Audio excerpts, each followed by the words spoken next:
Kicking some ass today because I'm going to be shamelessly self-indulgent, and we've only got 2 shows to go, so I'm playing some of the most beauteous tunes in the world. And I was just telling Carl, lined up a Simon and Garfunkel track, Only Living Boy in New York. He went, why is he the only living boy in New York? I went, what? He went, what does that mean then? I went, I don't know. He went, well, what is it about? I said, I don't care. I said, it's a lovely song. He goes, no, but what's it? I said, I don't go into that.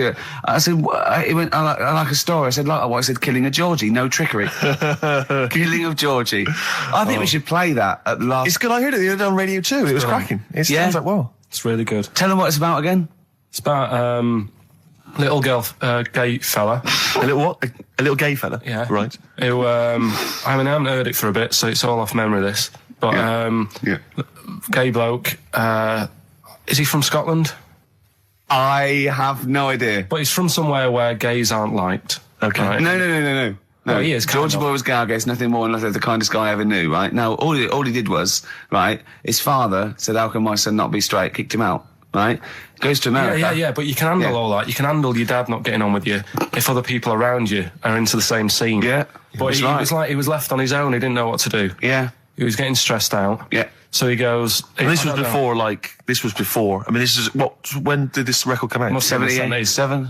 77, yeah, something like that. Right. And he's... During punk. Right, I see, yeah. So, you know, the village people had come along and made gay cool. Yeah. That had already happened, but it wasn't respected. But he was watching the telly or something, and he saw that New York had loads of them over there, and they're all having a good time. Sure. No, sorry. At no point in the song does Rod Stewart say little gay Georgie was watching telly and saw loads of gays in New York. At no point in that song. No, but this is what I like about that song. You sort of picture what's going on. You make it up. Yeah. Okay, so the little gay fella was watching telly, and there was presumably the and now from New York, the gay show. Yeah. Or whatever, because it was a big scene over there, wasn't he, in the 70s? Yeah. Okay. Right. Go on. So he goes over there, and he's having a great time and that. He's meeting... Went to New York town, very quickly settled down, soon became the toast of the Great White Way. Yeah, they loved him. All the old queens blew a fuse. Yeah. Yeah. And then, I don't know, he was out late one night. Yeah. And he's walking home. Yeah. And gets attacked, gets killed, and he's lying in the They didn't intend to take his life, they just pushed their luck a little too far that night. Yeah, you see? So, yeah. But what's good there? Is it good that he had a bit of a good life and was able to be himself? Yeah. Or should he have stayed in Scotland? He didn't come from Scotland. Again, I really... Well, I think, is there any way we can get this song before the end of the show and play it? Because I've heard it recently. A lot of people listening will have never heard this song. They wouldn't have any idea. Can I say what you said when we were talking about that song once before? Is it bad? It might be. Because we were talking about, Georgie Boy, and he, got it. I don't know. What? It's when you said... Well, no, it's a fact. I don't think if... Well, he said, so it's looking at Georgie, he gets out, so he dies, right? He goes, well, they do go out late. I know... gay people I go know out a few late. gay people, and they start to party late on. That's what, in Soho, right? Girlfriend got in a cab, right? Suzanne was in a cab, and the cab driver was taking her to an early start, right? She works at the BBC. Yeah. Early start, 4 a.m. It was going down, it was mental in Soho at 4 a.m. Yeah. They were all still, like, starting the night out. How do you know they're gay? It's Soho, isn't it? Fair enough. Okay. Play a track. I'd love to be able to try and dig this out. Yeah, we will. This is Simon and Garfunkel, The Only Living Boy in New York. It's lovely. Mm-hmm. You know, when I went to the BAFTAs with you, and I wasn't really enjoying it, you were like... can't... What? No, you didn't are such tell us an this. ungrateful... There are so many people. You're like a little charity case. You're like... Oh, I God. had chicks queuing up around the block. You'd usually have to... I know, but someone like you would have to write to Jim or Fix It or Esther Ranson to get them to meet us sort of people. And now it's on your doorstep. I'm amazed that you didn't enjoy it. Why didn't you enjoy it? You got to walk down the red carpet. You went in. There was George Best, one of your footballing heroes, was there. A load of other big names. You sat there in a prime position. You came backstage with a load of other big names. Hey, you had a lovely bit of grub. You were filming this thing for the DVD you were making. That's you, a cameraman on our DVD. And yet you think, now you look grumpy because you had a couple of pints and I can't believe So it. tell us why you didn't enjoy it, because the ceremony, what didn't you enjoy about that? It was interminable, wasn't it? Far too long. Wasn't it awful? 3 so boring. hours. I'm sorry. I thought you were going to say something. Really? Sorry. 3 hours. Yeah. I mean, I suppose for you two, at least, you know, you were going to get something. Sure. Yeah. But with me, it's like, I mean, I've never graduated or anything, so Have you not? I'm trying to think of sort of a situation. Basically, I sat there for 3 hours knowing that I'm not going to get anything out of the night. Yeah. Right? Now... No one Did you? told Sorry, me. when we invited you and you said yes, did you think you were up for an award? No, but I thought we were going to be sat round tables having a nice bit of food, whilst people are going up there winning awards. Yeah. But 3 hours of the same thing over and over again. I mean, if a film's 3 hours in the cinema, you go, well, it's long, but you know, I wonder how it's going to end. Yeah. But this was just like the same thing over and over again. Some guy going up, thanks a lot, cheers for the bit of brass. And then going down, sitting down, the same thing over and over again. Honestly, right? I'd say it was one of the worst things I've ever had to do. I enjoyed the night afterwards when we did have a bit of lamb and a nice bit of veg and that. That was all right, and I went home and I was happy, and I got the little freebie bag that you're talking about that we're giving away. Yeah. Which wasn't much good stuff in it. Oh, all right. Right. No, what would you have done on that Saturday night? Suzanne what would you have done or the Sunday night rather, what would you have done had you been at home? I would have stayed in with Suzanne, right? Watching telly, having a nice bit of pate on toast or something, cup of tea, watching 24. But instead, I had to buy an expensive suit so I didn't show you up. Right? Yeah. How much did you spend on your suit? Well, in total, right, because, you know, the shoes and the suit and the shirt and the tie, it was about 600 quid. That's the most expensive evening ever. And that's what I'm saying to you. And the daft thing is, it's dark in there. I don't know why you've got to wear a nice suit. You can't wear a tracksuit, for goodness sake. It's dark in there. No, just the shirt and that. It doesn't make you a better person wearing a suit. No, doesn't make you a better person, no. We're not claiming it made you a better person. No, but that annoyed me. Yeah. I mean, it was an experience, isn't it? That's why I went, because you think, if I didn't go, if I would have said to you when you invited me, no, Steve, I don't want to go, then I would have never known, right? Yeah. And that's my sort of thing in life, right? Yeah. If something comes up, you should take it, even if you're not going to like it. It's a bit of an experience. Right. Do you know what he said to me? I phoned him up because we had to meet up. And obviously he had to pose as my gay lover. Yeah. To get in, right? Yeah. He phoned me, what? You said something to me like, I bought a suit, I'm looking good. He said, I'm looking good. People will think, how on earth did he end up with that good-looking guy? So he got into the role. That was what he said to me. He started getting into it. Such an insight. Fair record. Have you ever read the White Van Man column in The Sun? I've seen it. Are you familiar with this? This is where every day in The Sun they interview a guy who drives a white van, just, you know, in order to get the kind of voice of the man on the street in the paper. And he has to answer, or just give his opinions, really, on events that have made the news each week. There have been huge rises in street crime, especially muggings and carjackings. What's your view there? More youth clubs are needed, aren't there? You think more youth clubs? I like that. No? Okay. I like that because it's so 1950s. Yeah. It's sort of like you want a bobby on the beat that'll clip you around the ear. So once they've come out of national service... Yeah. No, I love that. And if you find someone smoking a wood bomb, you make them smoke 50. Yeah, exactly. Oh, this is great. That is great. Did you used to go to youth clubs? Yeah. And they kept you out of trouble? You used to get into a fight afterwards when you came out. But for the sort of hour and a half you were there? You had a bit of pool and some boxing and a bit of pop. Yeah. So more youth clubs, that's good. I love him. I love him. If you're at home, just make notes, because this is brilliant stuff. Honestly, you won't hear more honest, from the heart stuff than this. This is great. Go on. This is not pre-planned. These are your direct responses now. I promise you, Carl did not know what we were going to do. He never knows what we're going to do, and he always answers honestly. That is the beauty of Carl. It's not an act. What is your view, Carl, on New York's former mayor becoming Sir Rudy Giuliani? Sir Rudy Giuliani. Is he happy with it? He appears to be pleased with it. Let it go ahead. Fair enough. Okay. Go ahead. Oh, he's genius. Okay. Is he happy with it? He's like your nan. Yeah. What do you make of a cat that's been cloned in a secret 2.5 million research project? To find out what? If they can clone cats. Yeah. Have they had to hurt it?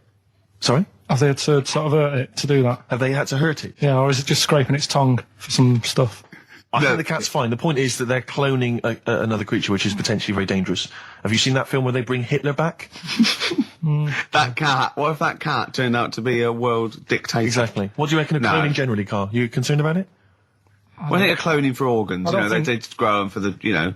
Do you know what cloning means? Yeah, it's when you, like, make something else that's the same, isn't it? Right. Yeah, I mean, it's not going to do any harm. Okay. And finally... When you on the World Council. Yeah. Finally, what do you make of some city workers who were caught bonking in the glass lifts of the Lloyd's building? What do I make of it? Yeah. Is that a problem for you? Do you think that's unprofessional? Was it the lunch break or...? I think it was lunch break. It was their own... All right. It's their own time. I think fair enough. It only takes 45 seconds to go from the bottom to the top. Is that a problem? They moved quickly. They acted, on instinct. You think fair enough? If that's their natural instincts and they're both consenting, you think fine? Yeah. Okay. Yeah. Thanks very much, Carl. Thanks very much, Carl. Carl, we'll have more of Carl's world-weary opinions next time on the show. Yeah. Now it's time for White Van Man. White Van Man. Yes, for those that don't buy The Sun, they think it's beneath them. White Van Man is a column they have, I think, every day, actually, and they just get sort of some, Joe Public to kind of comment on the week's news. Just seems to me, that it might be interesting to get Carl's views on some of the big events. Not because we think that Carl hasn't got a valid sort of viewpoint. No. Because Carl sees the world differently to some people, that's all, and that's what's interesting. Like an artist does, or Exactly, yeah. He's very bohemian in his outlook. Yeah. Do you feel that you're up to scratch on this week's news? I don't like this bit. Do you? No, just relax. Why not? It's pressure.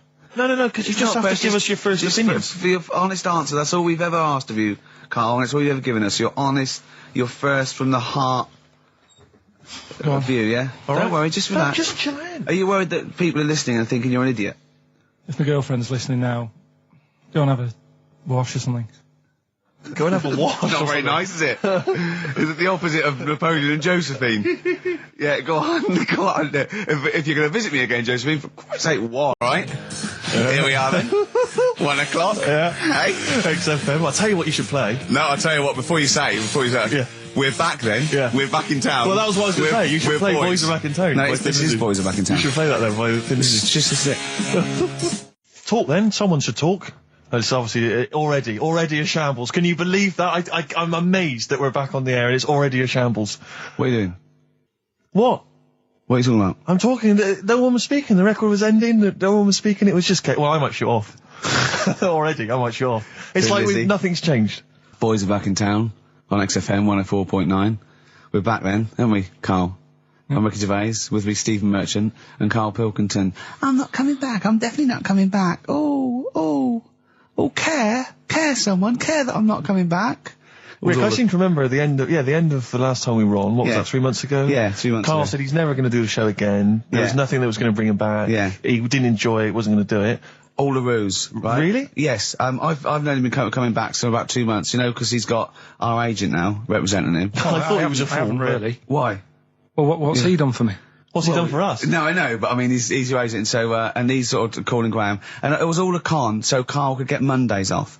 Poor Graham, the station's struggling enough as it is. Yeah. It's like running around like a headless chicken. Yeah. No one's listening. That's why I don't bother talking on a record then, because there's no loss to London. Sure. Right? It's pointless, this show. We don't do it for the money, we don't do it for the kudos. I don't know why we do it. No. Is there anything on telly at this time? I could have had to lie in. I know. But, it's all a ruse to get Mondays. He's got Mondays off now, because he has to do the show, 2 hours, right? And he's still getting paid. And it's all a con, because he knows that he's holding him over a barrel, and it's like, we've got to keep Carl happy. Right? I had Mondays and Tuesdays off before Duncan got involved. No, but you know what I mean, though? And it's like, poor Graham, who's the MD, in charge of the thing, probably pulling his hair out, worrying about the station, right? It's a sinking ship. And then Karl comes and well, I'll do it, but I want Mondays off. He's probably sitting home now. His family, he's probably ridiculed by his wife. His kids almost certainly would have lost all respect for him. He's been fooled by Karl Pilkington. He calls his mates and go, I'm busy, Graham. I don't, I just can't think. It's embarrassing. But do you know what I mean? And you think it's funny, and you think you've got one over him. He's going, Monday's off for 2 hours. Yeah, you do. You think, and now you're embarrassed. We've said it on air. But you're only conning yourself in the long run. Because, do you know what I mean? I hate that sort of, the world owes me a living, what can I get out of the world? What are you going to give back to the world, Carl? What are you doing now then? Are you going to prepare Mondays? What have you prepared for this show now? You've had 3 months to prepare. Yeah. What have you got? What have you got for us? Okay, what's happened in the last 3 months? What? In this place or just my life? Well, what have you got for us? With 3 months, we're cloning about, you get Mondays off, you're getting paid for it, you've got a cushy deal, you're having a laugh, you're taking the piss out of the management, right? So, what have you got for us? Give it to us. I've kind of, updated Rockbusters a bit. Right, brilliant. Yeah. Right, so, And you said don't mess with it. If something's good, don't mess with it. What do you mean it wasn't good? It was never good. It was never good. No, of course it was we never had to good. fix it. It was fun to do. It was a laugh. I mean, much more. I imagine it was much more fun for me than the 450 listeners. I imagine, you know what I mean? I enjoyed it. I enjoyed squeezing your head and dressing you up. No, but that's just it. When I had a meeting with Graham, right, I said, look, I'm not being funny. I don't want to do it anymore. Yeah. I've had enough of it. Yeah. And he was like, oh, what's up with you? You sounds like you have a right good laugh. I said, yeah, but that's you know, that's all good acting and stuff. I said, it's hell in there. I said, like he's talking about Vietnam. Yeah. I said, having my head squoze, right? What? Squoze is still not a word. We've been away 3 months. It's still not a word. Right? Yeah. I said, he's putting a dustbin lid on my head. Yeah. You told this to the ND. He's hitting me with a tray. Yeah. He's chucking toilet paper at me. Yeah. And he said, yeah, but that's all over 2 years. I said, no, that was the same day. So, okay then, what has changed in 3 months? They're listening. They've been listening for 6 minutes now. Come on, give us something. bit of Nickelback. What's happened in 3 Play a days? record and let him 3 think. months? What in my life or in here? Nothing's happened here. Nothing's changed here. Right. But I don't know. Do you know last time we were on? Yeah. Right. And last week when I did Do We Need 'Em, do you know when I called up one of the museums in a science museum? Yeah, are you talking to me? Yeah, I'm just saying, I wanted to tell you before when the song was on, but you're so busy listening to it. Yeah, that was I so busy listening to a song I was playing? Yeah, but we're doing a radio show, aren't All right, we? what's your point? Well, I just wanted to say, she emailed in to say I got her name wrong, so I'm just apologising for that. What did you call her? I think I called her Jessica. What was her name? I don't know, I've got it on email somewhere. This is not an apology. No, I'm You've just got saying. it wrong You've not again! even said her real name. How is that an apology? Well, I remember, I read the email, so, yeah, I Who are you apologising to? think her name's Jackie, I think. Oh, you've got it wrong again, haven't you? Well, anyway, and she just said if you want to see dinosaurs and that, go to the museum. You were complaining about that as well, weren't you? You went to a museum and there was too many dinosaurs. He said you just need 4. No, well, Steve, have you been to the one in Knightsbridge? I think this so. one that I called up, right? It's nice. You go in, you get a good collection of stuff. You walk in, there's 3 or 4 dinosaurs. You've had enough, right? I went into New York, right? I went to the museum there, hundreds of them. You can't move for dinosaurs. Yeah. It's almost like they're responsible for them being extinct. There's loads of them. So all I'm saying is, if you want to see a dinosaur, go to the one near Knightsbridge. They've got a nice selection, some old vases and stuff. It's worth going. So. Some people emailed in the songs with stories in it. One of them was Babushka, and he went, "What's that?" And I went, "That's Katie Bush." I went, "What is it?" I said, "Oh, it's about a woman who dresses up as another woman and seduces her husband." He went, "They wouldn't work." Just dismissed it like that. Why do you think they would work? Because you'd know. I mean, say like, right, Suzanne, right, who I go out with, right? She can see me from, say, if I'm coming down the high street. Yeah. She knows it's me by the way I walk. Right. So just the fact that this woman went and put a wig on, there is no. You haven't even heard the song. I know, but you're saying that she put a disguise on, and he's like, "Oh, I fancy her," and he takes her out, and he doesn't know it's his missus. You're not buying it. I mean, I'm controlling this. Whereas the flea with your brain going to Glasgow, perfect sense. Yeah, Babushka, rubbish. Carl, can we have the tomato story after the next tune? Yeah. Bit of Coldplay. Yeah, love it. Yeah. I was watching. Did you watch The Mammals in the week?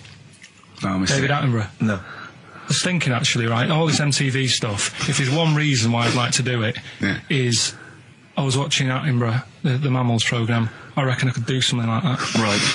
Right. And just have like me instead of Attenborough, like a young sort of fresh person. Yeah.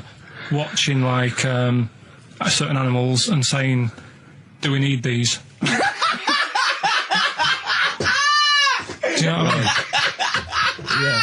Yeah. Oh God! What do you call it? Death on Earth. Well, that's amazing. Do we need these? And, No, 'cause there's loads of and the stuff. audience at home would vote. Would there be something like telephone like a vote? vote out system. Oh, But the thing is it's something interesting that Attenborough was saying the other night on on Jonathan Ross's show, on his telly show. Right, he was saying he said you could take all the humans off the Earth and it would carry on. But take like some animals off it, mammals and that, you got problems on your hands. I thought that was quite interesting. Yeah. So it's like the question is, do we need these? Is that part of the big thing? Right. Like jellyfish. Yeah. We've talked about jellyfish. Yeah. Yeah. So which mammals in particular were you talked about watching our that Zoe you Ball thought... show, haven't you? Hey? Which mammals were you thinking we don't need when you watched the show the other night? Any in particular that you thought they don't need them? They're not of interest. Well, I like whales, but I don't know what they do. And they're taking up quite a lot of room. Sure. But stuff like, but like jellyfish, I looked into because I was talking about them, and they were saying they've got no eyes, no heart. They're something like 97% water. Yeah.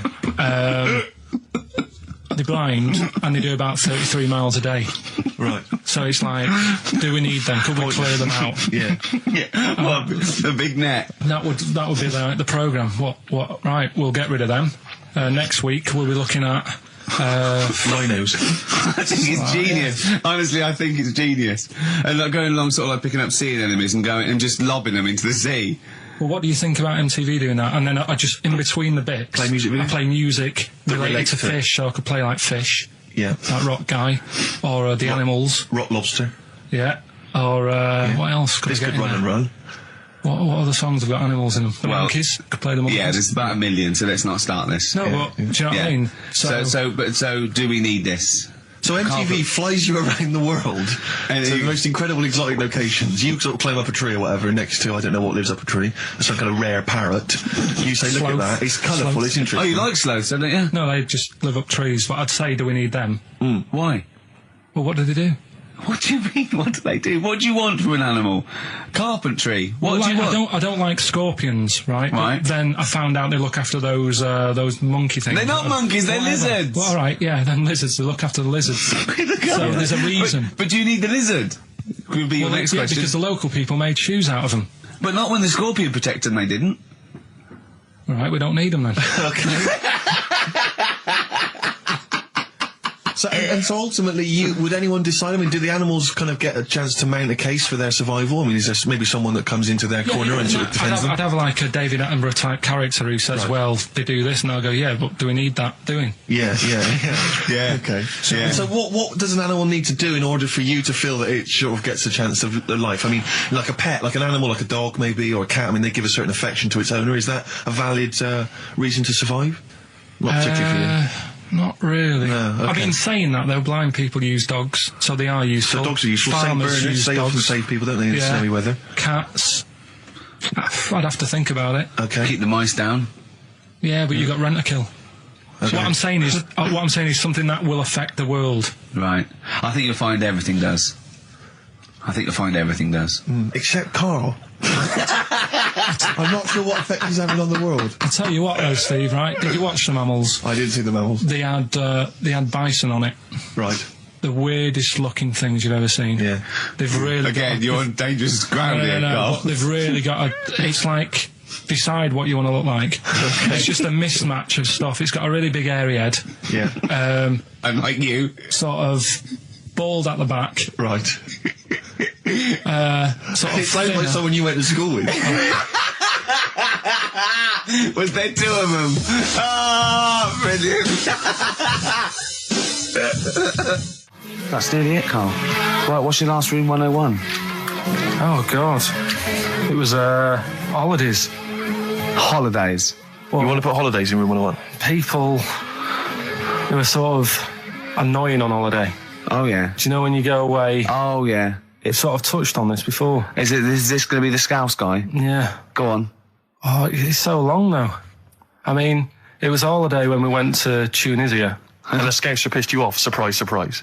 Yeah. Yeah. But the annoying thing was, when you go on it was a cheap holiday, and like the lesson here is, if you want a good holiday, you gotta like spend some money. Yeah. And we didn't on this one. We spent about, I don't know, 400 quid for two of us for like a month or something ridiculous.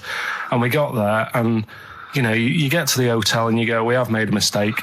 It's a ropey hotel. You can tell like the blinds and stuff as you walk in, they're all dirty and stuff. And you think, well, let's make the most of it. Let's not get. It's Christmas, obviously. I've got to go back to Bristol. I love seeing my family.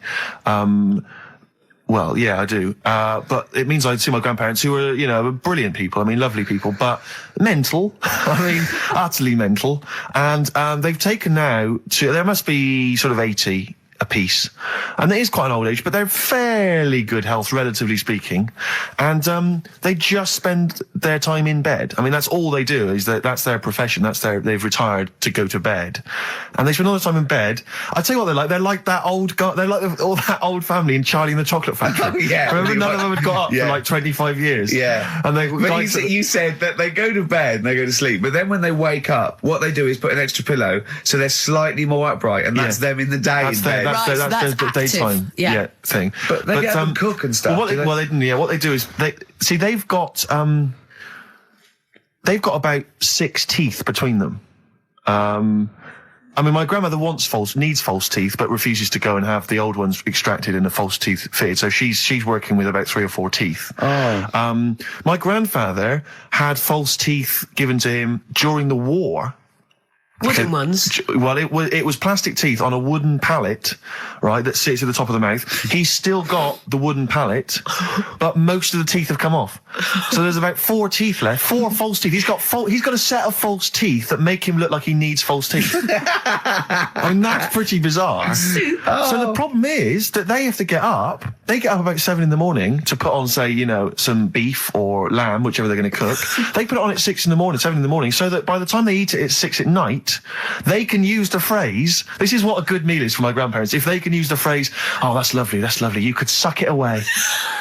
You could suck it away. Who wants that from a roast dinner? You may as well blend it up and serve it as a broth. I don't want that phrase coming from old people without teeth. No, indeed. Because it must remind you of your rent boy days. Exactly. It brings it all flooding back. Oh, you know. God. Flooding's the word. Exactly. Should we play a record before we get really disgusting about your grandparents and blowjob? That is the worst thing we've said ever. the word blowjob far too many times today. And in the same sentence as I can't believe. Anyway. And it's Christmas. Yeah.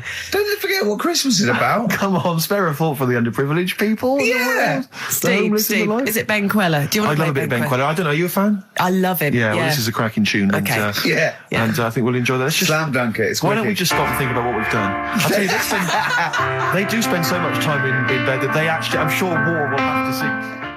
And those are the Red Hot Chili Peppers, and they're still going strong. Oh, indeed, yes. That's one of my favourite tunes of the year. You enjoyed that? Yes, absolutely. Yeah, These are all mutual. We love them all. We're not absolutely, really. No, we're not annoying each other by putting in songs the other one doesn't like. We're like a team today, isn't it? I think that's the Christmas spirit. I don't know what it is. We've come together. We're sort of unified. Yeah. In the absence of Karl. Yeah. Who often divides us. He often comes between us. Does he? Like, yeah. Well, I'll tell you what it's like. It's like a child. It's like we're a married couple and he's sort of our autistic child or something, you know, and sometimes it just puts a strain on the marriage, you know, we all 3 of us love each other, you know. Because he does love you guys. Yeah, exactly, but sometimes it's hard. I hear him talking about you in the office sometimes, you know. He looks up to you, aspires to you too. But it's times like this because of to be honest, the baby Jesus, that we realise that there's beauty in everyone and it's all right. Yeah. Exactly. He's never had that before. No. Well, I have to say that I'm really getting into the Christmas spirit. When I was younger, I didn't really enjoy it. I was quite cynical. I was quite, rock and roll. But now I'm sort of, I walk in a department store and if there's one of the old, chestnuts are roasting on an open fire, which are that classic tune, or any of those. I thought you were one of those old boys that stand outside the British Museum. Right, yeah. Right, you mean the tune, yeah. You know, that one, or, how does it go? Chestnuts roasting on an open fire? Chestnuts roasting on Jack Frost nipping at your nose. But I can't get enough of them. I love it. I'm in the department store, it's frosty outside, it's warm in there. Have you ever roasted your chestnuts on an open fire? I have never done that. No, Imagine I have not done that. Just backing up to it like that with the little chestnuts hanging out like a bulldog. What would you be wearing? I imagine you'd have your dressing gown on. You'd just hoik it up, just put it your up, arse was showing. Pop them down, tuck it in like a lovely lady. Yeah. So like a lovely lady from the front, but behind it looks like a bulldog dragging a tree. And you just pop them in the grate. Yeah. And you would, because you want to be careful of too much roasting. So I imagine you'd want to just kind of ease yourself in slowly. Lightly toast them. And if it feels too hot, get out of there. Get the hell out of there. Yeah. That's if any kids are listening, try that. No. What? No. Like there's a kid thinking, I'm going to roast my chestnuts on an open fire. I don't think there's even a child that's doing that. I don't want someone to do it and then the parents go, and Steve Merchant's told our children to do it. We're probably we're probably in trouble now because of that. Where's a kid going to find an open fire like those? I mean, it has to be the sort that they use, those kind of barrels. It can't just be open fire at home. That doesn't count. That's just stupid. If you're going to do it properly. Oh, no. We're having such a nice time there. We've lowered the tone. I'll tell you what'll perk us all up, though. Richard Anderson has emailed us. He's loving the show, is he? Well, I don't know if you've heard this, Carl. Carl? I've called you Carl. That's okay. That's okay. I'm Claire. Pleased to meet you. Is it the shaved head or the stupidity? Yeah. It was the k sound. Because didn't I call you Arthur or Jack or something last time? You called me, I can't remember. I don't know, but it was quite embarrassing. Claire, I'll be honest with you, Claire's quite an unmemorable name. Yeah, I know. But yeah, Dickie Anderson, he's a guy, I'll be honest with you, he's not a big fan of the show. But Is he not? well, we're getting into winning round. He says, dear Ricky, the more disappointing your show becomes, the more I seem to look forward to it. Now I see your face plastered across London. Is your show some sort of curse put on me by an old gypsy woman I've annoyed? You know, good point, Dickie. But Dickers. But Randers, as I call it. Yeah. He can't listen now. I know what he's doing. Yeah. He's tucked him in. He's backing into the fire as we speak, and he wants to roast them until they spit. Oh dear. Thanks for listening. Thanks for and Merry Christmas to you and Happy New Year. And as you know, you got a lot to look forward to because our first hour is always the best. That's exactly. So you're going to be loving it till 3, cockers. Oh dear. What should we play? Well, this is I every so often I get sent a CD by a friend of mine, Harry, who just sorts me out with tunes that I may have missed. That's such a good idea. It is a great idea, fantastic. and this is one that I think it came out this year. It's a Teenage Fan Club, and they teamed up with Jad Fair, and I think it's a mixed bag, the album apparently. But this is one of the good tunes on it. New to you. I'm running out of steam now, Steve. A bit tired. Are you? So I've got 15 minutes to do. So we better think of something to say. Well, I genuinely was going to ask you because obviously Christmas is approaching, and I've not even started to think about Christmas gifts. I don't know how you're getting on, Claire. I never do. But Claire, you're aware of what Ricky bought his family last year, aren't you? Oh yeah. Do you know, I am because he told me and I've completely forgotten. It's extraordinary. It is extraordinary. I mean, how much thought and planning went into it? Right, well, I was pressed for time. How many kids were there? How many people were there? This is it. I've got a big family, okay? Well, not big, but I mean, they've got lots of kids. So I'm sort of youngest in my siblings, and so they've got kids ranging from like 30 to babies. And there's about 15 of them. And you buy them all? Yeah, I'll try and get them. All. Nice. So what is it? Wait. So I got a lift down, and I thought, what can I get? I thought, I can't just give them the money. I'll stop you there straight away, if I may. What? You notice he's on the way down for Christmas Day. Oh right, so he's on the. Oh right. He's on the way down. This is when he starts. Boxing Day. So this is when he starts to think about buying them a gift. Yeah. On you go. So I was getting a lift, and Matt was going to lift down. So just before we got there, I just ran across the road to the 7-Eleven, got 200 quid worth of scratch cards. Scratch cards. Bear in mind, I think you were describing the family then. I noticed some of them you described as babies. Well, I mean, yeah. So, children? Yeah. You're giving the children the gambling cards. But that's lovely. I give them 10 each, so they could have won thousands of pounds. A lot of them were disappointed when they won nothing, but I said, kids, that's the gamble. That's the risk you take when you receive a gift from me. But the great thing about getting some of them won. Some of them were laughing. But the great thing about getting kids hooked on gambling as a Christmas gift is too much hassle. Yeah. That is my joy. Friends that is the point of life to me. I can't wait to see them. I squeeze their head. I welcome them in. They annoy me. Annoy me. I love it. Friends are annoying. He's even scared of doing something with a friend or getting a gift because he goes after buying one back now. Yeah. It's sort of like life's a bit of a chore for Carl, isn't it? Well, anyway, all right, let's leave that aside. Obviously, you're never going to be entirely happy, although apparently you are already on the brink of happiness. All you had to say was your hair looked nice. That's all you had to say. Yeah, it looks good, yeah. And that's it, end of story. What's the point in that? What is the point in that? Because she doesn't really care what you think, but she doesn't want to hear that she looks like Dave Hill from Slade. She's not having her haircut just to please you, Carl. Despite what you might think. He's taken aback by that. Yeah. Sorry, happiness then, yeah. All right, so I was happy the other week, right? When I was going up to Manchester on the train, nice quiet carriage, I'm sat there reading about sharks and that, right? Nice and quiet. And I got annoyed. I texted you, didn't I? Yeah. When two fellas got on. Can we talk about it? Well, yeah. You've started it. Two gay men got on. Go on. Two gay fellas got on. Yeah. And it wasn't the fact they were gay that bothered me. It was like, each to their own. Let them get, you know what I mean? Let them do what they do. Yeah. And behind closed doors. But they started talking really loud, right? And they were going on about... That's annoying anyway. That's annoying whether you're straight or gay. Yeah. Talking to you. But do you know that theory I have about they go out late? Yeah. Gay people always go out late. Yeah. Yeah. Right. When what time do you go out in the evening? 7:30. If you go out about 7:30, if I'm out of work, I might go out about 8 o'clock or something. Yeah. I guarantee I'll sort of be in bed by about 12:30. Sure.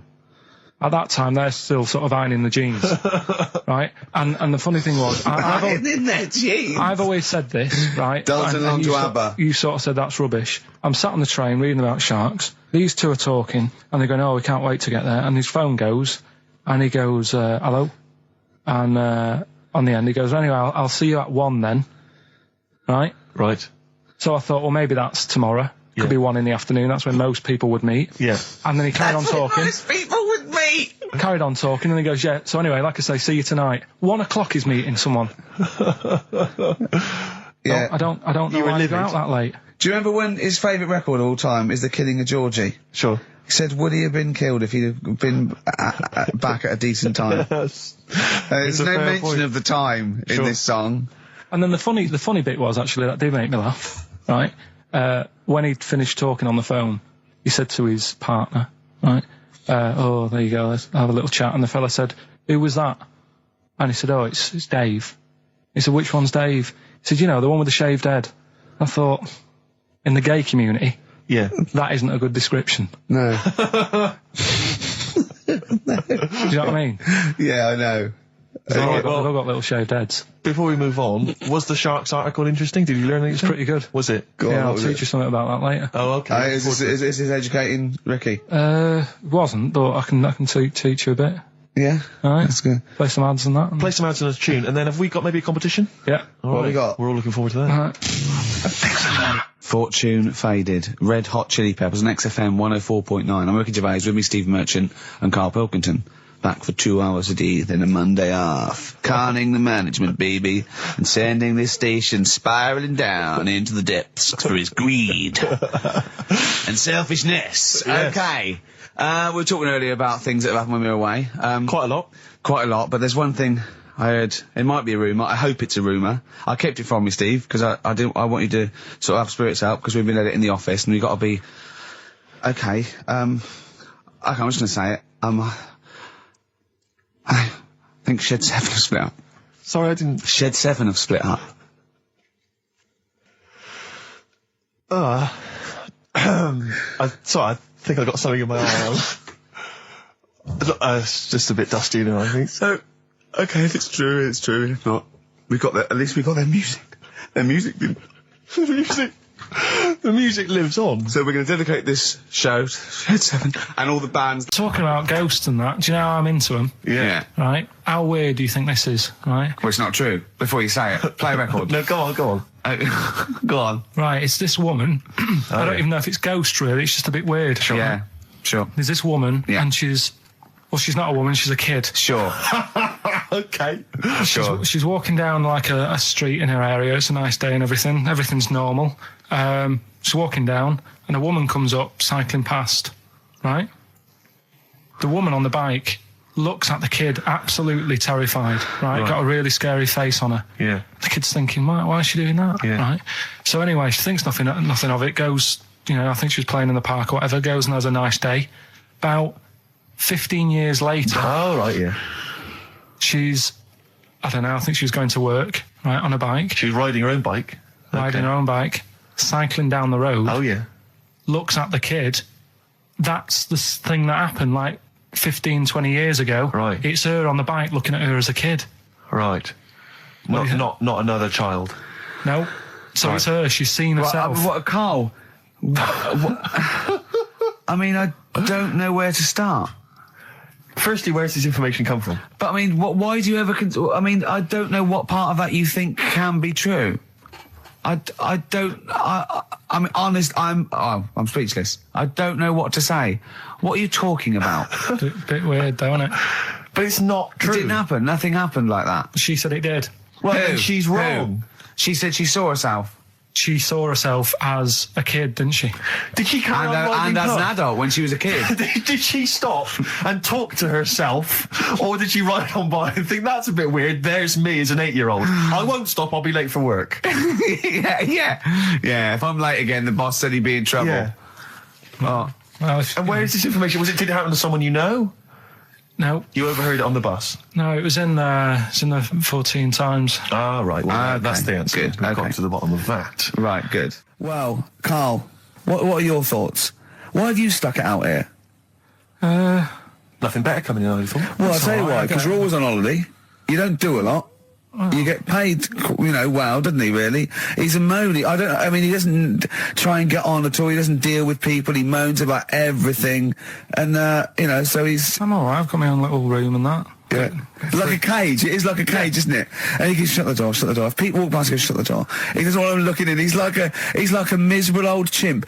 We noticed today how much he's simian, isn't he? He's very strange, actually. We maybe should try and get a picture on the website, because Carl's arms are particularly chimp-like. It's very, very strange. Because he's got that he's got long downy hair. It's And not the like... long extended knuckles. Yeah, and his totally round face that sort of the chin goes back and the dome of his cranium. I think, quite seriously, I know we sort of share about 98.5% of our genetic material with bonobos and chimpanzees, but I think he's got a little bit more. Yeah. I honestly think he's a little bit of a throwback. Just his line, they just kept to this sort of really the ugliest one in the cave and the tree, and he really didn't come out of it. I'm not saying you are, I don't think you are. Yeah, you're chimp-like. No, it does annoy me. My hair annoys me on my body and that. Because I've got like... Oh, I got a little email via my agent sent from someone here, okay, sent from someone at XFM, okay, and I won't say it was, she just said, I thought this might be good for Ricky to use on Saturday, and obviously what happened is Suzanne has sent you an email in the week, it was Wednesday, and you've returned it, but I think you've returned it to the wrong email address. You returned it to someone here who, of course, immediately forwarded it to my agent for ridicule on the show. Don't panic. It's nothing that bad. Okay. It's an email from Suzanne talking about your tea that night. Was Suzanne out on Wednesday night? Was the an England game or something? Yeah. So you were alone. You were home alone, were you, Wednesday night? Yeah. Did you enjoy your meal? Was it a quiche? Go on. Right. From Suzanne to Carl. Take the quiche and put it on the baking tray. Cook for 30 minutes on 190. Take lettuce and put on plate. Take 3 tomatoes, wash and chop into quarters. Place on lettuce. Take an avocado, chop in half. Remove the stone. Peel skin and slice. Place on salad. Put salt and pepper on, and a dribble of olive and balsamic vinegar dressing. Right? In brackets, small bottle behind the cafetiere. Right? In case he's reaching for bleach. Yeah. That's it. Just put everything else away. Right? Then sprinkle a smidge of parmesan on top. Remove quiche from oven, cut into quarters, and put on plate. Eat. Oh, wow. Does she have to do that every single time she's out? No, it's just that I'm not that good at cooking, right? And to be honest, that was a lot of hard work. I didn't bother warming it up. And I did without the avocado. Why? Too much messing about. He didn't even do that with instructions. It was too much. But yeah, I'm not that good at cooking. And Did you genuinely... That's not cooking, though, is it, Carl? That's heating up a slicing. quiche. That's cooking it is making the quiche. Yeah, but I'm just... Could you have figured that out if she hadn't left that note for you? Why did she have to tell you what the olive oil and balsamic vinegar was? Because I've put sort of cooking oil on my food once, and I said, oh, it's a bit... It's ever since, right, years ago... I'm gonna die! Years ago... leaving Mr. McGill at home. It was ever since I put sausages in the toaster that... What do you mean? I nearly set the flat on fire. Because do you know, like when you're grilling food in a pan and all that? Yeah. Sort of sausages spit and it goes everywhere, doesn't it? And it makes everywhere greasy. In the toaster. So I thought, well, just want to warm them up. Yeah. Bung them in the toaster. Yeah. What And happened? she sort of caught. Well, They got she stuck and they got caught on fire, I imagine. She came in just as I was sort of plunging it, and might have came in from work. So, what are you doing? I said, I'm in sausages. Well, the oven isn't on. I know they're in here. What, you turn it off? Panicking and that. But I've never been into it. I've never been into cooking and that. At school and stuff, I didn't bother doing it. Oh, every time Suzanne comes home, she must think, please be the house still there. Yeah. Please not let me hear a fire engine as I come round this corner. Oh, God. She comes and goes, oh, God, thank God. I bet she's always happy to see you when she gets home and you haven't burned the place down or introduced some howler monkeys or something. Unbelievable. What I find extraordinary is there are people who are in sort of care in the community who don't need instructions on how to prepare food. Oh, they do. They can do it. Yeah, you show them once. Yeah, and they've learned don't. it. Whatever you do, don't put sausages in the toaster, Johnny. Do you know what I mean? Yeah, and they've don't- learnt it. They don't put sausages in the toaster. Yeah. What did they put their fingers in? But, yeah. Carl, I got a little email via my agent sent from someone here, okay, so sent from someone at XFM, okay, and I won't say it was, she just said, I thought this might be good for Ricky to use on Saturday, and obviously what happened is Suzanne has sent you an email in the week, it was Wednesday, and you've returned it, but I think you've returned it to the wrong email address. You returned it to someone here who, of course, immediately forwarded it to my agent for ridicule on the show. Don't panic. It's nothing that bad. Okay. It's an email from Suzanne talking about your tea that night. Was Suzanne out on Wednesday night? Was the an England game or something? Yeah. So you were alone. You were home alone, were you, Wednesday night? Yeah. Did you enjoy your meal? Was it a quiche? Go on. Right. From Suzanne to Carl. Take the quiche and put it on the baking tray. Cook for 30 minutes on 190. Take lettuce and put on plate. Take 3 tomatoes, wash and chop into quarters. Place on lettuce. Take an avocado, chop in half. Remove the stone. Peel skin and slice. Place on salad. Put salt and pepper on and a dribble of olive and balsamic vinegar dressing. Right? In brackets, small bottle behind the cafetiere. Right? In case he's reaching for bleach. Yeah. That's it. Just put everything else away. Right? Then sprinkle a smidge of parmesan on top. Remove quiche from oven, cut into quarters and put on plate. Eat. Oh, wow.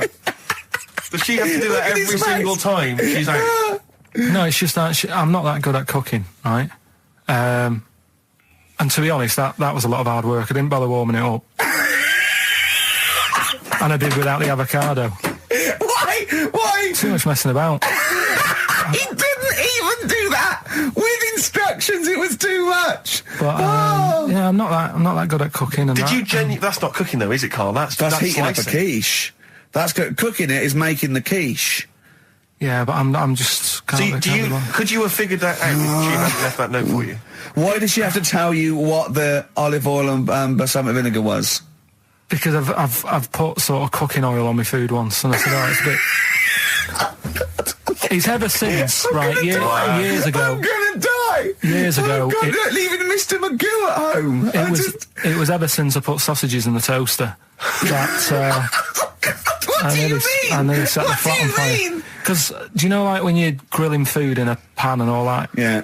Sort of sausages spit and it goes everywhere, doesn't it? And it makes everywhere greasy. In the toaster. So I thought, well, just want to warm them up.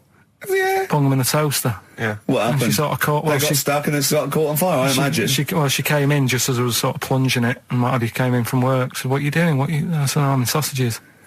Well, the oven isn't on. I know they're in here. What, you turn it off? Panicking and that. But I've never been into it. I've never been into cooking and that. At school and stuff, I didn't bother doing it.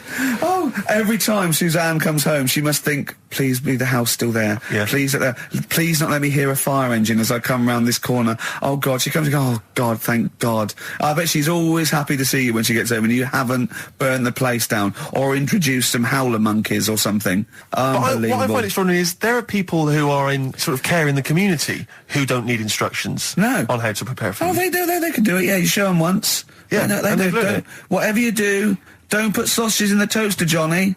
Do you know what I mean? Yeah, and they've learned it. They don't put sausages in the toaster. Yeah. They put their fingers in. But, yeah. Darkness growing on me. Love that. Love the darkness. This is the Best Of Show on XFM 104.9. I'm Ricky Gervais, with me, Stephen Merchant. Yes. I hope you're enjoying the Best Of. Depeche Mode there, and I Feel Loved.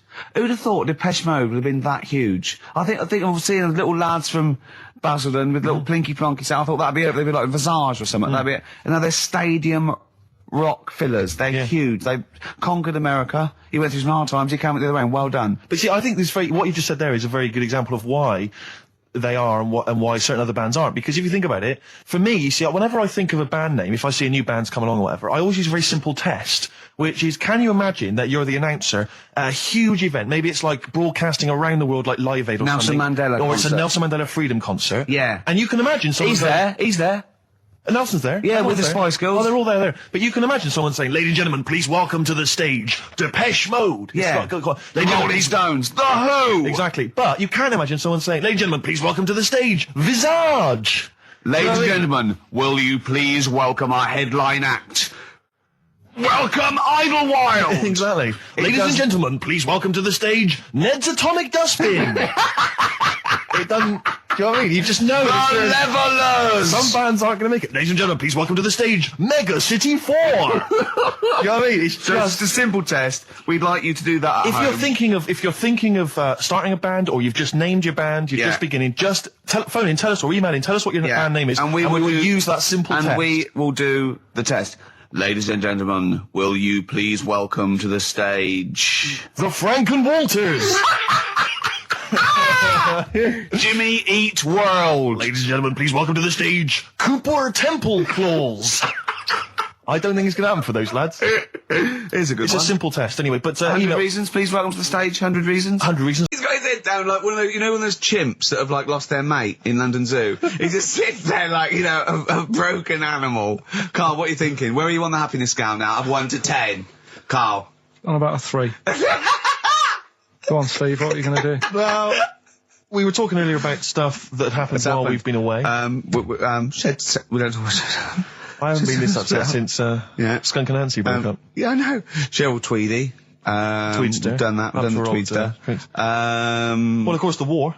Is that all done and dusted now? I think it's pretty much over. I think we've sorted that out. Okay, good. What annoys me is we were going at Tony Blair and Bush, right, for like bombing stuff and all that. But my point is this, right? Those bombs have all been bought and paid for. Yeah, the taxpayer, they're yours. And I'm not a scientist, but I think bombs go off. I think so. And if you don't use them, you lose them. So let's use them. Exactly. Do you know what I mean? It's like tinned food. It lasts for a while, but eventually it's going to go off. It's like anything. Oh, we better eat that. No, don't open the fresh stuff. Don't build the fresh ones. Let's use the old ones. Exactly. So because they're just stockpiling there, and they cost us millions. I know. We want to see if they work as well. What? We never tried that one. Use them. Use them on just Oh, exactly. Carl, who would you bomb if you could? I wouldn't. No? What do you mean? Well, imagine you could bomb a country. You're not actually going to bomb them, but you're just going to frighten them. Just going to put the frighteners on them. Frighten them, yeah. You're just going to go, I'm going to bomb you, and then obviously... And they'll go running behind and under tin shelters and that. Yeah. Ricky's house? No, come on. What country? No, what country? I wouldn't. Honestly, no one sort of makes me fed up or anything. No one makes you fed up? Not enough that I want to bomb a place. You're not actually going to bomb them. I wouldn't get involved. I'd just say, let someone else do it. Sure. Just look at it. What about you, Rick? I got a list here. You know who I'd threaten? Go on. The Swiss. Oh, they've had it easy. They've always had it easy. They've always chicken it. It's that equivalent of having Mondays off. Exactly. Like, we don't want to fight. Exactly. You can both walk through it. You know what I mean? Yeah. We're a carpet. Exactly. While we're busy sorting out fascism. Yeah. Or Osama bin Laden. They're just chilling out. They're holding ours and Hitler's coat. Exactly. Do you know what I mean? Little weed. Yeah. Both turned on them. Yeah. And I'll tell you who else. This will just frighten them up. Just shake them up a bit. Iceland. They've had it easy. Because they have stayed out of everything. They have not been involved in anything, as far as I can tell. But you don't have to bomb them, do you? Eskimos, they've never been involved in I know, anything. but don't bomb them, just pour hot water on their igloos. Exactly. Just send a plane over with warm water. Yeah, with a big flask. Yeah. No, just to shake things up a bit, just to keep them on their toes, that's all it is. Why would you live there? If you could choose, I've If no you're idea. an Eskimo and you're born, little baby, you grow up and you go, what? I'm sorry, I'm eating ice and fish for the rest of my life. Well, fair you're enough. having a laugh. Fair enough, like years and years ago, but now, presumably, they're aware of the proper I house know. and the fact you can live in, say, Somerset or the south of France. I know, but it's like, haven't they learned? It's sort of like, well, they haven't even got, they're not even on as good as thing as the North American Indians. Now they're sort of pierced up. They got smoking gambling. fags. They live in lovely little cages. Drugged up. They're all brought to their little village. They're having a whale of a time. They don't have to go hunting anymore and like killing buffalo. And the same with the Eskimos. Let's get them some beer and fags down there. Knock the igloos down. Build them some lovely little semis or like... Or just a little kind of trailer or a caravanette or something like that. It's got to be better. It's got to be preferable. I know. Some of them now have got TVs built in, Rick. I know. And showers. Yeah, they've got cable and stuff, have they? Yeah, Or was of there course one sort of Icelandic Well, you channel? get satellite or whatever, wouldn't you? Magnus Magnuson. Yeah, exactly. Probably doing... There's loads of Mastermind reruns. Yeah. And Pingu. Just on a loop. That's porn over there, Yeah, though. exactly. Oh, brilliant. No, well, that's like a hardcore documentary. This is Racist FM 104.9. Yeah. So, who would you like to see bombed? Or not bombed, not bombed, but just put the frighteners on them. Who would you Email like to Ricky.Gervais, scare out of anyone, XFM. Yeah. any nation or anything. Carl, thoughts? Play a song? You're not working for your money. You're not having Monday off. We've got to do something Monday. Let's plan something Monday, just to get him in here. You've got 2 hours for 8 hours off. You don't do an 8-hour day anyway. Rick, how much is he getting paid? He's getting money for this. I think his wage went up last time. So he's getting paid to be here, extracurricular, extra work, right? So it's moonlighting, and they're giving him a day off. Yeah. And he's contributing nothing. Nothing. Huh? What, Carl? You say something, mate? Huh? What's going on? What? Going on with yourself? Well, say something back and earn your money. Well, let's just play a song. We've done a bit of stuff there. You idiot. Don't say we, mate. I've not heard anything from you. We've heard your contribution. It's a classic. If I Can't Change Your Mind from Sugar on XFM 104.9. Ricky Gervais, Steve Merchant. Mouldy, up to his old tricks. That's right. In the shugs. Shall we just... Yeah. Shall we just hear Carl's name Carl. that film Come again? on, Carl. Come on, hurry up. Do work. You got half hour, then you get Monday off. Come here.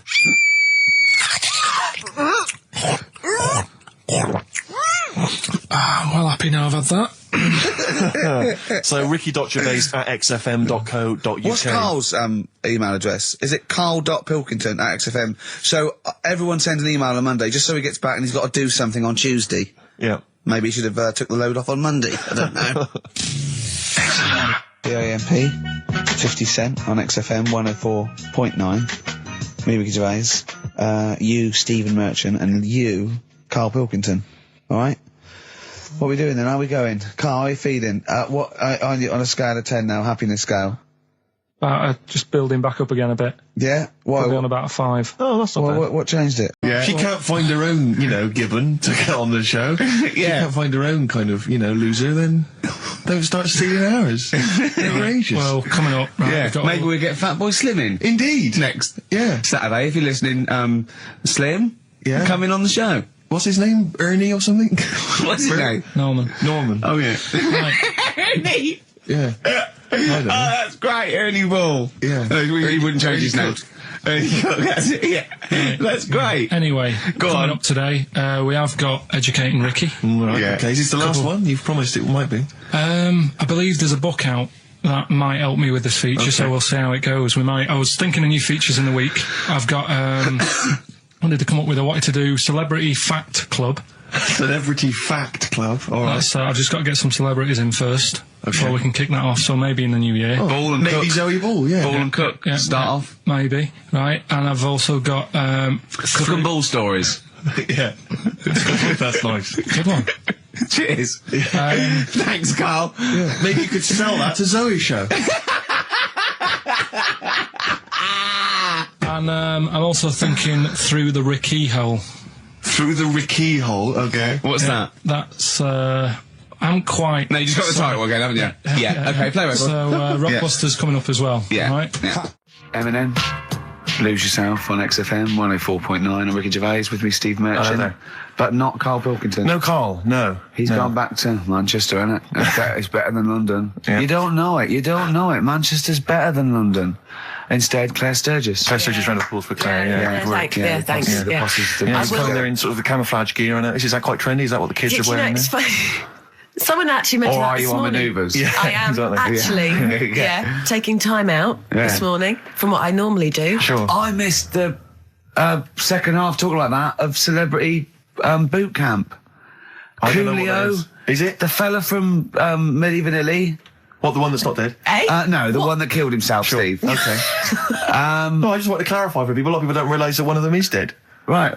I thought it was important to mention it. Actually, I didn't know. I'll be honest with you, I hadn't thought it through. No. It was a piece of interesting Milli Vanilli trivia that I had, and I wanted to slip it in. But it wasn't really trivia, because it was a question. You went, what? The one Rick, who's not what dead. I'm saying, Rick, is I could have found a more tactful way of bringing up the death of one of Milli Vanilli, because I think there's a lot of people out there now upset. Maybe Claire Actually, didn't realise. people who didn't know. That's quite a shock. I didn't see. I mean, I should have sat people down. Who died? Vanilli or Millie? I think it was Millie. No, it's Vanilli. I don't know. No, but I didn't know. I'm guessing. Actually, I'm guessing. I'm not confusing Milli Vanilli and Scritti Pilli, because I mean that is a danger. Oh no, you're thinking of the fellow out of Grumple Palumple. He was amazing. He was amazing. It's a great shame that he topped Grumple himself. Palumple, they're not around this. Anyway, cool. We've got some great tunes lined up. We're going to play today. Our favourite singles. It's favourite tunes, some of which didn't quite make it as singles, maybe, but tunes of the year, because obviously Christmas very soon, and we'll be away for a short time. And, I think next week we'll be doing our favourite Christmas songs of all time. Yeah, I'm worried we're not going to fill 2 hours with that. I mean, how many times can you play Shakin' Stevens before Fairy Tale of New York? Yeah, exactly. I mean, that's the only one, isn't it? Really, that's the best one. That's the best Christmas song. That one's good. Ever. But obviously, there's Joni Mitchell's "The River." That starts with a kind of Christmassy feel. Beautiful. I don't think if there's anything else. Not great deal. The Waitresses, Christmas wrapping. Is that one? Is that brilliant? Mine. Is that good? Yeah. So This Is Christmas, John Lennon. Paul McCartney came out with Simply Having a Wonderful Christmas Time. Christmas time, yeah, exactly. Yeah, but so John's was Happy Christmas War is over. Yeah. Of course it wasn't, but but I mean, at least he wanted to be. He was dreaming of it. He was dreaming of it. Yeah. Bless him. And to show how much John Lennon's dead as well. I don't know if anyone's. Yeah, no, they do. That's just another bit of rock and roll I trivia. like John's protest against war. He stayed in bed for a week. Yeah.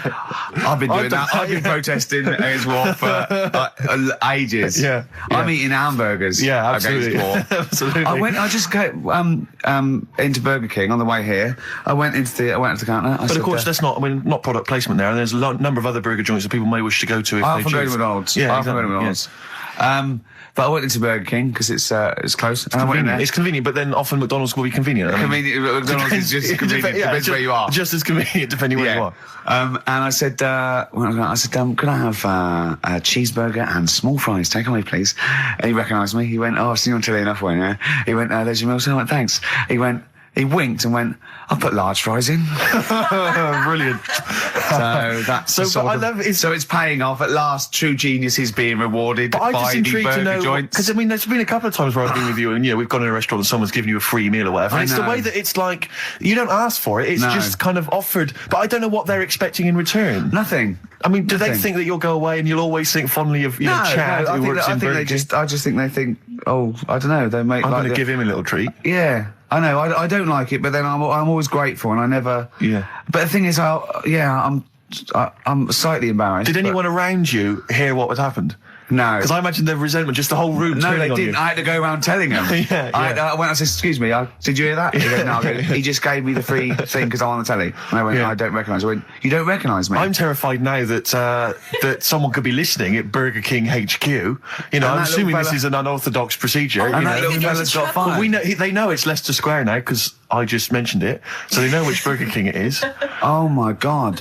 I don't know. What was his name? Ralph Littleton. He had a name badge. Number 342. Well, I just hope Littleton doesn't get in trouble. So, what are we going to play? That could be a sad Christmas for him. He's probably keeping his whole family afloat. But it's Springsteen. Well, tunes of the year. I mean, I know people dismiss Springsteen, but as I say, the gig I went to see earlier in the year, I made Sturgis it. couldn't believe we were going to play Springsteen. Brilliant. I just think, leave aside what you think is cool and trendy and the fact that he's older now or whatever else. Really? Just leave all that behind and just listen to the tunes because, he remains a great musician. Lonesome Day? Lonesome Day is the current single and it's the first track on the album. Free chips. Absolutely. That was the record before us, and here we are, pre-recorded, because we did this a few weeks ago, because we're not here at the moment, are we? We're away in that. I'm Ricky Gervais, with me Stephen Merchant. Hello there. And Karl Pilkington. He's not actually with us. He'll be in some of the best of clips. So then I was thinking, imagine like going to the doctors and he's saying, yeah, everything's all right, your heart's good and everything, but your art's good. What, your Larry's or your heart, you're in good form and whatever. Sure. Yeah, it's good news. You know, I had Giano in earlier. He's not looking good. Yeah. I had Fat Swaller. But you're all right. But your hands need to come off. Right. Blimey. But that's bad. Like, I get a second opinion initially. But I better good news, I've got a nice pair of feet I can sort you out with. Yeah. And he puts them on, and then I was thinking, right, first of all, washing up, what would that be like? I thought, Steve! that'd be tricky. Yeah. And then the second thing was, it'd probably ruin the sort of the shape of your jumper. Because you have to keep putting the feet through there. Yeah. And then I thought, but I could still cycle in. Okay. To work. You could run in. Well, that's the thing. You'd be really fast. Well, that's what I was thinking. I thought I could still cycle because I could balance, and then I thought, but the only thing is I probably couldn't pull the brakes. Because of the little short things. Yeah. And then, like you, I thought, but then again, you're running in half the time. So that's what was going on in last night. Right. That's what I was thinking about. So did you? How long did this take? Well, how long does it take to wash up? Right, because I imagine you just being there for like all night. Probably 25 minutes. How long did the little Chinese fella dance for in his pants? He's always doing it. Last night he was at it for like 10 minutes. Yeah. And his girlfriend never sits in the same room as him. She's always sat in the bedroom. She's going, you dance in pants again, I go in next door. Well, she was in the bedroom. She's always in the bedroom, sat on the floor, on the mobile phone. Right. All the time, yeah. It's weird how people's lives are just like, it is like that Groundhog Day thing. It's like, you know, he's jumping about in his underpants. The old woman's sat there reading a book. Yeah. And that's what got me thinking about my life. Do you think she ever goes... Are you sure she's not dead? Every time you look down there, she's just flicking through she's just reading this book. The pages never turn. She never seems to finish it. She never moves from her chair. Are you sure the Chinese her girl's cats going... are dead around her. I'm going into next door again. That little round-headed fella's looking in. He's looking in at me. The bouncer goes, don't worry, love, I'll go and beat him up. But he's always getting ready. That's true. They see you staring at him, washing up, going, I could have feet here, and they get scared. The old woman's dead. Oh, Karl, can you tell us roughly which neighbourhood you live in, so that we know? It's central. Central, is it? Yeah. Wow, imagine if that little... Was he a Chinese fella, did you say? Yeah. Imagine if he was listening now. I'd love him to call in and explain his actions. Well, he might be on some other radio station talking about a lad who's always washing up and looking at his hands in a mysterious way. But do we know this doctor that would go, well, all right, Karl, you can either leave them as stumps or I've got a little pair of feet. Why? I mean, I told Jane this, and Jane went, is that the only choice? Could you say, could I have some dead man's hands? Have you got any? Where do you get the feet from? Where do you get the feet from? Can I have? What would you rather have then? Human feet or monkey paws? Well, I mean, that wasn't an option last night. That if the doctors said... No, it wasn't an option last night, but don't forget, it's in your head, Karl. This didn't happen. No, but I'm just saying, at the time, that's all the doctor had to offer. But, you know, it's your head. You can go anywhere. No, it wasn't a real doctor to offer. It's in your head. You can go anywhere. You're not trapped. Yeah, but if you can do anything, then you'd say, we'll sort us out some other hands. Fair point. Let's play record. They're monkeys! Oh, Christ. No, right. Okay. Right, Karl. She's a girl and I'm a man. Good, that, isn't it? On XFM, 104.9, Ricky Gervais, Steve Merchant, Karl Pilkington. As ever, Rick, there's always someone who steps in to defend Karl. Okay, what is the defence? What is the defence? Here's an email from Scott Coomer. He says, Karl is actually right. I've got an A-level in statistics and probability. It doesn't matter how long they have and how many monkeys you have. You cannot guarantee they would type the complete works of Shakespeare. Infinity makes it probable they would get it right, but not definite. Yeah. Well, yeah. Yeah. That's what I was saying. No, you weren't saying, Karl. You don't understand it. Infinity sort of sorts it out. But if they do anything, they'll nearly do everything, won't they? No, I mean, they'll give it a good shot. No, that's not the point. But the I'd point be is surprised if they did one page right. Right, listen, it's not to do with consciousness. It's not to do with them aiming. They are just bashing away at the keyboard. It's like they're used to show that there isn't consciousness. They chose the chimpanzee because it can type, presumably, hit the keyboard. It's because they hadn't come across you at the time. Yeah. It's to take out thought out of it. It's to take out reason and trying, right? It's just random. They're saying that if you typed enough things, if the computer was left typing everything, if you left it for an infinite amount of time, and they chose Shakespeare because there is meaning behind it, and it's difficult to get it exactly right, to show you that infinity would come up with it's not just Shakespeare, it's every novel. It's everything. Fairly eloquent there from Gervais. A quick riposte, please, from Karl Pilkington. No, I'm just saying, what I don't understand, if it hasn't read it, then how does it know where it's going? Listen, right, listen, right, Can I just explain to people, right? Some people have said, why are you cruel to Karl? He drives me mental with things like that.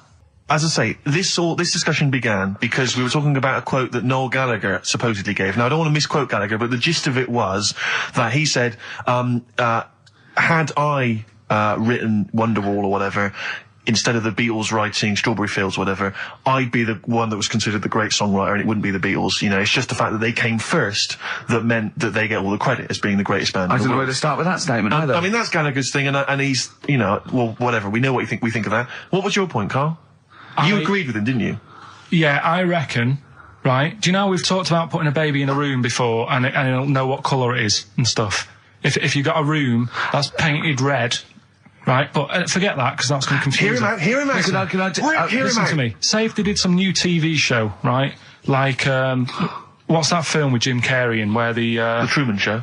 The Truman Show, right? So they make up a little room, and some woman has some kids, and you say, right, let's put the kids in this room, and they don't know what's going on outside. They don't know anything about, like, EastEnders and that. It's like their little world, right?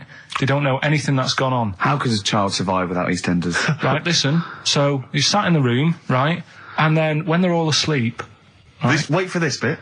Someone have you heard this? Yeah, bit? Wait for this bit. They're all in a room. Yeah. They're asleep. Yeah. Someone pops in, puts a guitar next to the bed, right? Nips off out again. They wake up in the morning, and one of them goes, "What's this?" They don't even know it's a guitar because they've never seen one, right? They're talking English, though. Yeah. We just left guitar out of the vocabulary. Right, so... There's plenty more to come. So, one of them will pick it up, and they'll go, "I don't know what it is," and they'll start strumming. They'll go, "That sounds good, doesn't it?" Give them a few weeks, they could come up with Hey Jude. Whereas, typing Shakespeare, a monkey that can't even spell... I see that. Listen, can't answer it. I might come with you, Rick, if that's all right. We've got to sort out that Christmas special as well. Yeah, no, sure. All right, I'll see you later. I'm shooting off then as well. Cheers, Karl. Actually, on the subject of Men in Black 2... What? Have you seen that, Steve? No, I haven't, Karl. Tell me about it. You should see it. Go on. Why? Because there's this thing in it.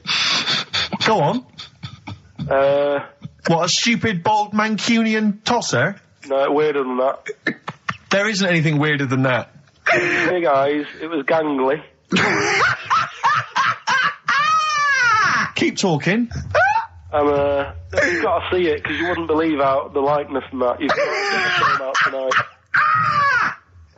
Right. It's not as weird, it had a normal voice, right? He's done you and he's not even here! I'll tell you what, mate, it ain't worth coming in next week. Stay on the line, Karl. Play a record, Claire. Kings of Leon, Molly's Chambers. What do you think of that, Karl? Alright. There's a surprise. Another insightful remark. Steve is not a fan now. Not only does he know you've been slagging him off behind his back. No, I wasn't slagging Steve. If you get it out on DVD tonight, you'll know I'm not slagging you off. It could be your brother. I love the fact that it makes it worse, but he's thinking you're going to go, "Oh, he wasn't slagging me off. It does look like me. I do think I'm an alien."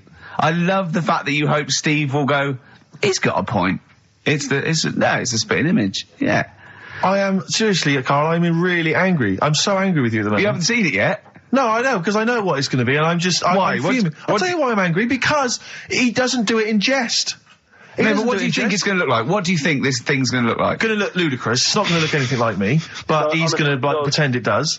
Go on, what? Go on. No, it does look like you. Yeah, of course it does. And you looked like the human Z. Well, I mean, to be honest, you did a bit, Carl. You walk like him, you're bold like him, you got a sort of gormless face like him. Any more? I don't smoke. That does.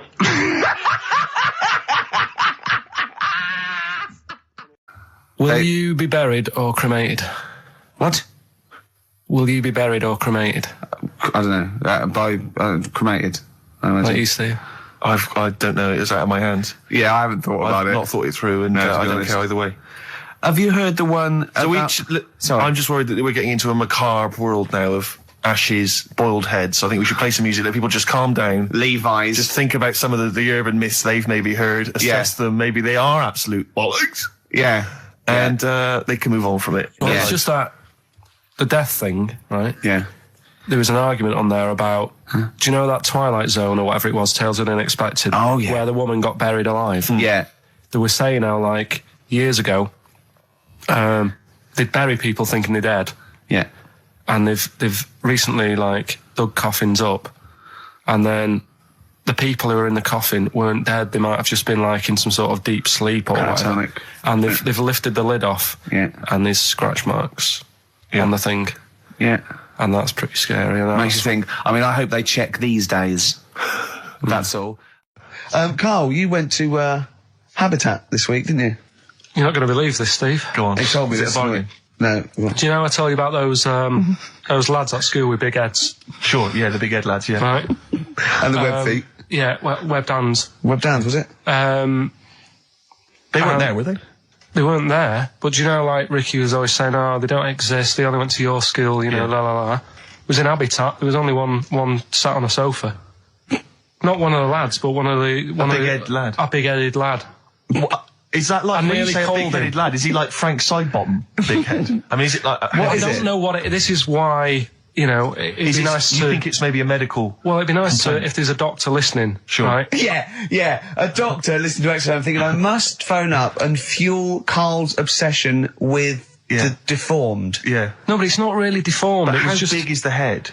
Probably, you see, it's weird how it's always kids who I see with it, so I'm wondering whether they have a full-size head. Right. And then when they get older, it works out all right. Like jumpers. My mum used to get me jumpers a size too big, so it'd last a year. So I'm just wondering if it's the same. So how old are these generally? Are they not like adults? They're like kids. Well, when I was at school there, I was probably about 7, and this kid on And do they have to wear Sunday. any kind of apparatus to sort of keep their head from kind of, you know, not tipping them over or sort of staying upright? Like I mean, well, I'm just worried that the head's kind of too heavy for their body or something in there. No, it's not that big. Right. It's just not right. You kind of go, you sort of do a bit of a double take. Yeah. Like the fringe isn't sort of, you know, just above their eyes. It's quite high up. Sure. That sickens you, obviously. And is it something that repulses you slightly? Do you get No, that'd be cruel. No, sure. But, you know. But it's not cruel to discuss it on the radio. Well, it happens, sure, doesn't it? Sure. You know what I mean? Yeah. So, and I'd just like to know what it is. If it's like a water on the head type thing. Water on the head type thing. Like water on the knee. Yeah. But on the head. On the head. But, if anyone knows what it is. Yeah. People with big heads. Yeah, it'd be... and it's... Yeah, okay. It'd be good. Good information. So, what time, how are we doing? You sure it wasn't perspective? You sure he wasn't sort of leaning forward and he was really tall? So the top of the head looked quite big, but then it went to a little body, but really his body was a lot further away. No, big head. Yeah. Just a big head. Rest of his body, fine. Face, okay, everything's normal. You weren't looking at him in a kettle. If you wore a hat, it'd be alright, but... What do you mean if he wore a hat, he'd be alright? You'd probably just think, it's a big hat or something. Yeah, well, what sort of hat? So you'd wear like a 10-gallon hat? Yeah, that would go down onto his shoulders with 2 eyes cut in it. Yeah, like something from the Ant Hill mob. Yeah, Michael Bentine's potty time. Yeah. How would a hat help him? Yeah. Are you sure this wasn't a Diddy man? I'm not being mean, I just want to know what it is. No. Okay. Right. Well, if you are a doctor listening and you want to use your kind of free Saturday... Not the doctor who phoned the bloke in America and said, where do I get blood from? Sure. Not that doctor, because I assume he's been struck off now. Sure, give us a call and sort out the whole big head conundrum. What's the number? 08700 800 1234. That's also the number to call if you have Bruce Springsteen tickets available. I will pay up to £47. Don't do it. Go yourself. Don't give them to Steve for cost price. Make a little profit. Oh, I mean, don't take the mickey. You know what I feel. You've already ruined the bad thing. Don't ruin some more of my dreams. But I'll tell you what, if you do get Steve a ticket, he'll be so grateful that he will spend a bit of money on you, I imagine. You'll buy the tickets and, you know, give him something pretty special because you're earning now and, you know. Yeah. So let me discuss that with them, Rick. I mean, let's not make any promises. Well, what was that thing you told me the other day as well? I'm talking about it. People have been phoning up about this. I don't think we should talk about conditions of the mind and brain. Well, that woman's put you right. Yeah, shown us it's hydrocephalus. It could be, and all it is that it's totally curable and it's normal life. What they do is it's a baby born with sort of water on the brain, and it comes out. Must hurt a bit in childbirth, and then they just drain it off. It's just full of water. I tell you what. What? Just reminded me weird stuff going on in the world. But it was a baby, was it? Maybe it was a baby. Maybe it was a baby, but it had water on everything. Well, listen, right, this was a kid with a big head, as far as I'm concerned. He wasn't a baby. But we know what he's got, everything's sorted. But other things, right, that are weird in the world, yeah, do you know, on, you're Carl. Always like, you're going on about there's no ghosts and stuff. Yeah. Right? How do you answer this one? Someone here who I work with, right, I'm not going to say the house, it doesn't matter, but they were eating space cake, right? What do you mean by that, Carl? Explain. What's a space cake? For people who... It's some sort of druggy cake, isn't it? Yeah. Right? A dope brownie or whatever, yeah. Right. So something with cannabis in it, is that what you're saying? I think it's something stronger than that, isn't it? I don't know. But anyway, he was having this space cake. And you better give me the name now, Carl, because I've got to report him. No, listen. It's only, no. It really doesn't matter. No. Is he Sturgis? Was it Claire Sturgis? Yeah, she wouldn't bother. She's gone on the hardest. She doesn't bother with those. It doesn't do anything to her now. Straight to the vein, yeah. So listen, right? So he's at a party, right, with his mates, and they're listening to the Star Sailor album, right? Right. And he's sat there, and he's had some of this cake, right? And he's listening to the album, and his mate sat across the way talking to someone else. Right? That's weird. The album's on, and he thinks to himself, this track's going on a bit. Yeah. And his mate across the way, who's talking to someone else, heard him say it, and he goes, yeah, it, isn't it? Yeah. So he goes, oh. Right. And he goes... See, usually at this point, I say this bloke taking drugs, but you started the story with this bloke no. had done some drugs. Right, Rick? No, if he was here now, right, he would say, yeah, I know it sounds mental, but it happened. And it wasn't just a one question. It wasn't just like, oh, this track's a bit long, innit? Yeah, it is. He had a whole conversation. A whole conversation with the guy. And sorry, I just want to clarify. You mean he had the whole conversation telepathically? Yeah. Right. He didn't just shout across the room. And they've recently met up and they've sat there and tried to work out what happened. And it's never happened. Presumably they didn't have to talk at all anymore. Yeah. Why did they meet up? Couldn't they just stay in their own homes? Just stay at home. Do they have to have that cake before they start having a conversation? Hold on, wait a minute, lads. Why are we using our lips? Yeah. This is using way too many. I'll take them. There you go. My only question with that is, being skeptics like Ricky and I, whenever we hear a story like that about the paranormal, the first thing we always look for is maybe some other explanation. Yeah. Maybe one vague idea. Lying. Could be lying. Chinese whisper. As I think you pointed out, there are drugs. It's often an issue as well. Madness. Fear. Delusion. Sleep. Yeah. You know, there are so many things you go through. I'm going to go with the drugs before your dead grandmother exactly pops into the equation. I'm going to go with the acid. Right, tell the other story that you totally believe this as a true story, don't you? The fella with the being killed. Right, do you know how the other week we were talking about some fella who had his head cut off?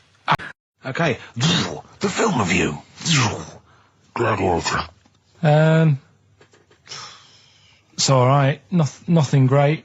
It's like an old, sort of an old version of Rocky done in the olden days, really. Right. A bloke fighting other people. Sure. How sort of well known is the story? Do you reckon people know the basics? Well, just very quickly, just do the plot. Quickly. There's a guy called Max. Maximus, yeah. Yeah. There's Caesar, and there's Caesar's kid, and Max goes to war, sort of wins it, comes back. Caesar says, "You're good at what you do. I wish my son was as good as you. So I want you to be in charge when I die." His kid finds out, a bit annoyed about it, kills his dad, because he don't want anyone to hear that he said that he wants him to be in charge. Yeah. So his kid gets in charge and thinks, "I'll show you. You're not going to be king, I am. You're going to be a slave or something." And then next thing you see is... Sorry, can I just stop there? My only thought is the film's 3 hours long, so maybe we shouldn't go through the whole plot. We've done the first 10 minutes, but go on. So, yeah, he's a slave and then... Yeah, but then, that was an interesting bit that I thought, right? I mean, I was watching this with a girlfriend. She was already annoyed because she wanted to watch Friends on E4. Okay.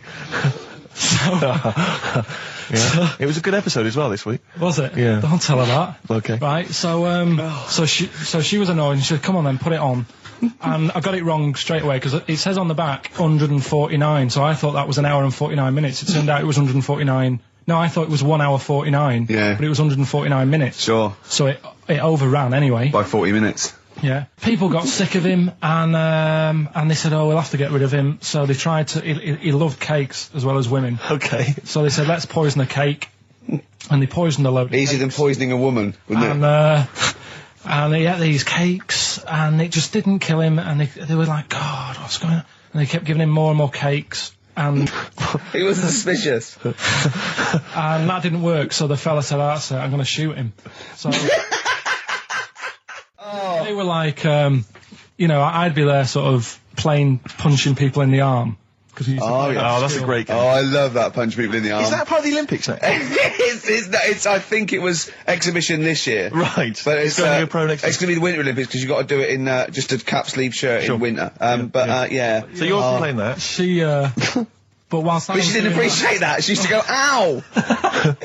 No, I always think whilst I was doing that, they were like the Charlie's Angels and they'd be sorting out a mission somewhere. Because they were really like, there was something about them that you thought, they're special. They were private detectives. What do it work for a man they never see? Tell us the story. What have you learned? Do you want to ask some questions? No, not really. Just sum it up in a minute. What do you Can't think? do it in a minute. Well, can I ask some questions then? Where was he born? Austria. Tell us about his early life. Right, he was a young lad. Brilliant. What in his early life? Okay. Yeah. What's the name? His mum was his dad's second cousin, which is a bit weird. Yeah, that is weird. They had 5 kids. Steve's going, "Yeah, it's usually first cousin where I come from." Oh, that's unfair, isn't it? There's no need for that. No. What do you do in your leisure time? I like, going out for food and that. Right. Foraging. What do you mean going out for food? They come have a little hole and go hunting. Yeah. This is Karl. He's hungry. He knows he has to get to the greasy spoon by 11. Wow. Many of Karl's close friends have never made it across this road. There was a zebra crossing installed just for the safety of Karl.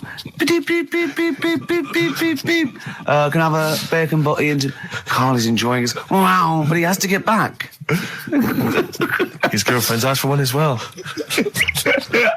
She's home with a PlayStation 2. Wow. We just had a call from someone saying his company would sponsor Karl, right, to be raised by all these balloons if he could have a walk-on part in the office. And we immediately went, we're worried about that sort of thing. You can't really promise that artistic, And I was worried about the legality of it as well. How can you promise someone that for personal gain that's a private and all that sort of stuff, right? And I went, I don't know. And anyway, put the phone down to him and Karl went... I love the fact you're more effing worried about that than me being raised 30 feet in the effing air. You started getting scared, did you? Are you worried about it? Well, you're quite excited about the idea of the challenge, aren't you? I like the idea, but I want, like... Why do you like the idea, Karl? Oh, what if it went all wrong and we're there going, the humanity of it. I think we need Karl to get... he's just... And the rope would pull out my trousers. Oh, no, it's definitely got to be Dr. Fox if that's going to happen. God. Oh, we've got to do this. I both think she's a fine presenter, and I think she'd do very well on it. And I think it's a good move as well. Yeah, but can you just say it's not forever? Isn't it? No, I think she'll become more popular than us. And I think that'll be the end of us, to be honest. Well, she can string a sentence together. I think she'll get lots of PR and everything. And she goes out with Big Boy Slim. Big Boy Slim. Who's, a good DJ. He's a good DJ. And,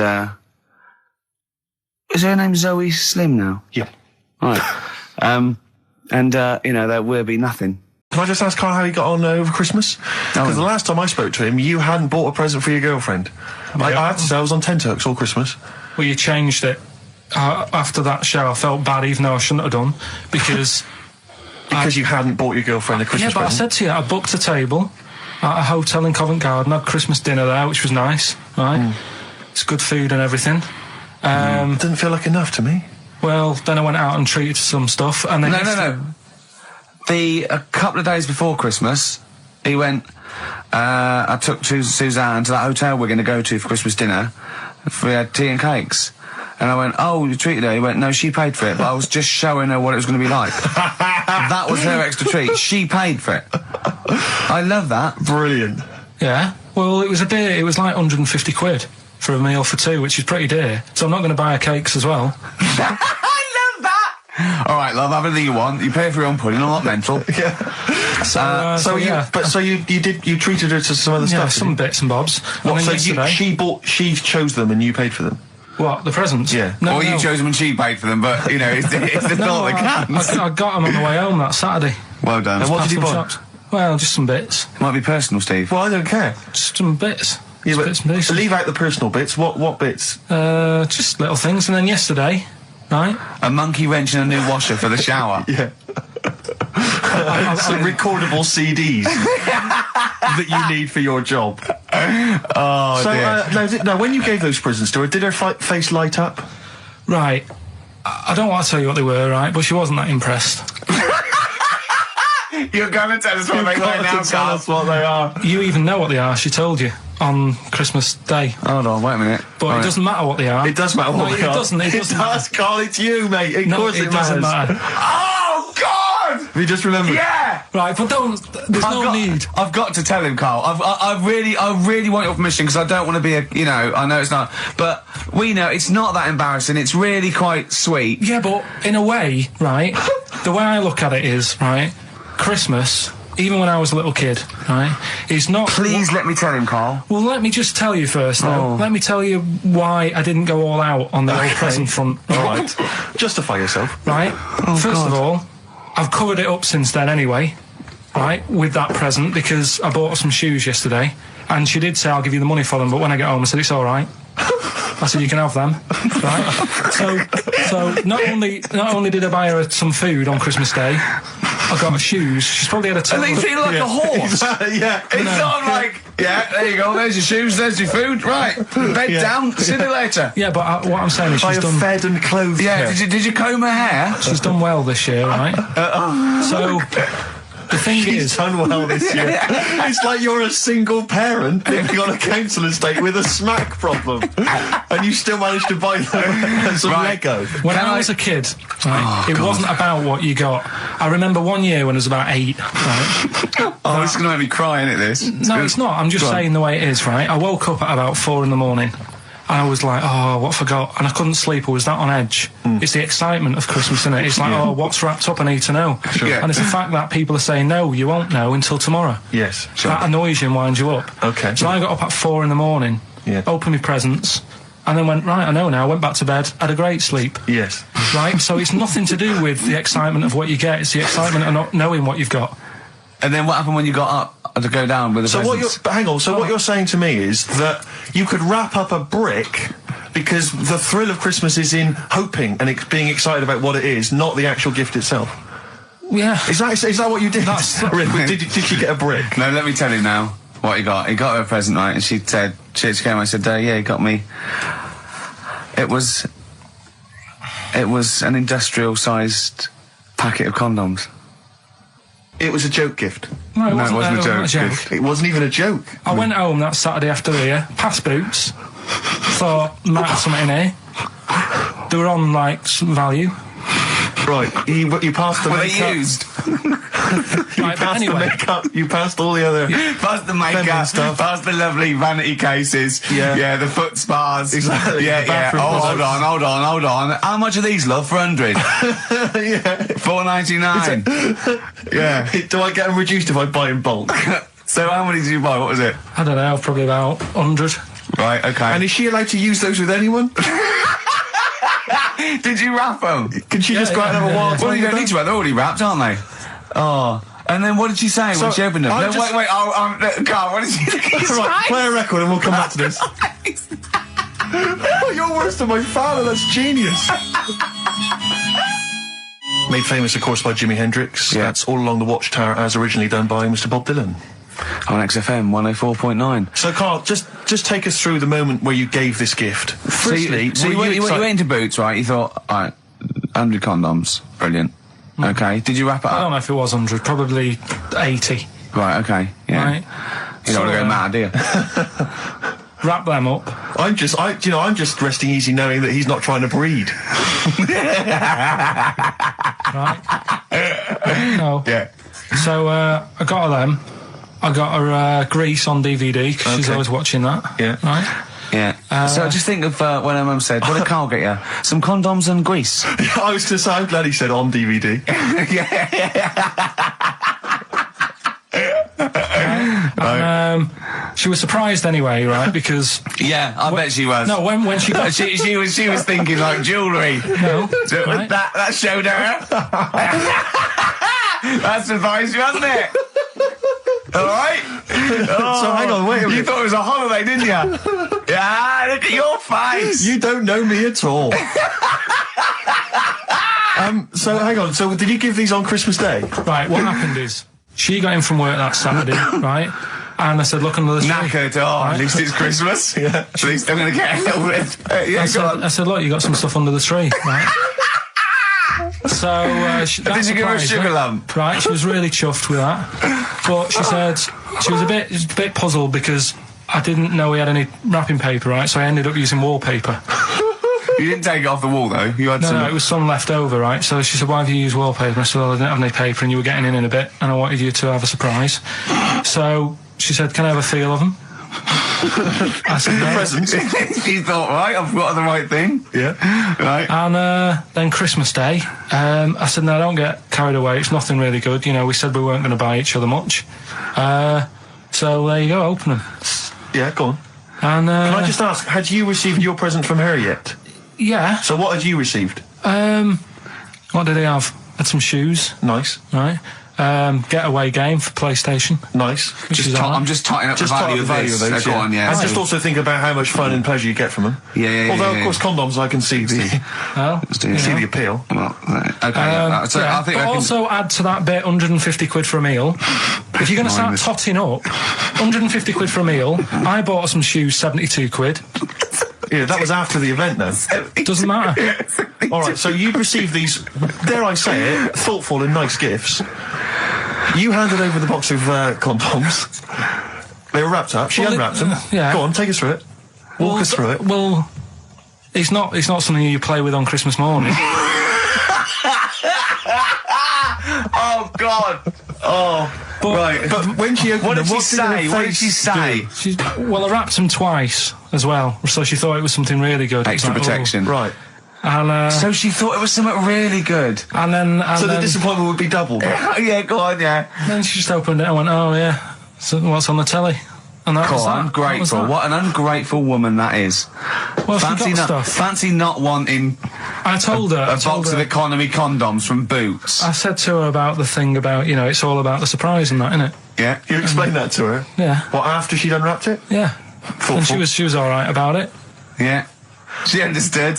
Rick, you know I suggested to him that he buy his girlfriend a gift. I'm worried I've done more damage to the relationship by suggesting that than if he had just forgotten. Next time you've got to go shopping for her yourself, Steve. I think I might do. You've better go shopping for her yourself. I'm glad it's all over though. It's mental. Yeah. It annoys me. The whole thing annoys me, and she knows that as well. Yeah.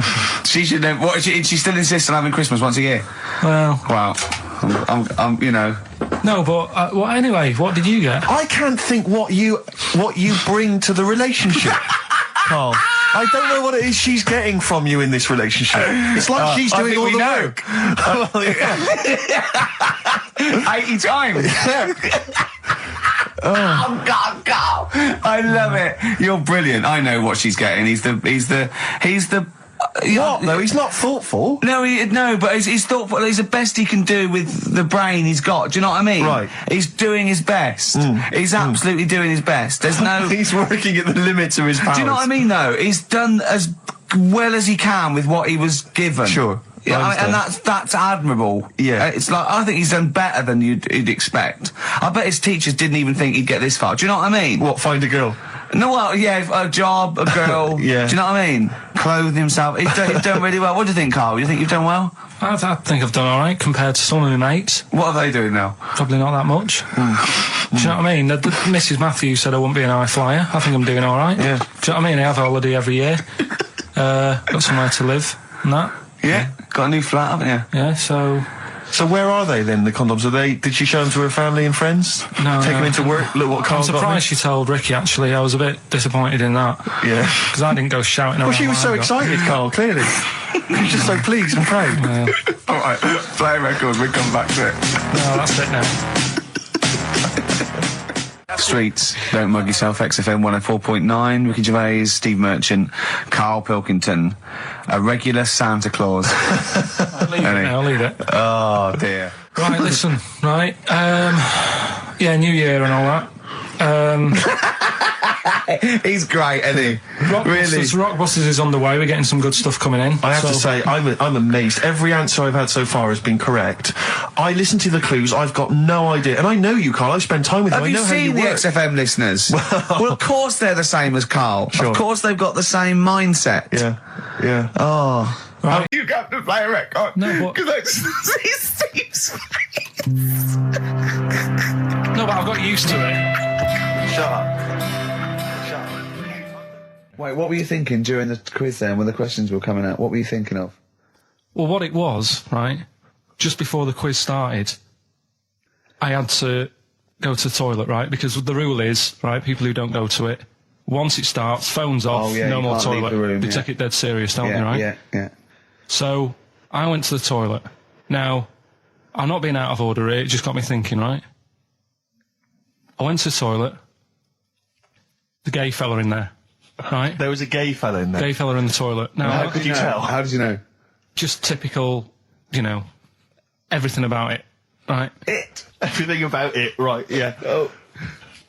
What, large handlebar moustache, leather cap. Butt plugs, amyl nitrate. Could I just say that these views do not reflect the views of the management of XFM or me and Steve. Or most of the people in this country. Go on, Carl. What's your problem? Yeah, but this is what I'm worried about, really. But this is why I only got Danny Minogue right. Right? Because this was floating around my mind. Went to the toilet. Now, isn't she? Go into the toilet. They have like men's cubicle and they have women's cubicle. Yeah. Now, without sounding out of order, is it wrong for me to think gay men should have their own little cubicle? Go in. They should have their own... Well, not cubicle, you mean an actual toilet, I suppose. When I was at the urinal, normally, there's a fella there and then you go, all right. And there's no pressure.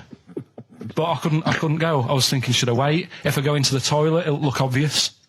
Yeah. I had loads of pressure and But this was what were going you on. worried about? I'm so sorry. What were you concerned about? Viewers? I'm so Well, sorry. it's like, right, listen, when I was a kid, right, and it's all right for you to go into women's toilets when you're a kid, it's like, oh, it's a bit cute, right, as long as you're not, like, over 15 or something, right? Right. But when I was a kid, I went into a toilet, and women, when they use their little cubicles, they don't shut the door. Some of them just sit down on the toilet, right, and you see everything.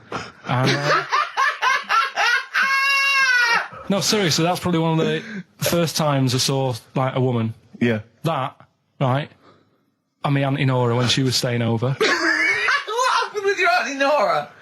She was, she's into wearing caftans. Into wearing what? Caftans. Oh, yeah. What caftans? Big, bellowy sort of dresses. Right. And, I used to sit on the floor at home in front of the telly. Sure. She was on the chair behind. Yeah. She did a bit of a sort of a Sharon Stone scene. Oh, God. Yeah. Did you see it? There was no underwear. No. What age were you? What was it like? What age were you? It's like a ripped tennis ball. What? Right, we're off air. We're off air. Either that or put us in for the Sonys. This is the Best Of Show on XFM 104.9. I'm Ricky Gervais, with me Stephen Merchant. Yes. I hope you're enjoying the Best Of. Oasis, Live Forever on XFM 104.9. Right, we're in the swing of things. It's mine and Steve's favourite bit of the whole show. This is what we do this show for now. Educating Ricky. Yeah. Go for it, Carl. As you said, learning can't be fun.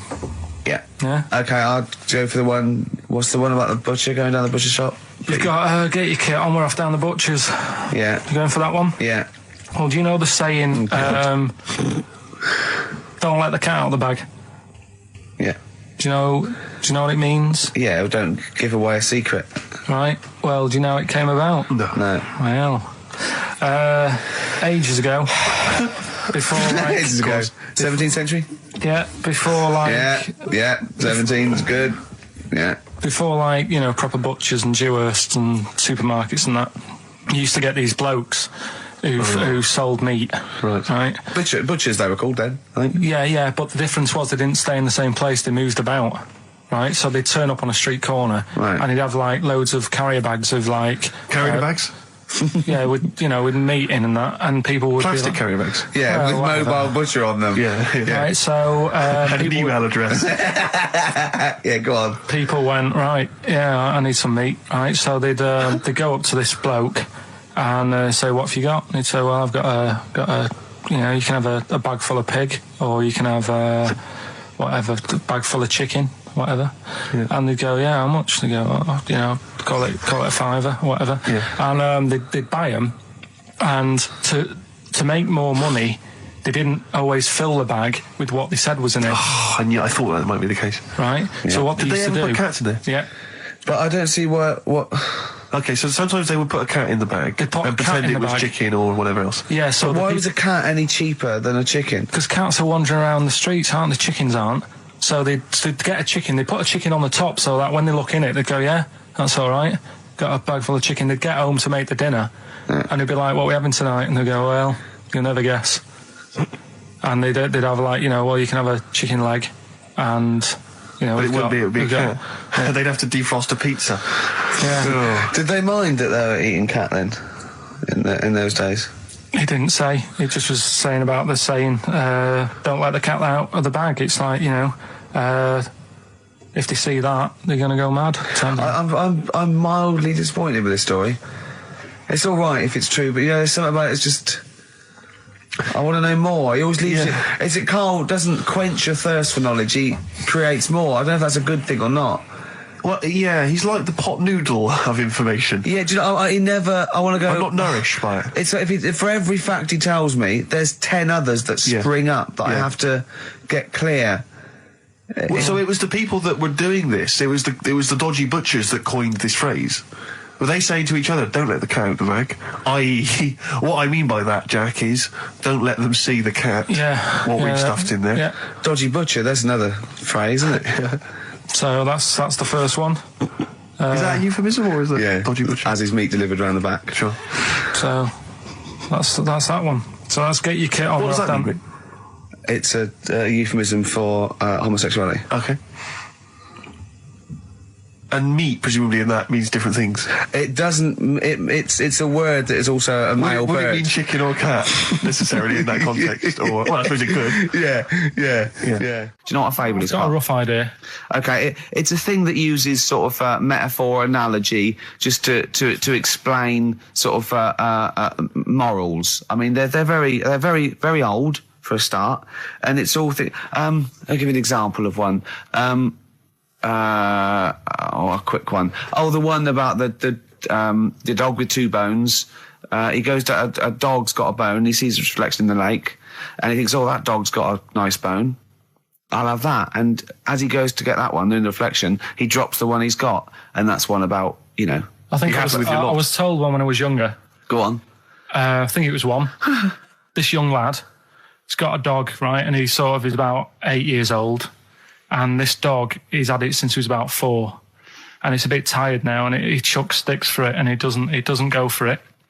And he's saying to his mum, "Oh, I want a new dog because this one's useless. It doesn't do it doesn't have any fun with me." So they say, "Oh no, but Rover's a good little dog. You should look after it." And he's like, "Oh, I don't like it. I want a new one."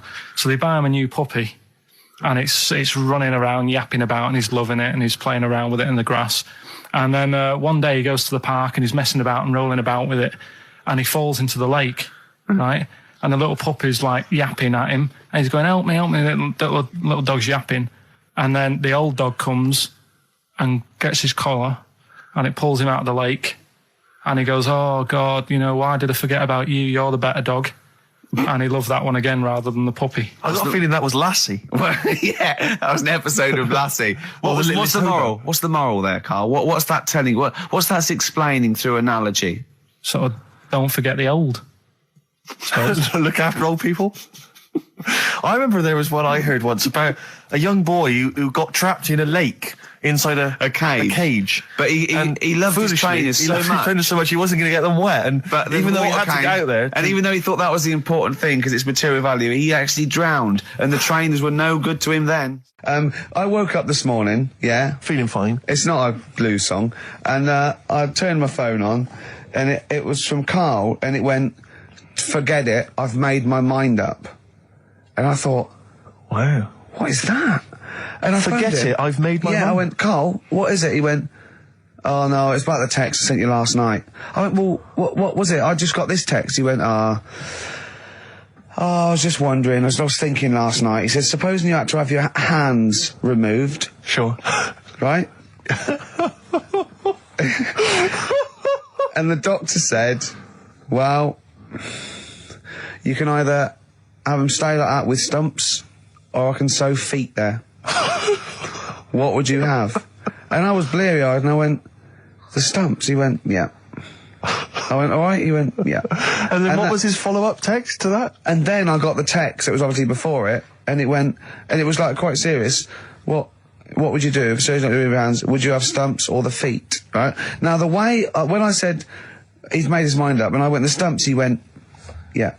I think secretly he decided on the feet, but was too embarrassed to tell me. There's a little bit of what would you do? Because But why did you think of this? Why did you think of this? Girlfriend's away, right? Yeah, no, that's not why you start thinking bizarre surgery devices. Right? I'll let you into my little mind, right? Last night, I had some beans on toast, right? She was away. It's good already. She was away, she had some beans on toast, she went wild. Yeah. Right?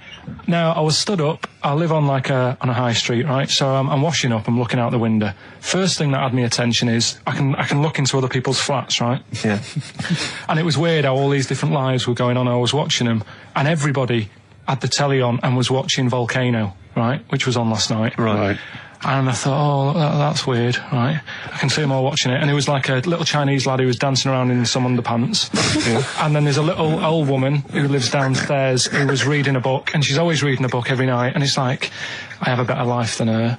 And then there's like some sort of bouncer who's always getting ready to go out late at night with all the black on. He looks like a bouncer. So I was watching all this life going on. I thought, did you witness a murder while you were doing this? Yeah. It was like that sort of Sliver film where that bloke had loads of tellies watching people's lives. So that was going on in my mind. And then I was washing up, and I picked up the plate, and I thought, oh, it's amazing, isn't it?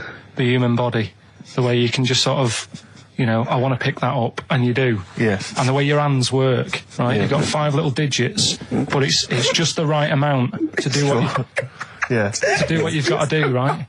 So I'm cleaning the plate. Sorry, Carl. Stop. It's just the right amount. Might be one of the most genius things I've ever heard said. I would love David Attenborough to phone you up and say, "Carl, how do I word this about the evolution of the mammalian front limb?" Just go, we'll just say it's the right amount. But it is. One extra would get in the way. Yeah. And one less would just make it that little bit more tricky when picking up a bit of a slippery dish. Or buying gloves. Yeah. A slippery dish. And then the other thing is, the one that I was reading, the world record with the fellow who's pulling a train with his teeth. Mm. Does that make any difference that he's done it with his teeth? What do you mean? Well, what difference does it make? Well, isn't it? It's quite hard to pull a train with your teeth, I imagine. Well, it's pretty hard to pull a train. All I'm saying is it because he couldn't beat the fella who's pulling it with his hands? Well, this is my point. I think there was one bloke with the record for the running backwards 100 metres was sort of like 11.5 seconds. And I was thinking, turn around, you'd probably have a really good go at that. Do you know what I mean? Yeah. It's sort of like doing a marathon with a milk bottle on your head. Take the milk bottle off and see how fast you can go, you twat. But you can just tweak it, like the fella who has done the pegs on the face, right? Yeah. His name's Gary Stretch Turner, right? Right. So you're sort of cheating already if he's got a stretchy head, right? but you are, right, you are one of the most stupid humans I've ever met. Well, get me in the book. Yeah. Right? Well, listen. So Gary Stretch Turner, right? His record is 153 pegs. Yeah. He did it again, and he only got 150 on.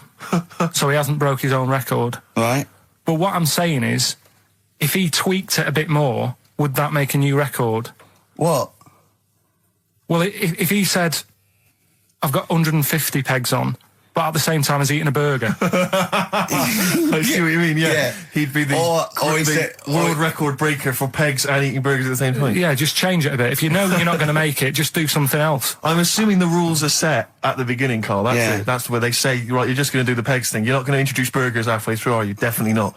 And then they have a go. I was on one leg, not interested. How many pegs? 150. Can I just ask very briefly, I was quite interested by the family had to move because they lived on Butthole Road. Yeah, I quite like that one. I don't know if I've told you before, Rick, where I used to live. I'm not going to tell you the name of the street that I used to live on, not on air, because my parents still live there and I don't want, you know. But I'm going to write it for you now. This is the genuine name of the street I used to live on. Just imagine when you're at school. Yeah. And like in class, for instance, in French, you've got to say, you've got to answer where you live. Yeah. J'habite, wherever. Yeah. That's the name. This is actually the name of the street we lived on. No, it's not. I swear to God. That is... Absolutely right. I could phone my father now and he could confirm that for you. No, I swear because he doesn't want to God. And I tell you that... But listen, do you know what worries me? It's the apostrophe S. I know. Because that's blatant. Yes. Amazing, isn't it? That is incredible. Imagine how embarrassing that was. So if I look that up in the Bristol... You'll find that in the Bristol A to Z. I swear to God. That is really... Why have you never told me that before? I can't believe I haven't. That's I'm incredible. still embarrassed now. Do you know, whenever I have to phone up, if I have to give that address, I always spell it instantly. Really? Like, somehow that'll hide it, that'll disguise the name. But I can't get over that. Anyway, if you perhaps live in Tits Avenue, you know, or... Wankling Drive. Wankling Drive, just get in touch. Let us know, we're not really interested. You've been voting in all week, sending your emails, so here's the clips that you wanted.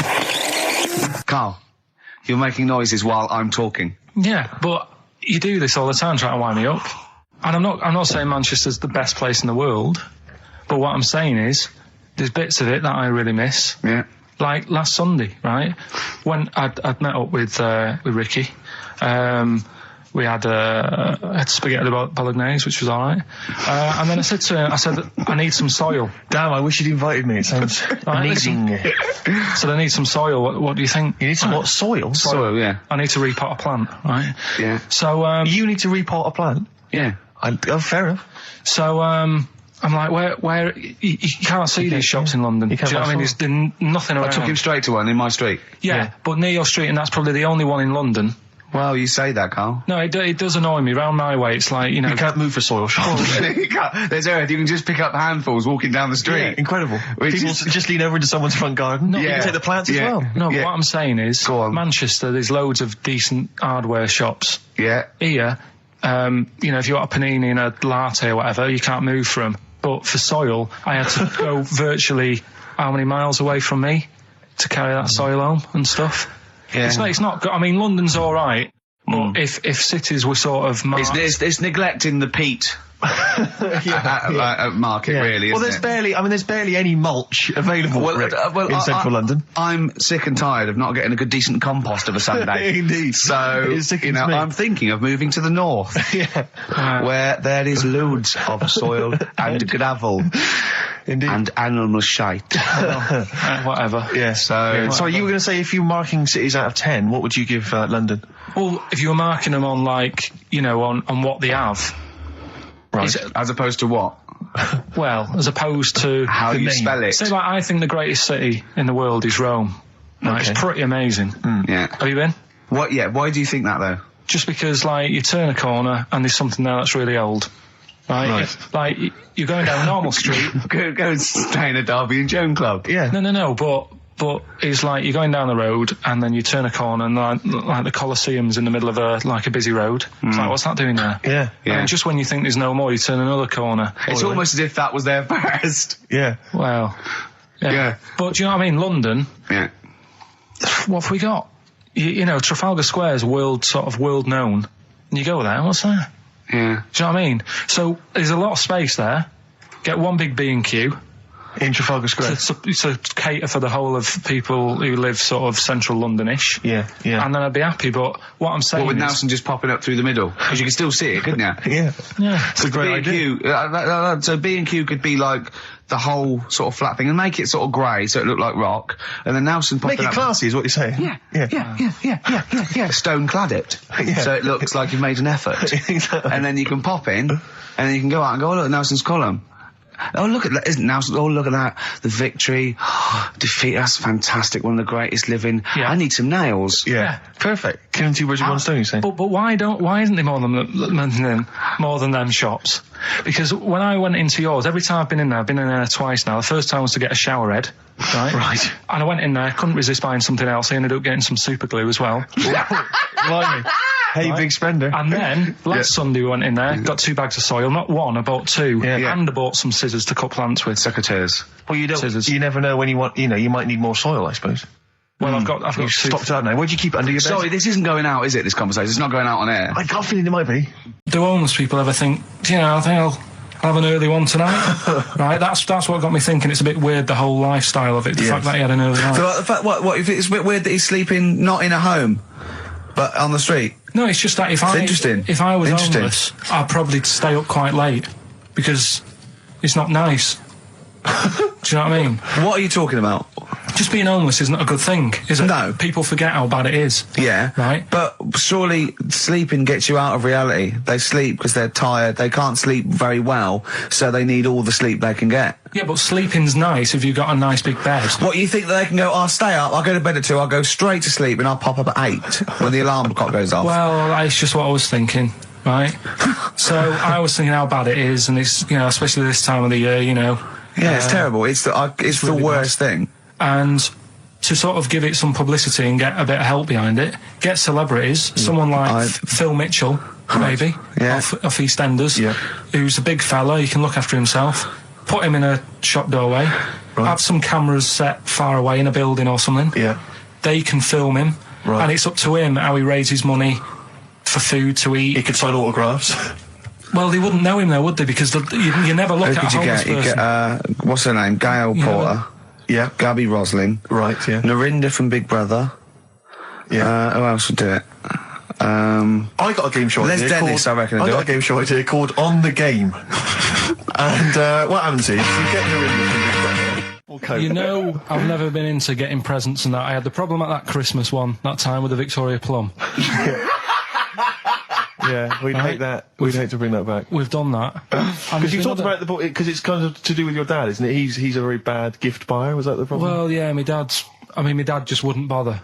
It was my mum who sort of made an effort, and she sort of worked out half of what I wanted, then she left it to me dad to get it off someone, see if he could get one cheap or whatever. I love the fact that usually people talk about, like, drinking heavily or violent abuse, right? Yeah. But here's what he's been left with and scarred with from parents is bad gift buying. Yeah, and that's the Victoria Plum incident. In the greatest scheme of things in the world, that's not a bad thing to have, is it? There was this, this is what it's like about getting presents and stuff, right? With my mum and dad. Go on. My mate, Colin, right?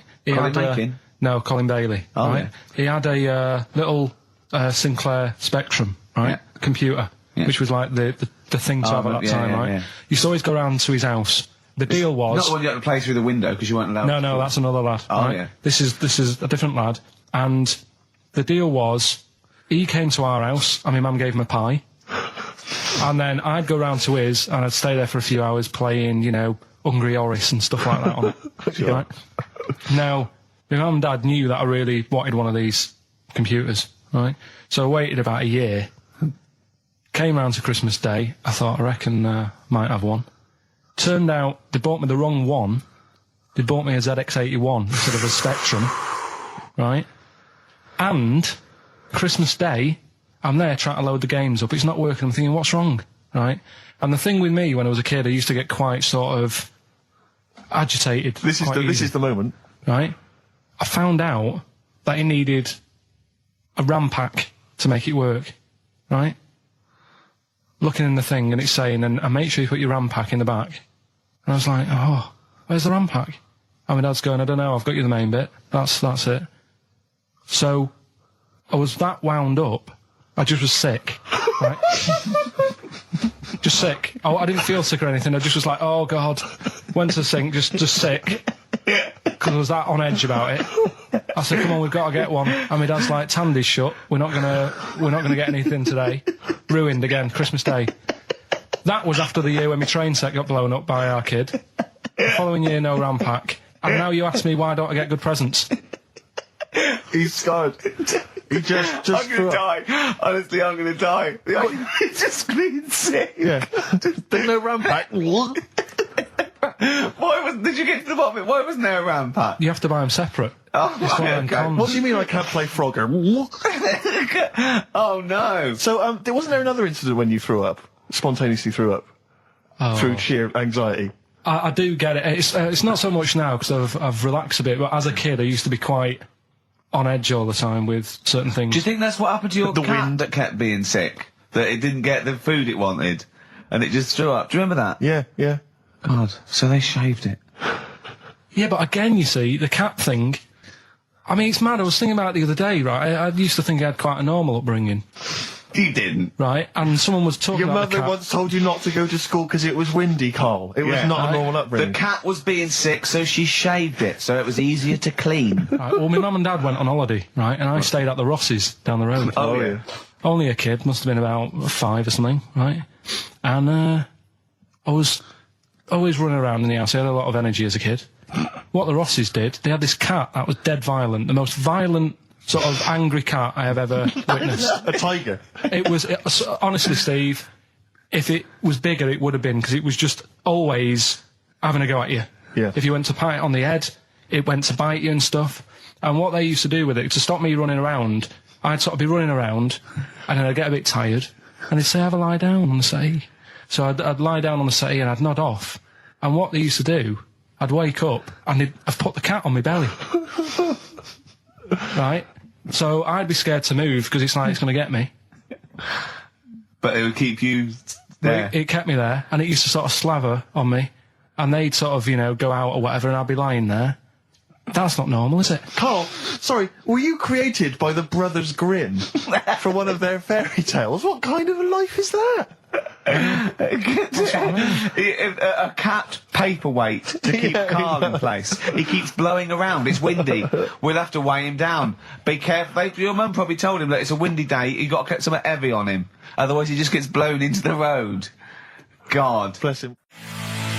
Roll Over DJ by Jet on XFM 104.9. I'm Ricky Gervais, with me Steve Merchant and Karl Pilkington. All right, Karl? Yeah. Bit miserable today, Karl. Let me explain why. Go on. Steve, and to you, the listeners. Well, we came in to a big bunch of stuff. Dropped off was it Becky from Marks and Spencer? Just like lovely stuff. Food, presents for the cat, books, just, to Ricky and Steve. Ricky and Steve who do the show, right? Ricky Gervais and Steve Merchant. GQ presenters of the year. Creators of The Office, right? Award winning. Carl's looking over. I go, well, maybe, it's not for you, no. And then he told me why he's grumpy anyway. Go on. Do you know what XFM are giving everyone? How long have you been here? About 6 years. What are you getting for Christmas from XFM? 2 CDs. Is that of your choice, or do they choose them? That was real. Play a record. Yeah. But It's mad. From That's mad. Oh, is this the Cardigans? Great. Brilliant. I didn't even say anything. It makes me feel better. I can enjoy the rest of the show. Yeah. Before we carry on with anything, I should just tell you, we're on the subject of emails. There's one emailer we're always looking forward to hearing from. Dickers! Richie Anderson. Dicky Docky Doo. Richard Anderson. Thanks for emailing. He's my biggest fan. He's now. one of the biggest fans. He absolutely loves me. But not afraid to offer some constructive criticism. Go on, that's the great thing about Dickie. And from Anders this week, he says, Ricky, I'm lazy, I talk nonsense, I'm badly organised, and I believe in ghosts. Can I have a job working on your show?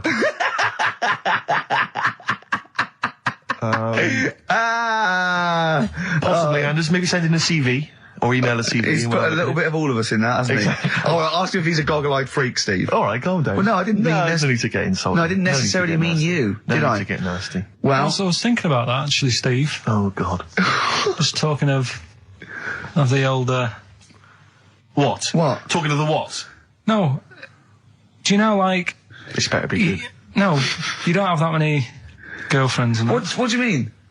Carl, why are we on this? I was defending you in the whole monkey discussion. Come on, what's your point? What's your point? What's your point? No, what's the point? What's the point? I just was thinking... If there was an infinite number of Steves? You're an odd-looking fella. Come on, Carl, get to... No, you know I know that. I've told you that loads of times. What do you mean, you know I know that? Well, there's no point pretending anymore. Steve, I'm flabbergasted. But also, you don't like spending money, right? He's mean and weird looking. Valentine's Day. Are you sort of, you know... You've got to love him now, haven't you? What are you happier with? The fact that no girls like you enough, right? This is really mental. Or are you happy because you don't have to spend any money on a card for someone? A little from column A, a little from column B. Wait, let's have more monkey news. What have we got? No, we've got so much to get into this show. Insults. We don't need the insults. I think we've got enough. We don't need the insults. Yeah, there's no more insults. What angers me with Carl is he's been planning that. No, I haven't. I was thinking about it on the way in because Valentine's Day is coming up and I'm not a big fan of it. Right. Condoms? You bought your girlfriend a box of condoms for Christmas. I don't think you can have a go at me. To be fair. No, but I don't just treat her on Valentine's. I'm always... Do you know what I mean? You don't even treat her on Valentine's. You don't even treat her at Christmas or on her birthday. When do you treat her? Hang on a minute. Wait a cotton picking minute there. Oh, why I order. Wait a minute. What's that? Tiffany Dog. I treat your girlfriend better than you, and I've only met her twice. I took her out last night and she enjoyed herself. Where'd you go? Until she had to write the check. Where'd you go? To a chippy. A really... No. Play a record! Is it a chippy? No, a quality one. Right. Oh, God! Under a fiver for two. Oh, nice wrapping. Not newspaper, greaseproof paper. And bread. That's Feeder. Just the way I'm feeling on XFM 104.9. Ricky Gervais, Steve Merchant, Claire Sturgis. Well, he's defying me. He's not calling in. We're going to give out his number and he's not calling in. That's even more annoying.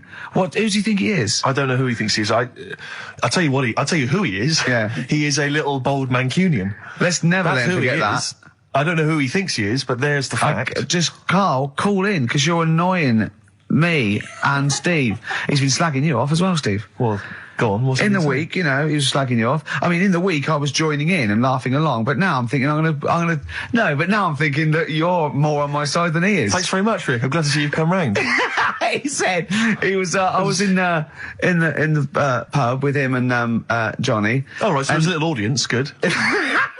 And he went, have you seen Men in Black 2? I went, no. He said, have you, Johnny? He went, no. He went, there's a thing in it that looks just like Steve. And I went, what? He went, it's a thing, he's got really gangly arms and bulbous eyes, and it just works really fast in the Aliens registration thing. And I went, all right. I said, well, bring that up Saturday. Since he's not here, what do you think of that? Well,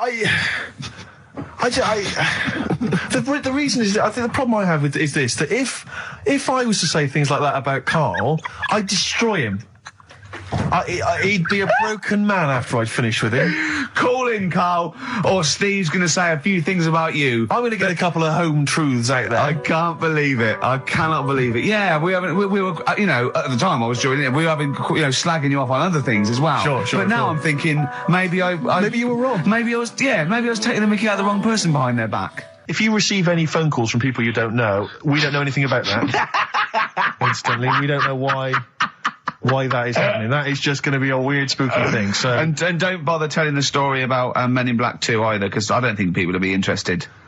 Actually, on the subject of Men in Black 2, what? Have you seen that, Steve?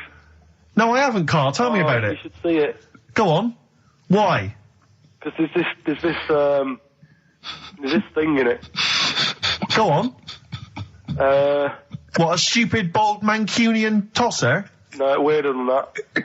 There isn't anything weirder than that. Big eyes, it was gangly. Keep talking. You've got to see it, because you wouldn't believe how the likeness and that. You've got to get the film out tonight. Right. It's not as weird, it had a normal voice, right? He's done yet, he's not even here! I'll tell you what, mate, it ain't worth coming in next week. Oh, stay on the line, Carl. Play a record, Claire. Kings of Leon, Molly's Chambers. What do you think of that, Carl? Alright.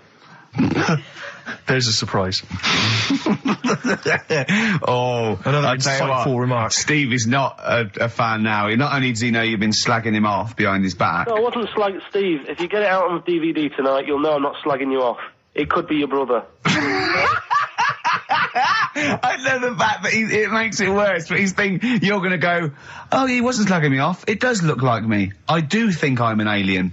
I love the fact that you hope Steve will go, he's got a point.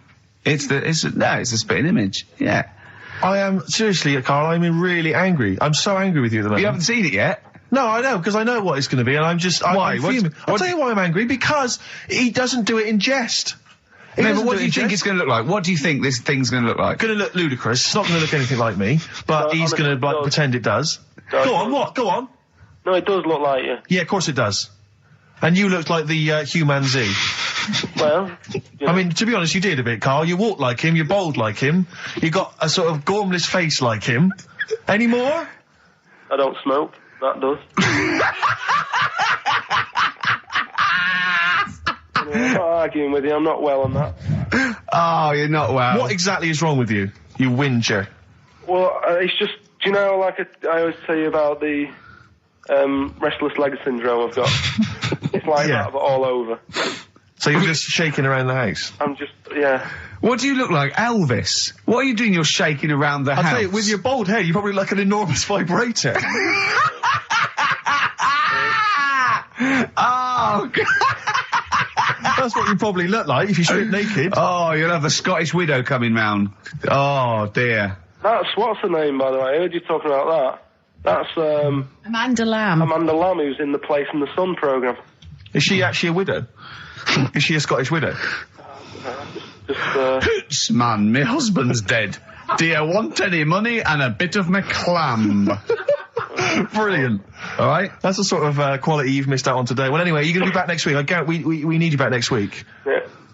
Yeah. Well, how do you know? Also, how did you know you were going to be ill today? Because you phoned and arranged this yesterday. Convenient. And I spoke to you yesterday and you didn't sound very ill. I felt ropey yesterday. You've got a bit of a bunged up nose. Even though I have a bit of a bunged up Even though I was nose. ill, I still sorted it out. Yeah? I'm a little bit sweaty. Even though I was Carl, ill, sorting it out does not mean you phone up Sturgis and send her down. That's not sorting it out. That's making things worse. Have you learnt nothing?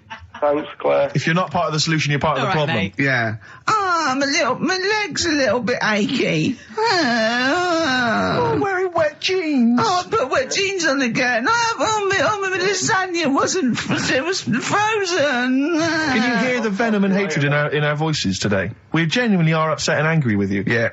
Can't believe it. I cannot believe that Right, well, the thing is, we'll be back to normal next week, right? We've got Billy Elliot doing the film next week. Right. Any prizes? Got some good stuff. Have you got any films with Burt Reynolds in to give away on VHS? And I'll see you then. Great, we're looking forward to it already. I'll see you later. See you later. Hot heat, bandages, XFM, we're off, innit? That's it. It's all over. Yeah. Back next week. Yeah. Thanks, Claire. Bye. Total respect. Yeah, Yes. nice one. Keep it real. See ya. Carl, I need the phone number of your girlfriend. Let me explain why. I was lucky enough, once again, to be on your quiz team this week. Ricky, Still to beat me. He's still to beat me with his team, yeah. Second I came. the gang here and some friends, we sometimes go down to a pub quiz in the local area, and I was very nicely, I was invited by Carl to be on his team. Twice now I've been on that team. Ricky's always on another team. And what can I say, Carl? Do you mind me saying this now? Because I've analysed the team, and it's very much your team, and you've put the team together. You've recruited some excellent personnel. Your girlfriend's very, very good on the team, as is one of her work colleagues. And you normally bring in, someone like myself. I like to think I'm providing something with the entertainment section. I seem to remember last time I answered at least 6 or 7 questions that other people hadn't got. So I felt I provided something there. Carl, I rather like John Harvey Jones, who used to be called in to sort of troubleshoot companies. I see why you are not winning ever, and it's a rather pricey contest, isn't it? It costs a tenner to enter per person, and unless you get in the top 3, you're not going to get to see your money back. So I think you're going to maybe need to step down from the team, because Carl, I am not sure. You consider yourself a kind of player manager, but frankly, I'm not sure you're providing enough. Right. See, this is funny, because as bad as I imagine you are, I don't think Steve would make it into my team, so he's getting a bit cocky here. I want to know what your opinion of him, because he's told me he's great on it. Well, you bang out of order, first of all. Okay. Do you have a good night when you're with us? I tell you what, I wish I hadn't lost a tenner every time I've come down. That would have improved it. You point out there about the football analogy. Mm-hmm. Alex Ferguson, when did he score a goal? Right. He doesn't. He tells the others how to do it. Right? That's my role. He doesn't take up one of the 11, though, does he? No, exactly. It's not like you can only field 10. Yeah. Because we only got 10 again. I want to be in the 11. Exactly. He's not running around in midfield, falling over. Yeah, shouting, "Oh, what have I told you?" Yeah. No. Right. I'll admit. And there's a limit of 5 players. We should explain that. That's the point. Yeah, there's only 5 players on the team. But it was pretty tricky on Tuesday, though, wasn't it? It was one of the tougher... Tell everyone the one question you got right.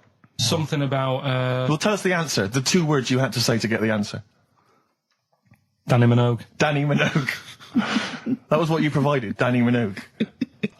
Is this valuable? Well, no, not really, because there was at least 2 of us who also knew the answer. Oh, well, we gave him. No, exactly. We gave it to Carl. We massaged his ego. I just feel Carl. Do you know what? I feel a bit bad now, because I just either had a crushed face. Can I just tell you right now? He just can't believe this. Can I just tell you right now? I think the problem is this. I think there's that precious 5th position that is not being filled at the moment, I think, consistently enough by a decent player, right? You've got a solid team. I'm thinking if you want to remain on the team, you are going to have to pull your finger out and find a 5th member that is going to provide, and I'll tell you where the weaknesses are. I can tell you right now, mate. The weaknesses are natural history and science. Something which Ricky Gervais is scoring on week in, week out on his team. There is a few. Now, if he was available for a transfer, we could be fine. But we've got to find someone to fill in that space. Otherwise, I'm either going to quit, or you're going to have to step down. Because I don't think I can be on a team where there is these obvious deficiencies. There are visible deficiencies. And, the £10. That's £10. I'm not made of money. That's once a month. I've seen him depressed for 2 hours when he lost £20 at a casino after 5 hours playing. Don't bring that back. Don't bring up that again. That story. He doesn't like wasting money, Carl. You know that. What do you think? What's the solution? We've got to think proactively now. We've got to sort this out. See, there's always other things going on in my mind when I'm in that pub quiz. For me, it's just a little bit of fun. Sure. It's a night out. Do you know what I mean? Suzanne enjoys it. Yeah. It's a bit of a get-together. We have a chat beforehand. Yeah. We have a bit of fun. Yeah. But there was other things on my mind. Carl, I could do that here. I don't have to lose a tenner. Wait, what were you thinking during the quiz then, when the questions were coming out? What were you thinking of? Well, what it was, right, just before the quiz started, I had to go to the toilet, right? Because the rule is, right, people who don't go to it, once it starts, phones off, no more toilet. They take it dead serious, don't they, right? Yeah, Graham. And it was all a con, so Carl could get Mondays off. Poor Graham, the station's struggling enough as it is. Yeah. It's like running around like a headless chicken. Yeah. No one's listening. That's why I don't bother talking on a record then, because there's no loss to London. Sure. Right? It's pointless, this show. We don't do it for the money. We don't do it for the kudos. I don't know why we do it. No. Is there anything on telly at this time? I'm going to have to lie in. I know. But it's all a ruse to get Mondays. He's got Mondays off now, because he has to do the show, 2 hours, right? And he's still getting paid. And it's all a con, because he knows that he's holding him over a barrel, and it's like, oh, we've got to keep Karl happy. Right? I had Mondays and Tuesdays off before Duncan got involved. You know what I mean, though? And it's like, poor Graham, who's the MD, in charge of the thing, probably pulling his hair out, worrying about the station, right? You know, it's a sinking ship. And then Karl Pilkington, well, I'll do it, but I want Mondays off. He's probably sitting home now. His family, he's probably ridiculed by his wife. His kids almost certainly would have lost all respect for him. That he's been fooled by Karl Pilkington. He calls his mates, they go, oh, I'm busy, Graham. I don't, I can't think. It's embarrassing. But do you know what I mean? And you think it's funny, and you think you've got one over him. He's going, Monday's off for 2 hours. Yeah, you do. You think, and now you're embarrassed. We've said it on air. But you're only conning yourself in the long run. Because, do you know what I mean? I hate that sort of, the world owes me a living, how much can I get, what can I get out of the world? What are you going to give back to the world, Karl? What are you doing now then? Are you going to prepare Mondays? What have you prepared for this show now? You've had 3 months to prepare. Yeah. What have you got? What have you got for us? Okay, what's happened in the last 3 months? What? In this place or just my life? Well, what have you got for us? With 3 months, we're cloning about, you get Mondays off, you're getting paid for it, you've got a cushy deal, you're having a laugh, you're taking the piss out of the management, right? So, what have you got for us? Give it to us. I've kind of, updated Rockbusters a bit. Right, brilliant. Yeah. Right, so, and you said don't mess with it. If something's good, don't mess with it. What do you mean it wasn't good? It was never good. It was never good. Of course we had to fix it. It was fun to do. It was a laugh. I mean, I imagine it was much more fun for me than the 450 listeners. You know what I mean? I enjoyed it. I enjoyed squeezing your head and dressing you up. No, but that's just it. When I had a meeting with Graham, right, I said, look, I'm not being funny. I don't want to do it anymore. I've had enough of it. Yeah. And he was like, oh, what's up with you? You sounds like you have a right good laugh. I said, yeah, but that's all good acting and stuff. I said, it's hell in there. I said, like he's talking about Vietnam. Yeah. I said, having my head squoze, right? What? Squoze is still not a word. We've been away 3 months. It's still not a word. Right. Yeah. I said, he's putting a dustbin lid on my head. Yeah. You told this to the ND. He's hitting me with a tray. Yeah. He's chucking toilet paper at me. Yeah. And he said, yeah, but that's all over 2 years. I said, no, that was the same day. Okay then, what has changed in 3 months? They're listening, they've been listening for 6 minutes now. Come on, give us something. Bit of Nickelback. What's happened in 3 days? Play a record and let him 3 months? What, in my life or in here? Nothing's happened here, nothing's changed here. Right. But, I don't know, do you know last time we were on? Yeah. Right?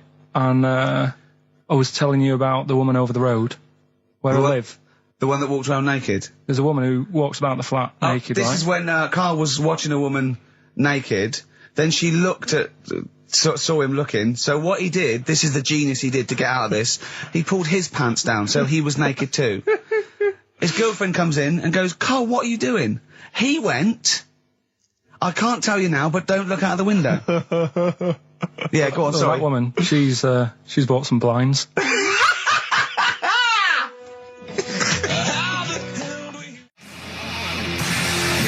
Darkness. I believe in a thing called love on XFM 104.9. I'm Ricky Gervais. You're Steve Merchant. Sure. That's little Karl Pilkington over there. Where is he? There he is. There he is, yeah. All right. Yeah. Hey. Back together again. The old gang. Yeah, it started last week. Yeah, I think triumphant return. I think it went well last week, didn't it, Karl? Good show, wasn't it? You loved it, didn't you, Karl? Brilliant, right? Yeah? Yeah. Now, you weren't speaking to Suzanne last week at this time because you said she had a haircut, probably quite an expensive haircut. She's a lady in media. She's got to look good. She probably doesn't go to the barber like you or just shave it at home. Probably spent quite a little bit of money on it. She came home. She thought, well, my sweetheart, my lover, my sweetheart, you know what I mean? The man in my life is gonna love this. Well, he adores everything about me. He's gonna love my hair. She walked in. Hello, Karl. All right. You look like Dave Hill from Slade. Is what Hugh said to the poor woman. And then talked about it on air. She was furious about that. So what did you do? Karl? She did listen, yeah. She wasn't happy. And she heard you slagging her hair off? Yeah. Well, what so this is probably annoying her now. Well, no, it doesn't matter. We can do a lot today because she's at work. So, and of course, no one's going to tell her. Let's have a chat about a fat arse, shall we? Hold on. Oh dear. You are in so much trouble. That's that he's realised he is a little bit worried. Oh, didn't you go and buy her a coat or something? Took her out on Sunday and treated her to a new coat and that. Yeah. But I offered, I said as well, I said I'd pay to have it done again. Oh no, Carl, you have. Oh God. Oh my Christ. So she listened to the show. What did she say? You got home, she'd heard you slagging her hair off. Imagine that. He thinks that's a good thing. We've won the pools. Brilliant. What are we doing? Well, you can have facial surgery now, love. It's sort of like, it's just, Christ. You offered to have it done again. Unbelievable. Yeah. But I got home and she's like, being moody with me, right? Yeah. You thought something's wrong, so you must have listened to the show when I was slagging off her hair. Well, his first thought was she's probably looked at herself in the mirror. She agrees with me. Yeah, that barber's been round again. Yeah. And she just said, that wasn't very nice of you, was it? Oh. So I just said, hang on a minute. I said, that's what we do on the show. When I'm slagging off, Chinese people looking old or whatever, I said, you never interfere. Sure. I love the fact. She's got to get her priorities right. I love the fact that she's in the same queue as a billion people you've never met. Yeah. That's fantastic. She's in the same queue. Well, you didn't complain when I was slagging off. Carl, I don't think Carl has ever admitted he might be in the wrong. Ever. Certainly not to you or I. So did you admit... That is so true. Isn't it? That is so true. He's never admitted that he might be in the wrong. So did you, in this instance, agree that maybe you'd overstepped the mark? No, I just said she took it badly. Do you know what I mean? It's only a haircut. Yeah. Yeah. Well, you haven't seen it, so you can't start interfering on this one. No, okay. No, I haven't seen it, but I very much doubt she looks like Dave Hill from Slade, who, if I'm unless I'm mistaken, used to cut his hair with garden shears blindfolded. Well. So you know what I mean. And did her teeth stick out when she started speaking with a Brummie accent as well? I've got used to it now anyway. So, and so did you bought? So at some point you came crawling back and you said, "Do you want me to buy you a coat?" I just said, "Let's leave that. Let's go out and have a good weekend." Sure, but get your hat before we go. And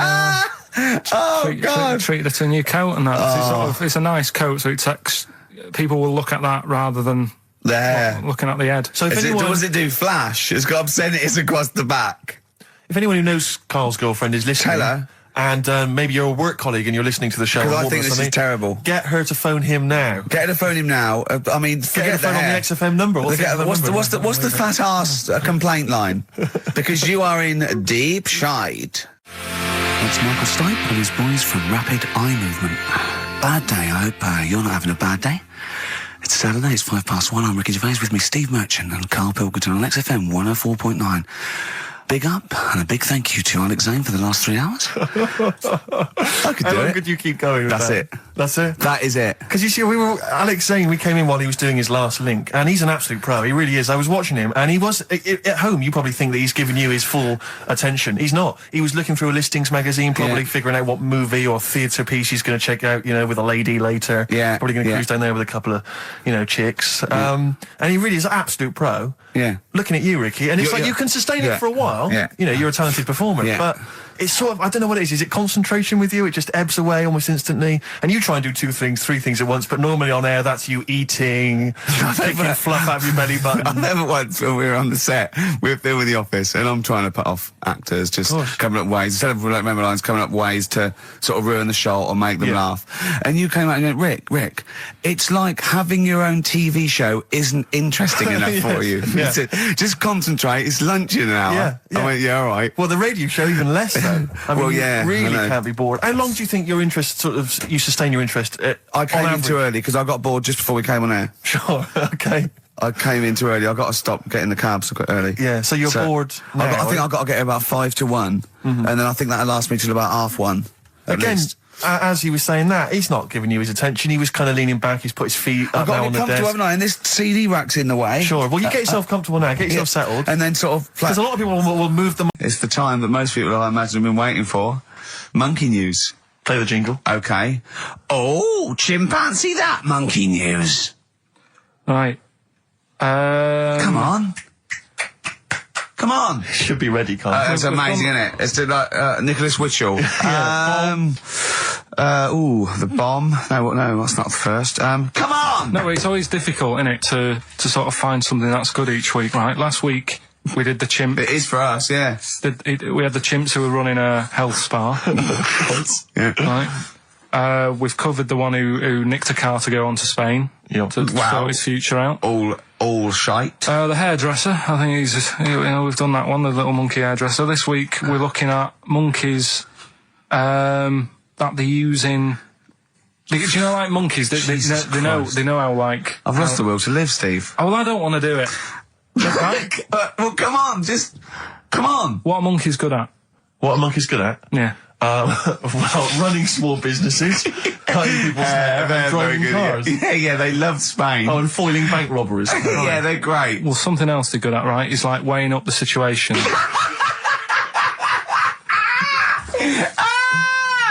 Oh, God! If you stick them in like a field with loads of like obstacles on it, right, they're good at sort of, I can get over that, and I climb over that, I'll swing from there to there, that sort of thing, right? Okay. So the people in charge of somewhere, I've thought... somewhere! I've thought we can use that skill, right? And what they've done is they've got a load of little monkeys, right? They've given them an IQ test. Yeah. And the ones that score above 80, right? Get to produce this show next week. Join the army. Right. How do they join the army and what do they do? They just, what they do is they set little obstacle courses up for them. They do that. They do a cross-country run. They do, the IQ cross-country test. run? Yeah. Okay. And then once they've done all that, they make them a little uniform. Made to measure little uniform. Slightly longer arms, shorter legs than usual, yeah. Yeah.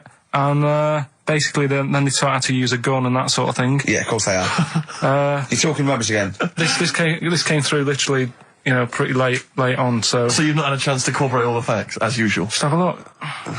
Right, it's the bit I'm looking for is, well, A, why are they doing it? Why are they doing it? Yeah. Why do we need monkeys in the army? And secondly, why are we giving them guns? I'll just check to see if any of that... I love that we only let gays in recently. Yeah. Talk amongst yourselves. Yeah. Just have a look. I can't read it. That's too much pressure. Well, it's rubbish. But it's rubbish. They don't get it. It's the way that there are things there are animal cores, right?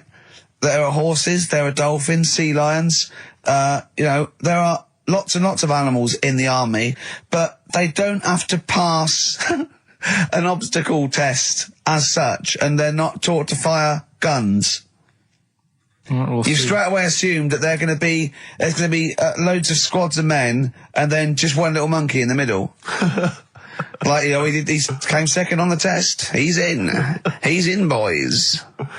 What do you think, Steve? You've read it? Well, as ever, Carl, this is an arbitrary email sent by one of our listeners. You know what Ricky and I think of them.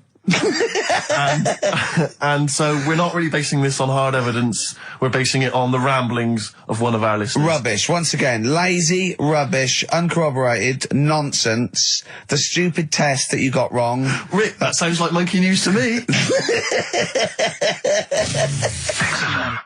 I wanted to play those adverts for you on XFM 104.9. Well, that's about it.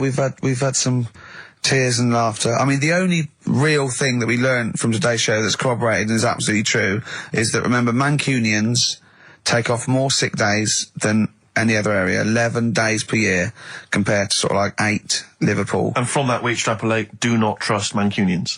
Well, I'm not saying that. I think that's a bit harsh. I'm saying, make sure you get in writing that they're not going to have more than sort of like the average number of days off per year. Yeah. Or if they start taking loads off, fire them. Yeah, do you know what I mean? Right, Carl, you've had a good day? We're going to end with a beautiful song, aren't we? Just to show we're all still friends. It's Jimmy Webb and his version of Galveston. See you next week, I guess. Bye. Placebo in this picture on XFM 104.9. 8 minutes to go. Let's make it a good 8 minutes, and then we can all chill out. Yeah? Enjoy the rest of the weekend. Play the jingle. Chimpanzee that monkey news. Excellent. A particularly aggressive jingle this week. Wow. Yeah, looking forward to this monkey news. Carl. Right. Come on. So, what's her name? What? We've done... Sorry, what? Brilliant. We've done a lot of monkeys who, like, got involved in crime and stuff. Yeah. Right? We had the one on the train station, nicking a bag. Yeah. We had the one who went into a bank. Who cares? Went into a bank and walked out with the money and stuff. Yes. Right? Didn't happen either. Next. But the thing is, you never sort of found out what happened to them. If they sort of got worse, got more involved into crime Is this and monkey stuff. news update? That would be amazing. Brilliant. What they found out in India is, Yeah. it's got a prison. It's just for monkeys. You mean wild animals? You mean a zoo? Yeah, a zoo or a kennel or something that where it's been gone mental or something. No, it's a prison. Yeah, Prison. Is it? Does it have fraud cases? It's got. It's Mainly sort of animals that are attacked things. Mainly violence, I bet. That's my that and theft. Say it again. Stuff. Theft. Say it again. Theft. Say it again. Robbing. No, let's go back to that word. We're going to keep doing it. We've got 6 minutes. You're going to say the word right before you go to Hastings. Well, do you say it? No, then you know how to say it. Well, all right, Robin. Caught Robin. Say it again, though. So Who's anyway. Robin? Who's Robin? So they've got this prison. Right? This is extraordinary. Say it again. No, you're not going to say it? Oh, go on then. So they got a prison for them, right? And there's 11 of them in there, 11 monkeys. Right. That are in there for life. Because that's... I think there's one just got out on parole, right? No time off. But there's 11. I'll give you the bit of paper because I thought this was... Weird. You thought it was a bit weird. Now, Carl, what are they in there for then? Because, I mean, they're in there for life, so I'm assuming it's murder, is it? Premeditated murder? They're not crime bosses, are they? They're not... Are they prostitution and gambling? Are you sure they're not just the pawns and the head sort of like orangutans up a tree going, remember, you don't know me. You're on your own. If I go down, you're all coming with me. You take some of your gorillas down there and sort him out. Oh, the great banana robbery. I wonder if they get them. Right, go on then. Okay, let me see. Now, I don't know what source this is, as ever. Is it the back of a fag packet found in a toilet? Well, no, I mean, someone's clearly... If this is nonsense, then someone's clearly gone to a lot of effort, because it does open with the headline, Parole Unlikely for Inmates of Monkey Prison. Yeah! Officials say 11 inmates at India's only monkey jail. Officials? Now, what kind of people work at a monkey jail?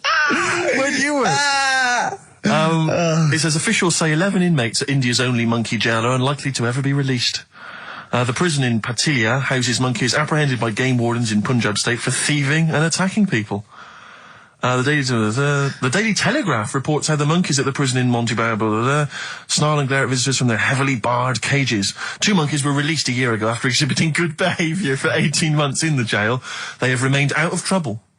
Prison can work, that's good. So all 11 monkeys. They were aggressive wild animals that were taken away from the public for their own good. And Robin and that. Wildlife officials believe part of the problem has been caused by thieves training monkeys to help them. Lorry drivers training monkeys as guards for vehicles, and itinerant entertainers using ill-treated monkeys as part of their act. It's the monkey that takes the rap. It's a shame, that, isn't it? That is awful. They didn't know what they were doing, did they? Oh, so there you go. What do you think of that, though, Carl? What would you if you could visit them, like Lord Longford or something? What would you say to them? You go there and you get a visit a week or something. You know. So can you get us a video? Alright. Do they get conjugal rights? Do you reckon? You wouldn't be interested in that, though, would you? They get what? Would you be happy to give them their conjugal rights? Yeah, would you? Fair enough. Alright. Off to Hastings. Off you go. I'm always educating. I'm always telling you about stuff that I learn about and that. That you get offhanded over, and it's about a monkey who became king. No.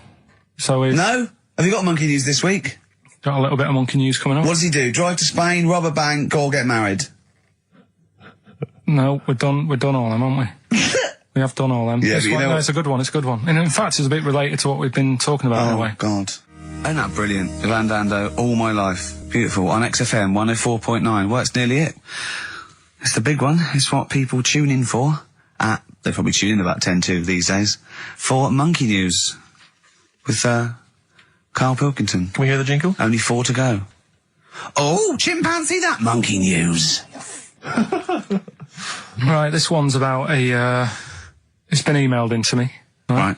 I haven't really had time to check it out this week. No, you're joking. Been busy. Ooh, I hope it's not stupid.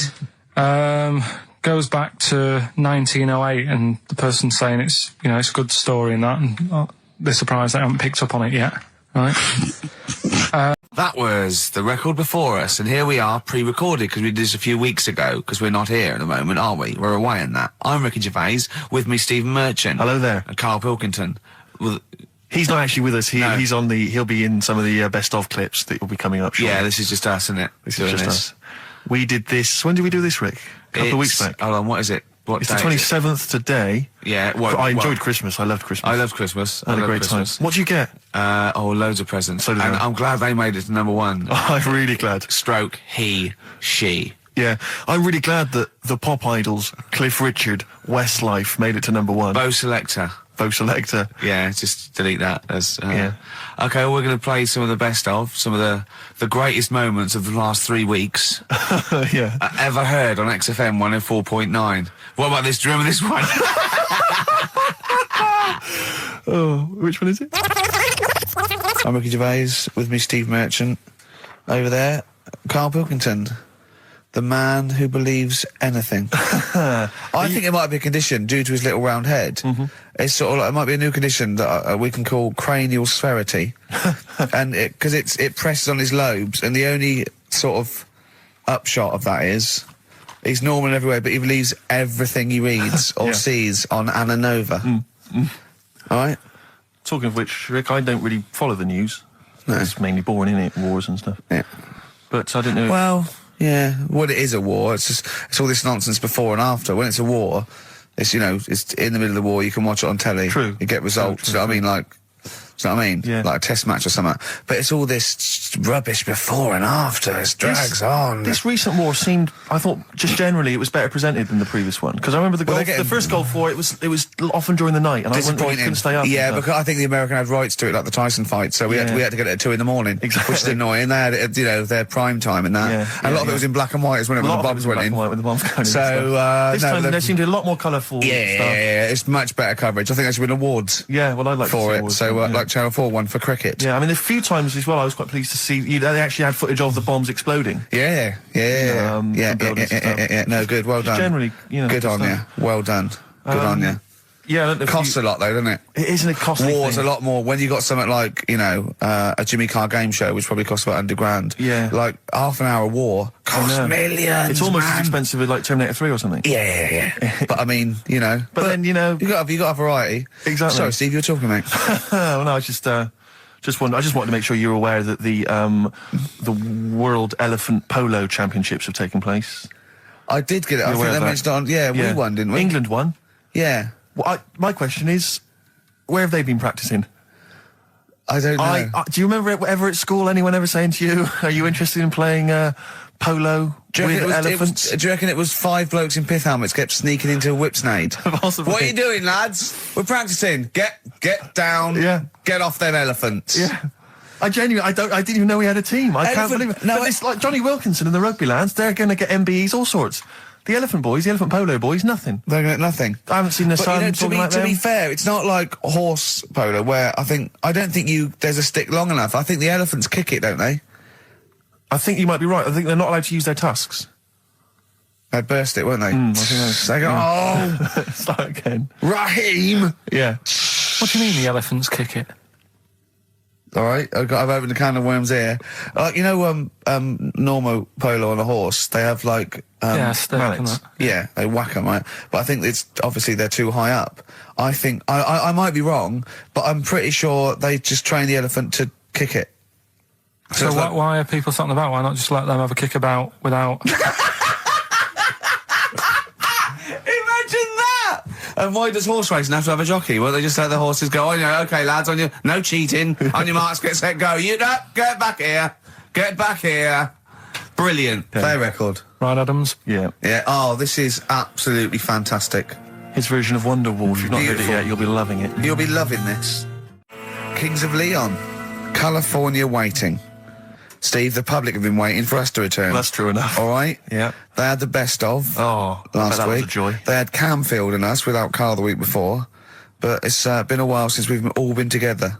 I'm Ricky Gervais. With me is Steve Merchant. And over there, with his little sunburnty, baldy head, little Karl Pilkington. Hey. All right? Yeah. That wasn't Steve slapping me head then, by the way. No, that was just him clapping, like Steve Wright in the afternoon. It's a great show. Because it is a good show. Yeah. He's so pleased that we're a posse. Yeah. And we're all back together. 3 holidays Carl's had last year. Yeah. I'd love to have 3 holidays. You've got to start putting the work in there. I had 2 holidays then. No, you had 3 holidays. You went away with Suzanne and her parents. Yeah, well, that doesn't count. It does count. If you book 2 weeks off the firm, you go away and you go on XFM 104.9. I'm Ricky Gervais, Steve Merchant. Karl Pilkington is in the middle of educating me. Educate me. Did I tell you the time when the doctor said I was going to die? All right, keep talking. Right, ages ago. Must have been about 15, right? And at lunchtime, there was this... We used to have a choice of stuff to do at lunchtime, right? We used to have like a burger place that had an arcade machine in it, right? So we used to go there and play on that and have a burger. Or there was this baker's, right, that my mum worked at and did great cakes and stuff, right? So she used to like bring some home and that, but she couldn't always bring them home every night because, you know, they'd cost money and she used to get them for free. And they used to say they'd rather chuck them away than give them to the staff because there's a chance that the cream might be off. Right. Right, so they used to chuck them round the back. So I used to go around the back with my mate and eat a load. Brilliant. Eating out of bins. No, it wasn't out of bins. They were still in trays, but they just stacked them up near the bins, right? So this got out. I mean, it used to be chocker. Once the school found out, everybody used to go there and it'd be like, well, have a cake. The headmaster crawling through, fighting the kids off. Right, so I'd have, you just eat, 6 jam donuts or something, and then you'd spend your dinner money on the arcade machine. Brilliant. Right? So it was a good afternoon, really, right? So you'd do that, and this one day I must have had 6 or 7 jam donuts, a few Congress tarts. What's the Congress tart? I love them. I can't get them in London, right? So I'd have some of them. If anyone can get a Congress tart for Karl in London, please let him know. So anyway, this day, that was just a normal day. Do you know what I mean? Twice a week, you'd have a load of cake. In your life, yeah. Yeah, so normal anyway, day in your life. Were the frog boys there with the webbed hands and the big heads? And the horse in the settee? But the day after one of these days, I had really bad cramp in my belly. Right? Okay. I was like in agony, could hardly walk. So I said to my mum, you could hardly stagger to the free cakes. So I was in absolute agony. I said, I don't like doctors, but you'll have to get a doctor in because I don't know what it is. I can't walk. She gets the doctor round. I won't say his name, but he said, well, doesn't look like he's got long left. Blimey. So I was a bit like, hang on a minute, I've only had a few cream donuts. Yeah. My mum was panicking. Sure. He went. My dad came in from work. She said, something's really bad with Karl. I think it's serious. The doctor said he ain't got long left. So he said, what? He said that and just left. So she said, yeah. He said, I'll have to call him then. So he called him up, said, what's all this about? Karl hasn't got long left. How long's he got? So he goes, I was only messing. It's just had some bad cream. Can you believe that? Well, the thing is, I like the fact your mum didn't ask any questions. I know. She didn't go into detail. Can you explain more, doctor? No, I got a shoe off. But she doesn't. I don't want to diss you or your family, but I imagine if I was there, I'd have known the doctor was joking. Yeah. That's all I'm saying. I mean, I sound very arrogant there, but I imagine he went, what's he been doing? Yeah, I had about 6 cream cones. Oh, right. Oh, wow. He hasn't got long to live then. I'll see you later. Yeah. That's what I think the doctor did. Yeah. I just like the idea your mum just let him go. Yeah. Terrified, thinking, well, I'm not going to probe him. He's that's it then. Dad comes in. Hi, honey, I'm home. Anything happened? The doctor said Karl's going to die and then left. Did he? I'll call him. I think it was, might have been Wednesday night. I was in the pub. Phone goes. And Carl goes, "You watching that thing about parasites?" Right. I went, "No, I'm out." He went, "Oh, fella with a maggot in his head." Fella with a maggot in his head. Yeah. And they go, "Oh no, he's pulling it out now." Oh, God. I said, "Well, I'll get it. I said, "Yeah, see you later." About 5 minutes later, I get a message on my phone. Beep, beep. I look at it. It just says, "Oh no, there's a fella with his fish up his cock now." There's a fella with a fish up his cock. Yeah. Right. Okay. Do you want to explain that, Carl? Is it one of those little ones that swim up if you're having a slash in the Amazon? Yeah. Yeah. That's weird, isn't it? But it was still like stuff like that. It started off with What does the fish do when it gets in there? just sits there. Why? Well, what else can it do? No, but why does it go up there? Don't know. I didn't listen to that bit. There's a bit. He started off with a fella who had a bit of meat and got a tapeworm inside him. Yeah. And he grew it for however long, and then it came out at the end. It was about 7 foot long. On purpose? Yeah, he did it on purpose. Yeah, for the program. Right. I think probably slimming, isn't it? Well, I was thinking that could I mean, you're a fan of Waller. Could he purposely have about 8 of them? What, Rick Waller? Yeah. It's a good idea. Because they were saying how they eat, a lot of stuff when they're in you. They just eat all Well, of it. they take enough so you don't die, and nor do they, yeah. But, I mean, you've got to keep taking them out, haven't you? Because you'll still have the same weight, because it's got to go somewhere. So you'll have them in you. What you got to do is, like, let them eat your meal and then take them out. Do you think worm watchers will catch on? Yeah. So anyway, so that happened, right? And then, there was a woman with a maggot in her head. A woman with a maggot in her head? Yeah, she went on holiday, it got in there somehow. And, Stowaway. it it was massive. And the thing is, she had a hole in her head, and she's there being interviewed with the doctor, like, and you can see it just sort of sticking its head out. Like, do you know when you see a cartoon with a maggot in an apple? Yeah. And it looks around like that? Yeah. Why didn't they just take it out there and then? I think they could have done, but the doctor's messing about. It's like, well, it's good for the show, isn't it? And they left it in there. Right, that's libelous. Well, that is libelous. But I found it weird. Why not just grab it? Wait. Because there must be a reason. There must be one of those medical reasons that you don't really know about, Carl. Right. And another bit. This was the best one, right? Grab it. Right. There's this fella, and he was on his bike, right, cycling to work or whatever, and he sort of sees this thing in the corner of his eye. Right? Literally in the corner of his eye. Or you mean he saw He just said he saw in his peripheral vision? Okay, yeah. Thought, what's that? Yeah. So he thought, oh, doesn't matter, whatever.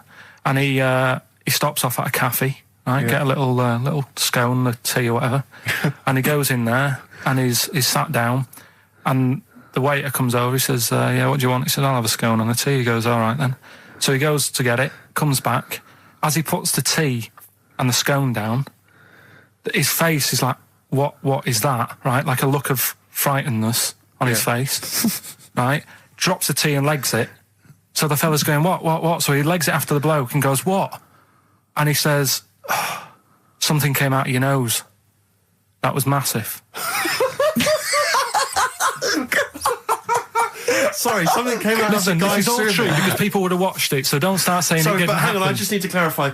The guy on the bike... I don't believe he ran away. I don't believe he legged it. I don't believe he had a look of frightenedness on his face, and I don't believe he said something massive came out your nose. And I don't even believe he had a cup of tea in the scone. These are the things that I think are embellished. But who had something coming out of his nose? Was it the guy serving the scone? The one who was on the bike who ordered the scone. Yeah, but what was it? Came it? out of his nose. Yeah, what was it? Came out of his nose. Right. So he goes home and he thinks, I've got to sort this out because it's not good and that. So he sat. But what? No, it was out of his nose. So you mean it poked out of his nose? It didn't come out. It just said hello and then it... It was like the maggot in the head. Yeah, he just popped his head out, had a look around and went back in. Why did the bloke drop the tea and run? Well, it's weird, isn't it? All right, so he goes home. He goes home and he goes, oh, God, So he sits in front of the mirror and he's sat there waiting. This thing comes out.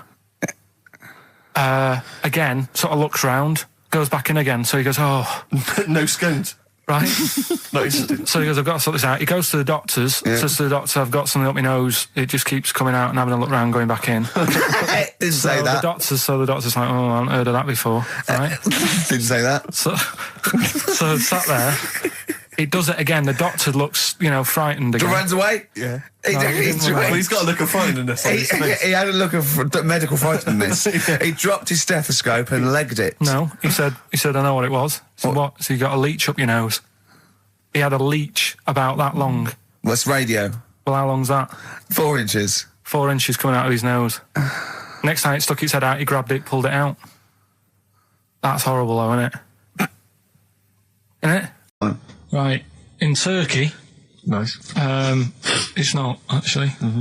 That's where I went, and there was them little fellas after Suzanne in the kitchen. What? What do you mean? We went to Turkey. You went to Turkey and there were some little fellas. Well, they had quite a few sort of midgets working in the kitchen. Why? Is it a theme? No, Was it a theme holiday? I don't know. Might get them cheaper or something. Was it? So they were working cheaper. They were working in the kitchen, and one of them fancied Suzanne and kept sort of eyeing her up, and she was winding me up, saying, "Oh, not eyeing up and down, just eyeing her up." Anyway, no. So what was she doing in the kitchen? No, it's like a pick what you want to eat type buffet, but you have people clearing the tables and that ready for you to come along. Were they low tables? And he was just keeping an eye on her. What did he say though? Was it was Turkish, so I don't know what he was saying. But he was a little fella, yeah. Did he? What do you mean a little fella? What do you mean little fella? Sort of dwarf-like. What do you mean dwarf-like? He had magic powers, or he was 4 foot? No, what do you mean, Carl? A little bloke, just like a normal bloke, but small. If you stood him in the desert, you wouldn't know. But he'd be hot and says, right, Carl. You should watch out for the monkeys. Yeah, underground. There's underground monkeys. Look, you can't just say there was a little midget fella who was eyeing up my girlfriend and then leave it. What do you mean? What was happening? This is a story to us. This is much more interesting to us than, and she was deaf, right, and she hit her head. That's much more interesting. I don't understand how it manifested itself. Did he come over and say something? No, do you know when it's like girls know, don't they? When someone fancies them. What do you mean there was lots of them as well? Do they? That's worth knowing. Listen, right, come on, right. So you went to this holiday, yeah? Yeah. And you went into the dining room or something? Yeah, downstairs. And you looked over. You thought, this is all. There's no one serving. Yeah. And they go, wait a minute. Hold on. You looked down, and there was a little waiter. There was loads of them running around busy. Why though? Why did they get summer? What do you mean? Because it was summer. They had more of them. They come out in summer. What do you mean they had more? What do you mean? Because it's busy, isn't it? No, but they hibernate in the winter. Why were they all midgets? I don't know. Maybe it doesn't heat stunt your growth or something. No. Well, they just happened to. Maybe it was a thing that they did for tourists or something. I don't know. I just got on with my meal. It was a holiday. Do you know what I mean? God. Right. So it's a midget serving. I'm not going to ask any questions. Right, okay, yeah. So they're all little fellas running around, and this one always was like, do you want a new serviette? You know what I mean? Going out of his way to sort of... for turning on the charm. Yeah, he was going out of his way. The others weren't. Right. I think what was happening is he'd been working with Santa all the winter. Yeah. This is sort of little summer break. This one was your waiter, and so he was being polite to you. Maybe. But what did Suzanne say then? She was using it to wind me up. What was she saying? Just like, look. He may be small, but he's built like a... Yeah, he's all man. So... Were you jealous of a midget then? You were jealous of him? It is a bit annoying, isn't it? Why? It wouldn't bother me as much now, because I've been with her for ages. Right. But at the time, that might have been one of our first holidays, and it's like... You don't want to be what's going on? I paid for this holiday. Yeah. And then you get off with a midget. Yeah. Oh. So anyway. But it doesn't matter because you got chatted up by a bearded lady. So. Yeah. Tell you what, no, that's got nothing to do with that. What were you going to say? I was going to say the hotel was half board, and maybe... Oh, right. I thought you were going to say it's just one of her shortcomings. So listen, right? Play a record. He said this, oh God, it's like a child or a cat when it's confused. He went, Steve reckons in ancient Greece, right, it was better to shag a bloke than a woman. And I went, well, yeah. I mean, that's about the male being sort of a first-class citizen, much better, wasn't it? An aspiration to sleep with a beautiful man than a beautiful woman. Women were lower-class citizens, so therefore men were seen as higher class. So to have sexual relations with a man there was no shame in that. No. In fact, it was looked upon. And I said, well, ancient Rome. I said, Nero, he'd sit in his big jacuzzi and he used to get, pretty boy men to just go into the water and just nibble at his testicles while he was having a watch. He didn't do that. He did. Yeah. And he's not a gay fella. No, well, no. I mean, I don't know about Nero, but I mean, it wasn't a case of a big delineation between what was heterosexual and what was gay. It was just, whatever you... So what did this fella do then? This one who's having his... Well, he was pretty much top boy, Nero, for a while. He was in charge. And, and you did what you're told. If Caesar or... But why were people going round there? Why didn't they go, oh... No, they weren't dropping in. It wasn't like the door was opening. I was just going to see what Nero's doing. You'd have probably been like a delivery boy or a stable boy or something, and you'd have popped round there and you'd have gone, there, right, Nero, as the tablets of stone you wanted. And you go, Pilkington, why are you out here? Pop under... I don't know why he's French. What is that? I don't know why he's French. Just pop under the water and nibble at my testicles and you'd have done it. Because he was Nero. I wouldn't. You would have. There's no way I would have done. Yeah, well, you would have. What have I done? I've dropped a pizza off.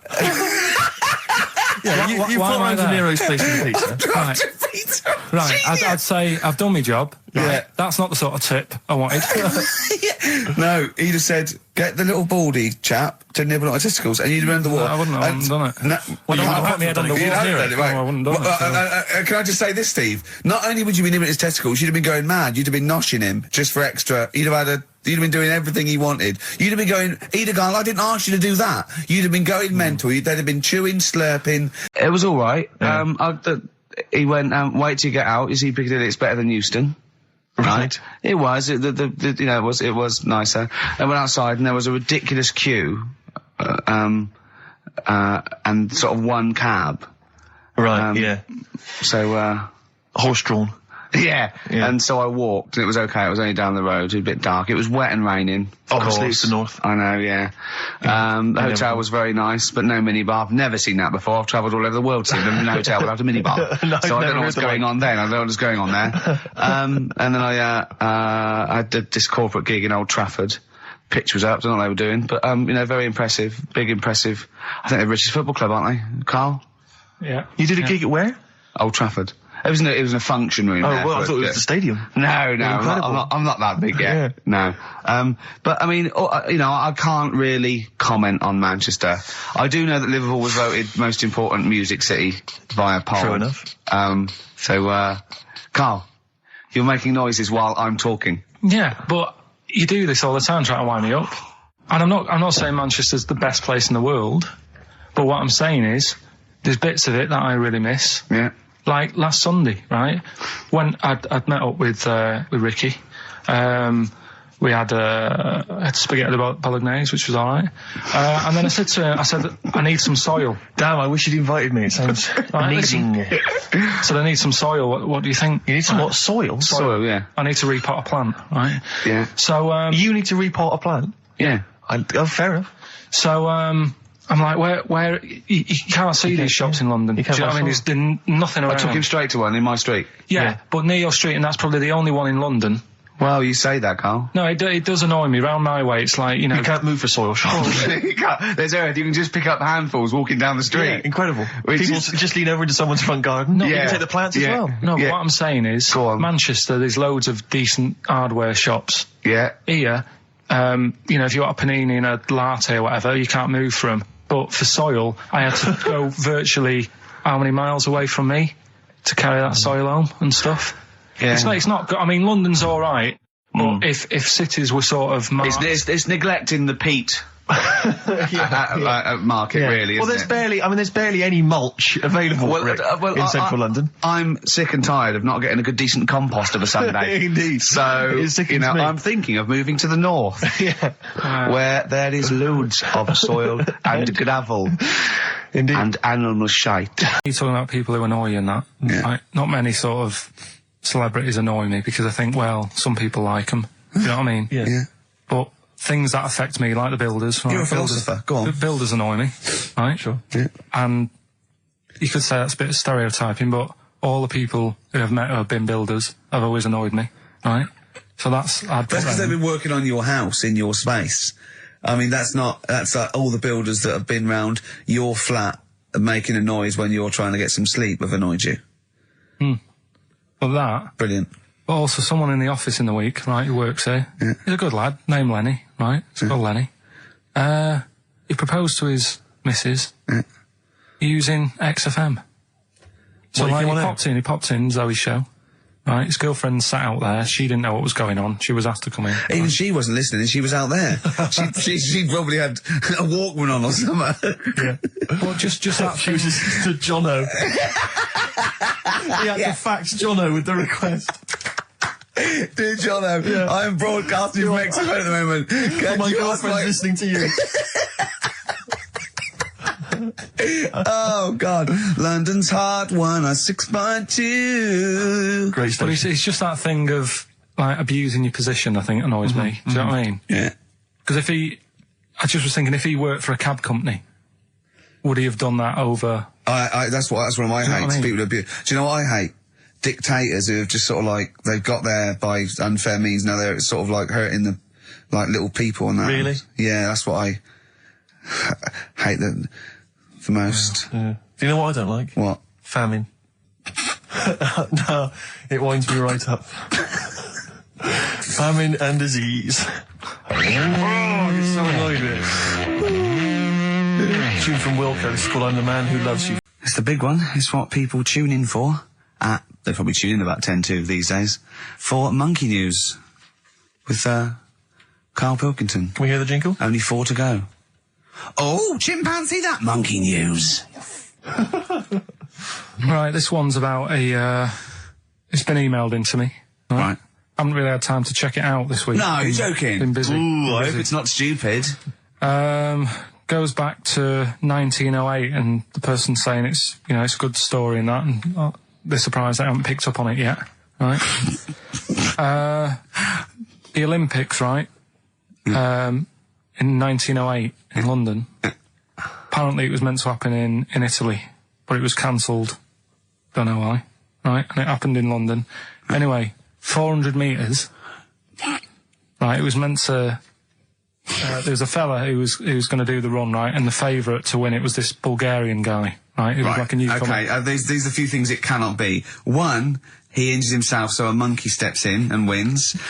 2, he does a drugs test. It turns out that he is a monkey. So if it's either of those, right, I'm gonna go mad. So anyway, so the fella, right, this favourite, everyone's putting the money on him, thinking, yeah, he's going to do it. Is he hairy? Is this bloke hairy? So anyway, so the race happens. Yeah. And everybody's lined up, ready to run. And, everyone's saying, yeah, he's going to win, he's going to win. And suddenly, a bit of murmuring going on, people going, oh, what's going on here? Right. He's eating a banana. And there's a fella in the lane next to him. Yeah. Right? He's going up, who's that? He doesn't look familiar. Oh, Christ, Carl. Right? Doesn't look familiar. Who's he? Weird. What's going on? What's going on? What's going on? Yeah, what is it? What is it? Or who is it? I mean, not what is it? So they go in. So they say, well, he might not be that any good. Do you know what I mean? He might not be good. He might. It's just a bit short, isn't he? He's only 3'6", and he's hunched over on his knuckles. So I didn't realise it was fancy dress. Yeah. So I don't think he's going to be any good. No. So the race starts. Oh, he's put his finger up his arse. That's weird for runners to do that before a race. It's weird, isn't it? Yeah. Race starts. Yeah. The fella that no one recognises wins it. People go, what's gone on here? Yeah, sure. Do you know what I mean? We had our money on the favourite. What's gone on? Who is this guy? Yeah. Anyway, he stood up there, right? He's looking well happy. Yeah. He's lifting the trophy and everything. Right. Long arms. That trophy's higher than... So anyway... He's only 3 foot, but the trophy's 9 foot in the air with those long arms. I'm suspicious. Go on. They had the picture in the paper the next day. Sure. And everyone's going, yeah, he was fast and everything, but... quite hairy for a run. Oh, I'll tell you what. Quite hairy for a run. Because normally they shave themselves, don't they, to make them faster. And how did he manage it? It's really hairy and that. So anyway, he wins the stuff. He walks away with a cup. The people who are in charge of the running, or like the Olympic Committee, look further into it. Turns out it was a chimp. Right, keep talking. No, don't keep talking. Shut up. This is Monkey News. If you can't handle the news... It's news from 1909 and I haven't heard about a chimp winning the Olympics. Be quiet. What happened there then? 400 metres, right? Now, the thing is... talk shit. The only Please, thing was, Ricky. it took so long for the Olympic Committee, right, to find out that it was a monkey. It was going going manic. It went into loads of races. It was picking up loads of, like... Oh, shut up! Right? He became a celebrity. It was doing endorsements on TV. Don't talk shit. It said he managed to win the same race 4 years later in Athens because... How did he get to But it's a joke. They're winding you up, Carl. Weird. It's not weird. It's right.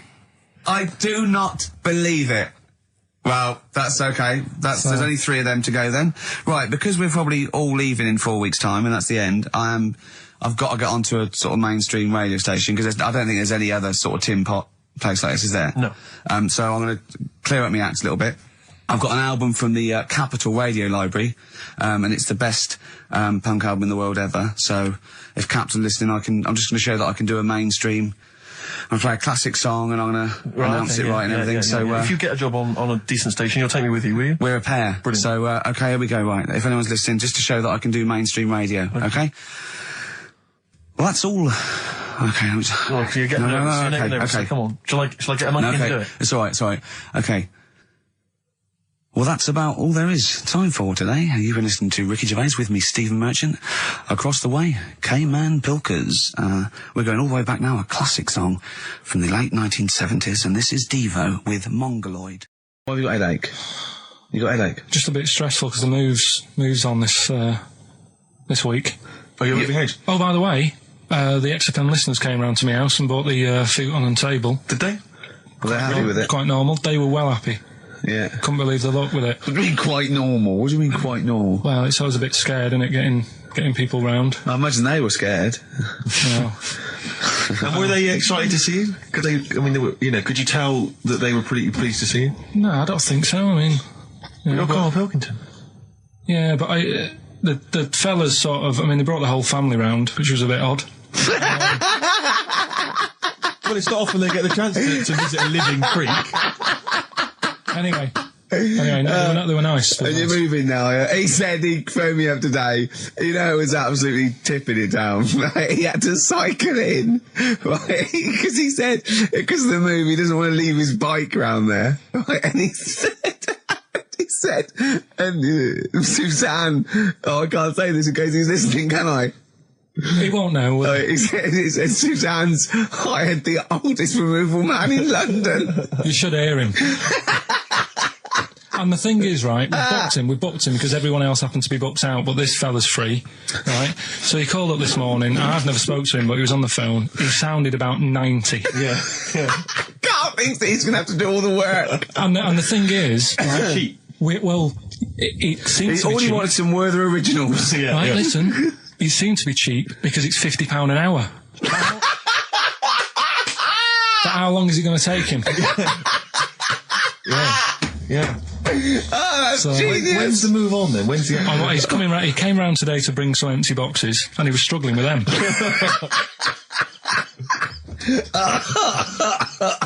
So it actually happens on Wednesday. Oh God.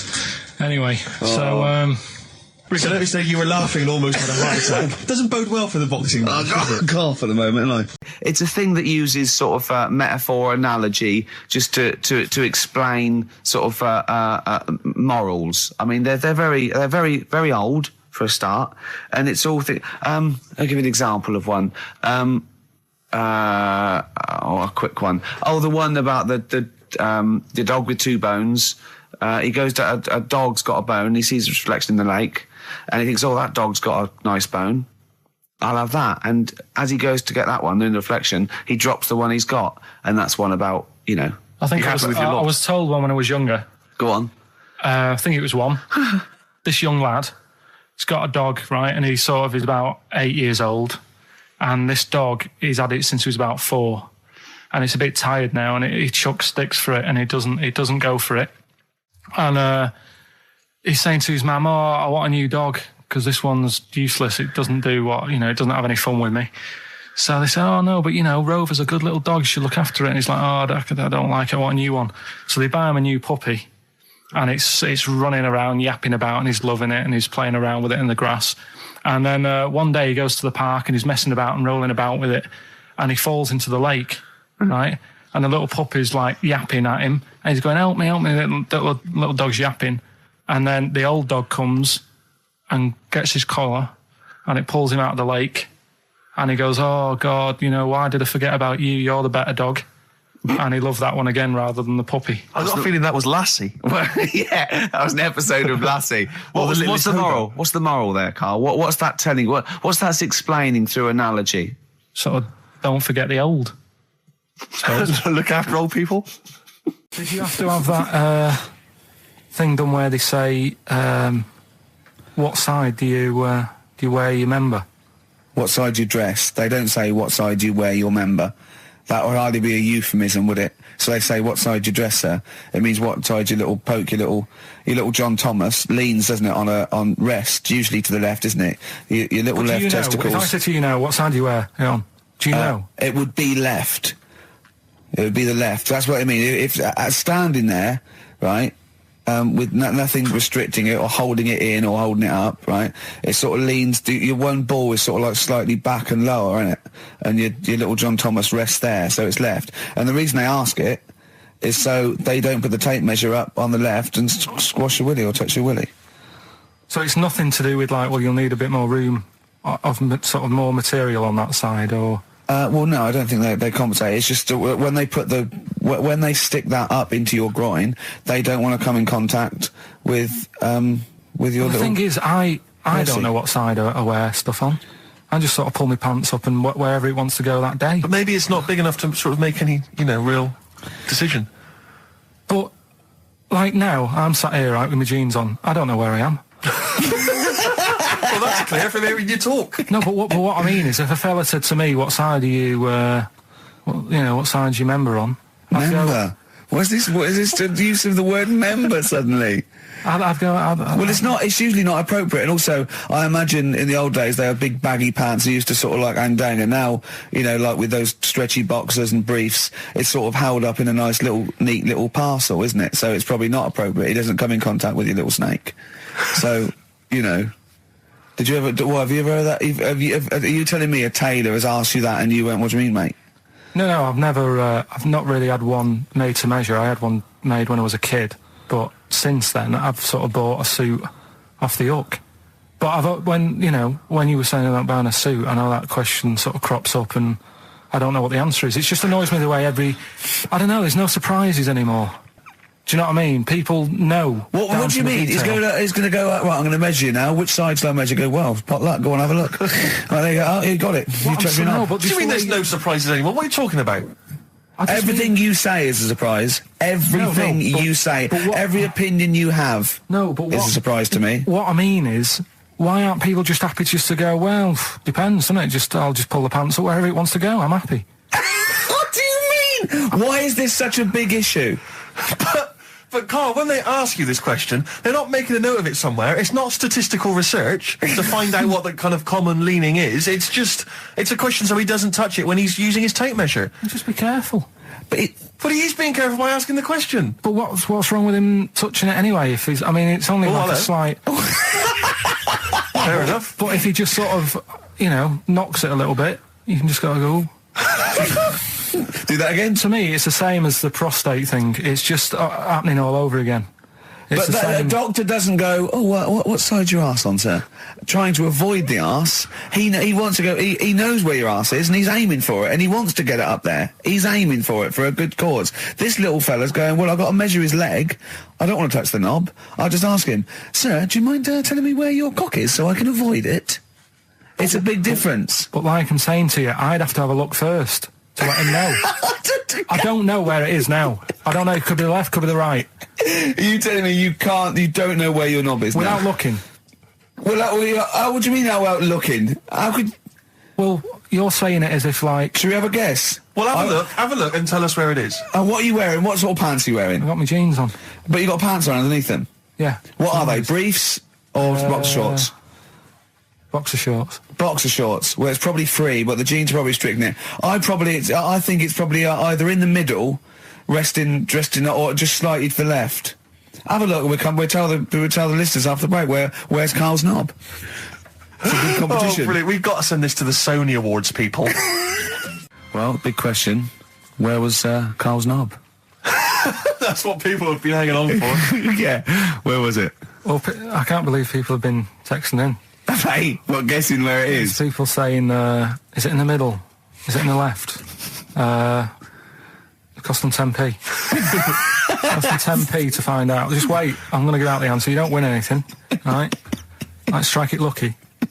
Right? Bottom or middle? Right. It was to the left. Oh! Yeah. Now, what I'll do, I'll tell you as much as I know, and then you can fill me in if I'm right or wrong. And then at the end of it, we'll get to the bottom of whether we need them or not. Okay. All right. So, first of all, the first thing that I found out is that they have 18 knees. That's not exactly possible. They're insects, so they have 6 legs. Yeah. And a knee is usually the junction between femur and tibia. That's sort of classic human knees and every other animal knee. So with 6 legs, you can only have 6 knees. Could somebody sort of got mistaken for seeing one that was a bit double jointed? I think you're grasping at straws or something. All right. Well, we might have to come back to that one then. Okay. They can hold the breath for 40 minutes.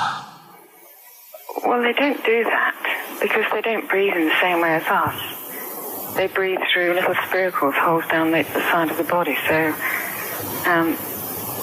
no, they're not a very apt simile because the method of breathing is so different. What do you mean?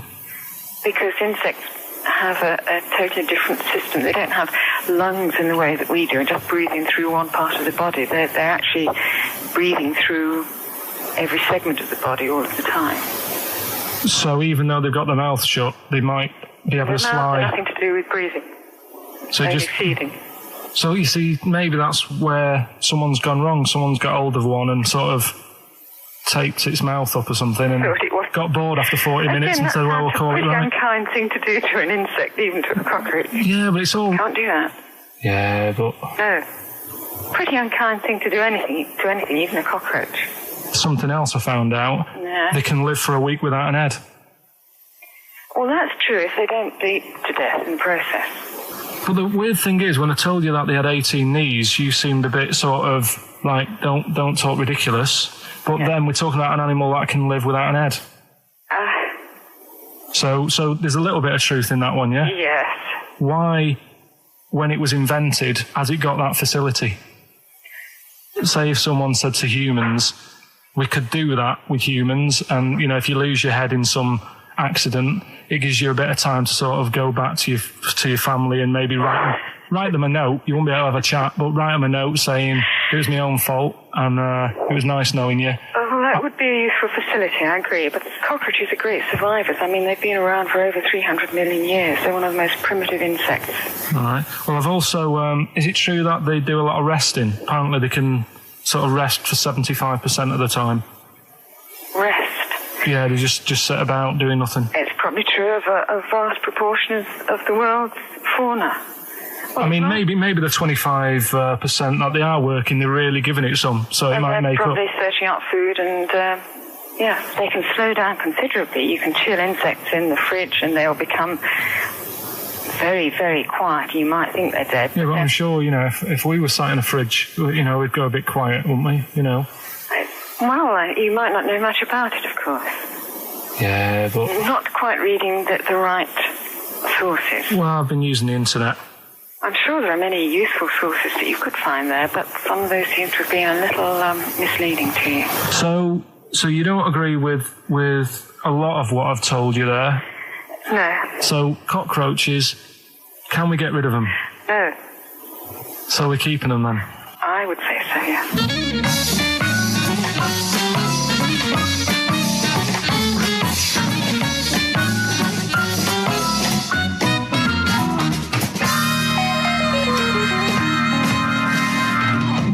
I think we should get her on more often because she sounds like she'd be a bit of an ally.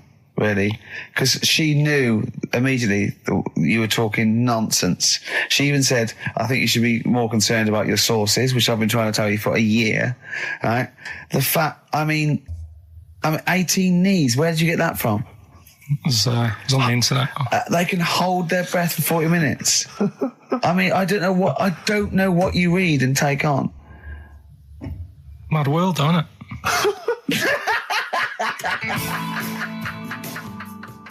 And there was also a fella in the week who said that women shouldn't be wearing trousers. Why? Because they don't look good in them. What do you think? What do you think about that? It's rubbish.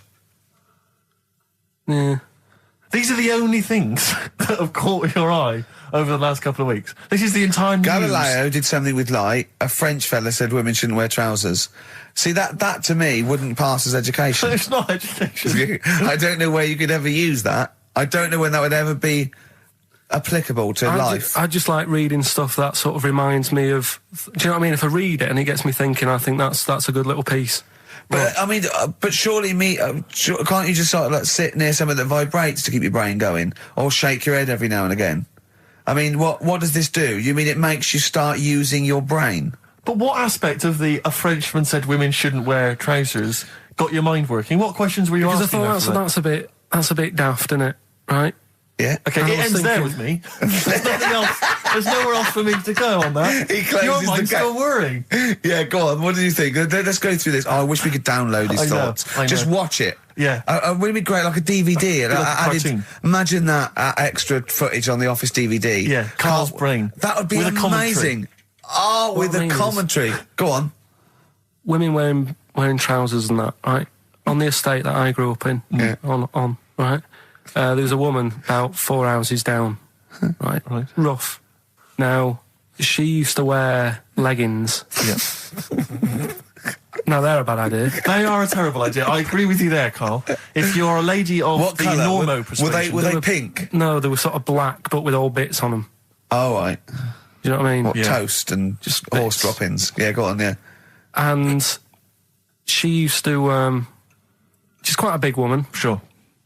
Pauline Quirk, I think, described her as. Looked like a light bulb when she was bending over in those kind of women leggings. that are attracted to leggings.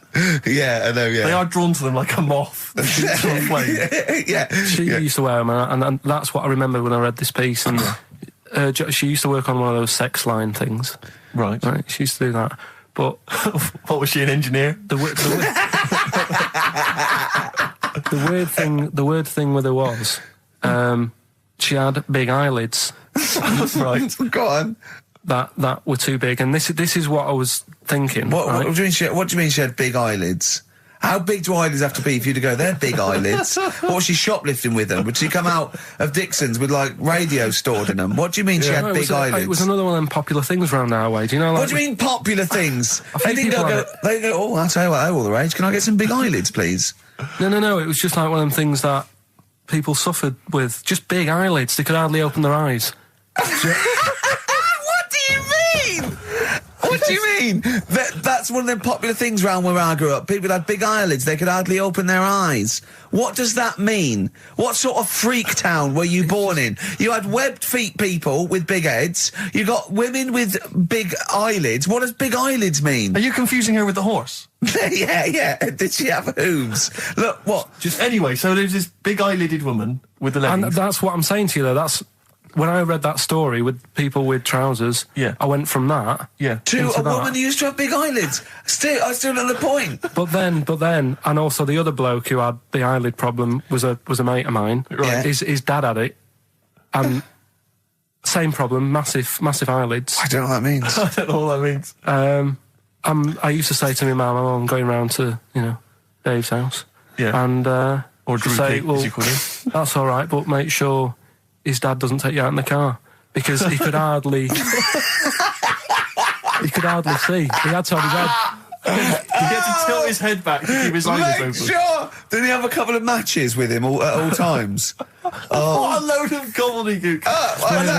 This began as educating Ricky. I know, so it's like he was people with eyelids. But it's like you're supposed to make that leap as well. Yeah. If I mentioned the trousers, Ricky will probably be thinking about people with big eyelids and women wearing leggings. Play a record, Carl.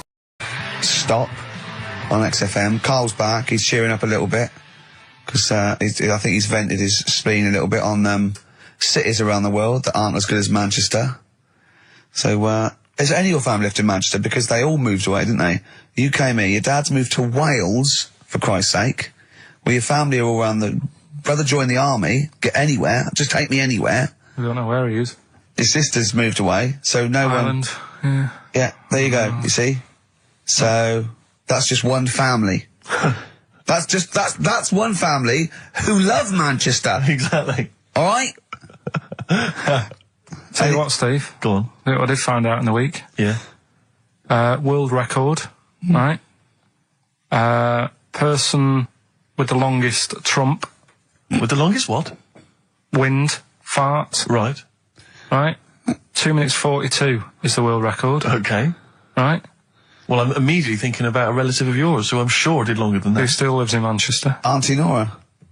Now, Auntie Nora did it for how long? 5 Reportedly, minutes, wasn't it? Star fight for 5 minutes. But, unfortunately, she was the only person in the room. Whereas I think, which one's alive, Ross or Norris McWhirter? I don't know, actually. He has to be there. Yeah, I think he actually has to He'd be have present. to be there. Would you want to be there? Well, he'd have sort of equipment, looking at his watch, going, finish? You go, yeah. He goes, well, that was 4 minutes. Did she go from like a size 10 to a size 6? Did she show some old dresses? Like a hovercraft. Exactly. In a big dress. Yeah. Just slightly off. Yeah. So, it has to be invigilated. But again, you know, how was the Guinness Book of World Records one invigilated? I mean, who was supervising that? He said, I can fart for 2 minutes. They went, well, we've got to see this. Went round. And, he just probably let it rip.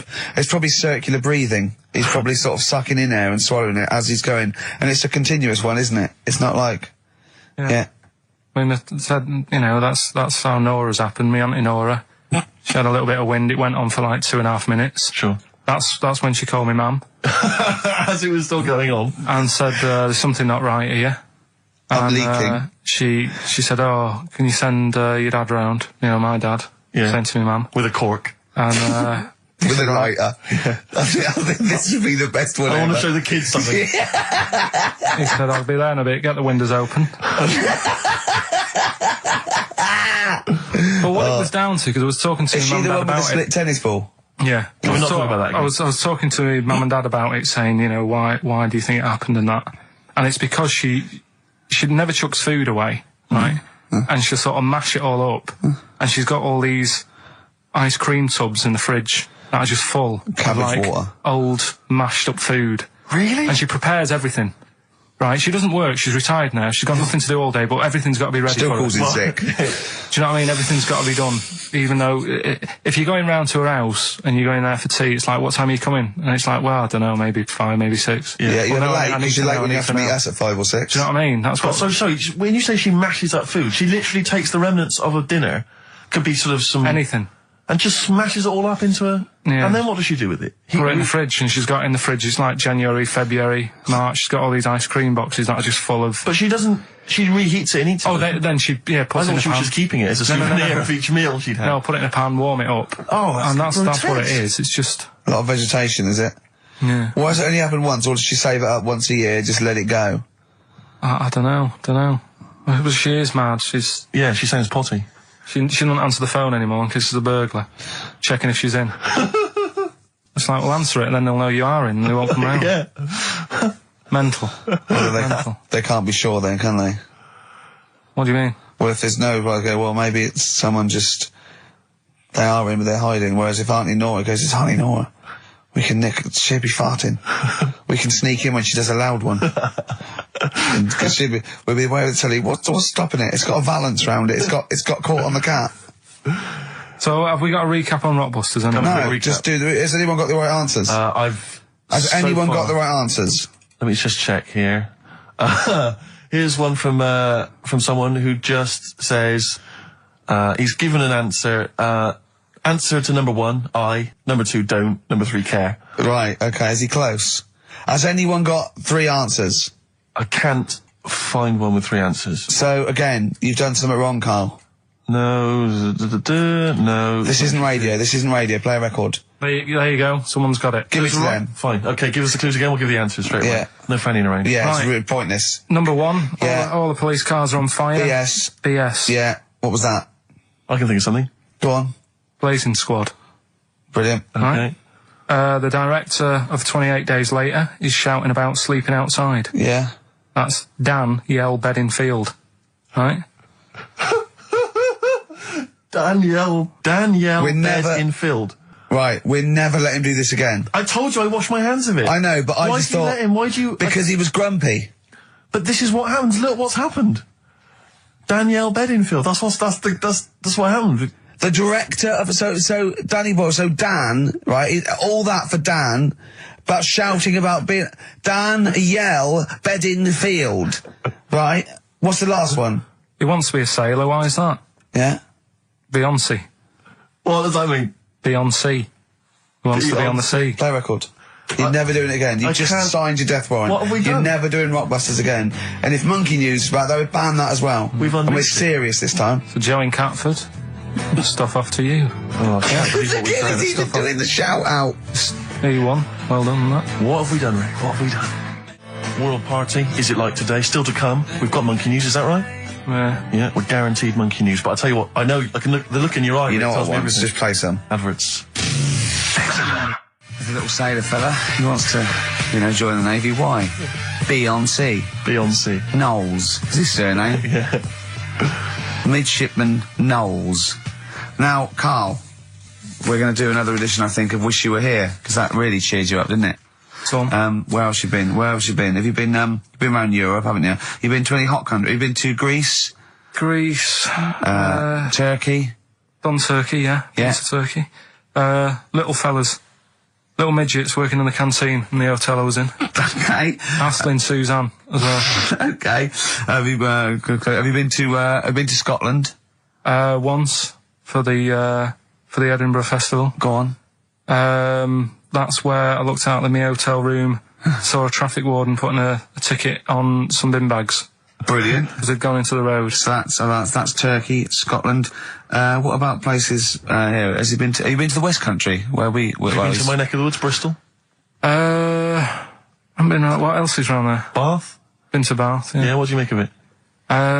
Once you've been, probably don't need to go again. Because it's sort of old and they don't change anything. Okay. Do you know what I mean? That'll be the Roman spa he's talking about, Right. I think. What about Brighton?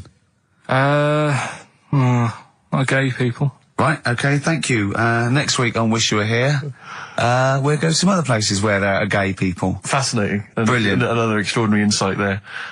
Carl. Yeah, I asked you, didn't I? And I said... But what I sort of questioned was, I said, well, if you're 27 today, that means last week you were 26. Well done, yeah. That's irrelevant. So therefore you assumed that I must be 28 then? Yeah. Whereas I assumed you were using, your knowledge of maths, such as it is. I wouldn't do that. No, sure. Wow. I actually got lost in that conversation because I genuinely didn't know what he meant would mean last week you were 26. I don't know what that meant. I don't know what it meant. Wow. Well, it is Steve's birthday. But he would have been 26 last week. Sometimes you genuinely frighten me because it's those staring eyes. There's nothing behind him. It's this little bald head. Looks like Davros looking at me. Genuine fear on his face when he enters into a conversation with another human being. What bit don't you understand? If he's 27 today, he would have been 26 last week, and he doesn't look 26. He didn't look 26 last week. He looks older than 28 today. You've started on his birthday. You're still having a go at him. Carl, I don't look like the kind of hot stud that I actually am, but face facts, that's the truth, mate. Yeah, live with it. Get with the programme, jeez. Well, let's have a little bit of cake. Okay, oh, that's appropriate. See what birthday. But you mean the band, don't Yeah. you? Not the cake. You haven't actually bought cake, have you? Got anything at all? Right, here's one.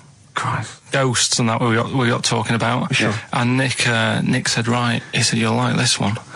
He said, my auntie was having loads of problems. Why are you whispering?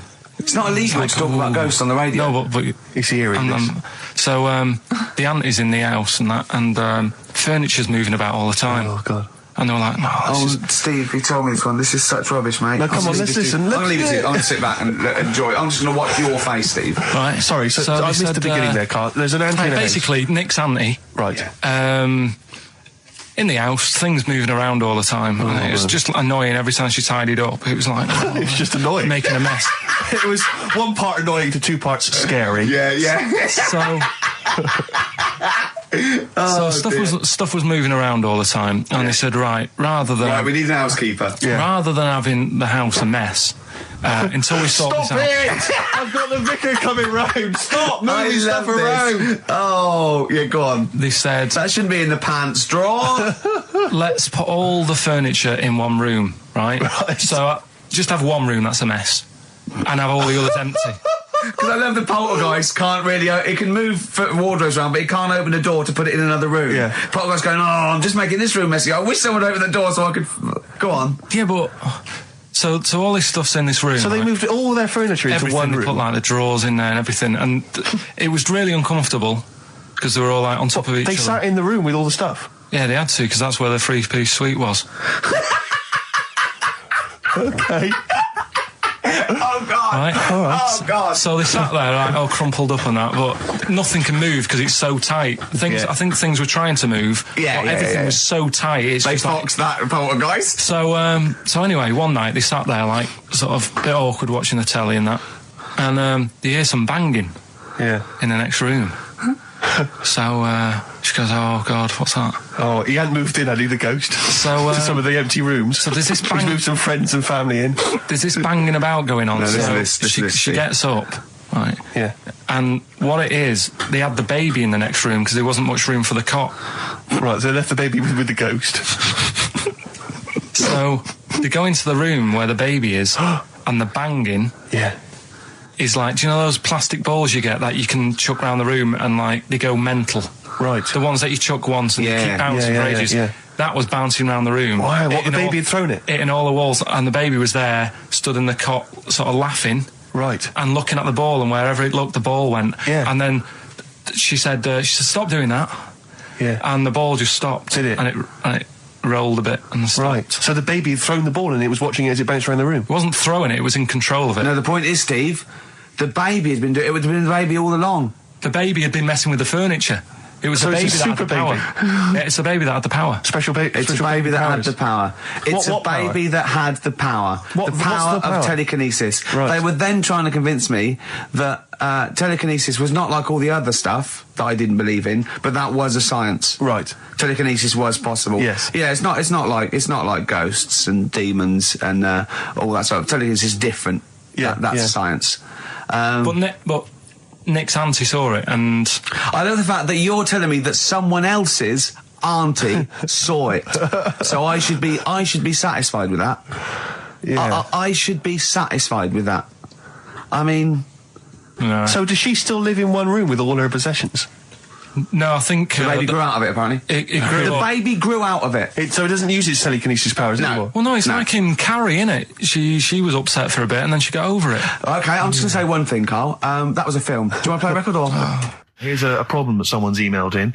We're taking emails today. If you've got a problem, a concern, or, just a general query that you think Karl could answer for you. It could be about anything. It could be about some of the big kind of philosophical questions. Yeah. It could be something to do with war or famine, anything like that. Or it could just be a personal dilemma, something that's happening locally.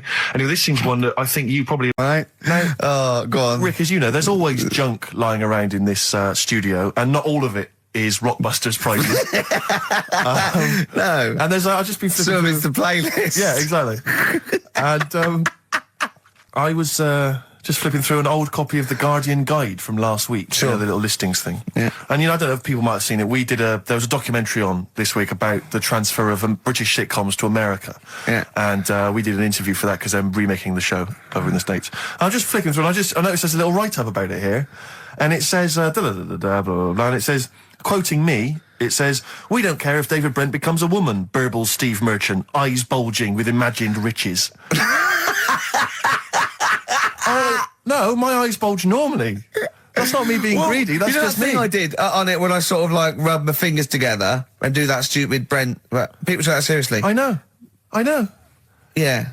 It's extraordinary. Oh, some people got it, but I think it was something in the paper the next day said Gervais's mannerisms could have been transferred as dollar signs. Well, I was doing it sarcastically. I was doing it like that. I was pretending that I just cared about the money. Yeah. So, irony, you see, people say Americans don't get irony. Most people here don't get irony. Absolutely right. That's why they think this show's rubbish. Yeah, I know. We fooled them. Yeah. We've had the last laugh. Exactly. We think it's really good. Exactly. Carl, come on. Let's have some news. Let's do some proper radio. Have you? All your news comes from Ananover, doesn't it? What will Dr. Fox do about now at 2 o'clock? He'd do some amusing news. It's coming up for 2, and here is the news with Karl Pilkington. Well, like I said, it's just headlines and that. I don't bother reading on if I like the headline. And it's all from Ananover, not from a newspaper or... It's not made up or anything. These are real okay then. Well, let's see. Okay, imagine Trevor McDonald doing this. These are real news headlines. Okay then. Wow, they're real to Karl. Okay, here we go. And here is the news with Karl Pilkington. Bong. Man hid in wardrobe to avoid work. Yeah, good. All right. Bong. Teenager gets stuck in washing machine. Bong. Dutchman has 2 right feet. Bong. Cow hit by train lands on farmer's wife.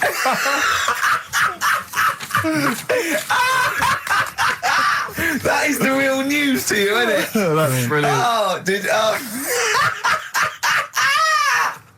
I was just thinking the cow flying through the air. Yeah. And the wife going, oh no. Yeah. Oh dear.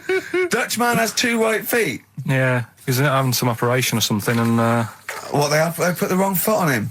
He's got 2 right feet or something. Well, maybe it was only a right foot that was available. Good dancer. Yeah.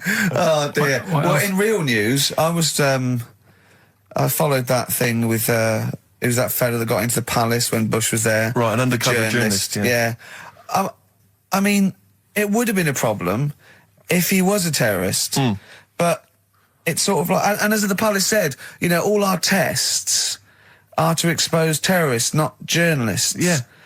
I just think it was no big deal, really. Yeah. I think it was much more big a deal for the journalists than anyone else. It was like, all the journalists in the world can pop up as long as no terrorists get in. Yeah. We're all right. Exactly. Yeah. A bloke just got through a terrorist. No, an ice cream seller. Yeah. That's all right. It was like the waiting hand for thinking, I can't believe it. It's Baz Bammingboim from the Daily Mail. Yeah. And I think that's Gary Bushell. That's fine. That's fine. Don't worry about it. Yeah. But it was just that all he did wrong, though, was just lied on his CV. Well, I think he did. But everyone lies on their CV. Of course. Everyone gives references. I don't think I've ever done a CV. I tried to lie. I did one once when I was at ULU and I was an events manager. I applied for a job at Radio 1 for events manager. Didn't even get an interview. Yeah. So I just stopped the CV lark. Sure. And I just, you know. The one knocked back and that was exactly. it. Exactly. No, yeah. So you've lied on your CV, have you, Carl? Yeah, loads. Yeah. It's just it's like someone from Little Britain. Yeah, no. Yeah, loads. Yeah, go on. Come on. There was one when there was a job going at Granada. In fact, this isn't even lying, and I still didn't get the job. Go right? on. But well, you don't get a job just because you don't lie. It's not. Have you lied? No, you got the job. Yeah. No, but there was they ask you loads of stuff, don't they, that you think, well, that's got nothing to do with the job. I don't know why you're bothering me, asking me certain stuff, right? Qualifications, things like that, yeah. Yeah. But, well, it was languages. Yeah. Right. What did it say? It just said, you know, put your name, put your address, languages, right? And, what? Oh, yeah. You don't speak any other languages, do you? Well, I just thought English, quite good. You didn't? No, I did. Honestly, ask Suzanne. I think you told me this before. Did you really put English quite good? Yeah, honest to God. Didn't hear back. Well, you know what they meant now. That you know what your error was, don't you? Are you fluent in French, German, Chinese? Yeah, but I didn't want them to think I've got loads of big words and that. Do you know what I mean? Well, I don't use loads of big words and stuff. No, they meant, no do you speak any other languages? It's any other languages, Carl, not the one. They assume that you can speak English because you're filling out a form. Yeah. Oh, well, it's like language is none. They assume you can speak something, and they'd probably think it was English.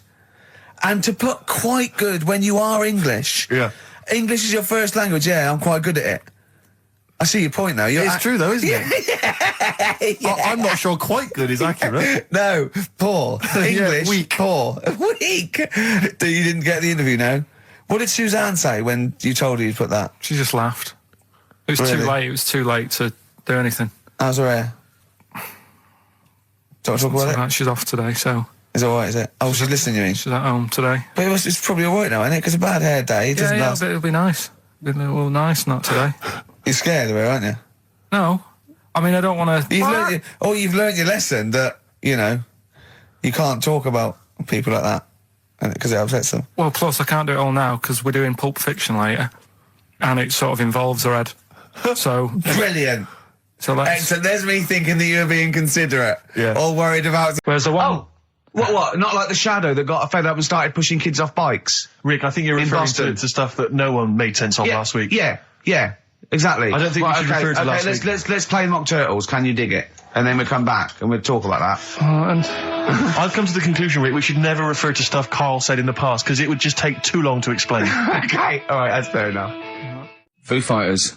All my life on XFM 104.9. I'm Ricky Gervais, with me, Steve Merchant, and of course, Karl Pilkington. Ooh, have we got a show for you today? What have we got planned? Loads of stuff, and 2 hours of it. Right. And all the records. But specifically, what sort of stuff have you planned for us? Because I know you've been working hard. What have you done? Well, you know, I've been busy this week. I've been house hunting, I've various things, but I know you've had the whole week off. Right. So what have you been up to, mate? Go on, Karl, tell them what we've got. Tell them what we've planned, all the stuff you've done. What have you got? But Rick, specifically, what have you come up with? Quick, because people are getting bored. Tell us what I've come up with the music. Right. Obviously we've already planned that. We planned that last week, so that's all done. But what have you yourself contributed to today's show? I got a text message today from Ross Noble. You know Ross Noble, the comedian, who's on. Have I got news for you? Right. He says, ask Karl if he woke up with ladies' boobs, would he just put a dress on and live as a lady, or would he just be a man but with these boobs?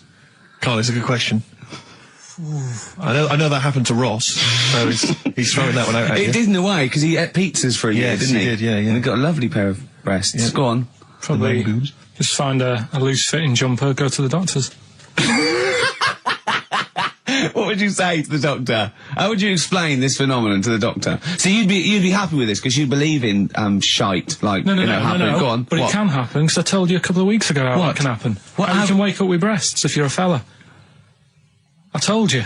Go on. Haven't you remembered? No, funny that, isn't it? Go on. Have you, Steve? No, I don't remember this. Did you tell us on air? Yeah. It can happen if you go to Argentina and have a steak. You can wake up with breasts. Because I'm sure I'd have remembered that. Pull the other one. Look, he likes that. Is that what you've come up with this week? That joke? Yeah. Brilliant. Play a record. It's going to be a dynamite show. Listen, look, I'm going to play some classic tunes today. I'm going to educate the youngsters, Steve. Right, now, you've all heard of Lou Reed, you've all heard of Velvet Underground, but, you know, have you heard of Venus in Furs, Karl? Shiny, shiny, shiny boots of leather. Oh, and the very hot chilies there. Oh, yeah, indeed. The Zephyr song, Red Hot Chili Peppers on XFM 104.9. I'm Ricky Gervais, with me, Stephen Merchant. And of course, over there, little Karl Pilkington. Indeed. See the write-up in Heat this week? No, is it good stuff? Basically Karl's show. Yes. Which is fair enough. No, I mean, he's the only one doing any work. I know. He's the only one contributing. We thought no one had noticed, but Heat were on it straight away. Yeah. They picked out, I read it to him over the phone. It said, 2 hours of, like music and everything, like, Karl Pilkington, he does Educating Ricky, a strand where he educates Ricky, and Rockbusters, which is loosely based on Blockbusters. Says, you know, basically you'll be tuning in for that. And I read that to Karl and he went, oh. And I was going to drop it. You weren't, were you, Karl? So he believed the hype. Yeah, I think you've got to, I mean, it's like... You've got to mix it up, is what you're saying. Keep it fresh. A lot of people are saying to you at the moment, are you going to do another series of The Office? It's kind of like that. I've got to decide whether it's right to move on with it or do something different. Is it dead in the water? Yeah. So what's your decision? I mean, maybe, are you... We'll probably keep it for this week. Sure. And see how it goes. Okay. You've got anything else on the back burner? Any other ideas? Nothing. I'm still sort of. Do you know I came up with a load of game items? Well, I remember there was one that was based on fast food.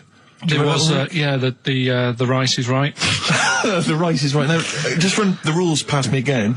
We had to identify whether it was a Chinese meal, rice or steam rice. Well, either. Basically, it was a Chinese restaurant or an Indian restaurant. But is it true that you played this at home with your girlfriend and it was clear you could always tell which was which?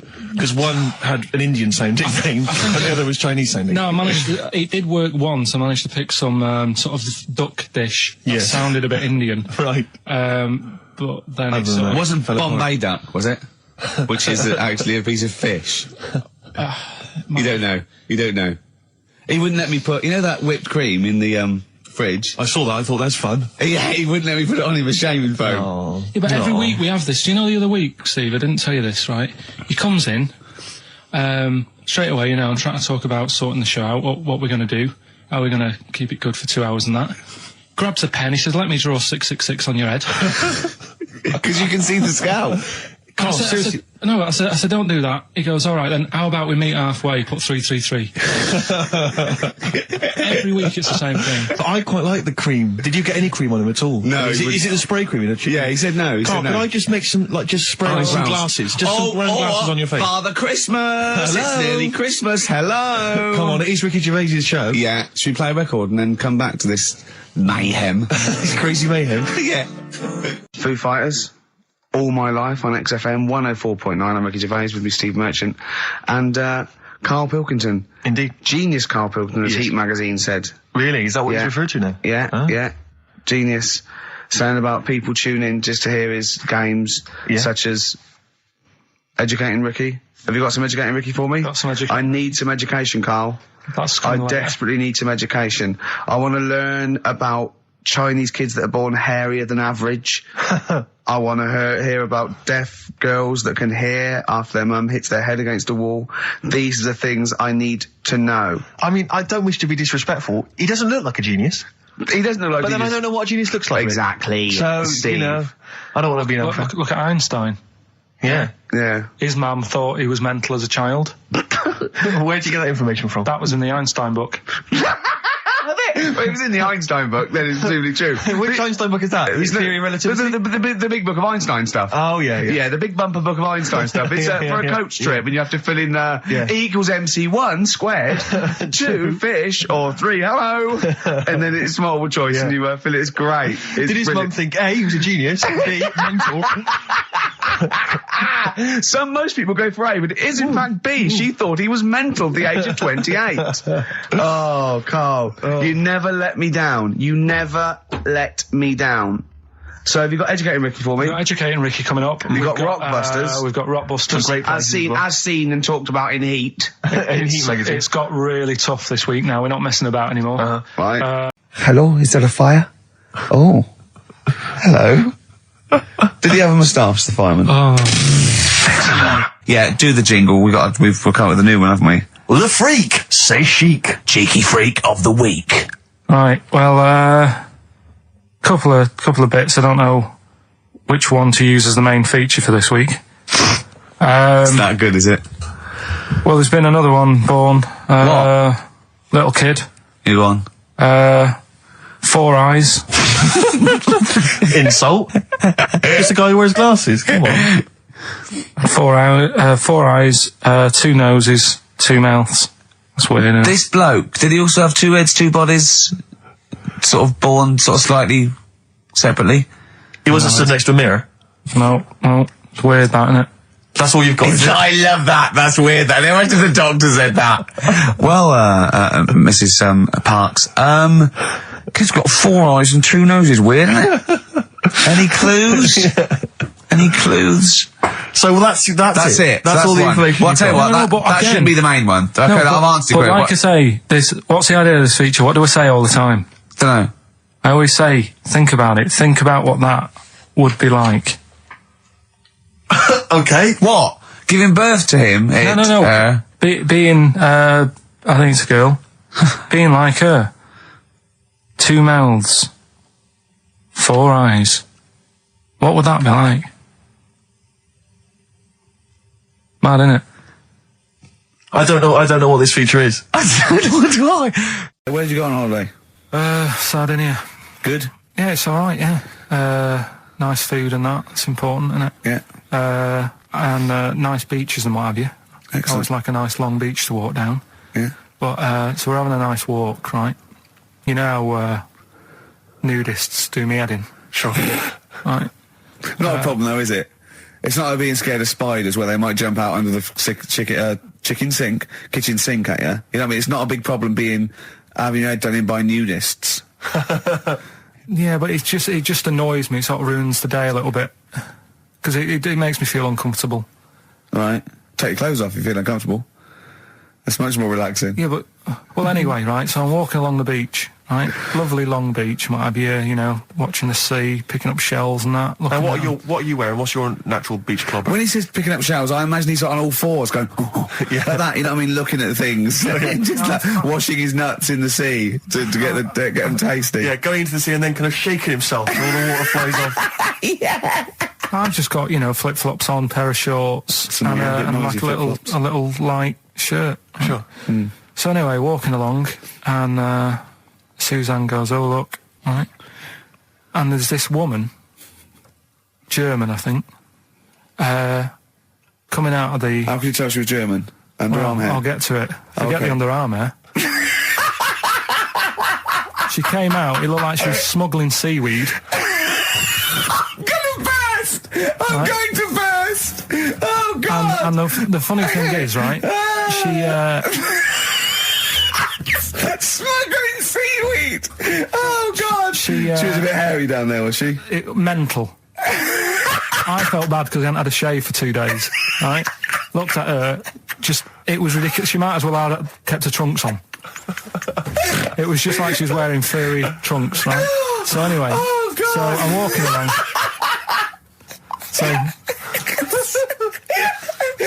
go on then. So Suzanne's like, "Oh look," and I'm like, "Oh, not again," you know, because every time we go away, there always seems to be one of these. Is she by herself, this woman? Well, the weird thing was, she was with her husband, right? Yeah. But he had shorts on. He was happy, right? Yeah. But every time, like, because I walked past her and he sort of ran off because he's embarrassed. Do you know what I mean? There's nothing normal about it. What can he do? He can't go, "All right, mate," because he knows it's odd, right? How old was he? Sorry, how old was she? It's hard to tell when someone hasn't got clothes on. Sure. Do you know what I mean? They always look older, don't they, when they haven't got clothes on anyway. But I'd say she was about 40, 41. Okay, right. So I walked past, and the annoying thing is, she got there on a bike, right? No clothes on, little pair of boots next to the bike. So if you can wear boots, just pop some shorts on. You know what I mean? That takes more effort for me, putting boots on. So put the shorts on, right? So anyway, so the husband kept running off. I walked past, and I'm getting annoyed because I'm saying, "Well, we've got to walk past them again on the way back." I like the fact they're scuttling away when Carl walks past. Like when you lift up a bit of sort of iron sheeting in the woods and loads of mice run away. Yeah. It's like whenever Carl goes, that nudists run away. Yeah. Oh, right, okay. So we sort of come walking back and what have you, and you know, I have another look and what have you, and he runs off again. Why are you another look if it offends you so much? Oh, you might as well just have a look. Do you know what I mean? It's just putting it on show and what have you. But the interesting thing was, I just wondered whether the husband... If the husband were nude, you'd looked at his tackle. Because remember, when you went to see those two strippers and it was a woman and man, and they whipped their shorts off, you said you looked at his tackle first. I think any bloke would. Wow. You would. You just check it out. It's natural, isn't it? You just go, "Oh, right." So it is normal or whatever. Because you don't know if... you know what I mean? You don't know if what you've got's right until you see someone else's. No, do you know what I mean? Yeah. But anyway, so, but he got us talking, because I was, then, as soon as I saw her, sort of, day's been ruined a bit, so I'm walking up the beach. It's been ruined! Walking up the beach with Suzanne going, "How does it happen? Do you know what I mean? Why do people do this? What fun are they getting out of it, and what have you?" And, I just was thinking, is there any chance that fella, right, didn't even know that she was a nudist until they went away? Do you know what I mean? Because I said to Suzanne, if I met Suzanne, it's like we're getting on, yeah, everything's fine. Yeah. And then you go off on holiday and you go, "You haven't got much luggage." And she's like, no, it's fine, this is plenty. And I'm thinking, that's weird. And then we go down the beach and she whips her knickers off. I'd be annoyed, but there's nothing I could do. Do you know what I mean? Sure. So I'm just wondering whether that's what happened to this fella. Every time someone came walking up, he was like, "Oh, God, this is embarrassing." And he kept nipping off. Yeah. All right. Carl, just an email, a question for you. Can you please let me know which school Carl went to? What school do you go to? Cessav. What? Cessav. Cessav? Yeah. What does that mean? It was on Cecil Avenue. Cecil Avenue in Manchester? Yeah. It's just, he says, "I'd like to know so that I don't send my kids to the same place." He also says, he says, "P.S. Does Carl look like Gollum in Lord of the Rings?" Yes. He does, doesn't he? Yeah, that's very good. Yeah, in fact, I was just putting a little bald wig on you, wasn't I? Like he needs one. Yeah. So, if you Just want some a of the fun and games we have when the songs are on. Yeah, did it hurt? Just a little bit. The bit that worried me is when you said, let me just staple it. Yeah, well, I was trying to get it under your chin because it looked funnier, and he was scared. Oh, I remember. Do you remember I did that thing with the tea towel? Have you told Steve about that? I don't think I have. It's not something I'd shout about, to be honest. Go on. Went round his place, and he said, before you go, I must try something. Because I couldn't get squeezing hard enough. I can't, because I'm not strong enough to hurt him anymore now, or am I? I think I can take it a bit more than I could at the start. Yeah, so I wanted to squeeze his head more. So what did I do? So he said, just hang on, I've got a tea towel. He brought a tea towel in now. I need something sort of long and thin. What can I get? He's asking his girlfriend, where's that there? Comes in with a spatula, right? He puts the tea towel on my head and manages to sort of put the spatula in and turn it round so that the tea towel is tightening on my head. Yeah. Using little pressure, would you say, from you? Yeah, just little. It's brilliant. It was like a tourniquet, and I just turned it a little bit, and he screamed almost straight away, didn't you? It hurts. But why did you think that was good? When would you need to use that tool? I knew. I did it on my other bald mate, Rob, who was over, and he screamed as well. Because he just put a tea towel round, like a little bandana, just stick the wooden spoon down the back, just turn it, and it's even half a turn, isn't it? And it really... Hopefully children listening will be trying that on their friends. No, they won't. Don't try that at home. I've got another fact for you, Carl. Might be of interest to you, just the final one. The ancient Babylonians had few... What? Can I just stop you there? What's a Babylonian? My head's gonna burst. What do you mean, what's a Babylonian? I've never heard of one. No, but we'll work out, what's an Evertonian? Someone who supports Everton. Well, or from? From Liverpool. Yeah, so what's a Babylonian? It's from Baba. Yeah, well, anyway, some people from Baba, ancient Baba, they didn't have very many doctors in those days, all right? Because they felt that illnesses should be left to the wisdom of the public, right? So if you were sick, okay, you were placed in the city centre, right? And then a passerby... Outside Baba. Outside Baba. And a passerby who had suffered from the same ailment or who had seen it treated in the past, they would pass by, they would give them advice on how to be cured. Do you understand? So there'd be no doctors, just people passing by would see, they'd say, what's wrong with you? And they'd say, well, blah, blah, blah, I've had the same thing, here's some advice. And pedestrians were forbidden to pass such an individual without inquiring about the complaint and prescribing for it if they knew how to. So hang on, so there's someone ill. Yeah. It's outside the town hall. Yeah. People walk past, go, what's up with you? They go, oh, my foot hurts. And they go, oh, you've got to do this to get rid of that. Yeah. And were they ever right? Well, what do you mean? Were they ever right? Well, how do we know? What are you telling me? What? What have you just told me? What am I meant to take from that? You just said strangers sort of say, you've got that wrong with you. I think he's sulking. I don't think he's ever going to take anything we tell him again because we don't. No, but I don't like the fact that he goes,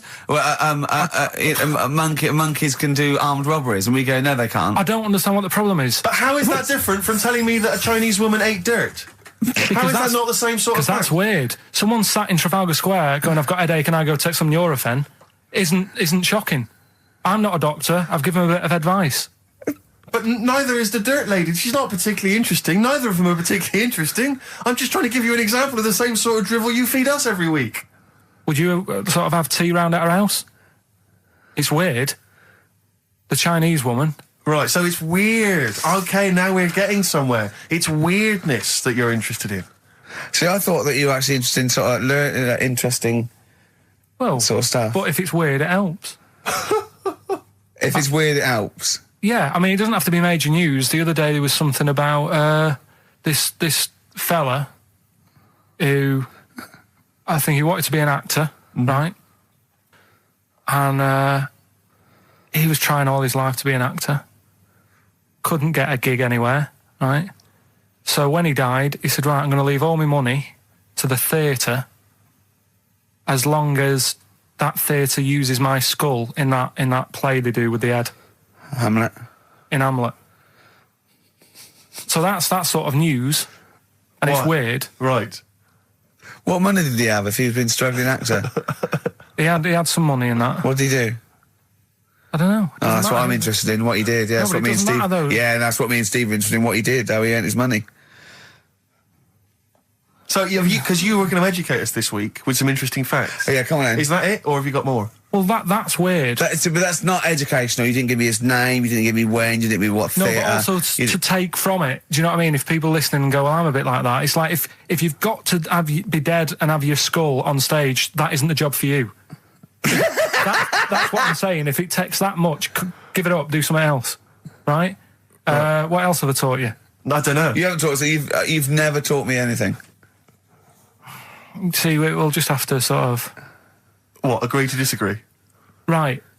I don't know what you can sort of learn from this. Go on 7 Up, the drink. Yeah. Right.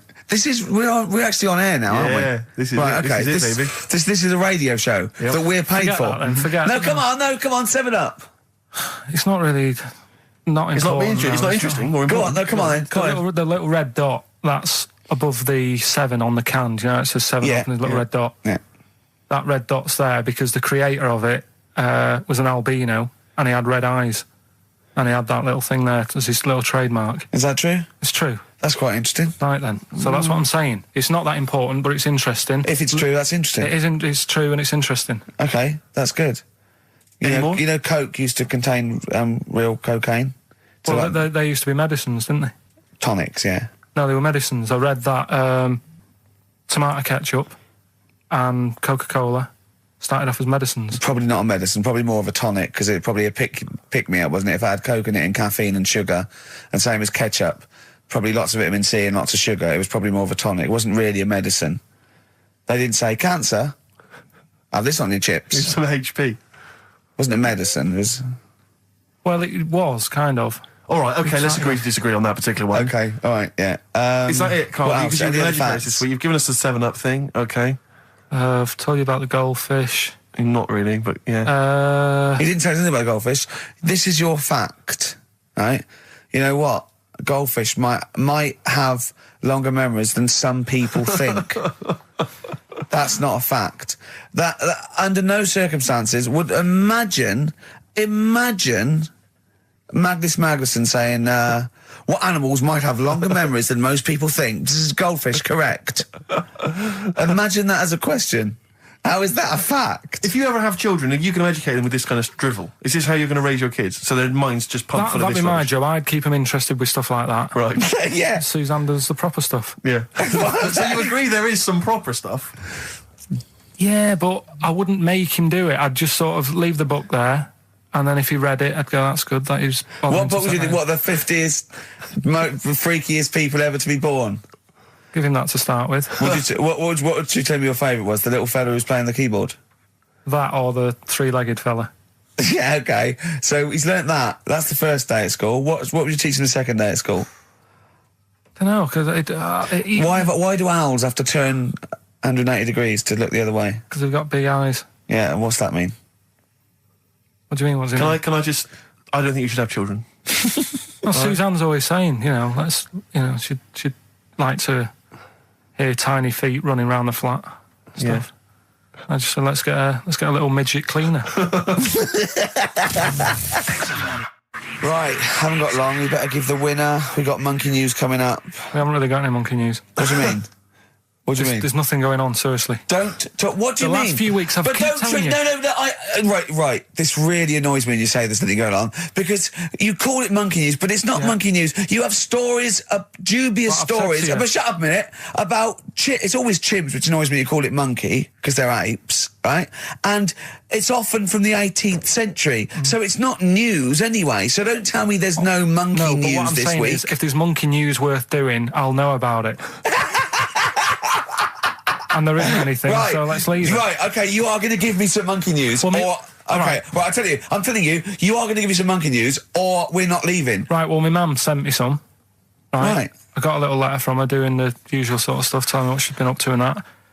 It was a little thing about somewhere in Lincolnshire or something. Right, good. Do a bit of monkey throwing. God, what do you mean? Because some fella got attacked by one once. And sort of to remember him, on this certain day, they go, oh, it was today, wasn't it? And that fella got attacked by a little monkey and that. And the, something about chucking monkeys about. That's horrible. I don't know if they're real. I think it's just like to remember. All right. But that's the only sort of stuff that's knocking about out there. But it's not. That's not. I've got my mum and dad on it, looking all the time. There must be more monkey news than that. There isn't nothing. I mean, there's bits and pieces. There was a bit about Donna Eyre, how when she has a kid, she's going to let a gorilla look after it for a week or something. But apart from that, it's dead out there. Well, I don't know what that means. She's well, that's it. Apparently, well, it's not true. She's not going to let a gorilla look after a child. No, it is. Apparently, a fella works with them or something. And this is rubbish. It's not rubbish. How can she let a gorilla look after a baby for a week? Well, forget it. Sorry, have you ever heard her speak? Have you got the film thing you're in? Right, yeah. I'm in a film. It's Pulp Fiction this week. Right. Changed it a little bit, tweaked the storyline a little bit. Okay. It's just to make it better, yeah. It's just do you know how I've talked about Suzanne's hair and that? Yeah. About when she got it cut, didn't like it and that. Yeah. So it's sort of about that. Listen to it. There'll be a question at the end. You can win some good stuff. Yeah. Well. Right. So, and this is the scene where they're in the restaurant.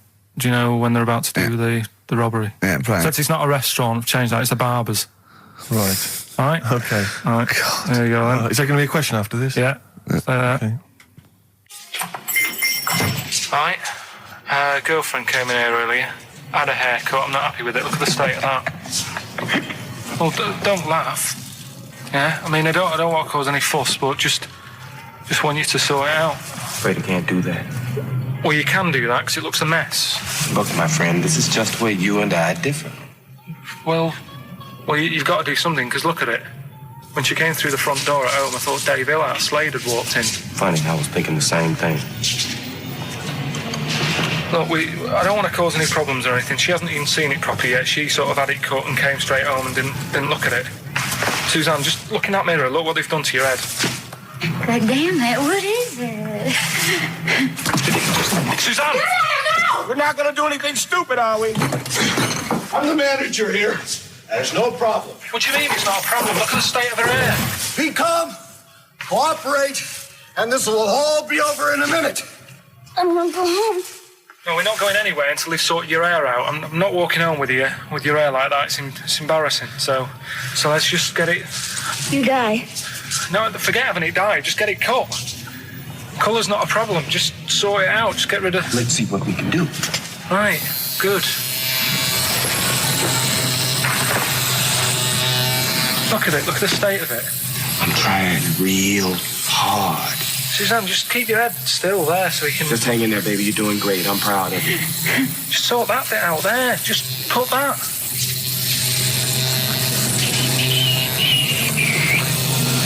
My barber says I've got the hair of a Chinaman. Have you heard that before?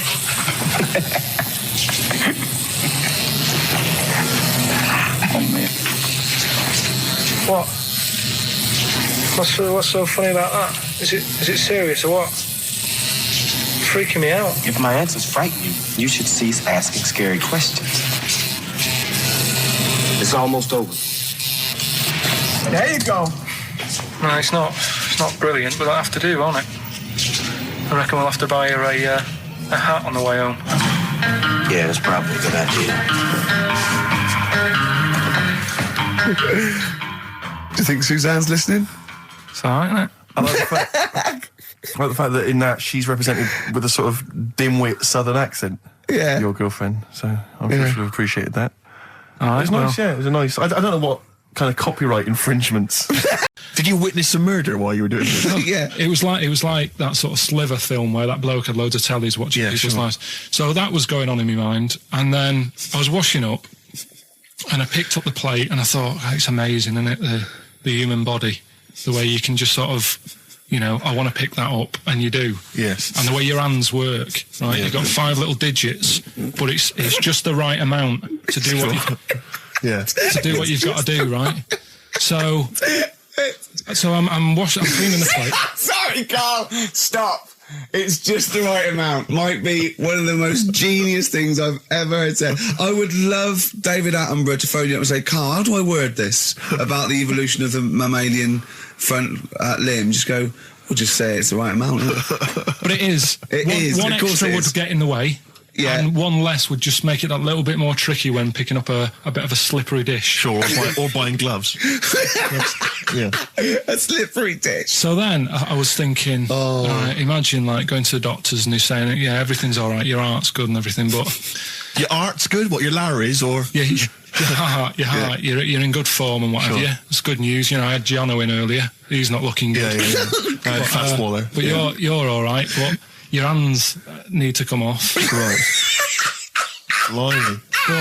That's bad. Like, I get a second opinion initially. God! But a bit of good news, I've got a nice pair of feet I can sort you out with. Yeah. And he puts them on, and then I was thinking, right, first of all, washing up, what would that be like? I thought, Steve, that'd be tricky. Yeah. And then the second thing was, it'd probably ruin the sort of the shape of your jumper. Because you have to keep putting the feet through there. Yeah. And then I thought, I could still cycle in. Okay. To work. You could run in. Well, that's the thing. You'd be really fast. Well, that's what I was thinking. I thought I could still cycle because I could balance. This is Rockbusters with Karl Pilkington. Go. I can't do any photos because it's been nicked by a German. And what's the initial? AC. Right? Next. Second clue. If you keep eating, this bit of your body will get bigger. PC. PC. It's an artist or a band. Who is it? PC. If you keep eating, this part of your body will get bigger, right? Yeah. And the last one I'm not really sure about. If you... He's actually winging it now. Imagine if this was Mastermind. I'm not sure about it. I know you're especially subject. Come on! Okay, go! The place where you go to take your dog a walk and that. The place where you go to take your dog a walk. Forget it then. No, we'll do it! No, do it! Get you! Tim Burgess. Oh my Corazon, is that? Yeah. What's that mean? I have no idea. Phone in if you know. No, don't bother. Oh, email then, at least. Okay. I'd like to know these things. Sure. We were doing Rockbusters just before the ads and the record. Rick, I know you were enjoying it. Yeah, come on, get this clue out, Carl. There's three. What is it? Right, the first one was... No, we don't got the first two. What's can't the do third? any photos because it's been nicked by a German. Yeah. Second one, if you keep eating, this bit of your body will keep getting bigger. Yeah, it's different every time. Go on, what's the third one? Where you take your dogs for a walk and that, or you might go there on a Sunday. What? Sort of... oh, Jesus. Rick, please, Rick, just be quiet for just a moment. Right, okay, do this clue. Right, start from now. This is the third Rockbuster clue. That was a Freudian slip. Yeah, God, we'll get done. Right, go on then, go. Where you take your dog a walk, or you might go there on a Sunday and that. People sort of might taste that area. Right? Oh, it's rubbish. AP. Right, well, the other one's AP as well, isn't it? AP. What? AP. Ricky.Gervais at XFM.co.uk. AP. A quick reminder of them again with the initials. Quick, go. This is such rubbish. The first one, can't do any photos because it's been nicked by a German. Second one, if you keep what was eating... the initial? AC. Don't get annoyed, that's what the game's about, the initials. Yeah. If you keep eating, this bit of your body will get bigger. That's PC. Right. Right? And where you take your dog maybe on a Sunday and you go for a walk there and that, have a taste of it. Right? Different. AP, just email in and you win some stuff. Ricky.Gervais at xfm.co.uk. What rubbish. I wonder why we stopped this game. No, there's this lad who called Mark, right, who used to go to school with, who used to call me that. And his mum, right, was like obsessed with cleaning. And I was never allowed in their flat. He makes the place look untidy. So she used to, I don't know if it was just me or all his mates, but I used to turn up and she goes, yeah, he is in, but you know what you've got to do? And I used to have to go round the side of his flat, and he had a computer, right, which I used to play. I didn't have one at that point, but he had one. And I used to have to go round the side of the flat and stand at his bedroom window with his window open, and I'd be sort of leaning in playing the game. You are joking. I'm not. His mum. You had the weirdest upbringing I've ever heard. The things you were willing to do. It's the strangest. What is this town like? No, I stopped going. Was there always music? Right? There's the horse in the house there. Oh, look at these two kids with big heads and webbed feet. All right, Ronnie. All right, Reggie. What was it like? She was obsessed. It's like you've grown up in a cartoon made for children. Yeah. No, his mum was really obsessed with cleaning. Can I play through his window? I used to. Mrs. Ramsbottom, can I play through Mark's window? Aye, you know what you have to do. She used to be up till about 3 in the morning. Pilkington again? Have you washed your hands? What, up till 3 in the morning? Washing? She used to be up doing the tiles in the kitchen. Washing until 3 in the morning? It was at 3 in the morning. And for ages and ages, that saying that out on the tiles, I used to think that came from, like, his mum. Because she was out, like, cleaning them late. So, till I was about 13, I thought that saying, out late, on the tiles. Yeah. Was... And now you're not confused by anything. Well... There's no misunderstandings in your life now, is there? So was he allowed to walk in and out of the house, was he? No, he was alright, and he used to come round to ours a lot, and my mum used to get these pies from Hagenbach's, right? So... I don't know what that is. It's at that bakery where they used to chuck the cakes out the back, I'll tell you about. Yeah. And you at 6? You at 6? He loved it, but I could never go round to theirs, or if I did, it was like, well, yeah, he is in, and I'd go, alright, and then I'd walk round the side of the flat. Stand outside. Why did you ever knock at the door? Why don't you just go around and knock on the window? Just to check he's in, because he wasn't always in his room. If he was in the lounge, he'd have to go to his bedroom, and then that's where he'd meet you. This is the strangest. And you'd play a computer game through the window. You say it was a flat. It wasn't like a 5th story one, and you had to get in one of those kind of cleaning contraptions and like winch your way up. I had a bit of good news this morning. Go on. I was on the tube coming down, and I don't want to sound arrogant, I don't want to sound pushy, but I was at Green Park, and I'm fairly certain, Rick, it's not 100% corroborated, I'm fairly certain that a woman pinched my arse. So what do you think of that? Yes. There's a lot of pickpockets around Green Park. No, my wallet was still there. Really? But even if it wasn't, that would have been money well spent. But the wallet was still there, so what do you think of them apples? Eh? So what did you just pinch off? I can't confirm it at this stage, exactly what happened, but it certainly felt like a pinch. I looked round, there was a woman behind me. Right. She was fairly old. I think she's probably in her mid-30s. Right. Kind of reddish hair. Right. I don't know if she's listening. Right. But she knows where I am. And so I don't know how to proceed, really, Rick. I don't know if it's worth putting up some posters around the Green Park area. Well, what you could just do... to try and corroborate it. If you saw a woman pinch the lanky guy's arse... No, you could probably get in... contact with British Rail and go back over their CCTV cameras, yeah. And then they could probably zoom in and, sort of identifying sort of birthmarks or she might have been holding something. So they could hire a private eye. Yeah. Again, money well spent. Well, so there you go. I'm just saying maybe maybe things are looking up. Things getting towards Christmas. The worm has turned. I mean, it's a little sexy story to get the show going. It is but pretty what do you make of that then, Carl? What do you think of that, You're quite damning. What's your answer? Well, I mean, you're quite a tall fella. Sure. So she must have really wanted to sort of reach up and have a pinch. Mm. Do you know you think she was a dwarf? She did it with her teeth. He didn't say she was a dwarf. No, but Steve's taller than, his arse. Yeah, but his arse isn't 6'9", is it? His arse is about 3 foot off the floor. 4 foot? What? 4 foot off the floor? No, I don't think so. About 3. She'd have to be a midget to have to reach up to pinch Steve's arse. He is very tall, but... I don't know what your point is there, Carl. You're just trying to, you're just, I think maybe just a little bit jealous. Just a little bit of jealousy. How many cats do you say you've got through?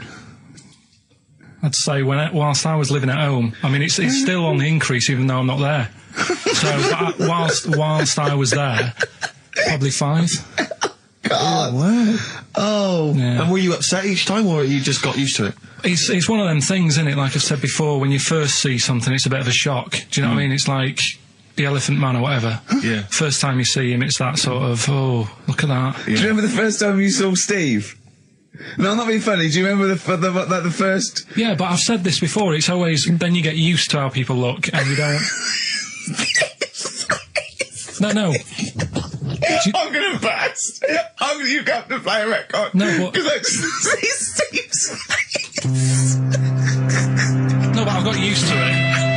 Shut up. Carl, you know our mate Johnny, he's a Doctor Who fan. Yeah. Do you remember, he bought, the Doctor Who magazine, and he went, to the toilet, and Steve got post-it notes and put geek on every page. And Johnny opened it on the tube, right, and it had geek and everything. And Johnny bought in the new Doctor Who magazine, I think this week's or this month's, right?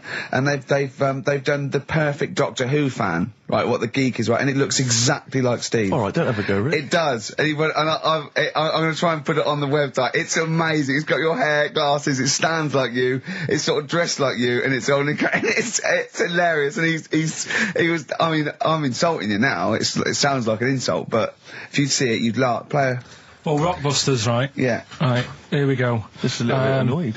Just, 3 clues. We've lost all the energy in this show, haven't we? Well, I can't get over that insult. I'm just a little... No, Three. we did though. It just came out, no, I can be honest with you. It came out left field. I wasn't expecting an insult. No, And, but I think there was a sense of camaraderie on this. No, I'll bring Just it in, email and in, you'll see what I mean. ricky.gervais@xfm.co.uk. I'm just annoyed. I can't What are we doing? I'm just reading out the clues. Should we put this, let's put this one in for the Sony Award. Let's put this show in for the Sony Awards. Play a song, Carl, because I need to discuss things with him. I've talked before about in Edit second. it down. Get this down to 3 minutes. It'd be a great show. Rockbusters in a minute. XFM. Lonesome Day by Bruce Springsteen from his new album The Rising on XFM 104.9. Ricky Gervais, Steve Merchant, Karl Pilkington. Former just phoned in and said to Karl, stick up for yourself.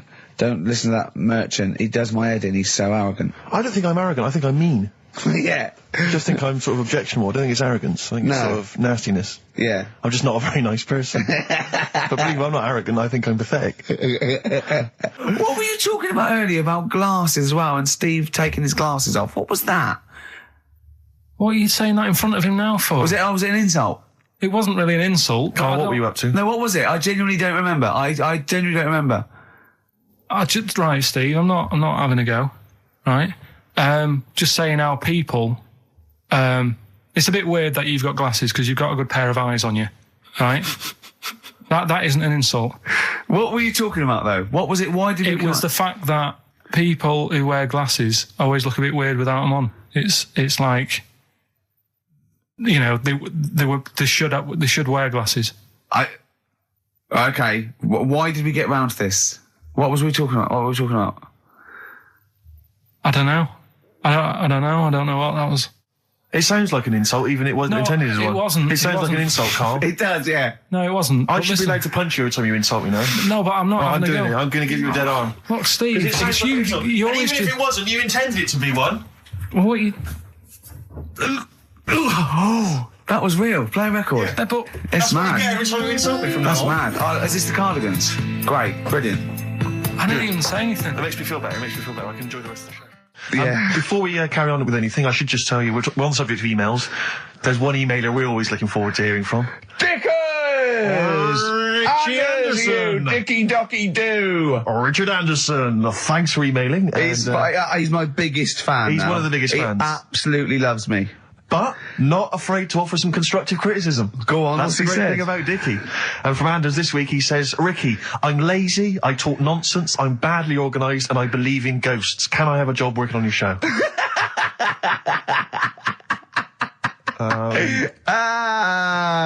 Possibly, Anders. Maybe send in a CV. Or email a CV. He's put a little bit of all of us in that, hasn't he? Oh, I'll ask him if he's a goggle-eyed freak, Steve. All right, calm down. Well, no, I didn't mean no need to get insulted. No, I didn't necessarily mean you, did I? to get nasty. Well, I was thinking about that, actually, Steve. Oh, God. Just talking of the old... What? What? Talking of the what? No. Do you know, like...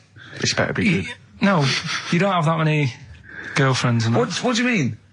Carl, why are we on this? I was defending you in the whole monkey discussion.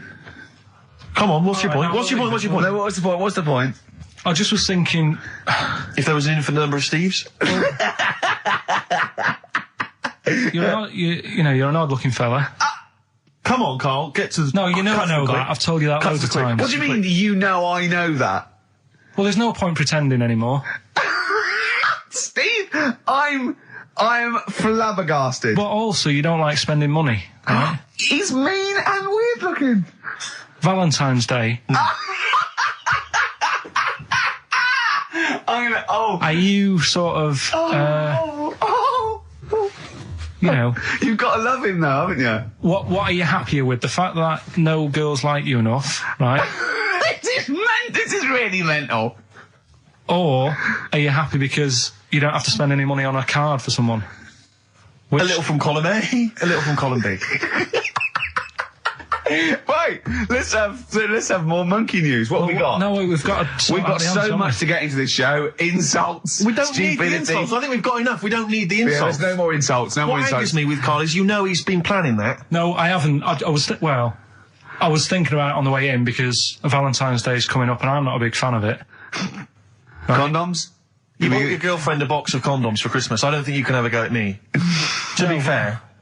No, but I don't just treat her on Valentine's. I'm always... Do you know what I mean? You don't even treat her on Valentine's. You don't even treat her at Christmas or on her birthday. When do you treat her? Hang on a minute. Wait a cotton-picking minute there. Oh, why I order. Wait a minute. What's that? Tiffany dog. I treat your girlfriend better than you, and I've only met her twice. I took her out last night and she enjoyed herself. Where'd you go? Until she had to write the check. Where'd you go? To a chippy. A really... No. Play a record! It was a chippy? No, a quality one.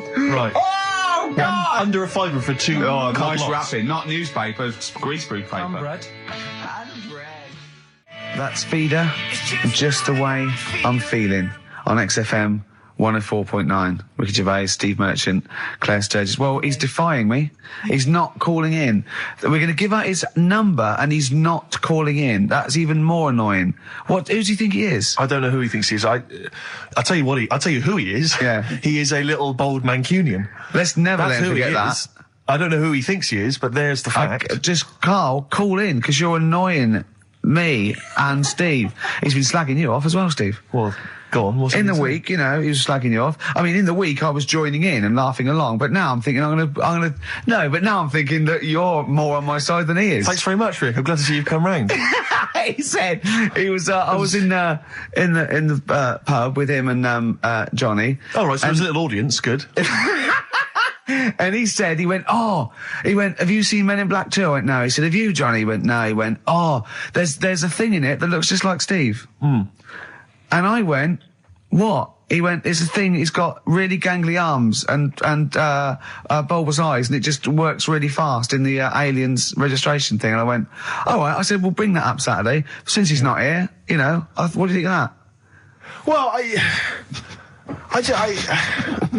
the reason is, I think the problem I have is this, that if I was to say things like that about Karl, I'd destroy him. He'd be a broken man after I'd finish with him. Call in, Karl, or Steve's going to say a few things about you. I'm going to get a couple of home truths out there. I can't believe it. I cannot believe it. Yeah, we were, at the time I was joining it, we were having, slagging you off on other things as well. Sure. But now I'm thinking, maybe you were wrong. Maybe I was taking the mickey out of the wrong person behind their back. If you receive any phone calls from people you don't know, we don't know anything about that. Instantly, we don't know why that is happening. That is just going to be a weird, spooky thing. So and don't bother telling the story about Men in Black 2 either, because I don't think people will be interested. Actually, on the subject of Men in Black 2, what? Have you seen that, Steve? No, I haven't, Karl. Tell me about it. You should see it. Go on. Why? Because there's this thing in it. Go on. What, a stupid, bald Mancunian tosser? No, weirder than that. There isn't anything weirder than that. Big eyes, it was gangly. Keep talking. You've got to see it, because you wouldn't believe how the likeness and that. You've got to get the film out tonight. Right. It's not as weird, it had a normal voice, right? He's done you and he's not even here! I'll tell you what, mate, it ain't worth coming in next week. 104.9. Yeah, not bad at all. So everyone had a good Christmas though, yeah? Really? Karl, even though it was like a little bit Lanzagrotte, it was a nice Christmas. Yeah. What was the book you read, by the way? Someone just emailed in and wanted to know. What was the book you read? It was The Governor.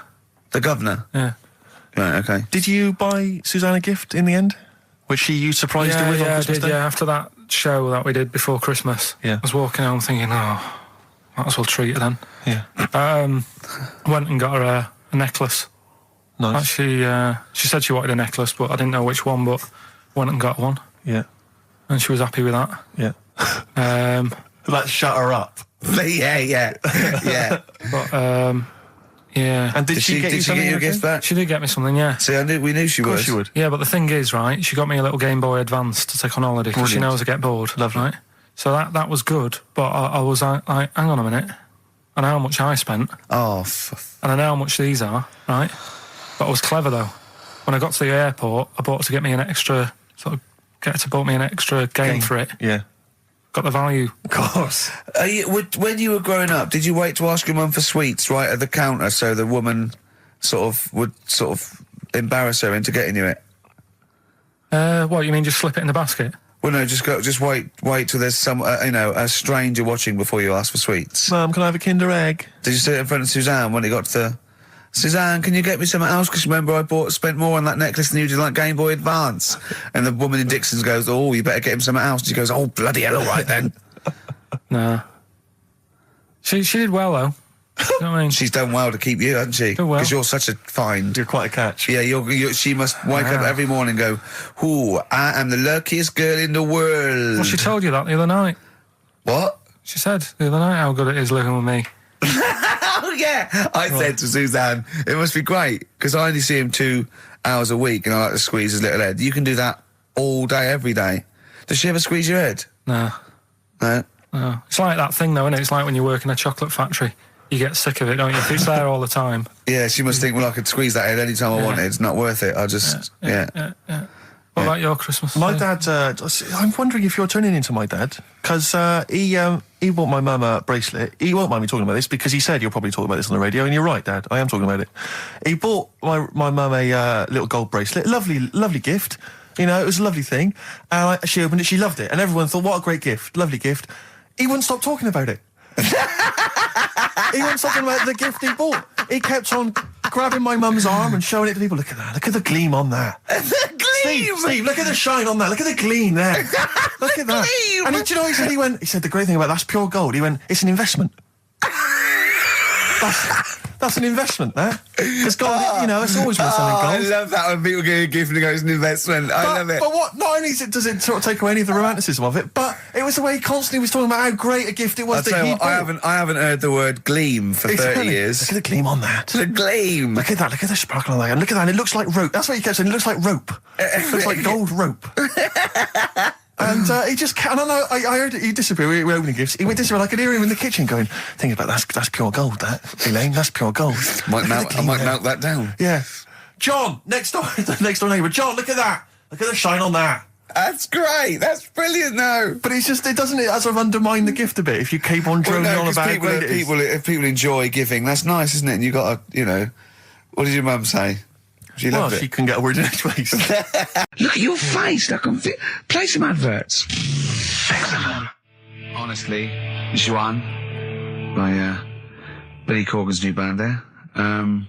Ex-Smashing Pumpkins. Sounds a bit like them, but I like it. It's all right, not bad. I like it. You would take to know, Rick, incidentally, that someo's got the right answer. So Carl knows the answer, yeah. Brilliant. Well done, Carl.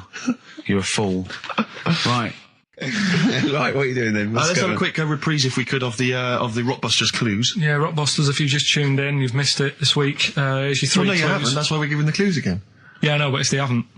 Hey? What? Safe, they've been busy. Just give the clues again. First one. God. Don't argue with him, because he isn't going to change his mind. That's AA. Second one, he always gets what he wants and doesn't worry about anyone else. That's P. Yeah. And the third and final one, I might have to put that woman in the oven. AB. Interesting. Are we telling him or still? No. People have still got a chance to win those extraordinary prizes. ricky.gervais@xfm.co.uk. So the answers to this week's Rockbusters. Yeah. Will you give us the clues again and the answers? Yeah. The first one was, don't argue with him. He ain't going to change his mind. The initials there were AA. That's adamant. Yeah. All right. That's good. That's a good one. Second one, he always gets what he wants and doesn't worry about anyone else. That was P. That was Pixies. Picks his. It kind of works, yeah. And the third one, I'll let you have that one. I'll have to put that woman in an oven. That was AB. That was Anita Baker. Anita Baker. It's good. Anita Baker. I'll let you have all three today. So you've done well. So do you want to pick a winner, Steve? Well done to Mark Leder from Bow. He wins those fairly mediocre prizes. Enjoy them. Oh, brilliant. Now listen, it's Rockbusters. I've got the prizes here. Rick, I'll be honest with you. I mean, we've given away some shoddy stuff in the past. This is the worst collection. Tat, is it? This is really scraping the bottom of the barrel, Carl. I mean, let's hold on. The how phones many are more going of mad. these can we give away? If you're still phoning, hang up because we're not going to bother anymore. We really sorry about that. Maybe email us or something. How many of these can we give away? Look at that. It's only Fools and Horses. It's the Christmas special from not this year. Now listen, it's Rockbusters. I've got the prizes here. Rick, I'll be honest with you. I mean, we've given away some shoddy stuff in the past. This is the worst collection. Tat, is it? This is really scraping the bottom of the barrel, Carl. I mean, let's hold on. The how phones many are going more mad. of these can we give away? If you're still phoning, hang up because we're not going to bother anymore. We really sorry about that. Maybe email us or something. How many of these can we give away? Look at that. It's only Fools and Horses. It's the Christmas special from not this year, the year before.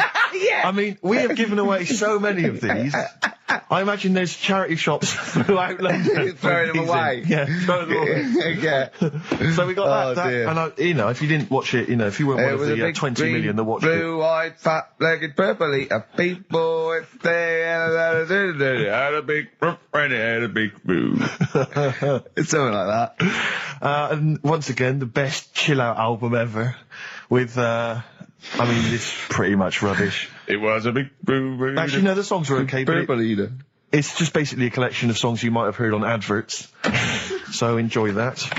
Oh god, this one again, the best air guitar album in the world, volume 2. This is no longer an entertainment show. This is three people chatting to each other now and again. Sometimes we remember it's going out. Sometimes we just take a call for our own amusement. I mean...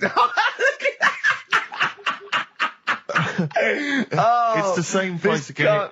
It's the David Attenborough compilation of DVDs, which I'd be very surprised if it actually makes it to you. I imagine someone here will have had that long before we post it. Oh dear. There's a T-shirt in here. XFM 104.9 You get sent a lot of just in case you're wondering what you're listening to. This is a Quicksilver T-shirt. What is that? What T-shirt is that? That's a T-shirt made by the Quicksilver people. So if you're a bit of a surfer dude, and by the look of the size of it, I'm working through a load of animals.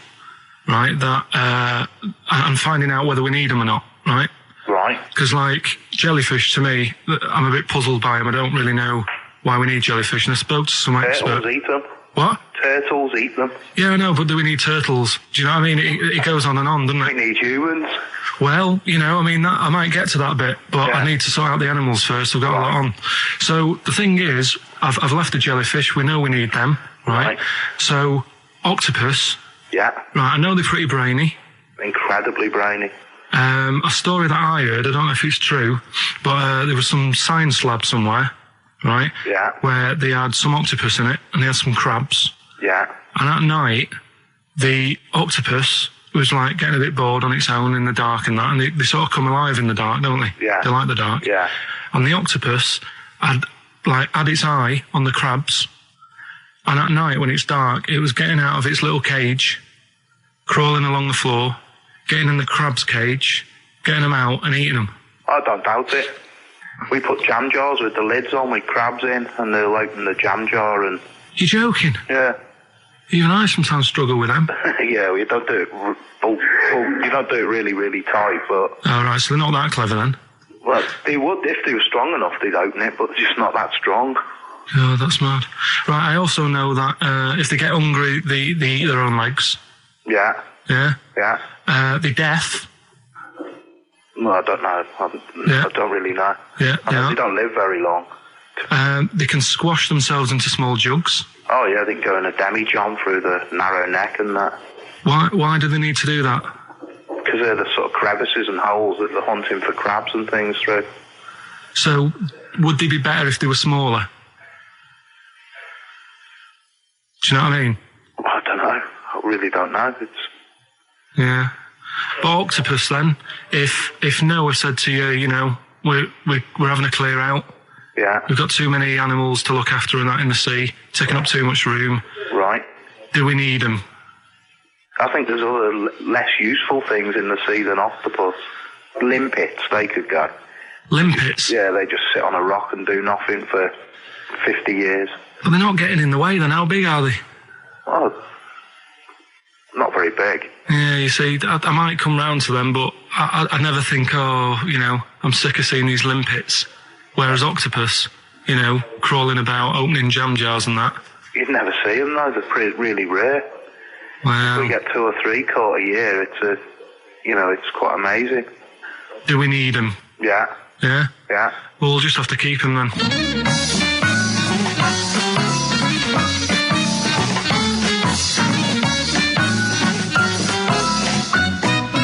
I love the fact that Carl can confuse a scientist. Yeah, because all systems of logic break down. I know, even the scientist was going, well, get rid of Olympics. Yeah. Who was that guy? I think his name was Chris. And where was he from? In a place called Megavissi, where I went one year. Megavissi. And he's a scientist, is he? I think he's got a fish shop or something like that. He's got a fish shop? No, he doesn't. Well, like an aquarium type place. Oh, right. So a fish shop. It wouldn't be fish and chip shop. It wouldn't be past him that he a Winkle store. He's got a Winkle store at Poole Harbour. Yeah, that's an expert. I'm sure if there's a doctor listening or a nurse, they will clarify that if they pump you with all sorts of stuff, it wants to come out. Right. So you're sat there having a serious chat. It's a quiet hospital. The woman next door with the blue hands suddenly starts seeping gas, right? Well, I start laughing. Because if there's one thing that makes you laugh, it's that. It's a 98-year-old woman with blue hands farting. So you try to hold it in because it's a really quiet hospital and it'd be obvious that that I was laughing at, and I didn't want to be mean, but it was funny. And then it got me talking about my auntie, because my auntie Nora, she same thing, pumped her with loads of drugs. She used to have a cabinet next to the bed is like boots. She's got loads of stuff, right, for all sorts of stuff. And I mean, she's not that old, but she's on loads of stuff, right? She's a bit coked up, is she? She called up my mum once. And, yeah, you told us this. Go on, tell it again. And she said, "Oh, how are you doing?" And that. She's all right. Bit worried though. My mum said, "Why? What's up?" She said, "I've been breaking wind." So she goes, "Well, She says, "No, but this one is going on and on and on." And she was like, she was like, what do you say? What's like passing wind, farting for 5 minutes. one thing, not like, trumping and then nothing. Yeah. Continuous drone of a fart. Finally, White Van Man, what do you make of the fact that Sainsbury's are bringing in square tins? Is that a concern for you? Is that true? Apparently so. Why? Because like it's easy to stack. This is what the guy in the Sun has said. That should be interesting. That should be his comment on Sainsbury's are bringing in square tins. Is that should be interesting for meatballs.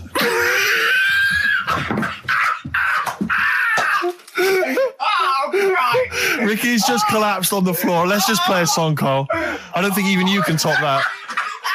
Cooper Temple Claws. Who needs enemies? Good question, lads. Nobody. Woman says partner ran off to become vampire. Yeah. And it says a young mother says her partner has dumped her to become a vampire. Rebecca Roberts from Somerset says Matthew Barrett fell for a blood-worshipping woman in a US cult. The 23-year-old mother says he began shaving all his body hair, dressed in black, and used Rebecca's lipstick to redden his eyes. Rebecca caught him performing weird blood rituals in front of his computer at night, cutting himself to prove commitment. She said, "I thought it was just a hobby." Everyone's got a right to one. I was pleased he'd found an interest. Brilliant. This is apparently from The Sun. Apparently he's left. He's gone to America. He's living in this Ohio-based cult. But it's the last bit where she's been asked whether or not, if he came back, would she take him back? Sure. And this is where I wonder if the journalist, you know how journalists are supposed to just report the news, be objective. Yeah. I wonder if maybe the journalist here has maybe had some interference. Made the quote better for them than go on. Because it says, I never thought this would take over his life. Now, if he came back, I'd say fangs, but no fangs. Oh dear! I can't believe. Imagine you're the woman, Rick. Okay. And I've come round. You're the journalist. I'm the journalist, and I've come in and I've said, okay, I read about this. All I have to do is not say that thing. You've come. I understand you're obviously quite upset. Your husband's gone gutted. off. If he came back, would you take him back? Definitely not. Right. Really, what would you say to him then if he came back? Just get lost. Right, but I'm really pissed off with you. Would you perhaps say something a bit more pithy? Not in this situation, no. You're upset? He cuts himself, he drinks blood, he's left me. Sod off. I'm not interested, mate. Because I tell you what. Go on. I mean, I like what you said there, but I wonder if we could condense that a bit more. If he came back, would you say... Go away. Would you say something? Would you ever say something like, thanks, but no thanks? No, because it makes it flippant, because I'm really angry. I know you're annoyed. And I'm upset, so I wouldn't say... I certainly wouldn't say thanks. I might say no thanks. But what if you sort of said it like aggressively, like you were giving him the finger, thanks, but no thanks? Like you didn't really mean sort it. Of sarcastically? Sarcastically, would you possibly say I that? might say thanks, but no thanks, and that'll be it. And that's and I'd leave it there. I'd never change that. Sure. I'd never change those words. Can I ask you a question? Go on. Do you like puns? Hate them. Right. I don't like Countdown. I don't like QI. I don't like any of those posh Cambridge, Oxford types. I hate puns. If you had to say thanks but no thanks in the form of a pun, what would you maybe say? I wouldn't. I never would. Right. I'd say thanks but no thanks. I would. I mean, I feel embarrassed that I'd even say that because I don't think I would even say thanks but no thanks. Okay. But if I did go that far, I'd leave it there. Sure. So, have you ever noticed, as I have, go on, the similarity between the word thanks and fangs? Not really. It's very similar. Not thanks, really. Fangs, F-T-H, there's a K. Fangs very much. G, it's A and N. Well, the A, the N and the S, but that's about it. Would you agree it sounds marginally similar? Yeah, Is it possible you might one day say fangs but no fangs? I wouldn't know. Right. I could put that though, could I? But don't say I said it. Right. I mean, yeah. Fangs, but no fangs. Yeah. This is the thing.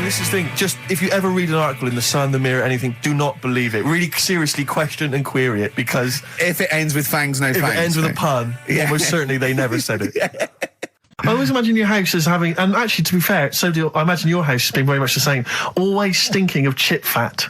Yeah, also, my mum was always cleaning, so again, it was always sort of like clean. It was just, it smelled... And cigarette smoke, maybe? Yes, it smelled of Dettol, pets, and cigarette smoke, and such chip a working class and smell. Chip fat, yeah. That's a real working class sort of smell and look and stench. Yeah. Are you talking about me now? Yeah. I mean, the interesting thing is that Carl's cleaned up his house. I clean. I have 2 baths. No, you're obsessed. It's It's just really bad of me. I was in Waitrose earlier buying a sandwich. I got a bit of money now, Carl. I like to splash out on a sandwich. I like £2.50. You ever seen any of it? Benji's shop. He does go to Benji's. I'll tell you what. I love Benji's. We go for lunch, right? And if he looks in a restaurant and it's sort of like $6.50, he goes, Rick, I'm not made of money. Yeah. He is. We have to go to Benji's. He gets 2 sandwiches that have to fill him up, right? Because they're £1 each or something. But I'm a big guy. I need a lot more food. I genuinely need more food than most people. I'm like a brontosaurus. It is. He's just grazing all day. So I can't afford to sort of splash out in Pret a Manger all the time with your fancy French sandwiches. I like to get a lot of bread for my money. I want a lot of bread. So I was in Waitrose, and some guy came in behind me, and he was sort of, I don't think he was mentally doolally, but I think he'd been homeless for just too long, and he was really... What's just right at the time to be homeless? Well, I think it was past They want to get out of that game early, don't you? He's past the point of no return, this guy. I think it was too late for him. I think there was no going back, really. 6 months, he came in and he was sort of walking at a bit of a weird angle. He walked like the Elephant Man, even though he wasn't deformed. It was probably like you were in the week. It was quite unpleasant. And he sort of came up to me and he went, and weirdly, he spoke a bit like I'm speaking now because of my throat. And I thought, if I speak to him back, is he going to think I'm taking the mick? So I kept quiet. And he went, all right, what's your name? And I said, Steve. And he shook my hand. He forcibly took my hand and shook it.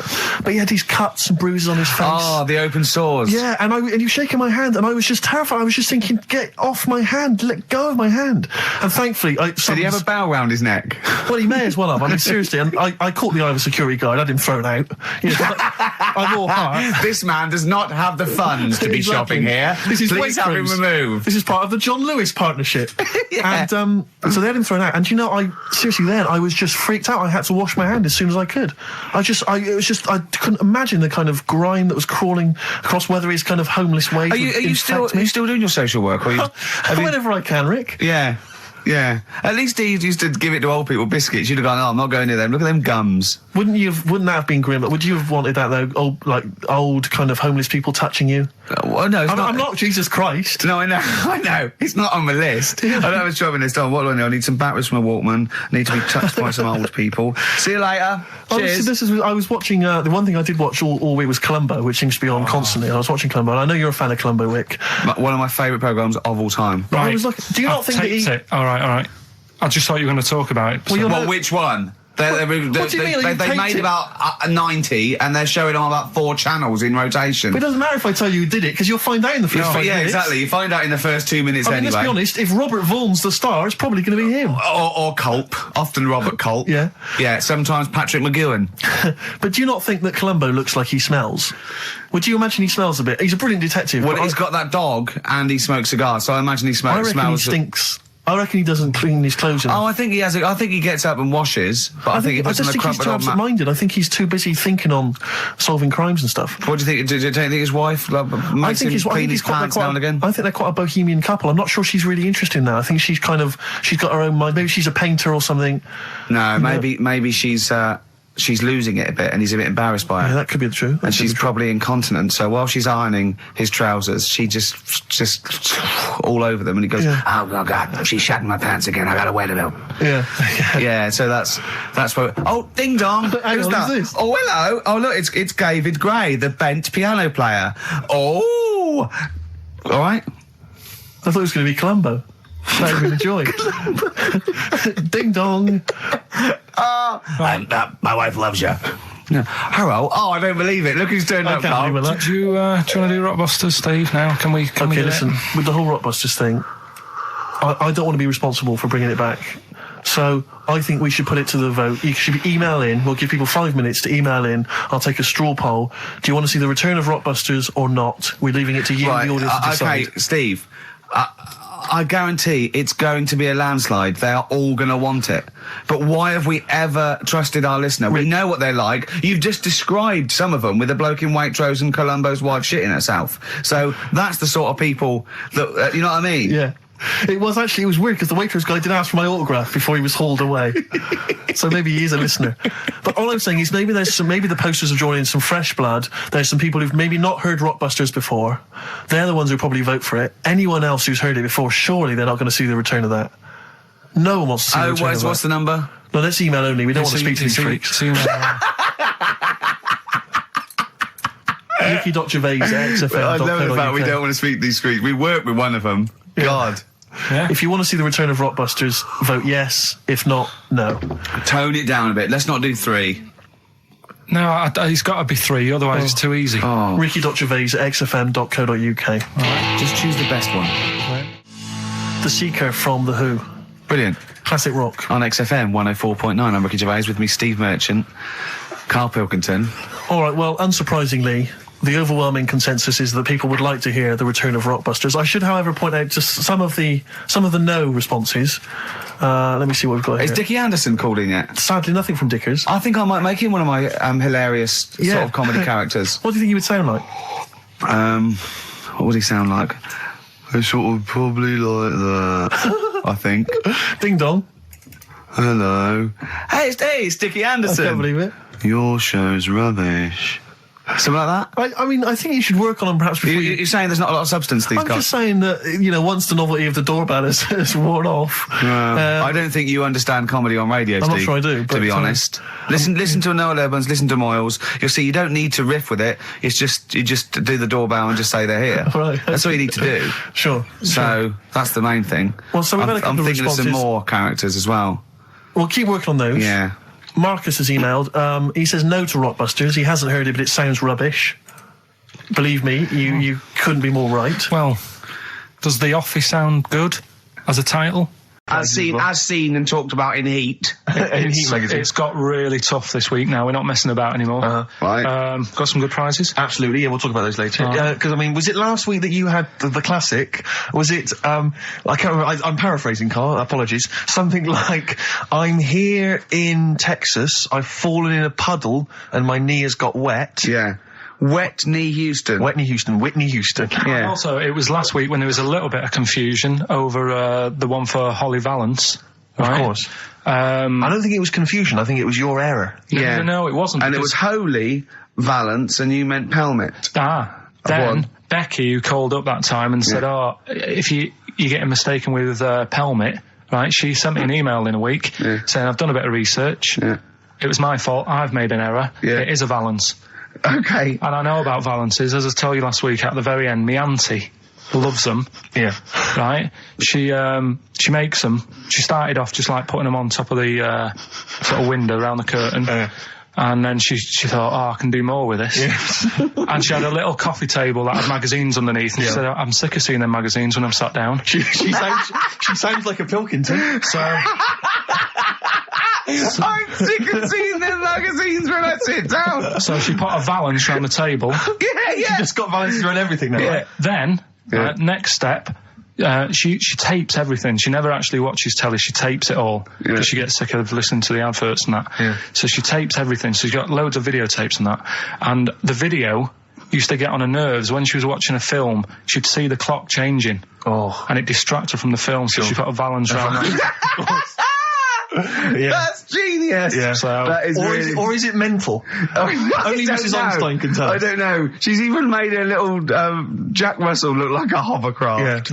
He's great. So everything's got a Valance. If you go round and you stand still for too long, the chances are she'll put a Valance around your head. This is this is Auntie who? Auntie Nora. And this is the one that farted for 5 minutes. Lest our listeners forget. Farted for 5 minutes. Called his mum saying I'm farting. 2 minutes into the fart. She said about 2.5 minutes in. She said I'm about 2.5 minutes into the fart. My mum said, how long's it been going on for? She said, well, it was about 2.5 minutes before I called you. Yeah. And then it went on for a further 2.5 minutes or something. And then it stopped. And, she couldn't time it because there was a Valance over the clock. Yeah, she used to annoy her when she was on the phone and you put her off seeing the time. She was guessing it was 5 minutes. This was one consistent fart. Yeah, I mean, it wasn't making a noise, it was just... Oh, it wasn't making a noise? Just gas. Right, endless gas. So, there you go. That's fantastic.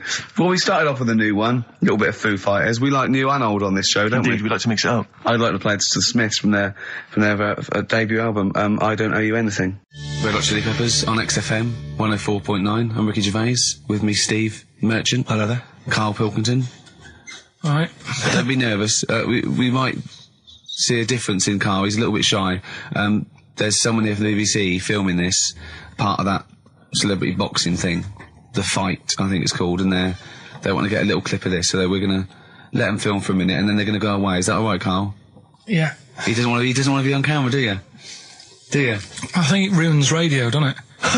Do you know not for the people listening, it doesn't. Yeah, but it does, because people are like, he sounds like a bit of a looker. What, you? Yeah. And then they'll see it on the telly, and they'll go, God, yeah, his head is round.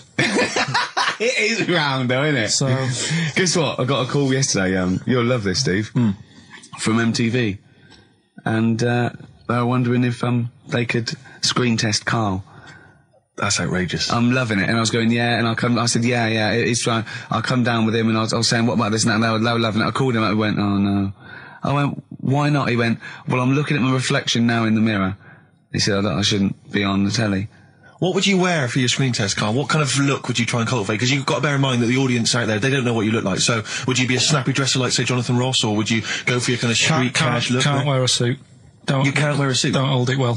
So, I'm thinking, I don't know, I'll probably wear my woolly hat, because that takes some years off me. It does. He looks about 10 with a woolly hat on. Yeah. Okay. And, is it quite a cool woolly hat, or has it got a bobble? Charcoal. I'd say it's in colour. Yeah. Okay. And I'll probably wear me anorak. Right. He's going for he's going for glam. He's going for quite a glam look. No one dressed for a jumble sale. Wow. Yeah. But I'm not that happy about it all, to be honest. Are you going to do it? You're not going to do it? Well, I'm sort of stuck in the middle, because throughout my life so far, I've never planned for anything, right? It's just always happened. Yeah. The time, you know what I mean, being in plays at school, never planned it, but when I did it, I went down the store. It was a triumph, yeah, we all remember that. So... As I remember, you did Little Donkey. Did Little Donkey, yeah. And then later, someone was filming at the back. Was it your dad's mate? My dad's mate. Well, yeah, and on the camcorder, he listened to it back, watched him playing it. His dad says, just off camera, what does he say? I don't want to say it because I'm in charge of the show and I'd be irresponsible. He looks like a right twat. So he gets home, listening, watching that, and then here's his dad just off camera go, he looks like a right twat. Yeah, all right, yeah.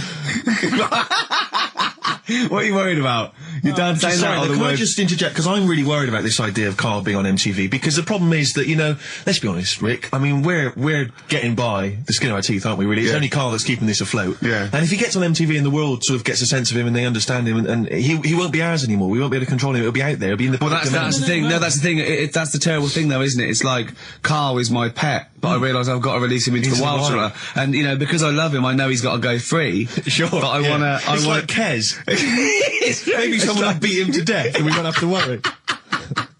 I'll have you on, though. I'll have you on as a guest.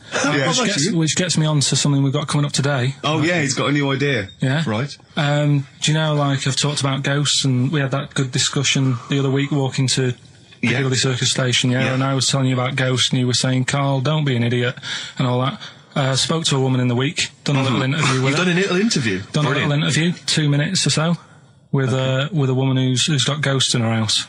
So I look forward to hearing that later. That sounds brilliant. Coming up later. Well, I'm going to play a classic tune now. I've just gone straight for it. I've gone for the jugular. This is Ziggy Stardust. What was that one you told me about with the porn?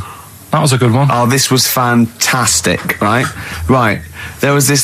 Sorry, can I just check now? We're just remembering classic episodes of the Tales Unexpected. This is important. Well, I saw one, right? I saw one on Tales Unexpected, right? And it was these two gents. What they used to do, they look down the obituaries and they'd blackmail the wife or the son of a dead eminent person, like might be a priest or a doctor, something like that, and they'd go and they'd say, he bought some erotic stuff from us before he died, and he owes 100 guineas and all this sort of stuff, and they'd pay up because it'd be so embarrassing. They just didn't want them, so they'd just pay him, right?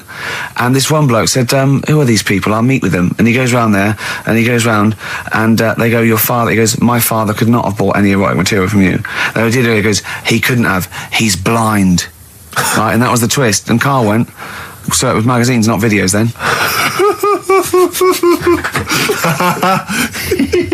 Yeah. Now think about it, Steve. Is that so stupid? Well, presumably it was set in olden times because people, professional pornographers don't tend to call it, you know, erotic material. Yeah. They tend to call it, you know, juicy jugs or whatever. But more than that, I don't understand how a video is going to be any use to a blind person either. I know that you can hear the sound, Karl. Look at him nodding like he's caught me out. Yeah, what sound were you hear? Your meter needs looking at? Yes. Cut. What's then? What's that? Then it's just noises, occasional groans. Yeah. Right. You could listen through the wall at your neighbours. He does. I mean, that's why I save a lot of money. But I thought you were going to point out, Karl, that they could have had a Braille porno. Now, have you thought of that? Look, feel the lumps on that. Exactly. Think about it, Karl. Think about it. You're excited now. Yeah. Your girlfriend's away, Karl. Yeah, the cheese grate is only under the cupboard. No, she's a good-looking lady. Karl, you're making noises while I'm talking. Yeah, but you do this all the time trying to wind me up. And I'm not saying Manchester's the best place in the world, but what I'm saying is there's bits of it that I really miss. Yeah. Like last Sunday, right? When I'd met up with Ricky, we had spaghetti bolognese, which was all right. And then I said to him, I need some soil. Damn, I wish you'd invited me. It sounds amazing. So I need some soil. What do you think? You need some what? Soil? Soil, yeah. I need to repot a plant, right? Yeah. So you need to repot a plant? Yeah. Fair enough. So I'm like, where you can't see these shops in London. Do you know what I mean? There's nothing around. I took him straight to one in my street. Yeah, but near your street, and that's probably the only one in London. Well, you say that, Karl. No, it does annoy me. Round my way, it's like, you know... You can't move for soil shops. You can't. There's Earth. You can just pick up handfuls walking down the street. Yeah, incredible. People just lean over into someone's front garden. No, you can take the plants as well. No, but what I'm saying is, Manchester, there's loads of decent hardware shops. Yeah. Here, you know, if you want a panini and a latte or whatever, you can't move from. But for soil, I had to go virtually how many miles away from me to carry that soil home and stuff. Yeah. It's not good. I mean, London's all right. But if cities were sort of it's neglecting the peat market, really. Well, there's barely any mulch available in central London. I'm sick and tired of not getting a good decent compost of a Sunday. Indeed. So I'm thinking of moving to the north, where there is loads of soil and gravel. Indeed. And animal shite. Whatever. Yeah. So you were going to say, if you were marking cities out of 10, what would you give London? Well, if you were marking them on, like, on what they have. Right. As opposed to what? Well, as opposed to how you spell it. Say, like, I think the greatest city in the world is Rome. No, it's pretty amazing. Yeah. Have you been? What? Yeah. Why do you think that, though? Just because, like, you turn a corner and there's something there that's really old. Right. Like, you're going down Normal Street. go and stay in a Derby and Joan club. Yeah. No, but it's like you're going down the road and then you turn a corner and like the Colosseum's in the middle of a busy road. It's like, what's that doing there? Yeah. And just when you think there's no more, you turn another corner. It's almost as if that was there first. Yeah. Well. Yeah. But do you know what I mean? London. Yeah. What have we got? You know, Trafalgar Square is world known. And you go there, what's there? Yeah. Do you know what I mean? So there's a lot of space there. Get one big B&Q. In Trafalgar Square. To cater for the whole of people who live sort of central Londonish. Yeah. And then I'd be happy, but what I'm saying with Nelson just popping up through the middle? Because you can still see it, couldn't you? Yeah. It's a great idea. So B&Q could be like the whole sort of flat thing and make it sort of grey so it looked like rock, and then Nelson popping up. Make it classy is what you're saying. Yeah. Stone clad it. So it looks like you've made an effort. And then you can pop in, and then you can go out and go, oh, look, Nelson's column. Oh, look at that. Isn't Nelson? Oh, look at that. The victory. Defeat. That's fantastic. One of the greatest living. Yeah. I need some nails. Yeah. Perfect. Killing two birds with one stone, you say? But why isn't there more than them shops? Because when I went into yours, every time I've been in there twice now. The first time was to get a shower head. Right. And I went in there, couldn't resist buying something else. I ended up getting some super glue as well. Blimey. But it's time for White Van Man, which is where we ask Karl the questions that the Sun asks someone else. Exactly. It's an article in there where they ask them, typical man on the street, the big questions of the day, gives them their platform to the nation, and we think this is just too good to let out because we only care about one person's opinion in the country now. That's true enough. He's the K-man, and there he is. There he is. Right. What do you make of New York's ex-police chief saying we need more bobbies on the beat? He's come over here. He's the guy that sorted out crime in New York City. He's come over. He said, "You're going all over the place here. You need more bobbies on the beat, more policemen, a visible police presence." There was something last week about some copper in London who was sat on a bench, and he was asleep or something. Oh, yeah. And people were like outraged because like he should be looking after England's people, not nodding off on a park bench. Which is a bit daft because they were shouting he should be looking after England's people. Was this the 16th century you went back to? What do you mean he should be looking after England's people? Wherever he was, if he was in like a park somewhere, they were like really annoyed because he was asleep. But sure. He was probably undercover. No, but the thing is, if there would have been any trouble, I'm sure he would have woke up. Yeah. If there was any if someone needed help and he screamed, he would have woke up. So I don't know why they were having a go at him. Yeah. And he might not have been there at all. So, it was, he probably have his radio turned on, didn't he? Yeah. Listening to Heart. So you're not concerned then that there's not, the crime's going up? I think there's enough. I see quite a lot of them whizzing around. Okay. You're happy then? Yeah. As long as you're happy, Karl. So you don't think it's too much crime? No. Just the right amount of crime? Yeah. What about the fact that new gambling laws give Blackpool the green light to become a British Las Vegas? What do you make of that? Are you a gambler? Little bit when I go on holiday, like going in the arcade and having a little flutter. Sure. What's your favourite? I have to go on the fruit machines. Yeah. There's a good one called The Simpsons. Right. Is that your favourite? Yeah, it's quite good. Is that a tie-in with the TV show The Simpsons? Yeah. Okay. Will they make Blackpool the next Vegas? I don't think so. No, nor do I. Can't see it happening. No. You been to Blackpool? Yeah. What was it? It's a bit rank. Is it? It is a bit rough. Okay. Needs a lot of work doing on it. Yeah. No, that won't happen. Okay. And you're not worried about this encouraging gambling, generally? Gambling's not a vice you're concerned about? If you're a gambler, you're a gambler. Do you know what I mean? If Blackpool isn't done up, they'll go somewhere else to have a flutter. Sure. So it's not going to make any difference. Okay. No. Well, it's time. Well, go on. That time, isn't it? Yeah. Play the jingle. Yeah. White van man, Carl. Brilliant.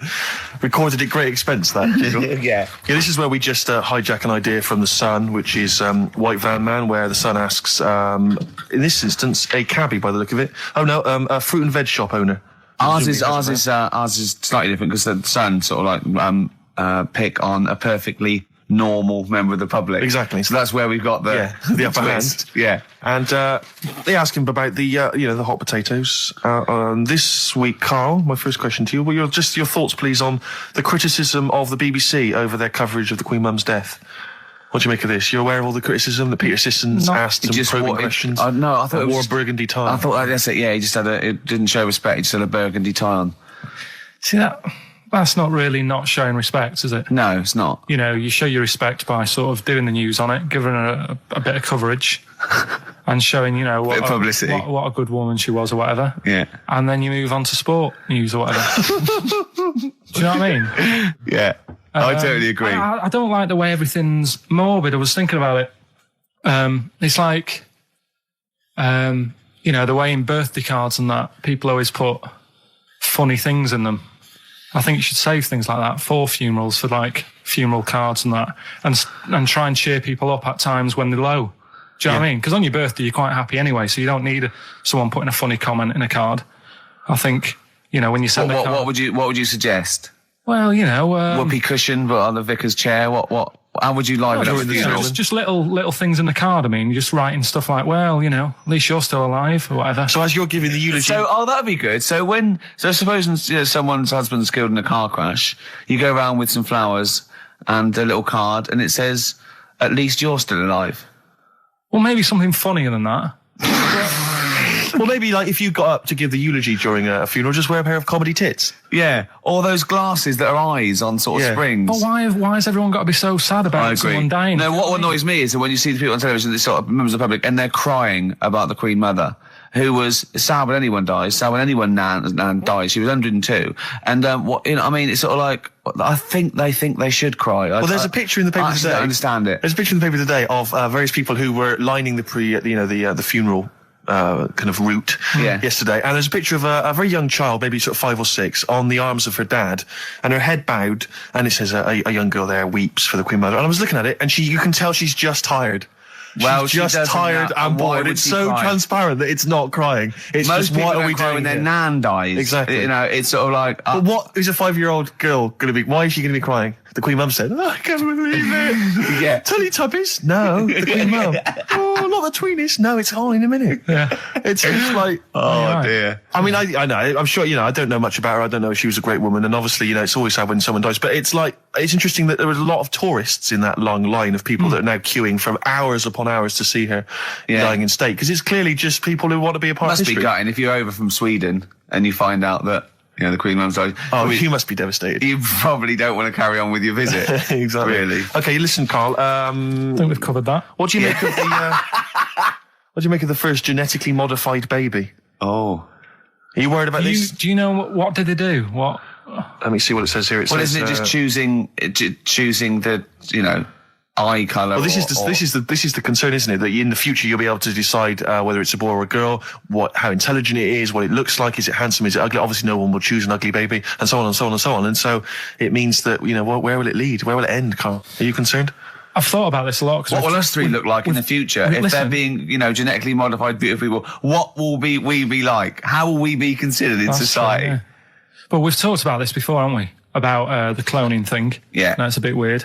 Yeah. But I don't think it matters, because at the end of the day, right, you might look like some other kid, but it's the way you're brought up that will change your features and the way you are, your personality. If you lie, you get a long nose, don't you? Well, no, but listen, right, because I remember when we, I was growing up on this estate. This is going to be good. Go on. No, it's not. It's just an example of how this doesn't work. Go on. So we don't need to worry, sort of thing. Sure. Right? Okay. So I'm growing up on this estate, and there was this woman about 4 houses down, right, who's a bit rough. All right. Didn't fancy her. Oh God, no. right? But she had a Why? baby. Well, tell me about her first. I'm interested in this woman. Why was she? It was a very... Was it like being a man in a dress? I mean, I didn't grow up in a posh house or anything. And I'm not saying that if you live in a bit of a rough house, you're a bad person. What does she look like? But anyone can Tattoos? clean up. Look like Tony Green with a fag on. They didn't clean up much, right? Oh. Which, even if you've not got a lot of money, you can still try and make the place look nice. Yeah. Right? But she didn't. And a kid used to take a horse into the house. Sorry. Whoa, Neddy. What do you mean a kid used to take a horse into the house? Where did he get a horse? Must have nicked it from somewhere. Must have done. You seen a horse in it? No. What, is that from outside the saloon round the corner? Yeah, was it just tied up with a bit of lettuce? Right? Oh, that's great. Did Big Jake come looking for it? I'd been out. Oh. Sorry, let me get this. This was before the lynching stopped or after. Where did he get a horse from? What do you mean he must have nicked it? His mum said, where'd you get that from? I bought it. All right then. But keep it out of the kitchen. I don't want you going Catlin rustling. Where did he get a horse from, Carl? And how long did he have it for? Was he leading it or riding it? Mum, open the door, I can't stop. I can't stop it. Open the patio door as well. Looks like we got us a runaway. What do you mean? I don't know, but the thing is they couldn't afford to buy one because they're not cheap. So I'm just guessing. Maybe that's wrong of me. But I think... He had a horse? Yeah, right. So that's why the family didn't have any money. They'd spend it on the horse. No, I don't think, that's what I'm saying. I don't think they would have bought it. So anyway... Yeah, it's wise to whisper, Carl, in case they're listening. Yeah. And they could be in the room next door. It's not buying it, it's keeping it as well. Oh, so I was like in the car with my dad coming into the avenue, and you used to have to drive down it to turn round. And, and you know, sort of go back to our house. You had the traditional method of transport. Yeah. And the horse was in the lounge. Reading a paper. Just like walking around. Oh God! What? And when I was doing, I tried to earn myself some money once by flogging little flowers in plastic cups. What? This is genius. It just keeps coming. What do you mean you're trying to flog little flowers? What do you mean? Wait. Let's play a record. Let's play a record and come back to this, because it's always going to just unravel and unravel. It's going to go for hours. Let's play a track, deeper Carl. and deeper. It's like an onion, isn't it? We've created a whole world here where there's a man living with a horse. Just walking around the lounge. I come from the West Country, never heard anything like that. I just think of a big sort of like orange carpet, and it's got a rediffusion telly, and this horse going, I'm fed up in here. Exactly. This is really... I am not taking the rubbish out again. Yeah. Right, play a record. Let's have Velvet Underground. We got that lined up. Oh, yeah, the classic from the first album. I'm waiting for the man. Let's come back to the horse in a second. Little flowers in pots. What do you mean? Well, that bootleg's going under the name of Nothing, Miss Jackson, I think, by Meats and Poultry. So there you go. I do love these bootleg things because they're so pointless, but they're so enjoyable. Yeah, it's great. It's fun to do. Yeah, exactly. They're great. But not as much fun as White Van Carl. White Van Carl, absolutely. Do you want to explain the premise? Well, we take the Sun, ask someone else, and ask Carl. It's as simple as that. The Sun have just taken a normal person. We flipped it. We're going to ask Carl the same questions about the week's news. Yeah, just basically your opinions, Carl, as ever. What do you make of, well, obviously the big news, David Beckham's broken foot? Is this a big concern for you? No, I mean, he's sad. You know, it's sadder for him more than anyone, because, you know, to like be in the World Cup is like the main thing for him, isn't it? Yeah. But he's still a young lad, and I don't think he'll give up. I reckon he'll still turn up. He'll be all right. And yeah, good luck to the lad. You know, I like David. I'm not going to slag him off. Voice words. Yeah. He says that like he knows him, like he's popping round for drinks later. Yeah, like we tried to stitch you up. Go on. But obviously yesterday, was it yesterday? I think maybe Thursday. The Sun printed a big picture of David's foot and encouraged everyone to touch it at midday, because hoping that this would somehow, if we all thought and prayed together, somehow that would help his foot heal. Do you believe in that? No. Any belief in that? No, you're going down the old like Yora Geller route, aren't you? Sure. I know, it's stupid. Yeah. I'm sure. I mean, it's nice effort and everything. It sort of cheers everyone up. The White Van Man column in the Sun. Carl, I've seen it. Are you familiar with this? This is where every day in the Sun they interview a guy who drives a white van, just, you know, in order to get the kind of voice of the man on the street in the paper. And he has to answer, or just give his opinions really on events that have made the news each week. There have been huge rises in street crime, especially muggings and carjackings. What's your view there? More youth clubs are needed, aren't there? You think more youth clubs? I like like that. No, okay. No, I like that because it's so 1950s. Yeah, it's sort of like you want a Bobby on the beat that'll clip you around the ear. So once they've come out of national service. Yeah. No, I love that. And if you find someone smoking a wood bomb, you make them smoke 50. Yeah, exactly. Oh, this is great. That is great. Did you used to go to youth clubs? Yeah. And they kept you out of trouble? You used to get into a fight afterwards when you came out. But for the sort of hour and a half you were there? You had a bit of pool and some boxing and a bit of pop. Yeah. So more youth clubs, that's good. I love him. I love him. If you're at home, just make notes, because this is brilliant stuff. Honestly, you won't hear more honest, from the heart stuff than this. This is great. Go on. This is not pre-planned. These are your direct responses now. I promise you, Carl did not know what we were going to do. He never knows what we're going to do, and he always answers honestly. That is the beauty of Carl. It's not an act. What is your view, Carl, on New York's former mayor becoming Sir Rudy Giuliani? Sir Rudy Giuliani. Is he happy with it? He appears to be pleased with it. Let it go ahead. Fair enough. Okay. Go ahead.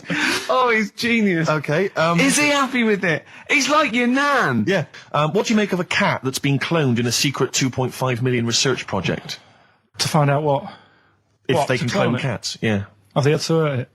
Sorry? Have they had to sort of hurt it to do that? Have they had to hurt it? Yeah, or is it just scraping its tongue for some stuff? I think the cat's fine. The point is that they're cloning another creature, which is potentially very dangerous. Have you seen that film where they bring Hitler back? That cat. What if that cat turned out to be a world dictator? Exactly. What do you reckon of cloning generally, Carl? You concerned about it? Well, they're cloning for organs. You know, they just grow them for the, you know. Do you know what cloning means? Yeah, it's when you, like, make something else that's the same, isn't it? Right. Yeah, I mean, it's not going to do any harm. Okay. And finally... When you on the World Council. Yeah. Finally, what do you make of some city workers who were caught bonking in the glass lifts of the Lloyd's building?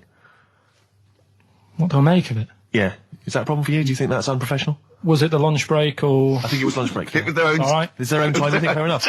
It only takes 45 seconds to go from the bottom to the top. Is that a problem? They moved quickly. They acted, on instinct. Do you think fair enough? If that's their natural instincts and they're both consenting, you think fine? Yeah. Okay. Yeah. Thanks very much, Carl.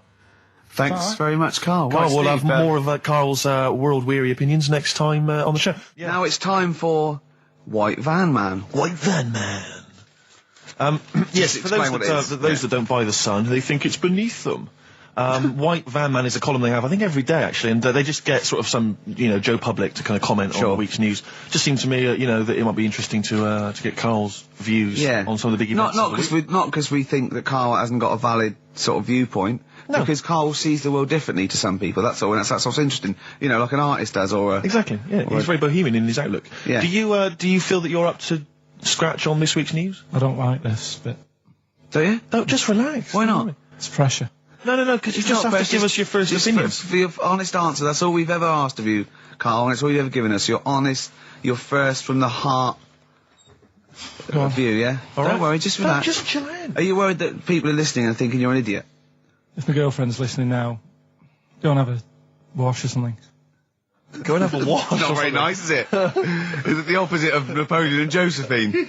Yeah, go on. If you're going to visit me again, Josephine, for Christ's sake, wash. Well, I'll ease you in with something fairly easy, a music-based question. Kylie Minogue versus Dido as Queen of the Brits. What's your view there? Go and have a wash. It doesn't really matter, does it? It doesn't really matter. What doesn't really matter? With the Brits. I was watching it the other night, and I think Kylie will be a good-looking old woman.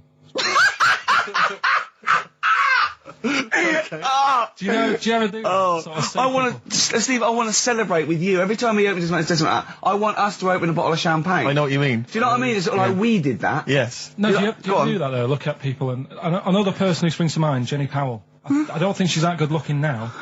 Who's Jenny Powell? Is she that girl that used to be the assistant on Wheel of Fortune? Yeah, I think she's a bit over the top for a young woman. But when she gets older, I think she'll be a bit of a stunner. Okay. So for you, Kylie, whereas you don't feel that about Dido, is that right? She's alright, she's normal. I prefer Kylie's sister to Kylie. She looks, I can imagine her being hard work to live with. And who, Kylie? Not being washing up and that. Right, sure. Being a bit fussy. Okay. And what do you make of taxes rising in the next budget to pay for NHS improvements? Well, my dad went to hospital to have an operation once. Yeah. So I feel like it's worth paying it because I've got something. Because people might have to go to hospital. Yeah. Yeah. But it makes a change when it's someone in your family, doesn't it? Yeah. Because you sort of realise. Yeah, a change is as good as a rest. And the weird thing is, if it weren't for me dad, I wouldn't be here doing this show because when he was in hospital. Well, no, I'll stop you there. Yeah. To be honest, that's all you need to know. You wouldn't be here, true, but no. But no, because this was after I was born. So I would be here. But for his more direct involvement was what? Yeah, because when my mum was seeing me dad in the hospital, I got a bit bored. Went for a wander, found the hospital radio station. Yeah. And got a gig. Really? So in a real sense, if it wasn't for Carl's dad, Carl wouldn't be here. And did your dad, like, while he was listening to you, did he, like, sort of tap the nurse and go, can you get that twat off the air? Who's put him in that? Yeah. Oh, go on. Okay, what do you make of the real-life Mowgli who's surviving in a Transylvanian countryside? Apparently, I don't know much about this story. I don't know. You know Mowgli, he's the guy from the Jungle Book. Yeah. The little kid that grew up with bears and animals and stuff. Apparently there's a real-life one in Transylvania. What were the things in Gremlins? What were the what? Like, in Gremlins they were... Wait. Okay, this is an example. This is what your girlfriend said. Think. What were the things in Gremlins called?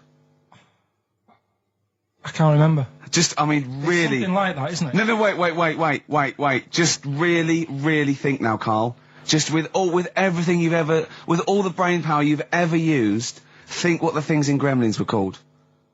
It's not there. There's a clue here. Oh, no. Yeah. They're not. What? Gremlins. Yeah. Play a record, Carl. What about the fact that the world's tallest man is living in a semi in Neasden? It's alright, isn't it? Something that someone told me in the week is that, do you know all these tall people like this guy? Yeah. Which is a bit weird they've only just found him, considering he's the tallest man. It's the re-education of Carl. He's like Liza Doolittle. And now he's coming or Lawnmower Man, if you've seen that film. More like Lawnmower Man, if you've seen the film. You know what I mean. And his homework was to just study quotes, really, on happiness and stuff and general well-being. He's not a big happiness quote fan, are you, Carl?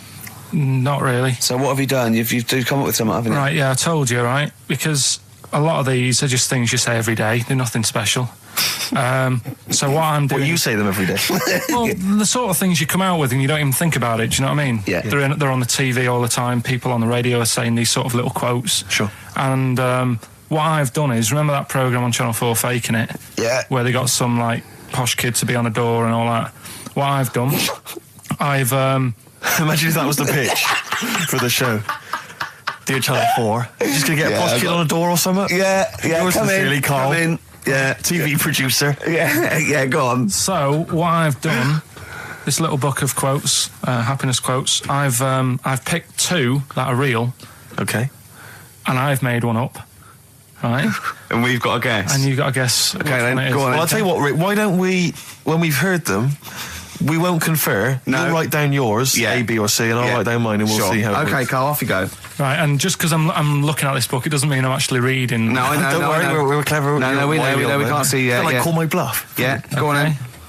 Nothing is worth more than this day. Okay. Yeah. Yeah. All right. Yeah. The way I see it.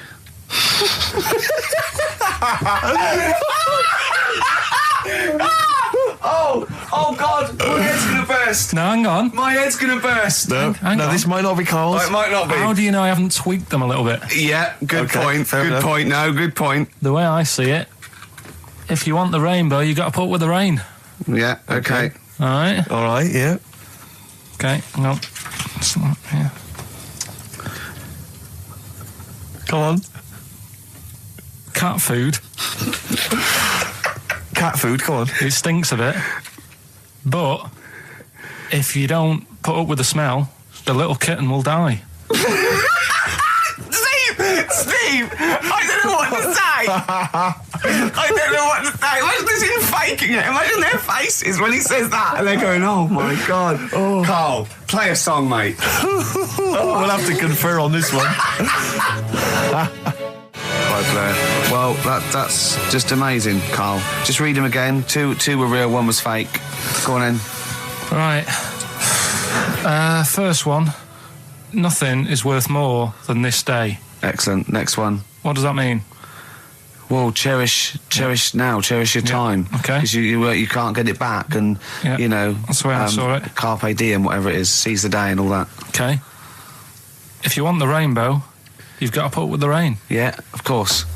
Yeah, rough with the smooth. You know, it's not all plain sailing, but you know, rainbow's beautiful, but it comes because of the rain, which you might not like. So make the most of everything, and good. Cat food doesn't smell good, but if you don't put up with it, then the little kitten will die. Right, now, Carl, that is a good effort. Now, that one's yours. I mean, obviously, right? Right, no, but it's a good effort, right? I mean, it slipped seamlessly into the others. Yeah. Don't think it didn't. No, but it's good. I mean, we knew it was that one. But what I will say is, it's good, but what you don't know, maybe subconsciously, is, I mean, it's very similar to the putting up with the rain and the rainbow. But that's good. Why do you think that? Well, what does mine mean? Well, even though it smells bad, it's good for something. Right. So I didn't look at it like that. What did you look at? I kind of thought... Was yours more specifically about cat food, generally? Because, you know, normally it's an analogy. Yeah, or a metaphor for something, you know, much bigger. Well, no, the way I mean, Dolly Parton, who I think did the rainbow rain thing, she wasn't specifically concerned about weather conditions. No. It was a sort of general idea. Yeah, it was all about life. Yeah. Well, that's what I've done. Go on. Okay. I've used an everyday thing. Yeah. And put it with today's problems, right? Go on. So, like... my girlfriend, she might like to go shopping for clothes. I hate it. Right. But because I love her, I put up with it. Ah, that's nice. Yeah? Yeah. So, you love that little kitten. You can't stand the smell of the stuff you got to feed it.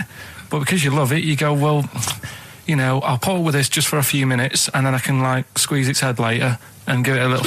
Sorry! Squeeze its little head. Yeah, well, that's just the thing that I do with cats. Put it in a bag and drown it in a lake. Well, you take your dog out on that, or maybe on a Sunday. You know, come on, let him finish. Rick, let him finish. You take your dog there. You might go there on a Sunday. Have a taste of it when you're there. Right? That was AP. The answer? Alex Parks. Right? Alex Parks? Yeah. It kind of doesn't work, that one. That one doesn't work, I know. It's you know that one doesn't work? Yeah. Okay, good. Okay, well, that's fine. That's fine. what I was trying to work out when you were messing around. That's why it's not good. Okay, come on. No, the other ones. The first one was the German fella. Can't do any photos because it's been nicked. The German fella can't do any photos because it's been nicked. That was the initials were AC. I've got it.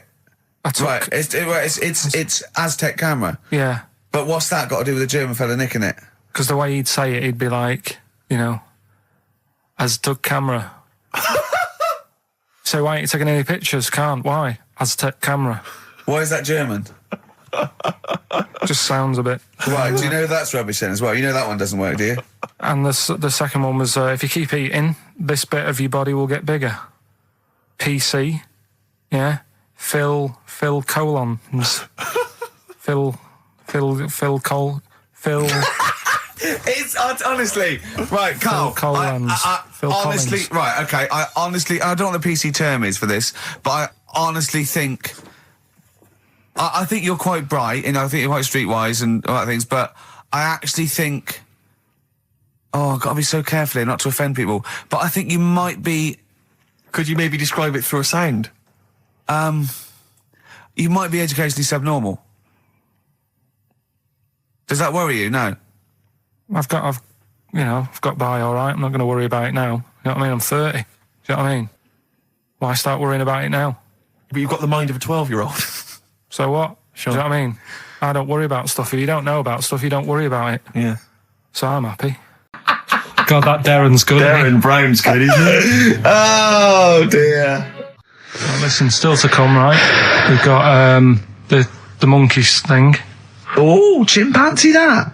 And when I was out last Sunday, right, at Johnny's birthday party, Steve was there. Yeah. Got talking about stuff. And a debate that we didn't really finish cropped up. It blew your mind, didn't it? Amazing. Oh, I know about this.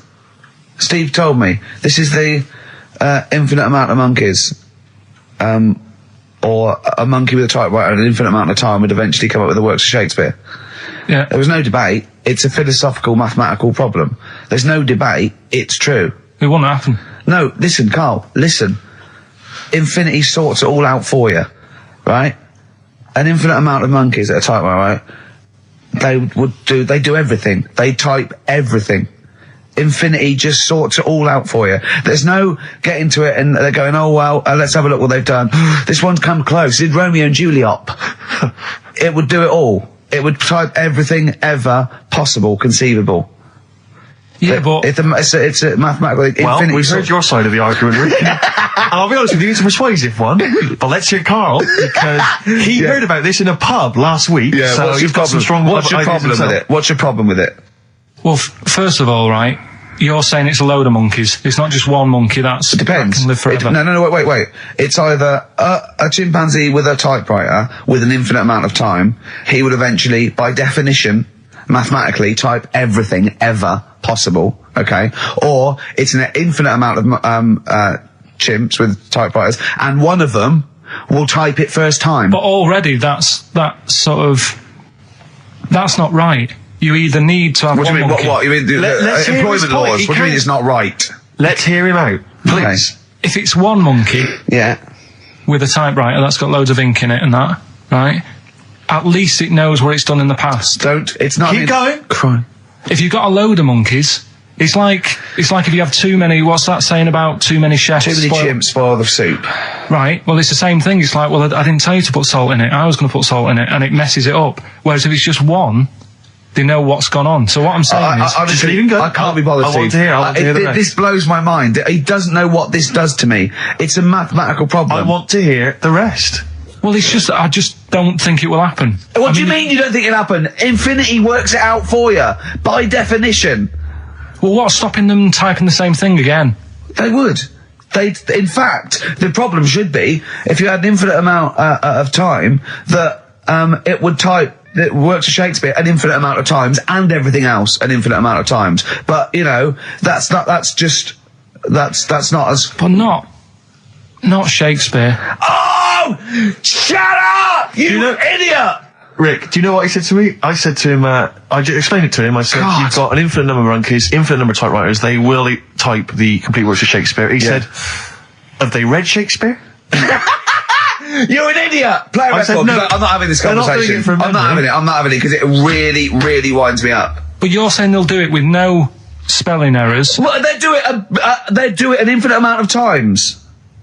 And they do it wrong an infinite amount of times. And they spell the last full stop wrong an infinite amount of times. And they get one thing wrong in Hamlet wrong an infinite amount of times. They do everything an infinite amount of times. But are they going off a story that they've... Play a record, Carl, because I'm going to knock you out. I'm just saying... Shut up! Do they know the story? Oh, they're monkeys! Oh, Christ. No, right, okay. That's what I'm saying. Right, we've got who's that on the line? It's Rob. Rob, and are you a doctor? I'm a final year medical student. I'll be a doctor in 2 months, touch wood. That's close enough, isn't it? Yeah. Excellent. So, where do you study? Do you want to give more details, or do you want to remain anonymous as you're calling in to I study at Barts Hospital. All right, great. So, why do GPs sometimes put their finger up a man's anus? To see what's there. You know, if you've got hemorrhoids, if you've got an enlarged prostate, you know, it's either that or they stick up a big tube and have a look up with a light. What? And it's easier to do that. Now, are you dumbing this down for us, or are you going to fail your medical exams by saying stick up a big tube with a light? I'm dumbing it down. Okay, come on then. We're all intelligent people here, and Carl. So you tell us what's that called? It's called a sigmoidoscope. Right. Nice. That was a clever test, wasn't it, Rick? 12 inch long. Yeah. 12-inch long tube that they can put up there. So, Carl, would you prefer that or a finger? Well, so do they sort of do the finger first, and then, I mean, at what point do they say, hang on, we need a light here? I mean... It's normally if there's something wrong. But... So if I go then, say if I go to this well-known clinic, right, And they go, yeah, the art's good and that, yeah. Finger, there you go. And then they go, hang on, I'm going to go and get me light and tube. I could start worrying them because they've sort of found something. And they're not likely to go straight in with the tube. They'll probably send you off some tests first. But Karl, there's nothing. But you go to these places to put your mind at rest and to know where you are with your health. I mean, it's not that you go along. That's what most people worry about. They think that because I'll go along and they'll find something. Well, one, that's illogical. It doesn't heighten the fact they'll find something because you go along. And two, if they do find something, it's a good job you went along. I mean, I'm a hypocrite because I don't go to the doctor, but I've had that Karl, done. You should be concerned if when they shine the little light in your ear, it comes out the other side of your ear. No, the other ear comes right out the other side. That's when you should be worried. But Rob, right, you said then, if they find something, they send me off for some tests. Why can't I just have the test without that and cut out the middleman? Do you know what I mean? Because you're wasting lots of money. There's hundreds of tests they could do, and they could do every test, and they could all come back with nothing, or they could do the finger up there and send you for the 3 tests you need to find out what's wrong with you. But in this day and age, with all the technology and that, and like brainy doctors and all that, the only way to find out is sticking a finger up there. What are you worried about, Karl? Is it fundamentally that this doctor who's has done 6 years medical training, is it embarrassing to have a man's finger up your ass? I just don't understand how you can get round to that without... But what don't you like? Is it fundamentally you don't like anything up your ass, or is it the fact that it's a man's finger up there? I don't like going to the doctors. It makes me nervous, because I think if anyone searches you long enough, they're going to find a fault with you, right? And especially if they're going that far into you. They're going to find something. And probably not. Well, I just don't... I don't know how to get round to that sort of... that point where you get a... What do you talk to the doctor about? And he's like, all right, nice day. Strap your trousers. He goes, he says, I'm gonna just, Most people just shut up and let you do it, and then breathe a sigh of relief when you say there's nothing there. Yeah. But is that at the end of the test, or is that the first thing he does? It's the last thing. So that trousers up out the door. Because he knows it ends conversation. He knows it's a bit of a faux pas. The doctor says, I better not kick off with the finger up the arse. What I do is I'll start on with the, the head, and then we're down and go, one final thing, Mr. Pilkington. So Rob... He drops his keys and he goes, pick them up, and as you bend over... Will you be doing this, Rob? Is this what you're, open to do? You do all these... I'll have to do it at some point. All doctors do it at some point, no matter what they specialise in. So the first one, is he another doctor there to sort of make sure you're doing it right? Not dentists. No, but do you know... Dentists aren't doctors anyway. But do you know what I mean? Normally it's like a co-pilot will have someone with them for the first one. So when you put your first finger in, will someone be there going, right, you just want to move to the left of it? I've already done it. Have you? Yeah. So that's the thing with a student, you're learning. So you get people teaching and you learn on these things. Can I just point out, Rob, I think I'm right in assuming that you have a glove on. Yep. And there's lubrication. Yep. And it doesn't hurt. No. There you go. What are you worried about, Karl? Who's this person who everyone's testing on in your class? It's not one person. It's not one person. There's when a patient comes in and they've got a problem, your boss, the consultant, he does his finger up, and if he finds something, he goes to the patient, is it alright if the student has a feel as well? Then the student puts on a glove, puts the sleeve on the glove, and sticks his finger up and sees what he comes out with. Rob, I wish you could see Karl's face. I mean, his face when you said, and he says, can this fella have a go as well? He looked horrified. That he thought it was a free-for-all, like there's a queue of people trying on gloves and going, let's have a go. That looks good up there. What have you found? No, I mean, how come you had to sort of... Is it not something you could test on yourself rather than waiting for other people to come in? Because then, it's an awkward position to get to, really, isn't it? Well, but you can have a good rummage then without feeling too awkward, but to sort of have a go on your first patient when you don't really know what you're looking for anyway, do you know what I mean? Never really thought about it. Because you don't... If you've never done it before... You pop your finger in there, and you've got to sort of look. You've got to have an expression on your face, like you know what you're finding. Well, they can't see what you look. They can't see your face. There. You got the big boss consultant man going, now move your finger there, and you'll probably feel this. But he's just done it. He knows what's there. Well, what? Oh, so he's already had a go. He's had a feel, and he's going right. If you feel to the right, that's the conglomerate or whatever. The conglomerate, yeah. It's conglomerate is in perfect working order. I'm still. Thank you, Rob. Thank you. I'm sorry you had to go through this. Karl is probably the worst patient you'll ever encounter in your medical career. Good luck with your finals, and thanks very much. And do you know any female doctors who do this? Or? Thank you. XFM 104.9. Thank you. It will be coming up shortly. Yeah, this is just us, isn't it? This is just us. We did this. When did we do this, Rick? A couple of weeks back. Hold on, what is it? It's the 27th today. Yeah. I enjoyed Christmas. I loved Christmas. I loved Christmas. I had a great time. What did you get? Loads of presents. So did I. I'm glad they made it to number one. I'm really glad. Stroke, he, she. Yeah, I'm really glad that the pop idols, Cliff Richard, Westlife, made it to number one. Bo Selector. Yeah, just delete that. Yeah. Okay, well, we're going to play some of the best of, some of the greatest moments of the last 3 weeks. Yeah. Ever heard on XFM 104.9. What about this? Do you remember this one? Oh, which one is it? Alright, so, here's the first bit. Right, there was this, this is what it's like about getting presents and stuff, right? With my mum and dad. Go on. My mate, Colin, right? No, Colin Bailey. Oh, right? yeah. He had a little Sinclair Spectrum, right? Computer, which was like the thing to have at that time, right? Yeah. Used to always go round to his house. The deal was... Not the one you had to play through the window because you weren't allowed. No, that's another lad. Oh, right? yeah. This is a different lad. And the deal was, he came to our house and my mum gave him a pie. And then I'd go round to his and I'd stay there for a few hours playing, Hungry Horace and stuff like that on it. Sure. Right?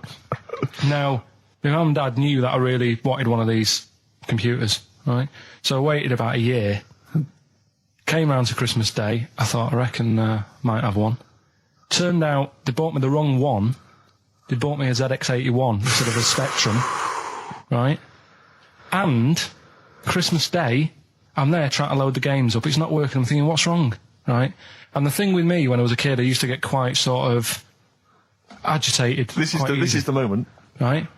I found out that it needed a RAM pack to make it work, right? Looking in the thing and it's saying, and make sure you put your RAM pack in the back. And I was like, oh, where's the RAM pack? And my dad's going, I don't know, I've got you the main bit. That's it. So I was that wound up, I just was sick, right? Just sick. I didn't feel sick or anything, I just was like, oh God, went to the sink, just sick. Because I was that on edge about it. I said, come on, we've got to get one. And my dad's like, Tandy's shut, we're not gonna get anything today. Ruined again, Christmas Day. That was after the year when my train set got blown up by our kid. The following year, no RAM pack. And now you ask me why don't I get good presents? He's scarred. He just I'm gonna die. Honestly, I'm gonna die. He's just screaming sick. Yeah. There's no RAM pack. What? Did you get to the bottom of it? Why wasn't there a RAM pack? You have to buy them separate. Oh, right, okay. What do you mean I can't play Frogger? Oh no. So, wasn't there another incident when you threw up? Spontaneously threw up? Through sheer anxiety? I do get it. It's not so much now because I've relaxed a bit, but as a kid I used to be quite on edge all the time with certain things. Do you think that's what happened to your cat that kept being sick? That it didn't get the food it wanted and it just threw up? Do you remember that? Yeah. God, so they shaved it. No, again, I spoke to you in the week, and I had much better things, like when I tell you about Brian Blessed climbing Everest, and for some reason it made him, it played havoc with his belly, and he followed through, and he had to clean up. Shut himself? Yeah, using ice and snow. Why are you telling me that Brian Blessed... in what way is telling me that Brian Blessed shit himself once in any way educational? Because I was saying how... He was climbing Everest, right? Right. Give it to him. He's an actor and that, but he gave that a go.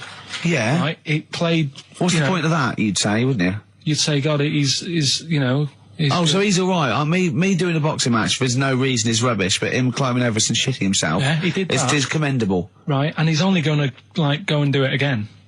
He's going to climb it again. Yeah, but he might not shit himself this time. Yeah, but what's the point in going? Nothing's changed up there. Yeah, good point. Yeah, should be.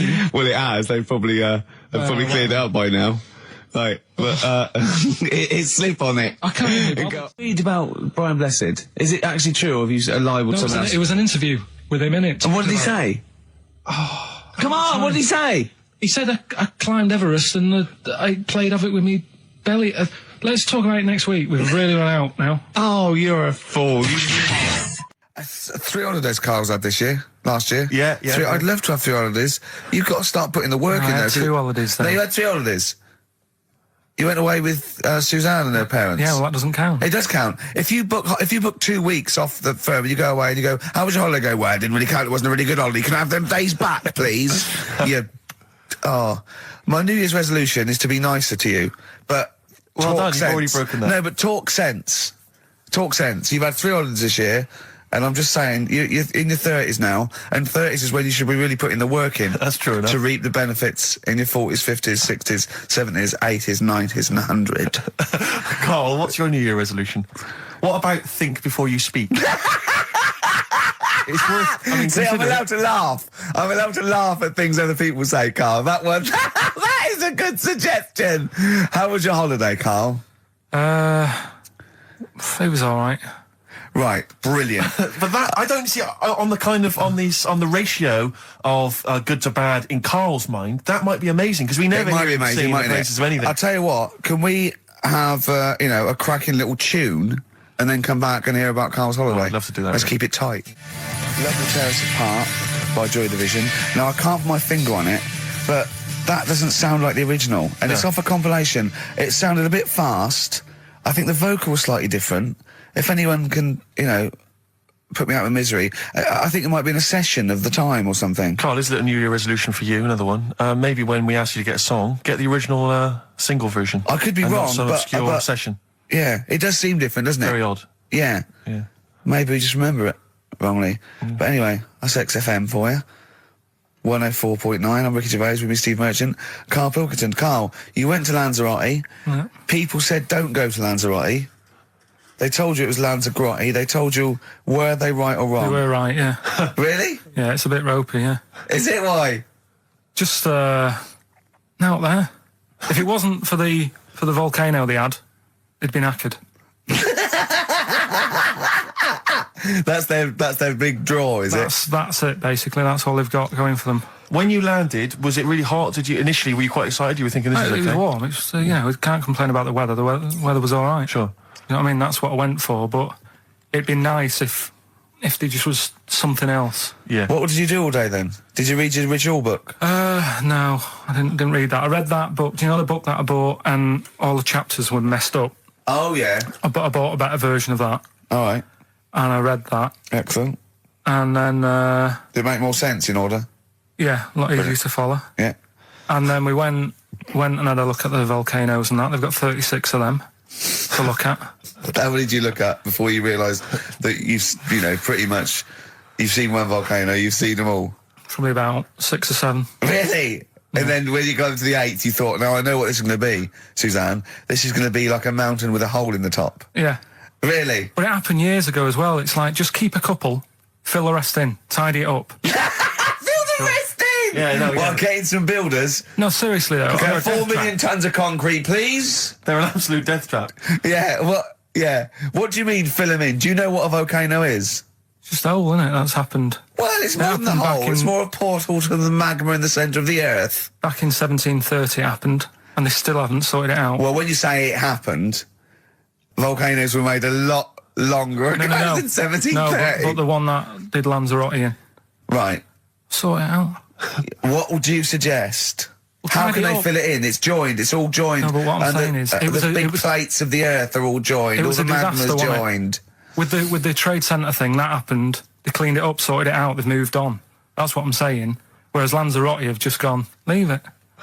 It happened back in 1730. You misunderstand me. How, in the name of God, can you fill in a volcano? You ignorant twit. No, but it's not just the holes. They've actually left the lava everywhere.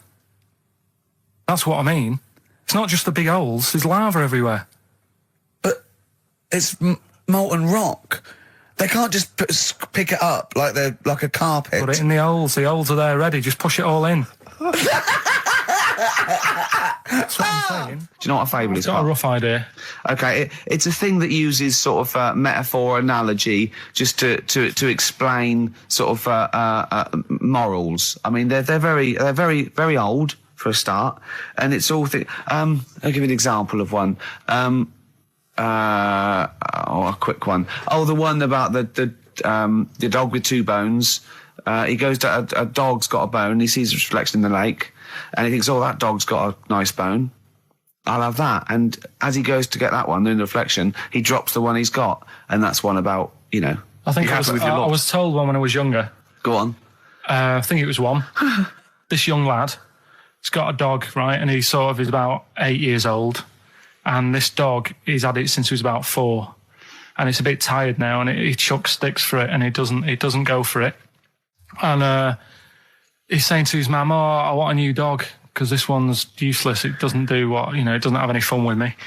So they say, "Oh no, but Rover's a good little dog. You should look after it." And he's like, "Oh, I don't like it. I want a new one." So they buy him a new puppy. And it's running around, yapping about, and he's loving it, and he's playing around with it in the grass. And then one day he goes to the park, and he's messing about and rolling about with it, and he falls into the lake, right? And the little puppy's like yapping at him, and he's going, help me, little dog's yapping. And then the old dog comes and gets his collar, and it pulls him out of the lake, and he goes, "Oh, God, why did I forget about you? You're the better dog." And he loved that one again rather than the puppy. I got a feeling that was Lassie. You believe in ghosts and warlocks and licking toads. Why is that any more stupid and all those things? It's not going to work, is it? All right. Fine. It's rubbish. Okay. What about this then? There's apparently now available £1.5 million apartments available on an exclusive ship which sails around the world. Yeah, it's like what do you make of that? It's a huge thing, and you live on it, and it's. I mean, in theory, how big is it? It's mental. Do you know it's like huge a town centre. Do you know how people said that the Titanic was the biggest ship? Was that only then? They've got bigger ones now, haven't they? Yeah, a lot bigger. Oil tankers are much bigger, and. Yeah. No, but actual liners are big. Yeah. It was the biggest then. Yeah. Because my mum told me that there was one that was that big that it had like rough areas on it.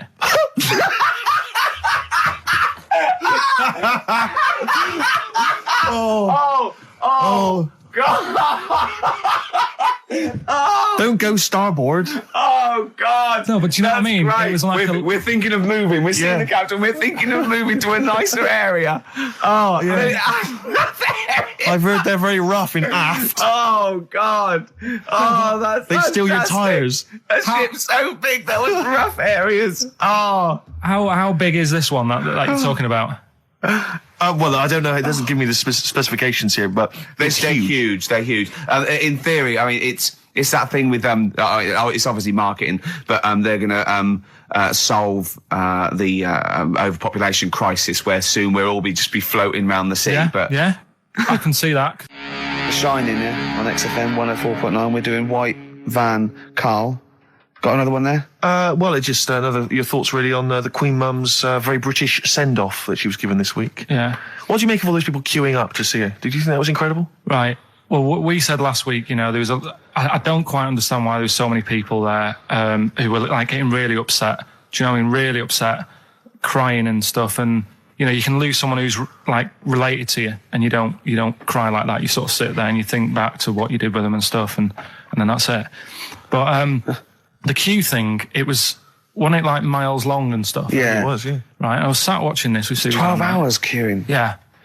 It never got to 12 hours. It did, but that was the estimated time. No, but how long is a queue when they're just like, walking along? Think how far you can sort of like, stagger in 12 hours. Incredible. It's been ridiculous. Yeah. But again, if they want to do that, it's their time and that, isn't it? And it was at the weekend, so they could have, it's not as if they got out of work to do it. No. You know what I mean? They used their own time, so good on them. But I thought, right, what they could have done, remember when I studied Che Guevara? Yep. Yeah. Right?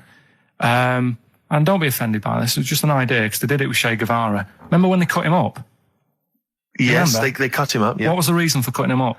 Well, they cut up Che in order to try and... you told us that they were going to send bits of his body to Fidel Castro and various other people, wasn't that right? As a warning, wasn't it, though, to all the people, like, one to... Yeah, my understanding was that they cut him up in order to... so they could bury him in different places, so that there'd be no shrine. There'd be not one place that you could go to in order to sort of make him into a martyr. A little bit like that. I've like... I can vaguely see where this is going. 6 queues, and it's like, number 1... You can, go and pay respect to her head or whatever. Oh, God. No, but I just was thinking the way of speeding it up I'm not having a go. I'm not, because they haven't done it, so it doesn't matter. But they did it with Che Guevara. Yeah. Everybody would have felt like they've got close to her. And it would have speeded it up. No, I mean, but I can understand. Can I just say that genuinely, Carl is not being disrespectful here. This is his best idea to cut down the queues. So don't phone in. He's not suggesting we should have done this. He genuinely is. But I mean, he's not doing it to be nasty or wacky or you know. He thinks this is a good idea. So can I just throw a thought at Che Guevara, who was like a powerful man. He did a lot for the world and what have you. Yeah. And are you aware that I feel slightly responsible for this, because have you heard of the quote, a little knowledge is a dangerous thing? Yeah. Okay. Steve, next one? No, just a very quick question. I can understand those that have queued for 12 hours to see the head. I'd be a little bit annoyed if I got there to find a toe. I'll tell you what, though. I'll tell you what they could do without chopping her up. They could put about 9 queues. Each could see each hip she had. That's true enough. Because she'd had about 9 of them. Yeah. So it'd just be, if you want to see the whole body, it's a 12-hour queue. If you just want to see a couple of the hips. Here's another suggestion for you, I've just thought, right? What? Instead of everyone queuing to see her, why not put her on a trolley and wheel her past everyone else? Running. So you could have some students on Rag Week. They could combine it, like when they're always pushing a bed. You know, they could just run it along the queue. No, that'd be fantastic. That'd be disrespectful. Right, as opposed to the chopping up. So sure. No, right. But just an idea. Just I apologise now. If anyone's offended. Anyone offended, I'm sorry. But, Okay, we just do White Van Carl then. This is your opinions. You can't be wrong on this, can you? There's no right or wrong answer here. Okay. Right. But this is where we ask Carl his views on the big news stories of the week. Basically, we've stolen an idea from the Sun newspaper, and so this isn't cruel, this programme, is it? Oh, I don't think so. Picking on me. It's not, is it? It's weird because a few people have said, "Oh, you're picking on me." It depends how you look at things, isn't Sure. it? Yeah, but you do like it. We could look at it like it's a laugh, so it's not a problem for us. You know, we like you. You know, you're our favourite. Yeah. I'm going to say thing in the world, but I don't mean that. You know, in a derogatory way. No, I'm cool with it. Yeah. Yeah. Right. Okay. So your views, please, on the fact that attitudes are changing to the possible marriage of Charles and Camilla. Oh, what do you think of that? The roars at the moment, because the recent tragedies are apparently high in the polls, and people are coming around to the idea of Charles and Camilla getting hitched. What's your thought? Whatever, really. I mean, if they're happy with it. The thing that comes out of it most is it just goes to show, right, that there is someone for everyone. Just because, I mean, no disrespect to Camilla, I'm not a good-looking person either. But she isn't a stunner, and yet she's gone and picked up a royal. Right? Yeah. So I think it's good for things like that to happen, because it cheers you up. Do you know what I mean? Gives you a bit of hope. Thanks, Carl. So yeah, it's good. You know, if they're happy, if anyone's happy, it's a good story, isn't it? Yeah. You know what I mean? Yeah. You know, he's had a bit of bad luck. And now he's got someone else in his life. So. While he's doing this, I'm just doing a list of questions to ask him what he thinks of things in the world. Okay. Is that all right? Yeah, no problem. No problem. Okay, what about this then? Are you disappointed by the nation that a third of us are apparently unaware of St. George's Day? 23rd. Is St. George's Day the one with the snakes that we've talked about? No, that's... Are you one of that third, do you think? St. George is the patron saint of England who killed the dragon. Yeah, I mean, there's too many of these days, isn't there? That's the problem. If you make it a bit more special, like Christmas, so you buy presents and that for each other, then people will remember it. But there's so many of these days with Easter and Pancake Tuesday and all that. So it's not surprising. I think as time goes on, we'll find that a lot of these days will just disappear because, you know, people are busy. There'll be new ones, won't there? Right. White Van Carl. White Van Carl.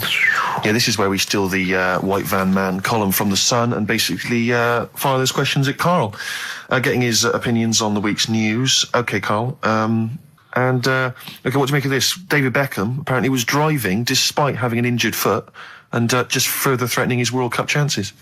Now, obviously, you're a big football fan. Well, I'm not that big. I like the odd game. Sure. Would that hurt him? Would that hurt his foot? It can be good. Is it in a plaster? It's not it's a big cast, sure, is it's it? better to drive than it is to walk on it. Good point. Fair enough. Yeah. Go. Can't argue with Can't that. get the bus, can he? Okay, and what do you make of this fascist leader who's having a lot of success in the French presidential elections? What's he doing? Have you not come across this story? No. Right. This is one of the big political stories. He's got a far right that got nearly 20%. He's a far-right fascist leader, and he's having considerable success in the French elections. I don't think we should be asking Karl questions like this. Not something you've got to... I'm getting scared. There's all sorts of bad stuff going on in the world that we don't know about. Yeah. But we know about this. Yeah, but you're better off not knowing, because there's nothing I can do about it. You're absolutely right, Karl. Fair enough. I can't argue with that. Oh, God, man, that's alive. fantastic. That is brilliant.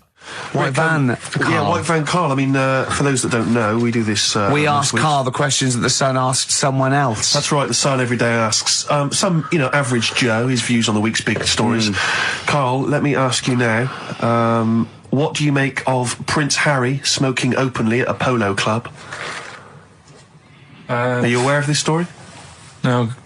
Was it? Go on. Prince Harry, you know that he's one of the royals. Yeah. And he was seen smoking openly, a fag, a cigarette. A polo third in line to the throne. Something like that, yeah. Imagine that. Someone smoking a cigarette who's third in line to the throne. A cigarette, Karl. Is it a non-smoking polo club? Do you know, I don't know, but if it were, would that make things even worse for you? Well, no, yeah. seriously, what do you make of it? This is, the whole, the furore is he's a role model, he's a royal. Should he be seen puffing away in a public place? I don't think it matters, does it? Not a concern for you? How old is he? Is he old enough to smoke? I think he probably is, yes. Right, yeah, well, I think the trouble with this role model thing, with anything that's legal, it should either be illegal or not. Yeah. I just don't think you can impose things like that, because you could say that it is bad for you, and it is bad to start smoking, and it really is bad for you, it causes cancer and everything. But everyone knows that, don't they? Well, yeah, but you should either make it illegal or shut up about it. So this is Karl you're asking, isn't it? I am indeed. Sorry, So we can throw these questions your way as well, if you fancy. Sorry, yeah. But it doesn't matter. But Karl, what are your views generally? I mean, obviously cigarettes are perfectly legal and so on, but what about stronger narcotics? Because I know you're very scared of drugs and stuff, aren't you? I'm not a fan. No, what's your concern? What's your worry? Just like you might get into them. It's like you might have them and go, oh, this is all right. Exactly, Karl. Exactly. Although I was talking to you about it earlier, and you weren't very sympathetic about a lot of young people who have perhaps gone to crack or smack. You didn't you describe it as their own fault? Sometimes it is, isn't it? Yeah. I mean, I could have turned to it where I grew up, but I said, well, don't want to do that. It's not good for you. Sure. And I avoided it. You turned to ghosts. So you've got no sympathy for anyone who's a drug addict? It's their own fault, is your... It depends, doesn't it? Sure. Do you know what I mean? You can be an addict if, I don't know, something... I'm trying to think of a nice way that well, you most might people end up... start on stuff like that because something really traumatic's happened to them. Very few people go out for a laugh one night and go, let's all try it. Sure. So, but... Yeah, just say no, I suppose, is the just the say no. the Listen to the cast of Grange Hill. Now, this will scare you. Now, Karl, you will be a little bit unnerved about this. Have you seen the film Jurassic Park? Yeah. You know what happened there? Well, according to the Sun here, it says scientists are planning to clone mammoths for a theme park. Look at his face. Look at that. He looks like a dog caught in the headlights of a car. He's terrified. I love Karl. He's sprung to attention Karl. there. Is that the best news you could have? Man moths.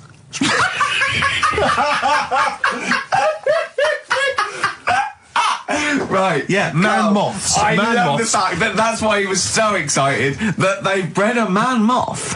What is this? Yeah, it's a human being that hides in your wardrobe and eats an entire jacket in a day. Yeah. What do you mean, man moths? Mammoths. Mammoth, the big hairy cow from the Ice Age. I mean, elephant. You're not so excited about that, then? You can take or leave bringing back mammoths to life, but a man moth... A man moth is a different matter. Oh. If we'd have never brought that up, he'd have gone and told someone now, they've bred an half man, half moth. This is how things start. This is what we mean when you hear these ghost stories. Are you slightly deaf? Is that it? When you hear these stories, you're slightly deaf. And his head was in the basket, and he went, count how many times I blink. Is it... Karl, is English your first language? Are you actually foreign? Is that the thing? Yeah. Should we speak when we say foreign, we mean not of this planet. Yeah. Should we speak slower? Would that be a help to you? No, go on. Next what do you make of that? Do you think that's good? And then I was washing up, and I picked up the plate, and I thought, it's amazing, isn't it? The human body, the way you can just sort of... I want to pick that up, and you do. Yes. And the way your hands work, right? You've got 5 little digits, but it's just the right amount to do what you've got to do, right? So I'm cleaning the plate. Sorry, Karl. Stop. It's just the right amount. Might be one of the most genius things I've ever heard said. I would love David Attenborough to phone you up and say, Carl, how do I word this about the evolution of the mammalian front limb? Just go, we'll just say it's the right amount. But it is. It is. One Of course extra it would is. get in the way. Yeah. And one less would just make it that little bit more tricky when picking up a bit of a slippery dish. Sure, or buying gloves. Yeah. A slippery dish. So then I was thinking, imagine like going to the doctors and they're saying, yeah, everything's all right, your heart's good and everything, but your art's good. What, your Larry's or your heart, you're in good form and what have you. It's good news. You know, I had Giano in earlier. He's not looking good. Yeah. I had fat smaller. But you're all right. But your hands need to come off. Right. Blimey. That's bad. Like, I'd get a second opinion initially. God! But a better good news, I've got a nice pair of feet I can sort you out with. Yeah. And he puts them on, and then I was thinking, right, first of all, washing up, what would that be like? I thought, Steve, that'd be tricky. Yeah. And then the second thing was, it'd probably ruin the sort of the shape of your jumper. Because you have to keep putting the feet through there. Yeah. And then I thought, I could still cycle in. Okay. To work. You could run in. Well, that's the thing. You'd be really fast. Well, that's what I was thinking. I thought I could still cycle because I could balance, and then I thought, but the only thing is I probably couldn't pull the brakes.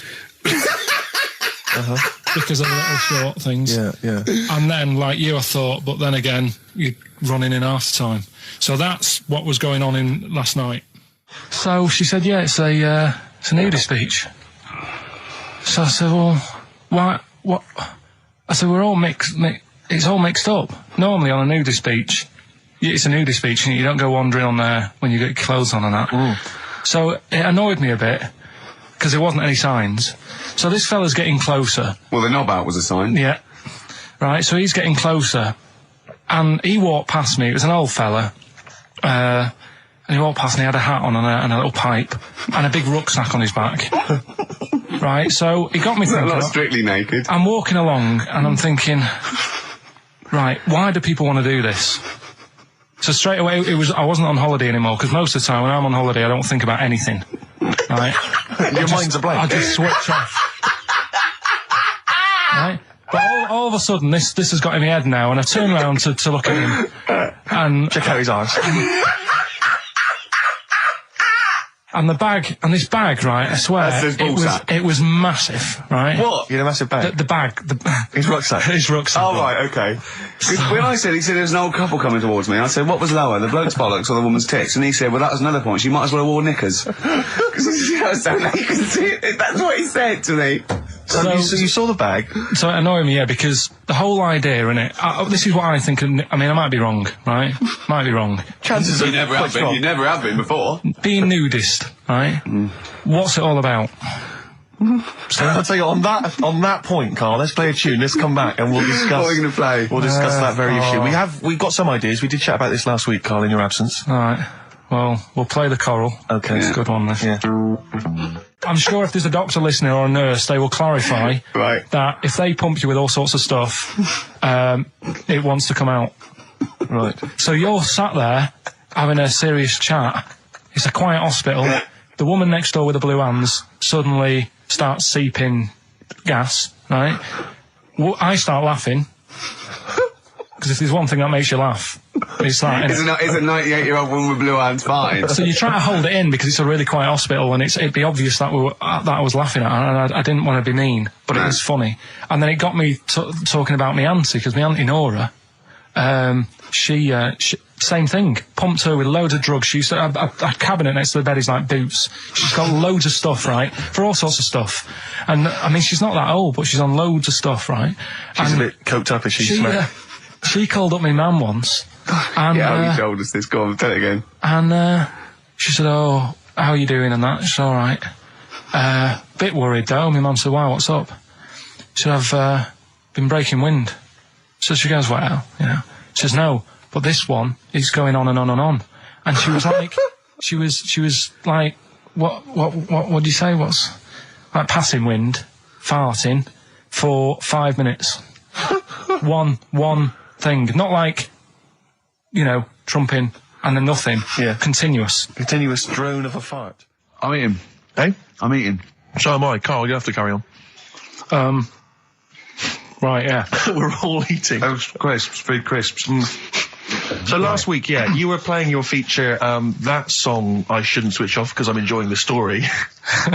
And we played Living for the City, only you played the single mix, which doesn't have the entire second act, if you will. Yeah. So, Carl, you've not heard it before. You're excited. Heard it before. You're excited to hear the second act because, as far as you're aware, there was a young guy. He's living with his family. They're fairly impoverished in Mississippi, but they're happy. They're getting on all right. But you're not even aware that he's moving to the big city. No, it just fades out. Well, that's the city in question. I mean, I've liked this song for must be, 3 or 4 years, and I've always listened to the single version. I had no idea that I didn't know the full story. So it's not. I mean, and I know your attention to detail. You like to know the full story, like where everything. Well, was. The whole idea of the feature is to say, you've got to listen to the song. Where was the lead plate thing? Where was the lead plate thing? That was like a few years back. Where was it? In Britain and Scotland. Yeah. It was a problem all over the world. They had to deal with it. You're making it up now. Is it something you saw in Lord of the Rings? Right. So anyway. Yeah. So the Lion and the Witch, Go on. Go on. So far then, what did we learn in this story from Stevie? We learned so far from Stevie that there's a young lad, he's got a family, he's fairly happy, except they're very poor, and they struggle to get by, but they're happy and they're doing it anyway. He's moving to the big city. Carl, this is the bit you didn't realise. Just play the track. Okay, here we go. So this is halfway through. This is halfway through the tune now. You've not heard this before, have you? Let's go. Sorry, I accidentally played an episode of Kojak. By mistake. We were going to play a song. Carl, what did you make of that then? Yeah, what's happening there then? He was living with his family, he was fairly impoverished. He's moved to the new bus he was on, was it? Right, so what's your take on it, Carl? After hearing that, what I've worked out by it, the first part that we heard last week, everything's alright, but it's not that great living in Mississippi, right? So he goes, I'm going to go to New York. There's plenty of work there. Yeah. They'll sort of accept me as, and everything. So he goes there, and the weird thing is, he's hardly, been in New York for a second. He gets on a bus, all of a sudden some copper's arresting him. He's like, what's going on? And then he's got 10 years. I mean, what you can't hear, because the levels are quite bad. I mean, I work with sound. I can't really hear what's going on. You're criticising Stevie Wonder, I'm sort of guessing that he didn't pay his bus fare or something. And 10 years. He got 10 years for that. I really don't know what was going on. And the last one. Got that one. That's terrible. That's terrible. Okay, quickly. Oh, God. And the last one is that bloke who does... Come on! It's making me laugh. Come on, Carl. Be professional. Right, the last one. Right. I can't do it. It's making me laugh. Oh, come on. I'd say, well, I'll stay at home. Yeah. And that's the point I'm getting at. Yeah. Right? If you can't do anything for them, let them enjoy their life. Yeah, a Rubik's Cube. Right. Well, me and Carl went out, right? With me and Jane, Carl and Johnny and Gigi, wasn't it? Gigi, is it important who went? No. Okay. But we're walking on the street. Carl was there, though, and he can back me up on this. We had a curry. We were walking back, and this little funny homeless fella, didn't he? He, I got to tell it before I go, didn't he? Yes. He came up to me, right? And he recognised it. And he came up to me and he went, he said, I've just nicked 5 of your DVDs from HMV. And he shook my hand. He was so happy with it. And I went, right, excellent. He went, all I do is I just swing the bag over the top. Like that when I'm going out. And he had a bag full of DVDs, didn't he? And he was so pleased to tell me that he'd stolen. That great. He said they're going like hotcakes. Yeah, he said they're going up, of course they are. Yeah, you're nicking them. I know. We get paid for them though, don't we? So not the stolen ones. Don't we? No. What do you mean? Did you sign them for him? you idiot. What, so he just nicked 5? Yeah. Well, did you say he was homeless, was he? Well, I don't know, maybe. No. Surely, how would he have seen the show? He'd just walked past Curry's one Dixon's. morning. Yeah, that's any idea. Seen a trailer for it, thought, interesting. I don't know if he was homeless. I didn't go into his home life. He shook his hand though, but he made Carl look smart. Do you know what I mean? So, how does he sell them? Where does he sell them? Does he go up to people and go, do you want an Office DVD? They're not nicked. Yeah. £4. Yeah, exactly. Are these stolen? No. No. They've still got the tags on them. Well, it's like those people who, those cab drivers that you'll meet at sort of 3 a.m. who've just got a car and just went out with a car. Yeah. And just, I'll pick people up and charge them. Yeah. I got in one once. I said to him, the guy just pulled up. I said, he said, I was in like East London. I'm going back to North London. I said, going to Swiss Cottage. He went, sure, hop in. We set off. He went, do you know the way? I said, well, not really, no. I thought you know the way. You're in a cabbie, aren't you? He went, no, don't really know the way there. I said, have you got an A to Z? He went, no. I thought, well, if you're going to go out just on the, just winging it as a cab driver, two things, take a map and a torch. He didn't have either. He said, well, I'll probably get to Camden. I said, well, I'll direct you from there. Drove on for about 5 minutes, making conversation. About 5 minutes later, he went, do you know the way to Camden? I thought you knew the way to Camden. I don't really know the way. I thought you did. Oh. It was lewd. Let me out. £4. Exactly. And that's, I don't know who's got that sort of time on their hands that they just think it's 3 a.m. I'm at a loose end. I think I'll go out doing a bit of cabbing. Wow. Yeah. Because your dad was a cabbie, wasn't he? Yeah, he was, yeah. Couldn't stand it, but it's good money. He was he wasn't like a chancer, though. What was he doing when he put that little Forrest Gump in a wheelie bin? That was part of the cab company thing. They had to do like a charity event once a year, and he did it 1 year. Never asked him again. Tell us the story again. I'd rather not, because we got a few sort of complaints about it. Why? Why did you get complaints about it? Because he put a kid in a bin, and it's not the thing to do. So, but we could use it as a sort of sobering lesson for people. Yeah, tell it like a, you shouldn't do it. Nah, yeah, but that's how I did it last time. But people still didn't like it. All the stuff I tell you, we don't take the mickey out of people on purpose. No. It's real life, innit? And that goes on in life. Yeah. My dad was saying that in hospital, though. Do you know I was in hospital? Yeah. He did some jokes about old people and that. And he said, at the end of the day, if something makes you laugh, it's funny. And if it makes you laugh, you can't help laughing, can you? Do you know what I mean? So, what are you meant to do? And laughing's good for you. Yeah. So, but being laughed at isn't as good for you, is it? No, but there's probably more people laughing at one person, so if you balance it out, there's only one person who's upset and there's a bunch of people laughing. So it's That's genius. Give me an example of that. Give me an example. Well, for instance, Karl Pilkington as he talks and the people listening. Yeah, no, give me an example of I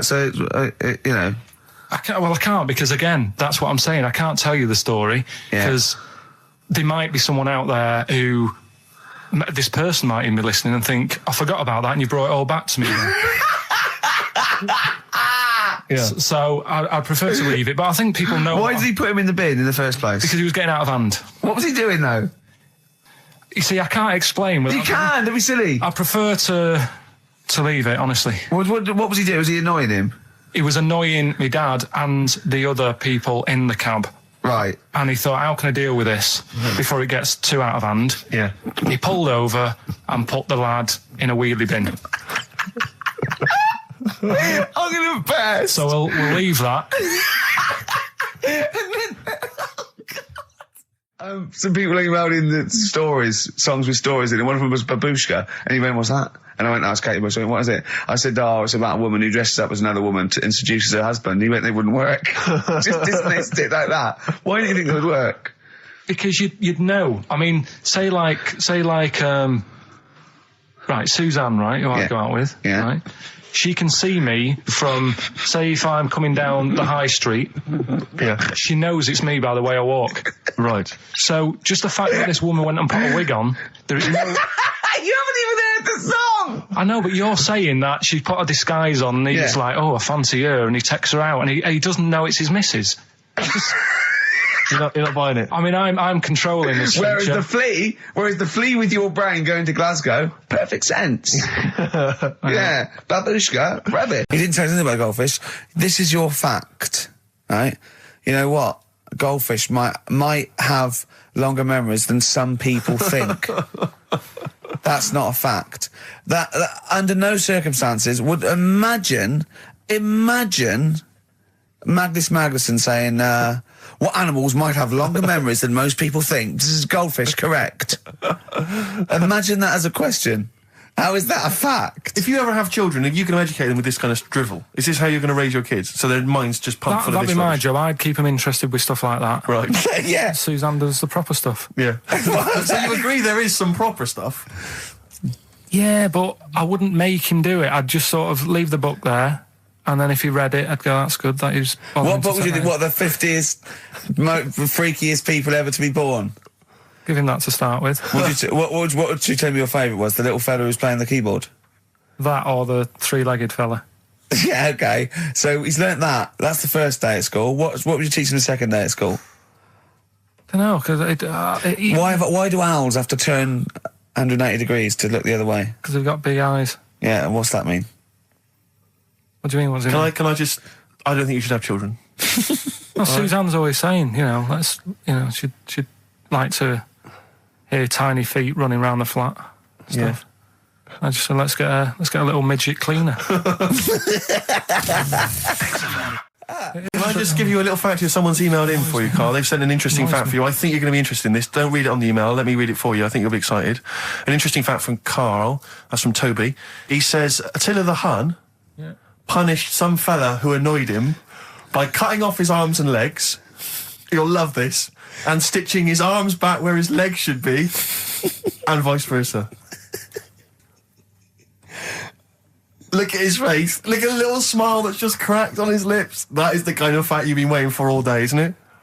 So go on, again, so... Attila the Hun, right? Some guy didn't like. He cut off his arms and his legs, and he stitched his legs on where his arms should be, and his arms where his legs should be. Look at him looking at his body, trying to picture it. Yeah. I'll let it sink in for a little while, then I'll ruin it for him. Carl, what are you thinking?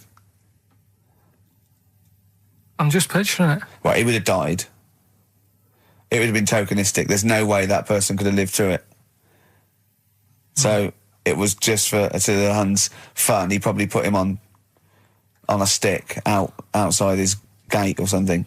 There's no way in those days that he could have gone through complete limb amputation and... So would he have wore a jumper for pants?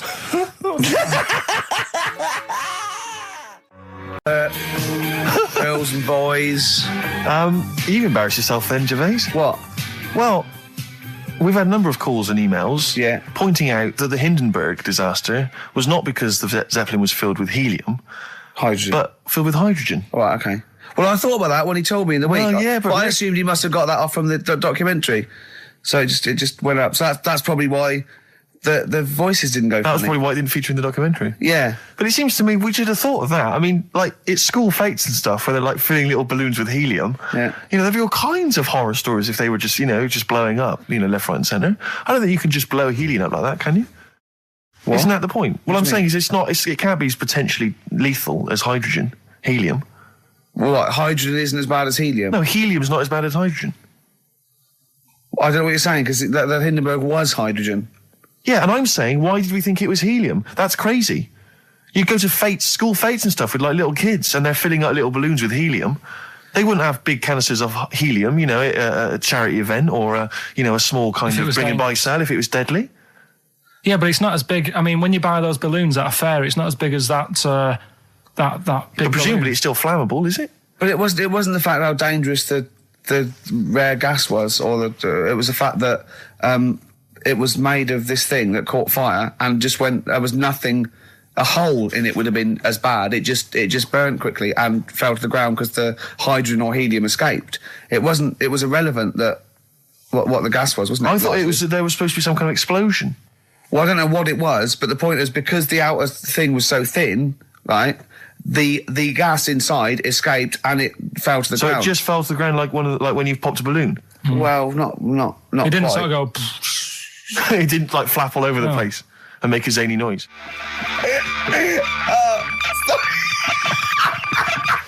The height. I just explain what I'm laughing at, right? We just had a call from someone saying his company would sponsor Karl, right, to be raised by all these balloons if he could have a walk-on part in the office.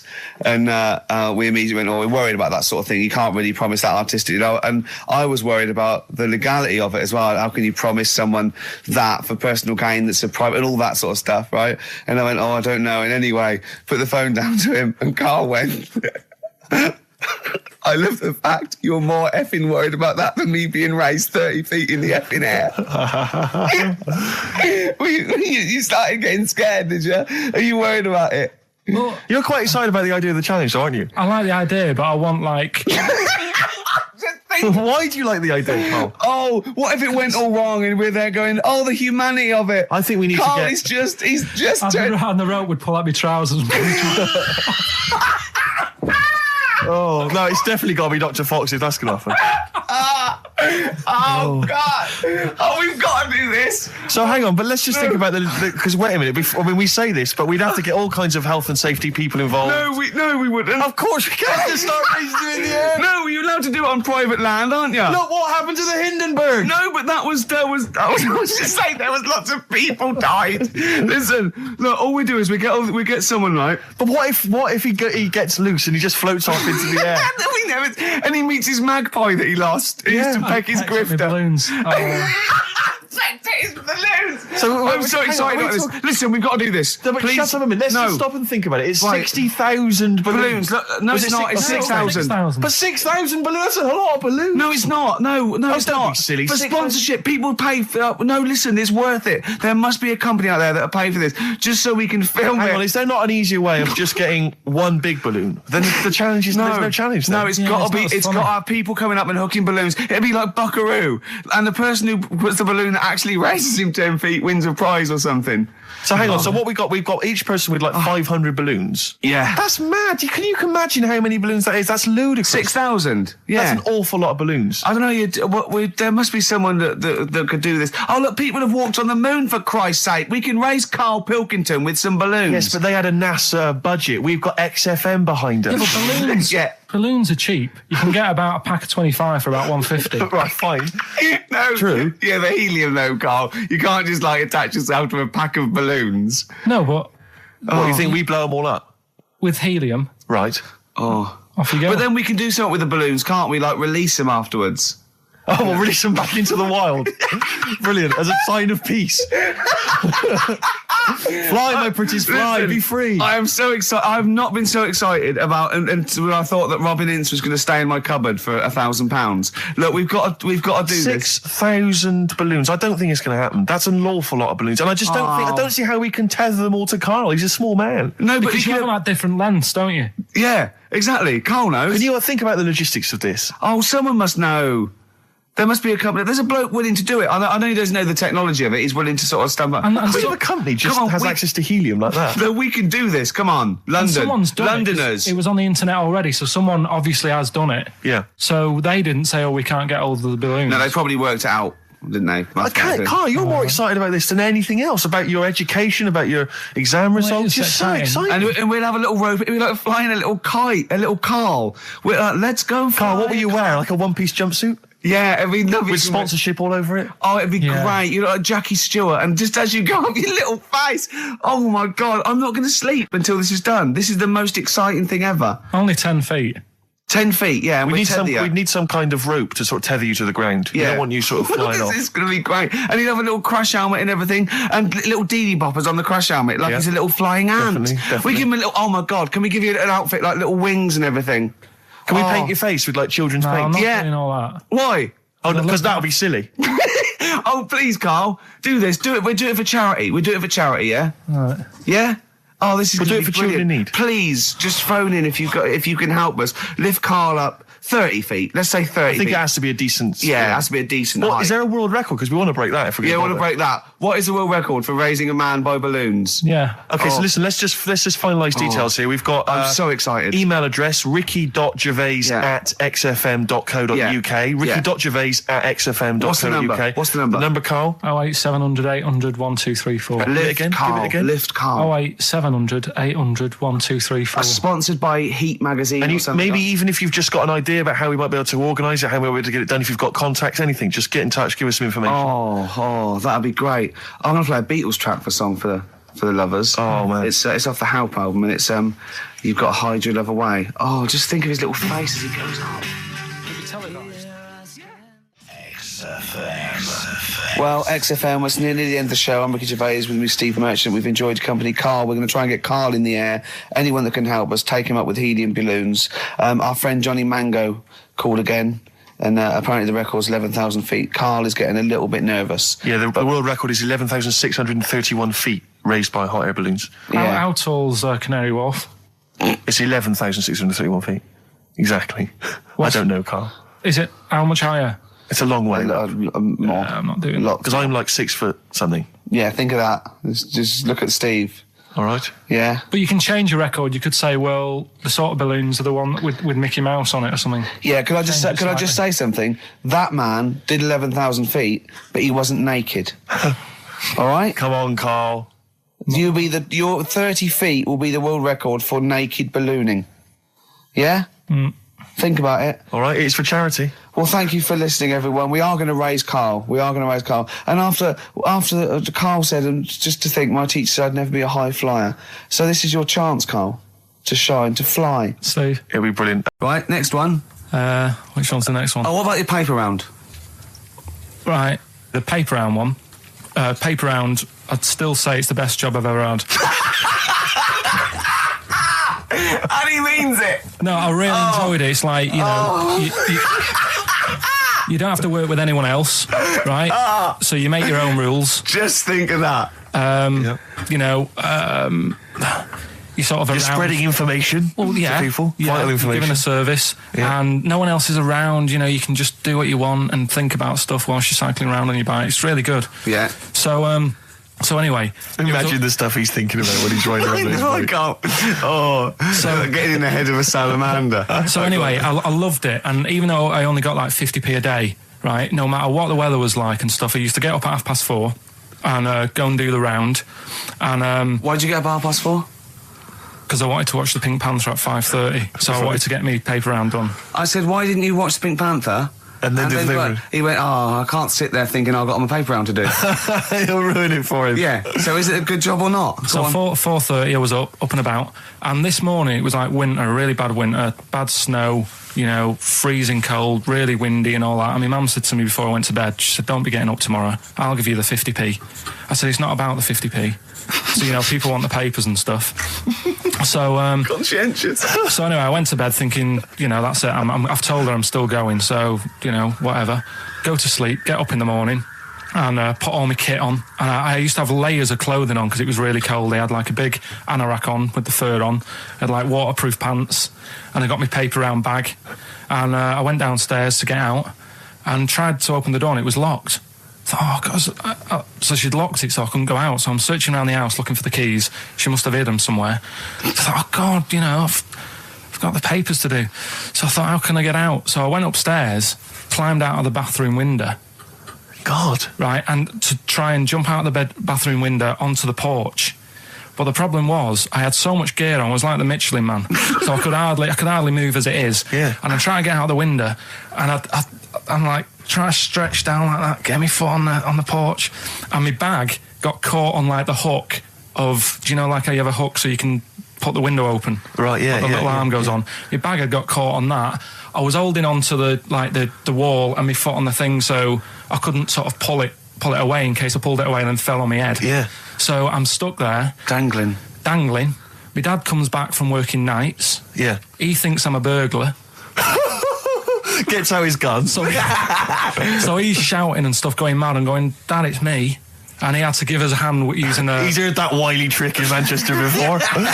He had to help me using a washing prop thing, a big stick. What did he do? Well, he said, just hold on for your dear life, and I'll sort of push the paper bag off the hook. Why didn't he go upstairs and sort it out?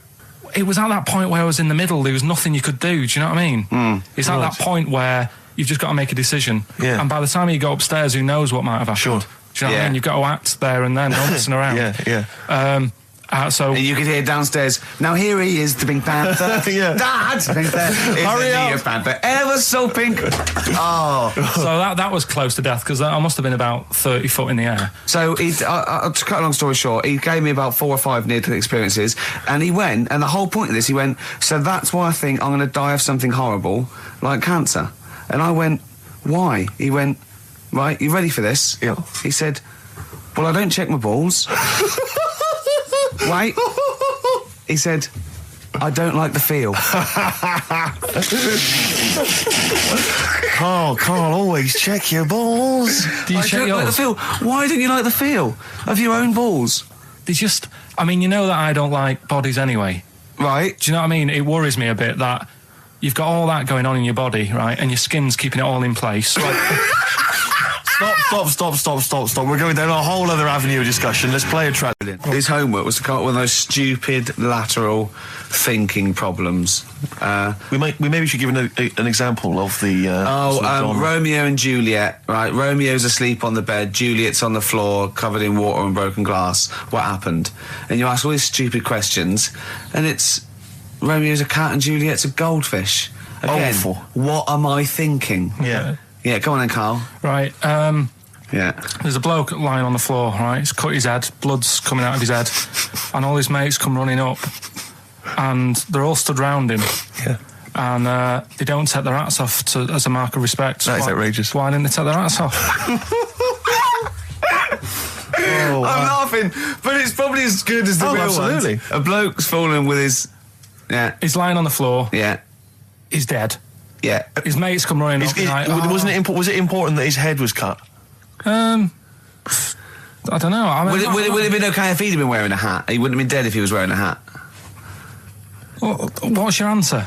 No, you're meant to answer questions. You don't just go, what's your answer? You say, where's the turn? So you go, no, and I have to guess. It's obviously like sort of motorcycle stunt team or a parachute. Why didn't they take their hats off? Because they're probably still on the motorbikes or something, or... Well, yeah, but if you mark a respect to someone, you could take your helmet off. I'm getting angry. What? They're parachutists. Why couldn't they take their helmets off? Because they're coming down from the sky. But he's on the floor dead. Well, yeah, but they can look down and see him on the floor. Are they on the floor, Carl? They're on the floor as well. They're walking, are they? Yeah, well, they sort of stood there looking at him. They're stood there. Yeah. They're stood on the floor looking at him. They're soldiers. Why? But why? Because it might be in a battle zone. They might have their helmets on, and he's been shot in the head. No. Well, that does work. You see, this is my point. That one works. That one works. Unless you've given us a piece of information where that doesn't work. What's the difference? Why is yours different to he's been shot in the head in the trenches, and they're looking at him and they keep their helmets on? I just don't think it matters as much. If they're in the trench, they're already guarded a little bit, so they could take their hats off. It's the best mate, for God's sake. Okay, he's dwelling on this. Are they normal hats? What kind of hats are they? The answer. No, don't get ratty. What kind of hats are they? Baseball hats? If I told you what sort of hats they are, you'd have the answer. Wow. Okay, I've got to guess what sort of a hat it is then, have I? Right. Is it a trilby? No. Is it a bowler? I know what it is. What? They're spacemen. No. Oh, that's a good one. That one works as well. This is my point. I like that one a lot. It works. He's fallen on the moon, and not that the moon happened. It was set up, wasn't it, in the studio? We know that, yeah. Okay, Carl, what's your answer? Builders on a building site. Why is that different to soldiers? Because bricks don't fall in wars. But bullets fly! Right. Let's play a record and we'll come back to it, Carl, while you think about what you've done. Oh, yeah. What's the educating wiki? I don't know. See, like I say, I was looking around and there's stuff that is interesting. Right? I was looking on the web. But there's no point. Well, it's just that I found one about... what's the point? About a lad who 8 years old, but he's still breastfed. Now, I don't know if you can get anything out of that. Is that what his mum said? What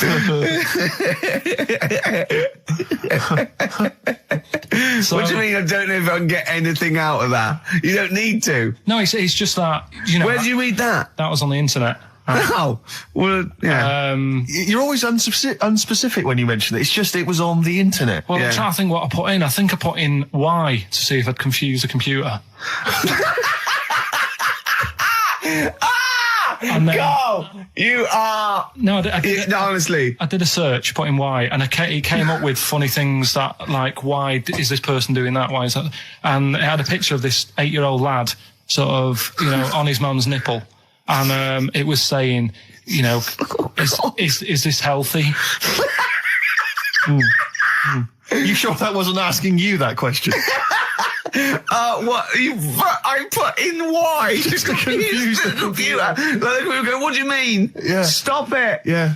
Oh, look, yeah. Last week, I was walking home with him, and I went, he was saying something stupid, and I went, I've got a competition for next week. Let's do it from his dinghy.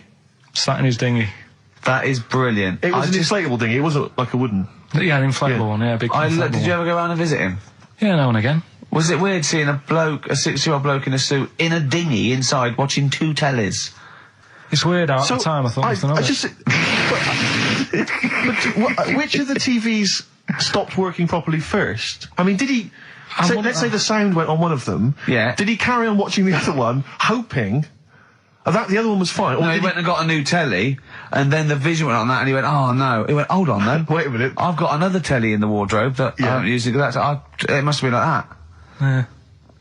Wow, he sounds brilliant. Is he still alive? Yeah, he's still around, yeah. I haven't seen him for years, but he used to... be alright. Was he married? I think that's what happened. I think his wife passed away, and that's when he had all this... You know, he had a boat. And it's like, oh, where am I going to put it in a bed sit? And it was like, hang on a minute. Yeah. You know what I mean? Sleep in that. So, yeah. I wonder if he ever brought any women back. Just the idea of bringing them back, getting down to it. Shall we move into the bedroom? Ahoy! Oh, that is fantastic. What were we talking about before? I was until you know the most complaints ever, the Last Temptation of Christ.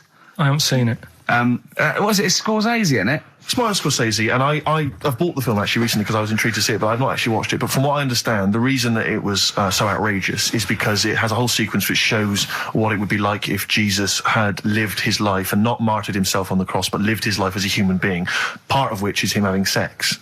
And so I think that was chiefly what the outrage was, that it was showing this godly man to be, you know, as human as he was supposedly, you know, because he's supposed to be human as well. So so that's the reason. That was the reason that there was complaints there. I don't know. I haven't seen the film. Well, I can't say. You see him, do you? You see him having sex, I think, yes. Although it is an actor, Carl. Yeah, it's not actually Jesus Christ. It's not the real Robert Powell. No. It's an actor playing Robert Powell. It's that, you see, sex on films and all that, right? When I was growing up, I'd be watching... No, just saying an example of this, really, right? When I was growing up as a kid and I'd be, you know, watching films with my dad, right?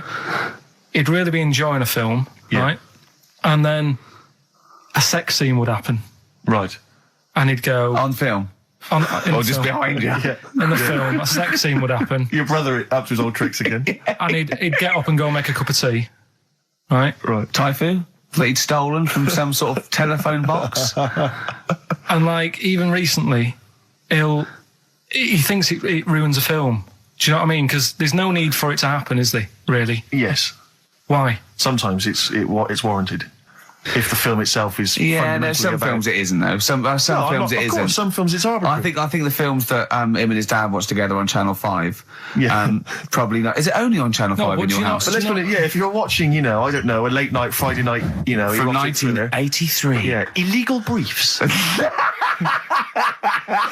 A beautiful lawyer has to defend a man who may be a killer. She falls in love with him, but does she know a real man? Oh dear. You know what I mean, though. Lest you forget, of course, that I... Love Heat.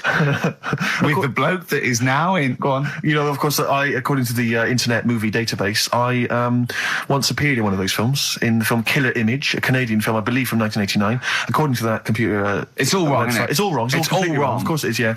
Apparently, I was in that, and I played the role of Kirk. Was it a porn thing? No, I think it's just an erotic thriller. Oh, right. That I suppose it is. You only had a very small part, though, didn't you? Indeed. Yeah. But no, do you know what I mean? Sometimes you don't need to go that far. Say, like in this Jesus programme, right?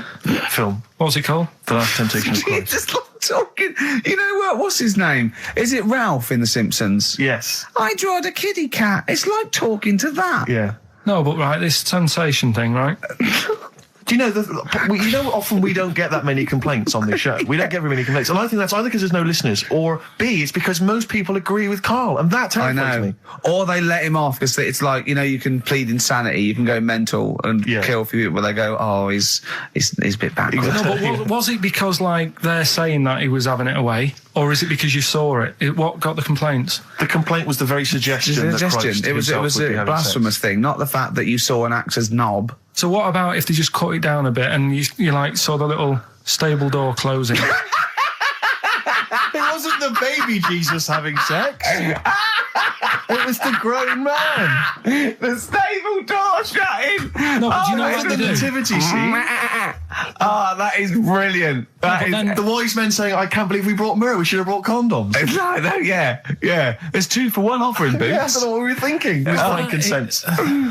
It's always awkward. Should we apologise now to the Christian church as well? So Sorry, the little Chinese fellas, little Welsh fellas, and the little Christian fellas. We haven't said anything wrong. No.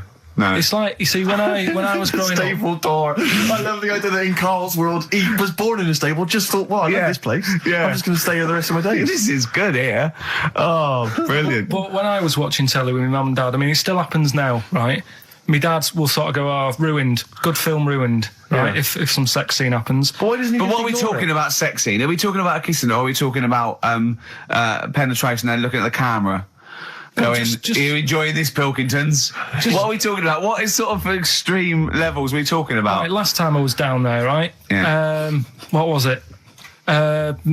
Meet Joe Black. Meet Joe Black. Meet Joe Black is a terrible film. Yeah. Right? There was good film, and then you know it's going to happen because like the music comes in. Brad Pitt's keeping quiet. A woman's eyeing him up. Sure. So my mum, my mum's worked it out already, and she's going. Anything on the other side, love? She knows. She knows. It's something's. So you can be enjoying a film and you can be an hour and 10 in, and then some spidey senses of one of them can go, should we turn it over? And the other one goes, yeah, all right. Are you sure it's not them protecting you from scenes of sex? So that what they're thinking is, what if Karl gets the idea to have sex? Yeah. That could lead to procreation. We don't want any more like him. We've got to end the line here. You sure it's not the doctor? Keep calling on going, you are keeping away from women, aren't you? He must never find out. Are you sure they're not embarrassed because they're watching a sex scene with their son? It happens every time, right? There's 2 things that my mum does, right? It's that, if there's sex scene on the telly, she'll go, anything on the other side, love? And the other thing she always says, if ever there's anything on the telly with Elvis in it, she goes, oh, I like him, right? And we all know, we sat there, we know what she's going to say next. Yeah. So you don't even bother saying why, right? And she goes, he likes fat, ugly people. He what? He liked fat, ugly people. He didn't always go for like the good-looking fans in the crowd. What Elvis did? Yeah. Right. That was always the thing. And I'm sorry. Now, hold on. I don't know what we're doing now with our lives, Steve. Right, wait a minute. Right. So your mum says 2 things, right? She either says... Is there anything else on the other side? Or, I like Elvis. There's a pause because you know what she's going to say next. She says, he liked fat, ugly people. How often does this occur? Well, because they've got, like, Sky, there's a lot of those channels on. They're like the music channels. So Elvis always comes on. There's either an Elvis film, there's, like, a classic hit by him on... And she'll go, I like Elvis, he likes fat, ugly people. And what do you mean he liked fat, ugly people? Is she a fat, ugly person? Because there's that special Vegas show, isn't he, where he's dancing about, right? And he's got loads of scarves around his neck. Towels. Yeah. And, like, he always hands them down to the fat, ugly ones. Right. And I always say it's because they're the fat, they got a sweaty face because they can't, you know what I mean? I don't know what world they live in. I don't know how we've gone to this subject. What sort of world are you got when you're watching his face? And what do you mean fat, ugly ones? You mean they're in the front, they're sweating a lot because they're a bit chubby? So she thinks, is giving them a towel because it's he's really going, wipe your face, you're putting me off, you fat cow. Stop sweating near me. There's another one. What? So, hairy Chinese kids. Yeah. Jesus. We haven't slagged off hairy Chinese kids. We slagged off Chinese... We didn't slag anyone off. We just said they really haven't got a town as such, and they wear shoes. What did we say? Yeah, little wooden shoes. And what did the... I just don't know how we got onto Elvis and big, fat, ugly women. I don't know I don't know how we sidestepped from the Last Temptation of Christ. Did you see that Fat Girls and Feeders programme? Go on a minute. Eh? What's Tom Petty first? Oh, brilliant. It's a great song. Breakdown. How many Tom other Petty. radio shows have talked about Last Temptation of Christ, Chinatown, fat, ugly women? More than 60 minutes. Exactly. Incredible. Sony Award winning. I've always wanted a little owl on my desk. I'd like be doing work and there'd be a little owl there and I go, can you give me that pencil? And it just sort of goes over and gets me a pencil, goes, cheers, and it just watches me and it thinks I'm brilliant. Do you know what I mean? Not really, no. No? No, I've never had an urge to have any kind of animal sat on my desk. No, Carl? You'd like a little owl, wouldn't you, that helped you? No, I had a little magpie, didn't I? We've talked about that. Oh, he came down and started pecking your grifter, didn't he? Yeah. What was his name? Maggie. Sure. Brilliant. Inspired. And you took it to school and it didn't come back once, Didn't come back. Didn't see it again. Oh, dear. Did it ever peck your head? Because you used to have hair, didn't you? Mm. Yeah. No, it did. It started getting a bit violent. Really? Yeah. Was it becoming sort of age when adolescents probably... Looking around in the week at weird stuff on the internet. Yeah. There's this woman who's got a big head. Oh, yeah. And, she was fed up with it because when she was walking down the street, it was so big, she couldn't hold it up. Right. She couldn't hold it up. Oh, God. Okay, shut up.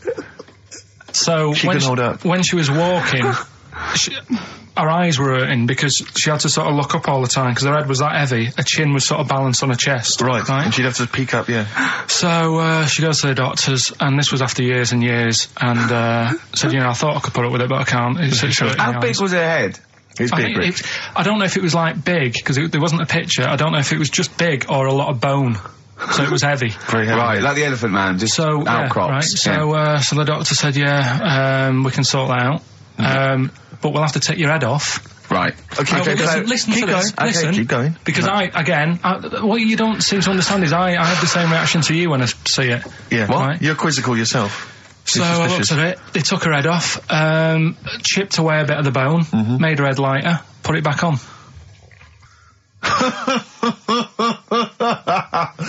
Right, play the Smiths. They took a woman's head off. Yeah, this is ours by the Smiths. Because he had to get up, the builders next door woke him up. No. He's always going about his hours. Those builders probably got up at 6. Yeah, but I can understand builders who get up early because they're building outside and they've got to get the job done before it gets dark. But he's working in someone's lounge. If it gets dark, put the light on. It's not a problem. So why is he starting work at like 7 o'clock in the morning? Well, because the builders get paid by the day. And if you get a builder there and go, I'll just do 11 till 3, he's not going to go, I'll tell you what, love, just give me 40 quid. I didn't do a whole day. It's a day's work, isn't it? So you want to get the most out of them, don't you? Plus, he probably wants to finish early so he can have a good night out. Yeah, it's a Saturday night. You know what I mean? He wants to... Yeah, he wants to get at least 15 pints in. And he was cheery. I bet he was whistling and, dancing around and tapping, So I don't know how you can be annoyed at that. Why don't you get earplugs? I don't like the idea of earplugs. Why? Because I live in a flat, so it's not as if I'm looking after my house, right? I know. Already, I've lost you. No. That wasn't even a whole sentence, and I don't know what you're talking about. No, but what I mean is... What? If you live in a house, right, you know that you've turned the lights off downstairs. You know you haven't got a frying pan on, right? Right, okay, so, not really. Keep him going. But I live in a flat, and I don't know what the other people are like. There might be some daft people in there who don't... Imagine that. Right, who don't turn stuff off. Now, if I have earplugs and the fire alarm's going off, I'm not going to hear it. I'm going to have a good sleep, but who knows what could happen? So I don't like earplugs. It's not safe. Okay. If you live in a block of flats. But I think you'll find, because I've used them, I think you'll find that a fire alarm will cut through I wear them sometimes if it's noisy or I want to go to bed early or something, and I hear my alarm clock, and it goes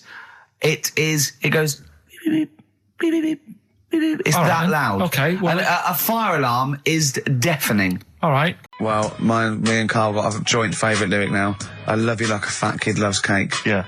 That's great, isn't it? I mean, I like it because it's funny and humorous and cheeky. You like it because it means something, don't you? You think that's the absolute truth. If someone was to say that to you, that would be the most romantic thing they could say in it, because it's... No, I'm just thinking you know what it means. It's like the Elephant Man, right? The Elephant Man, that's what he's called. Again, you know what you're going to get. The fat kid loves cake. You've said it all, you don't have to say any more. I can't believe it. I'll tell you what made his day the other day. I love it. Jonathan Ross said The Elephant Man is one of the best films ever made. Yeah. Endorsed by a celebrity. I know. Well, by a film buff, really. It is good, though, isn't it? It is a very good film, yeah. We have got Cheeky Freak of the Week coming up. Right. There's been a lot of stuff going on this week. In the freak world? Yeah. Is it really? Yeah, there's loads. I mean, stuff that we can... The one that hasn't made it.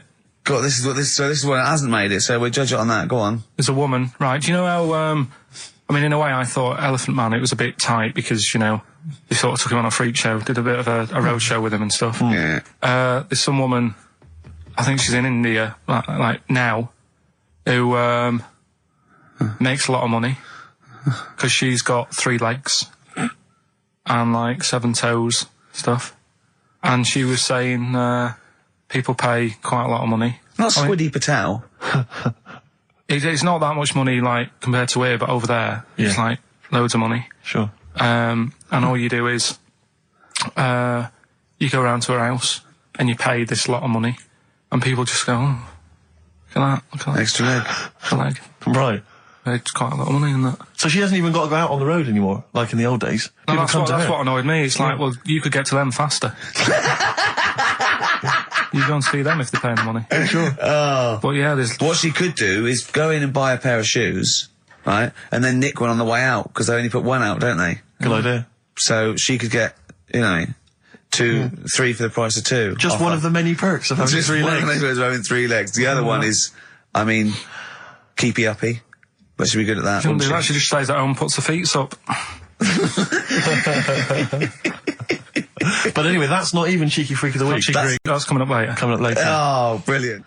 Steve, you're thinking of taking over as producer, aren't you? Well, I just think it's a shambles. I've asked for Cheeky Freak of the Week, and it appears that Carl's not ready. He's not prepared. No, I can sort of remember it. It's just that I like to have all the information. Contempt for the listener.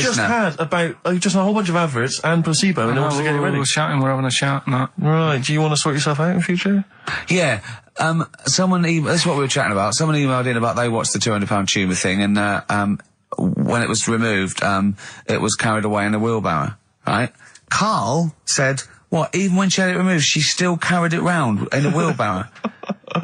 And he went, I thought it's sort of like she'd become attached to it. You definitely are my favourite thing in the world. It's great. Look at the way he's looking back. But I think they're all the same. The people, I have had more emails about people saying I watched the £200 tumour and I shaved me arse than anything else. When we ask questions about science, we talk, yeah. Nothing. Science concept, we talk about political issues. One person emailed in, they said, I tuned into the £200 tumour documentary. It looked disgusting, I couldn't watch for long. What were you expecting? Yeah. They might sing and dance. Do a little show for you. Anyway, these are really your listeners, Carl. Now, I think you know what I mean? You find your niche, you attract your. I think me and Steve are pretty much just here. I think the people that we had in the early days, Rick, they've long since abandoned us. They jumped ship. They've got jobs. Yeah. They've got jobs. They're out now. They've been released. Exactly. Yeah, they're getting their life back together. Carl, Come on, what's the situation with Cheeky Freak? I've got like a couple of bits. Like I say, I haven't got the in-depth stuff that I know. Oh no, because usually it's it's pretty scientific. Exactly. Yeah. Do the jingle. We've come up with a new one, haven't we? The Freak, say chic. Cheeky Freak of the Week. Right. Well, couple of bits. I don't know which one to use as the main feature for this week. It's that good, is it? Well, there's been another one born. Little kid. Who one? 4 eyes. Insult. Just a guy who wears glasses. Come on. 4 eyes, 2 noses, 2 mouths. That's weird, isn't it? This bloke, did he also have 2 heads, 2 bodies? Sort of born slightly separately? He wasn't stood next to a mirror? No. It's weird, that, isn't it? That's all you've got. I love that. That's weird. That. Imagine the doctor said that. Well, Mrs. Parks, kid's got 4 eyes and 2 noses. Weird, isn't it? Any clues? Any clues? So that's it. That's all the information. Well, I'll tell you what, that shouldn't be the main one. Okay, I've answered your question. But like I say, what's the idea of this feature? What do I say all the time? Dunno. I always say, think about it. Think about what that would be like. Okay. What? Giving birth to him? No. Being, I think it's a girl. Being like her. 2 mouths. 4 eyes. What would that be like? Mad, innit? I don't know what this feature is. I don't know why. Is there another one? Is that, you said that? I hope everyone took the opportunity there during that silence to just think about what it would be like. I know I was. What? Could she talk with a mouthful? What? Is that allowed? Because she's got 2 mouths. Yeah. Would that be alright in her house? She'd be eating one, she can talk with one mouth and eat with the other, I suppose. Well, listen, the main one, right? You've thought about that, that's good. The main Cheeky Freak of the Week, I haven't got all the details. Smallest person ever. Right? How big would you say that is? Carl is now sort of like holding his hands up like a fisherman, long ways. That's about 1 foot. Right. Smallest man in the world. I printed the thing off and I can't find it. There's a little picture of him. Right. The odd thing was. But why have you asked me how, did it say, or was it a picture of him? I didn't really read it. Of course you didn't. Jesus. I just saw it and thought, that's... What, you straight away assumed it was natural size? No, it was that big. But what do you mean it was that big? Little fella, like that. But why are you doing that? What? It was a page with a little fella. How do you know that was natural size? No, it was, because he said it's world's smallest man. And the funny thing is, I've read the first line. I always read the first line. It said world's smallest man. Well done. The weird thing is, he got an head like a light bulb. The shape of it, apparently. I don't know if that's got anything to do with his shape and size. God. That big. His name's Mr. Watts. And the annoying thing is, what got me is, if you're that big, right, don't have your picture taken next to a fruit bowl. Why was he having his photo taken next to a fruit bowl? Don't know. Whoever the photographer was, obviously having a bit of a laugh. Yeah. At his expense. Because you would just stand in the middle of nowhere, you'd look normal and that, but he was stood there, just leaning on an apple. Leaning on an apple? What is this? In what world do you inhabit? This was on the internet. Leaning on an apple? Was it Tom Thumb? What is this? Are you sure it wasn't some sort of sci-fi show they're advertising? No, it was leaning on it. Can you just lean on the apple? Just lean on the apple there. Do me a favour, you stand next to my chihuahua. You're not taking the piss, are you? No, not at all, no. Would you mind leaning on this matchbox? Yeah. Leaning on an apple. And that's what, so he just said there's the world's smallest man leaning on an apple. Smallest man, said about his head being like a light bulb, I don't know what that meant. And I just thought, right, that'll do. That's that sorted. Cheeky Rig of the Week done. I think that was on like Monday. Right? I found that. I thought that's done. Printed it off. Forgot to get it off the photocopier. Someone's nicked it. Play a record. You got to... You know, it's just... Steve. No, can I just say, no, Carl, please, if I say, let's have Cheeky Freak of the Week, and you haven't done your research, you haven't got the information, just tell us you can't do it. But don't lead us on. Don't say things like on radio. Hold your hand up to me and go, how tall is that? It's nothing. That's radio. Nothing. It's nothing. I think it was that big because he was leaning on an apple. It's not enough information. But, imagine Trevor McDonald coming on, going, some news, some stuff. How big's that? How big do you think that is? Yeah. Because there was a fella, coming up after Chris Tarrant. Play a record.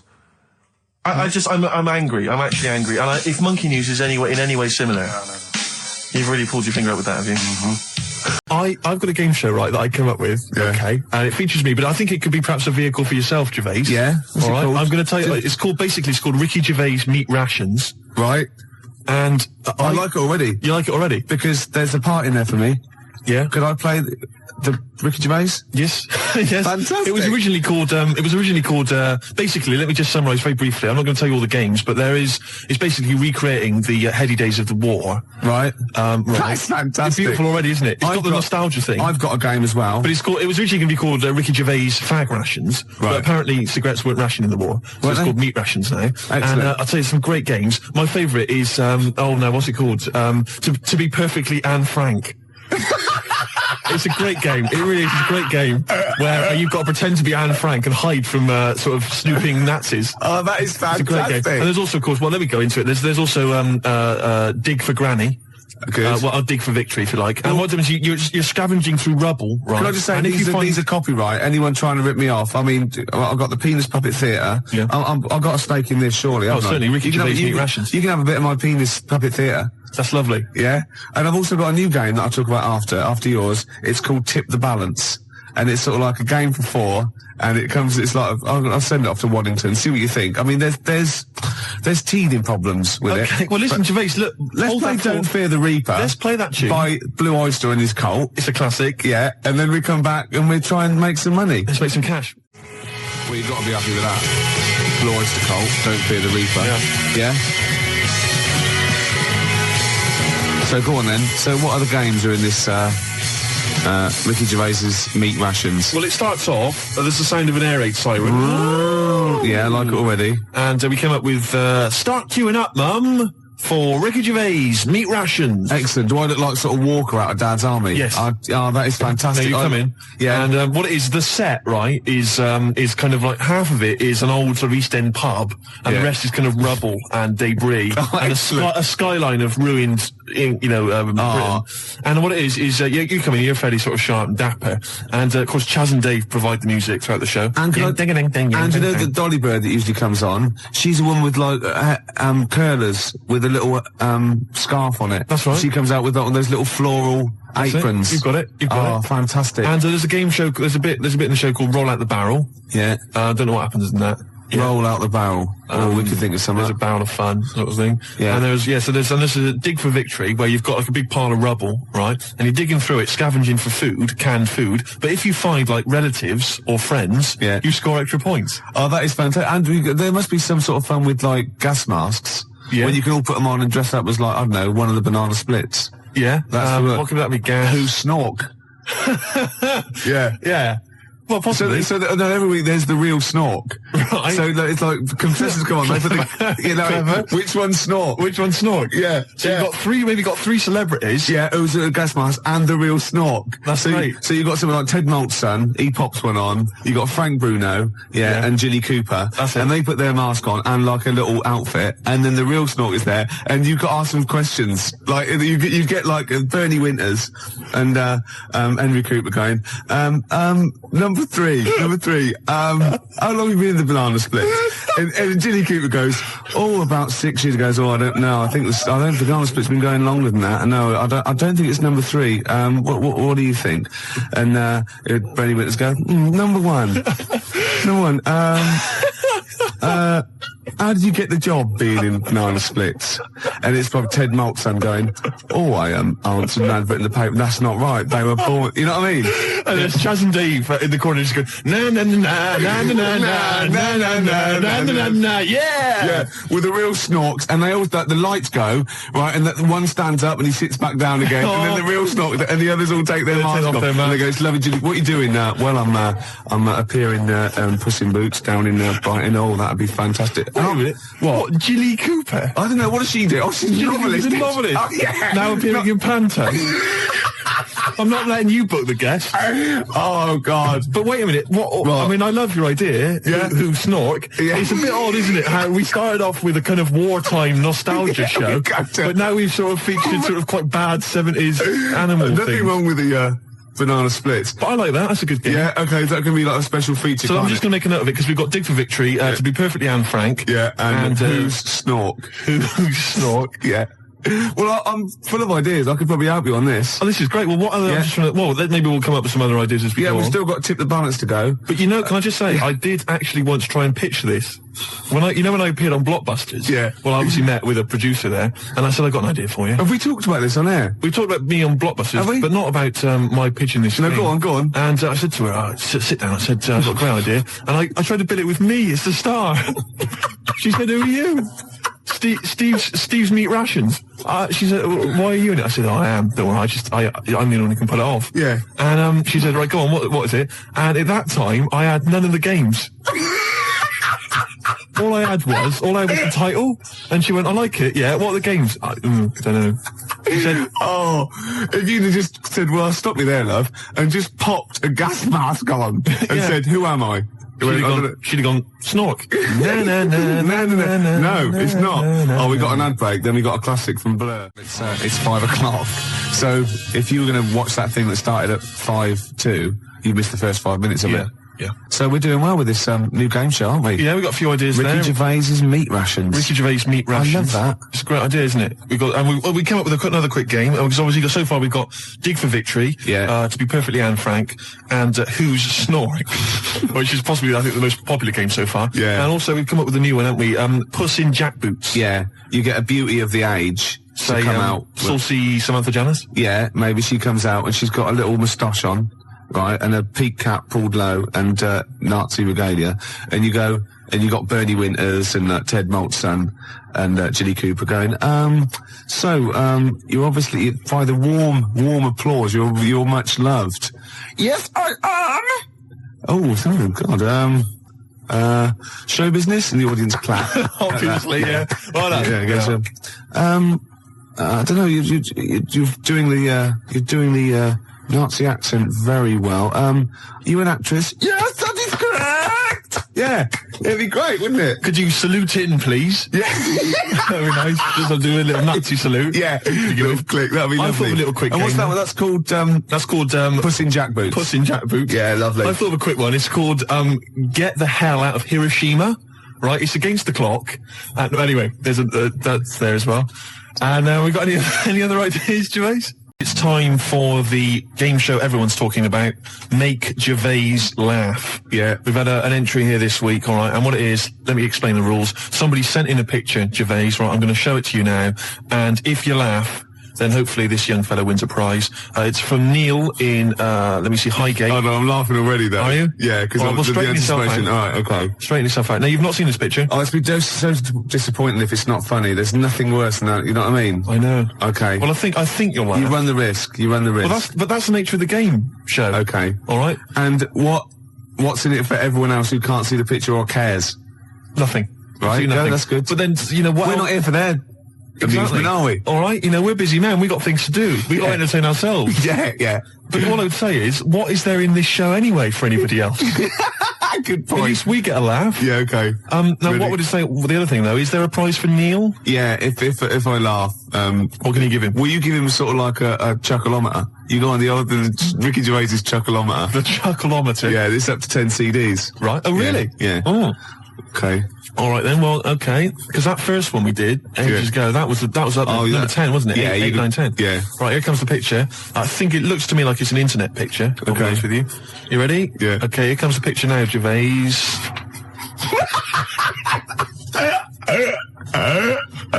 Oh God! Oh, has he done that? No. Now listen, what I'll do is let's play a record, Gervais, and I will.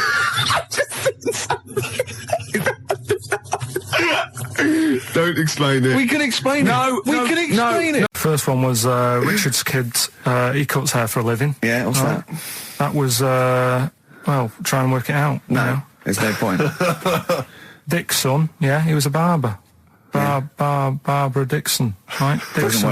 Dixon, well, again, Barbara Dixon. Right, Her name wasn't Barbara Dixon, was it? So that's that one. Did Ronnie Corbett ever say, ladies and gentlemen, Miss Barbara Dixon? Second one. Never did, was, did he? He never did. I have a problem saying the French word for well. What's the French word for well? Bon, isn't it? That's good. What? No, that's good though. Bell? Well, no, what? Isn't it bien? Yeah. Yeah, all right. I have a problem saying it, so I can't say it. I can't say bien. I can't say bien. Can't say Kasabian, right?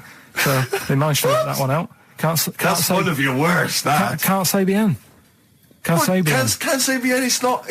No.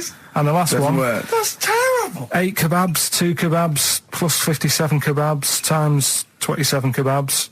This fella is struggling working it out. What's the answer there? DS, right? A Donna sum, right? So he's struggling working it out. It's a Donna sum, right? So they got that right as well. So what was the answer? Donna Summer. Donna Summer. Yeah, Donna Summer. So just pick went one, out on a Steve. high then. Steve, just pick one. We went out on a high. That was shocking. What about let's have a look. There's well, it's the first one to get all three. Steve, what's the first one with all three? Well, there's so many here. Yeah, but this is the first one that came through in time-wise. Probably that one. No, I don't like Rob because he's been slagging us off. In fact, no, let's give it to Rob. If he's the first. No, to be honest with you, Rob's been slagging us off, but at least he knows. I mean, at least he's got some taste. Yeah. You know. Yeah, well, what if he was the first, then Rob's the winner? Well, give Rob, he gets Ladder 49 and a bunch of other DVDs. But that means he goes straight into the hat. Putting him in there now. I'm just going to write his name now. I'm going to throw that straight in the hat. I can imagine that no one, even the people who've entered, are that excited. Not because the prizes aren't great, but I'm worried that they don't appreciate it, Rick. Do you know, I get the feeling that our listeners, they just don't appreciate the fact that we've gone to all this trouble. We've got the Homer Simpson drawing and things like that. I just feel like these people don't deserve it. Do you know what it's weird? I just wish we had a better quality of listener. Like, people who listen to Radio 2, they deserve it. You know, they're elderly and infirm, some of them. It would really cheer them up. But our lot, you know, drug addicts. Yeah, let me pick you that know, out. truck drivers. So I've just put all the names in the hat, all the previous winners from the previous weeks, and Rob as well. Is Pilky gonna put it out? Do you want Pilky or do you want Ricky? Oh well, let's have the shaved monkey do it. All right. Plunge your hand in there. It's just that's one, isn't it? That's it. Just pull that one out. Check who it is. Right, it's Gavin Thompson in Edinburgh. Well done, Gav. Are we going to get them up there? That's not his problem. You got to post them. You got to pay. They're amazing prizes. Yeah, but the Spinal Tap one, it's about 5 foot, isn't it? Well, they can post it. It'll cost them a few quid. It's a radio station. I think he should have to come and collect it. No, just because then it'll at least it'll prove that Where's he's he interested. from? Edinburgh. Give it to Bob Geldof. I'll give it to Bob Geldof. Chimpanzee that monkey news. Right, there's this card game going on, right? in the a big hotel in Vegas, right? The Luxor Hotel in Vegas. Yeah. There's a major card game. All the big players and that were involved. Right? They're all invited. Anyway, so they all meet up in this dark room at the back of the. Oh, there we go, dark room. At the back they didn't work. They didn't see the little 4-foot hairy fella. So it was brilliant at poker. Like I say, it's a big game, and that everyone's been waiting for it. So it's played in the back room, not in the main entrance bit, right? So anyway, like I say, it's dark in there and what have you, and the players went in. There was already someone sat in there, right? Right. But they couldn't quite see Was he him. a short, hairy bloke with slightly longer arms and legs? Couldn't see him. Where his arms slightly longer than his legs, strangely enough? Was he holding his hand of cards with his feet? Anyway. So the cards were dealt, right? Cards were dealt, game's going on. His cards with his feet! Game went on for hours, right? No one's listening. The terrible thing is that not even we're listening to Carl now. I know. Literally no one is listening to Carl. Insulting. There was a lot of smoking going on. It's going on. A lot of eating and nuts going on. That was a bit weird because they don't normally get through as many, but for this night. So, come on, let's just play Bruce. Goodbye, everybody. See you maybe Christmas time. Goodbye. Yeah. But, because when I was younger, I remember being outside a post office once when I was about 10 or 12 and finding a purse and thinking, oh, that's nice. Yeah. And opening it up, there was some money in there and a pension book, and so it was obviously an old lady. I found an address, I sent it to her, and my mum said, you've been so good there, you'll probably get a little reward. She'll probably send you a little reward. Nothing. I got maybe a thank you note, but no cash, no moolah, nothing. Really? And I was livid, because I'd been told that I was going to get a reward. I thought I've been a good Samaritan, nothing. So, many moons later, when I was at university, I learnt from that, and this is the most bizarre thing. This explains a lot, doesn't it, Carl? This is like the Mary Celeste. I went to a cash point to I thought, I can't get my card in here. And I realised there was already somebody's card in the machine. They put the code in, but then they just disappeared. They'd been kidnapped or something. So it was just there, waiting, sitting. It said, what do you want to do? And it gave you a number of options. I thought, interesting. Steal or go to heaven? Yeah, exactly. You went, oh dear. Yeah. Well, I pressed balance just to check what their bank balance was. Unbelievable. It was a considerable sum of money. I'm not going to lie to you. It was not typical student debt. It was like, I think they were a foreign student. There was a lot of cash in there, a lot of money. Did you feel a slight bulge in your trousers when you saw the amount of money? I couldn't believe my luck. I thought to myself, now then, I could just take that card out and hand it in, or I could teach them a small lesson. Right. And maybe give myself a reward, because last time I did that, I didn't get a reward. So if I give myself £30, then I'll take the card out. 30? Give myself 30. Yeah. You didn't really? Well, I thought that's a good reward. And I went in, I handed the card in, I took Steve, and that's a little reward for me. And I'll tell you this, don't think it's evil, because I went in and I bought everyone a drink. Well, brilliant. Yeah, I didn't tell them I got the money free. Well done. Excellent. So probably gangsters are quite generous with the money they've stolen from other people. Yes, but someone's negligence, Rick, has lent... the thing is this, Steve, I believe it, except that buying people a drink, Carl. What do you think? Well, I kind of thought that when he said it, but then I thought, but they'll be buying him back. So he's still up. So in a way, he's still a winner. Yeah. Everyone's a winner in that situation, including the student, because frankly, if there had been a less scrupulous person who found it, they'd have probably helped themselves to a considerable sum. I cannot believe he did that. There was thousands and thousands of pounds in there. What if Beadle had jumped out and slapped you with his little claw and said, we've been filming this merchant? Well, so what? How old were you then? I don't know, 19, 20. Would you do it again, or was it just to get the world back for the old lady's purse? Possibly do it again, yeah. You're joking! Well, you've got to think of it this way. You've got to think of it as there was a lot of money in there, and someone less scrupulous than me would have taken a fortune. They'd have cleaned them out. Whereas I just took a small reward, which I thought was more than enough for someone's negligence. And I've returned the card. They've got the card back. Everything's fine. Think of someone else. I could have gone on a spending spree. I could have been buying stuff, all sorts. Yeah, but it wasn't yours at all. Yes, but they probably would have given me a reward. And because, sometimes people forget or, they don't give you a reward, I thought I should take it myself. You had to go at your dad for nicking a loaf of bread out of a phone box. Yeah, but that's because it's for old people, geriatrics and stuff. How do you know how old was your people who you were robbing from? It was on a student campus. Well. Wow. I think it was more. I thought it was excellent behaviour. I thought it was that's good, honourable behaviour. That's showing another side to him, isn't it? What would you have done, Karl, in that situation? And tell the truth. I might have helped myself a little bit. There you are. I don't know what this is helping yourself a bit. Like you say, just sort of, you know, send them back and sort of say, you know. If you find a £1 coin in the street and you can be bothered to bend over for it, then have it.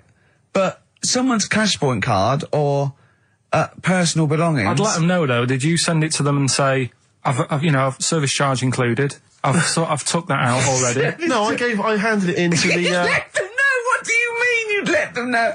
I'd say, you know, you're lucky here, right? I just took. I'd probably say 20 actually, because that's just like one note. Sorry, right, okay. You are winding me up. No, I'm not. I mean, not for once. I mean, I know what Steve's like. He is tight, right? He is, and you know that, don't you, Steve? Financially, you mean? Well, no, I mean just the way you are. You're very sort of, you know, you're not wasteful with your money. I'm careful. No, I'm not wasteful. Absolutely right. No, but to the extreme. Not towards the extreme. Not towards the extreme. No. Look out for the pennies. The pounds will take care of themselves. All right. Simple to remember. Good advice. Yeah, all right. But the thing is, right. I know that I take the mickey out of you for, like, you know, the way you look and stuff. Sure. Right? Well, I'm right back at you. But the thing is, you can't help that. Absolutely. But I'll tell you something that women don't like. Sure. And it's fellas who are tight with the money. Sure. I'm not frugal with money with ladies. I'm frugal with money with you. Well, I've got no reason to splash money out on you. I've never seen you splash money out. Well, you've never been out with me.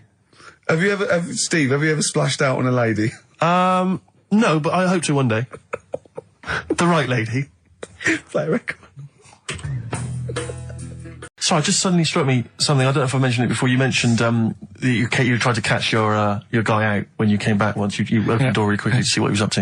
Did I ever tell you when I was at university? Now, I'm very tall and I've got enormous feet. Size 14. Size 14 shoes. And when I was at university, everyone, it seemed to me, was wearing Dr. Martens. It was like you had to wear a pair of Dr. Martens. It was kind of the rule. Dr. Martens was big for you. Yeah, so that's a big pair of Dr. Martens. That's where the myth of the old woman who lived in a shoe, I think, came from. People with my size shoes. Anyway, I just literally kind of moved to university. I'd been there for like literally a couple of months. And obviously in that first period, you're quite keen to kind of, you know, reinvent yourself, strike yourself, you know, try and give an impression of perhaps being quite sophisticated, worldly, cool, all those things that, you know, you've left behind all your childhood friends, so you're trying to, you know, develop something. But you didn't bother, you didn't? What, sorry? You didn't bother? No, I was working hard on it, and I was kind of, you know, I was doing alright, you know, and I had a tie-dye shirt, and everything, you know, I was looking good.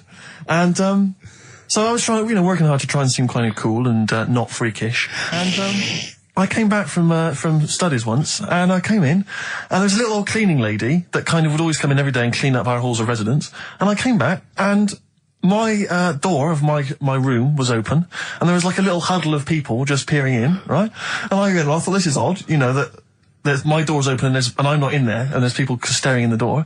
And I looked in, and the little cleaning lady had my Dr. Martens on and was clomping around. Making them all laugh. Making them all laugh, doing an impression of me. That's amazing. Imagine that. Imagine the psychological scars that has. I know that she's more popular than you. Yeah, exactly. And they go, come on, Maud, let's go to the JCR. Exactly. And they carry her down. They go, drink. And she goes to, Steve, you better have that spotless by the time I come back. You go, all right, I will. All right. But what I like is the fact that I'm sure that's not part of the cleaner's code. The cleaner's code is you don't have the keys to everyone's room so you can go through their belongings and play practical jokes. I mean, surely it's a kind of, there's a trust. She must have looked like a wall bracket with that. I went bowling with him once the first time, and we went bowling at this place. Where was it? I mean, Finsbury Park. And I'd never been before. And he goes, you got to wear special shoes. I went, all right. He went, so. He goes, have you got size 14? And she went, yeah, I've got one pair. And she put them on the table, and they look like crusty. Honestly, honestly, it looked like, it was, I just started laughing, because they're so long and thin anyway, and they're multicoloured, aren't they? They're two colours, and it looked like Krusty the Clown's feet. And then this teacher just went, all right. 14, that is big, isn't it? It is a huge size shoe, you're right, yeah. And it was just the one cleaner in them. Just the one, sadly. She did have loads of kids eventually and brought them up in there. Right, Karl, it's a questionnaire about happiness. Oh, yeah. There's one person... Well, that should answer it right where. The first question, Carl. On a happy scale of 1 to 10, where are you on the happy scale? Is it at this moment or in general? Well, I would say generally. Okay. Yeah, but you don't always have to, like... I mean, I think I'm happy in that, but I don't always show it. You never show it? No, but it doesn't mean I'm not happy in that. Like, I'm alright at the moment. I'd say I'm probably on a... I was probably on about an 8. I was probably on about a 9 when I woke up, right? And then... sort of fell out with Suzanne over her haircut. Yeah. Right? She went for a haircut and came back with something that I didn't like. Sorry, what did you say? So when your girlfriend walked to the door, she had her hair done, you said, I don't like it, alright? She could tell by the look on my face. But don't you say, no, I'm happy with it, I just can't tell. I'm loving it. Because then she might have it done again. Oh, Carl, I just cannot get over you. I really can't. No, but you haven't seen it. Right? Oh, So then I was fed up, but then I thought... Sorry, what authority have you got to talk about haircuts? Yeah, you had the officially from a barber in Manchester above a railway station in a shack, it was £2 a cut, told you had the hair of a Chinaman. Well, you wish you had the hair of a Chinaman now, you got no hair. You're a little bald mank with your mouth open, so don't... Is she listening to this, Suzanne? Sitting at home with a woolly hat on? I don't know. But she knows now, doesn't she? What did you say? What words did you do about it, though? I just said you look like someone out of Slade. Interestingly, that's what I look for in a girlfriend. Oh, God. Which one is Slade? That one with the funny... Not Dave Hill. Yeah. The one with the crooked fringe and the goofy... She had her teeth done as well, did she? She had 2 front teeth put in. Dumper. So anyway, So prior to that, you're on a 9. Then you saw the haircut, you're on an 8. Yeah. Yeah. And now then, what you're on? I'm probably on about a 6 at the moment. Why? What's happened? Well, while Star Sailor was on, bit more head squeezing going on. So, yeah, about a 5 or 6. So generally speaking, what would you say you're on? About 4. You're on a 4. Alright. What would you give someone who wasn't very happy? What would you give them? What are you thinking, Carl? Depends why they're not happy. They're low, okay, so what would you give them? I mean, yeah, depends, innit? If it's someone who's just lost their arms and legs in an accident, you don't give them a lollipop. Sure, or some mittens. Yeah. You give them a hat. Yeah. Yeah. And dare I say it, a smile. A skateboard. Yeah. Yeah. I don't know. You don't know. You got to answer the question. Alright, so hang on, let's assume that you've upset your girlfriend because you slagged off her haircut. What are you right? going to do now to go and make her happy? How are you going to cheer her up? And not buy her a baseball cap. That was the record before us, and here we are, pre-recorded, because we did this a few weeks ago, because we're not here at the moment, are we? We're away in that. I'm Ricky Gervais, with me Stephen Merchant. Hello there. And Karl Pilkington. He's not actually with us. He's on he'll be in some of the best of clips that will be coming up shortly. Yeah, this is just us, isn't it? This is just us. We did this, when did we do this, Rick? A couple of weeks back. Hold on, what is it? It's the 27th today. Yeah, I enjoyed Christmas. I loved Christmas. I love Christmas. I had a great time. What did you get? Loads of presents. So did I. I'm glad they made it to #1. I'm really glad. Stroke, he, she. Yeah, I'm really glad that the pop idols, Cliff Richard, Westlife, made it to #1. Bo Selector. Yeah, just delete that. Yeah. Okay, we're going to play some of the best of, some of the greatest moments of the last 3 weeks. Yeah. Ever heard on XFM 104.9. What about this? Do you remember this one? Oh, which one is it? I'm Ricky Gervais, with me Steve Merchant. Over there, Karl Pilkington. The man who believes anything. I think it might be a condition due to his little round head. Mm-hmm.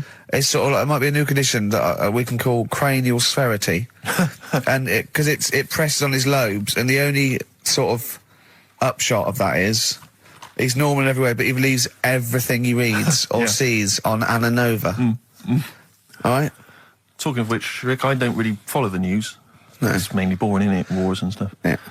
But I don't know. Well, yeah. Well, it is a war. It's all this nonsense before and after. When it's a war, it's, it's in the middle of the war, you can watch it on telly. True. You get results. True. I mean, like, Do you know what I mean? Yeah. Like a test match or something. But it's all this rubbish before and after. It drags on. This recent war seemed, I thought, just generally, it was better presented than the previous one. Because I remember the first Gulf War, it was often during the night, and I couldn't stay up. Yeah, because I think the American had rights to it, like the Tyson fight, so we had to get it at 2 in the morning. Exactly. Which is annoying. They had it, their prime time and that. And a lot of it was in black and white, when the bombs went in. When the bombs going in. So, this time there seemed a lot more colourful stuff. Yeah, it's much better coverage. I think there should be awards. Yeah, well, I'd like for to see it. awards, So, like Channel 4 won for cricket. Yeah, I mean, a few times as well, I was quite pleased to see they actually had footage of the bombs exploding. Yeah.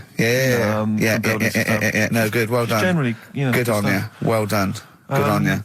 Yeah, it costs a lot though, doesn't it? It isn't a costly War's thing. a lot more. When you got something like, a Jimmy Carr game show, which probably costs about $100,000. Yeah. Like half an hour of war costs millions. It's almost as expensive as like Terminator 3 or something. Yeah. But I mean, But then, you got a variety. Exactly. Sorry, Steve, you were talking, mate. Well, no, I just wanted to make sure you're aware that the World Elephant Polo Championships have taken place. I did get it. I think they mentioned on. Yeah, we won, didn't we? England won. Yeah. Well, my question is, where have they been practicing? I don't know. Do you remember ever at school anyone ever saying to you, "Are you interested in playing polo with elephants?" Do you reckon it was 5 blokes in pith helmets kept sneaking into a whipsnade? Possibly. What are you doing, lads? We're practicing. Get down. Yeah. Get off them elephants. Yeah. I didn't even know we had a team. I can't believe it. No, it's like Johnny Wilkinson and the rugby lads. They're going to get MBEs, all sorts. The elephant polo boys, nothing. They're going to get nothing. I haven't seen the sun to be fair, it's not like horse polo where I don't think there's a stick long enough. I think the elephants kick it, don't they? I think you might be right. I think they're not allowed to use their tusks. They'd burst it, won't they? I think they go, start again. Raheem! Yeah. What do you mean the elephants kick it? All right, I've opened a can of worms here. Normal polo on a horse, they have like mallets. Yeah, they whack them, right? But I think it's obviously they're too high up. I think I might be wrong, but I'm pretty sure they just train the elephant to kick it. So why are people something about? Why not just let them have a kick about without? Imagine that! And why does horse racing have to have a jockey? Well, they just let the horses go, okay, lads, on your, no cheating, on your marks, get set, go. Get back here. Get back here. Brilliant. Yeah. Fair record. Right, Adams? Yeah. Yeah, oh, this is absolutely fantastic. His version of Wonderwall. If you've not heard it yet, you'll be loving it. You'll be loving this. Kings of Leon. California Waiting. Steve, the public have been waiting for us to return. That's true enough. All right? Yeah. They had the best of last week. Was a joy. They had Camfield and us without Carl the week before. But it's been a while since we've all been together. I'm Ricky Gervais. With me is Steve Merchant. And over there, with his little sunburnty, baldy head, little Karl Pilkington. All right? Yeah. That wasn't Steve slapping me head then, by the way. No, that was just him clapping at like Steve Wright in the afternoon. It's a great show. Because it is a good show. Yeah. He's so pleased that we're a posse. Yeah. And we're all back together. 3 holidays Carl's had last year. Yeah. I'd love to have 3 holidays. You've got to start putting the work in there. I had 2 holidays then. No, you had 3 holidays. You went away with Suzanne and her parents. Yeah, well, that doesn't count. It does count. If you book 2 weeks off the firm, you go away and you go... Just get this Educating Ricky out of the way. So, Turkey, yeah. So what is this again? It's Educating Ricky is the tip included. Right. Apparently a fellow was on holiday in Turkey. He's just having a normal holiday. Weather's good. He's having a good time. Weight is all normal height. Yeah. He's having his meal. He hears a load of screaming going on in the kitchen. No. Has his girlfriend wandered in there? And they do, with a stepladder. Yeah. the circumcised people in the kitchen, and apparently... What are you talking about? Whoa. Slow down. We were sidetracked there for a minute. What are you talking about? Well, I'm excited about 2 things at once here. 1, they circumcised people in the kitchen. 2, I guessed it was someone losing the end of their knob. He did, yeah. I started thinking like Karl Pilkington. Extraordinary. That is amazing. Apparently it was going on. It wasn't just a one-off either. Well, when I say a one-off, I mean they did it more than once. Yeah. Right. And there was it was there for a week, and apparently the first night it was quiet, and then the rest of the week, every day it'd be like having his breakfast or even his lunch or even his tea. Yeah. He'd be doing it all day. Oh. You'd be hearing lunch screams. and breakfast, fair enough, really. Yeah, circumcision at tea time. Don't do that. And apparently it's a tradition over there. you can't even make a complaint about it. It's like, well, you should have found out before you come over. See, I can't believe this is true. I'm a little bit lost. He was in a restaurant, in a hotel, and there were people having circumcisions in the kitchen. Yeah. Is that right? I'm even worried that we're bordering on the racist here, suggesting that is tradition, that Turkish people cut the end of their cocks off in the kitchen. Yeah. At meal times. I think you're wrong, Carl. This just sounds ludicrous, Carl. No, I don't think it happens everywhere. Right. I think this just in this hotel. Certain places. Certain hotels. Certain hotels. What is it, like 2-star? Yeah. Why did he go to the Foreskin Inn? It was his own fault, wasn't it? So that's... Sorry, that's it, is it? Have they closed? Wait. That's the story. You educated me, right? Once a fella saw some Turkish people cutting the tip of their knob off in the kitchen. Thanks very much. Thanks very much, Carl. Got any more? Well, there's things you can learn from it. Either don't go to Turkey. No! Don't have calamari when you're over there.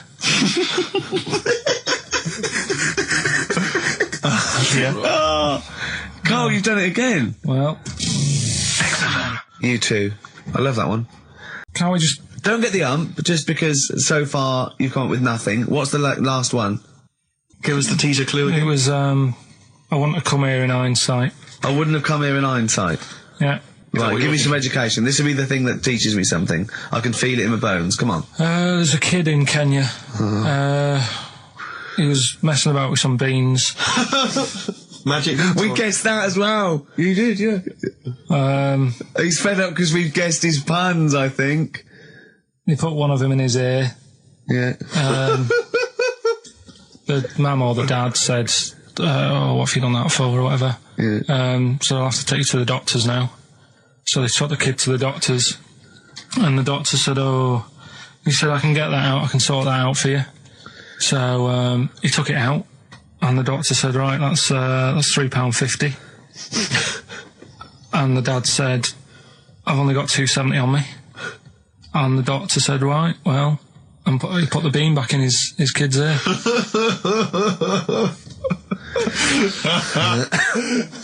I don't know what to say. I don't know what to say. I mean, a couple of questions from me very quickly. Are you sure that those were definitely the sums involved, were they? Well, the equivalent of whatever the deal with in Kenya. Yeah. It was the equivalent of So what currency was it, Carl, that you translated into sterling? I don't know. No, it was saying in the thing. It said the equivalent of £3.15, £2.70. Did it say that? Yeah. Sorry. Did it say that? Yeah. Carl, look at me. Did it say that? Yeah, it said that was the. Did it say that? Yeah. Yeah, it did. It definitely said that. Definitely. Yeah. Get off my roof! I got really excited in Really? Selfridges. Does he look like a wombat up close? No, he's really good looking. Shut up. No, seriously. I saw him in the hat section at Selfridges because he's a personal shopper telling them they look gorgeous. Jane went there specifically to meet Sandy. No, just did she? Yeah. I got really excited. Is he working there? Yeah, he's a he always personal was. shopper. Yeah. Really? Yeah.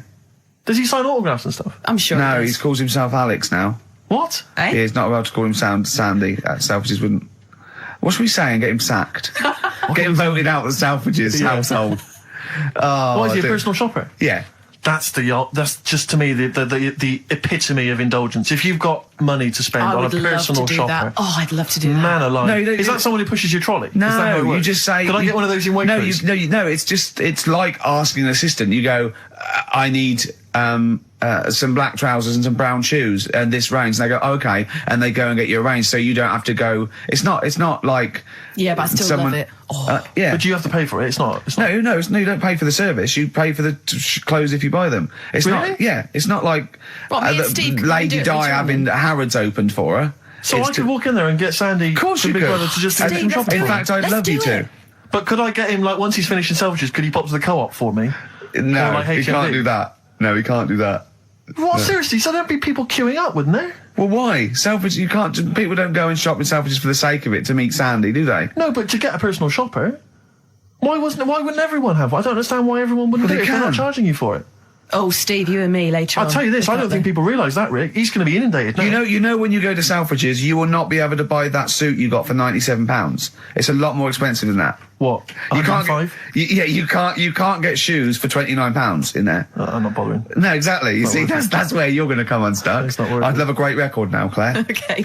I'm going back to Bristol this weekend. Oh, yeah? I am going to be. I've got £100 to spend, so I'm looking to get a 3-piece suite. Yeah. Dinner suit. Yeah. Who knows? A wife. Well, possibly. I think my sister's back. Neil Young, Man Needs a Maid. What a great track that is. Well, we got some ads again, so don't worry about that. Oh, great. No, after that, though, the brand new single from Radiohead. Okay. I'm excited. Yeah. Love Radiohead. I've not heard it yet. I'm sure it's wonderful. I haven't heard it yet, but wow. Imagine how disappointed I've been. It's not. You put your neck on the line. Yeah. So. And we got tickets to give away to a new Spike Lee film, which is we've both seen 25th Hour. That's good. Which is great. So look forward to that. Yeah. That's all coming. Plus, I would imagine a bit more chit chat. A little chat and some other great records. Some laughs. Yeah. Happy Easter. The new single from Radiohead. What do you make of it? I love Radiohead, so I'm prejudiced, and I like just about everything they do. I still play the Bends regularly. I had to replace it on CD because I wore it out. Really? I just think it's amazing. I think they're great. They're coming in, aren't they? Yeah, well, they're coming in a couple of times. I think Phil and Ed, who are my favourites, are doing Zoe in a few weeks. And I think Tom York is going to be doing John Kennedy on Exposure, doing one of those album playbacks where he comes and talks about each track. He's so shy as well. Yeah. He came into Ulu once, and he was just so shy. He hated it all because people were looking at him. And, he's great. He's brilliant. A toast. Funny little fella. Radiohead. Happy Easter, Tom, and all that. Don't eat too many eggs, boys. Oh, calm down, you crazy guys. No, we were talking earlier about the fact, because I've been ill this week, and so I've just been lying on the sofa, dosed up. I was a bit feverish as well in the week, and I at one point I had a real kind of movie. If I'm ill, I like to be like you're ill in the movies, and I was tossing and turning in bed. I had the fever. I was waking up. I was sweating, all sorts, and I keep waking up really early, and I'm sort of watching daytime TV for hours, and the adverts that you see in the daytime, I mean, because we do actually work. A lot of people think we just doss around all day, but we do actually work, and so I don't get to see TV in the day much. And the adverts, it's not adverts you see at night during. I know. They're incredible, and it's like. Was it for surgical stockings? Well, there's a lot of them are either aimed at people who basically are waiting to die. Right. It would seem. Or I love that advert. Waiting to die. Well, they are a bit like that. I mean, there's a couple. There's one with Christopher Timothy. He sat in a pub on his own, just having a pint in the afternoon. I think this was before he. Became a doctor.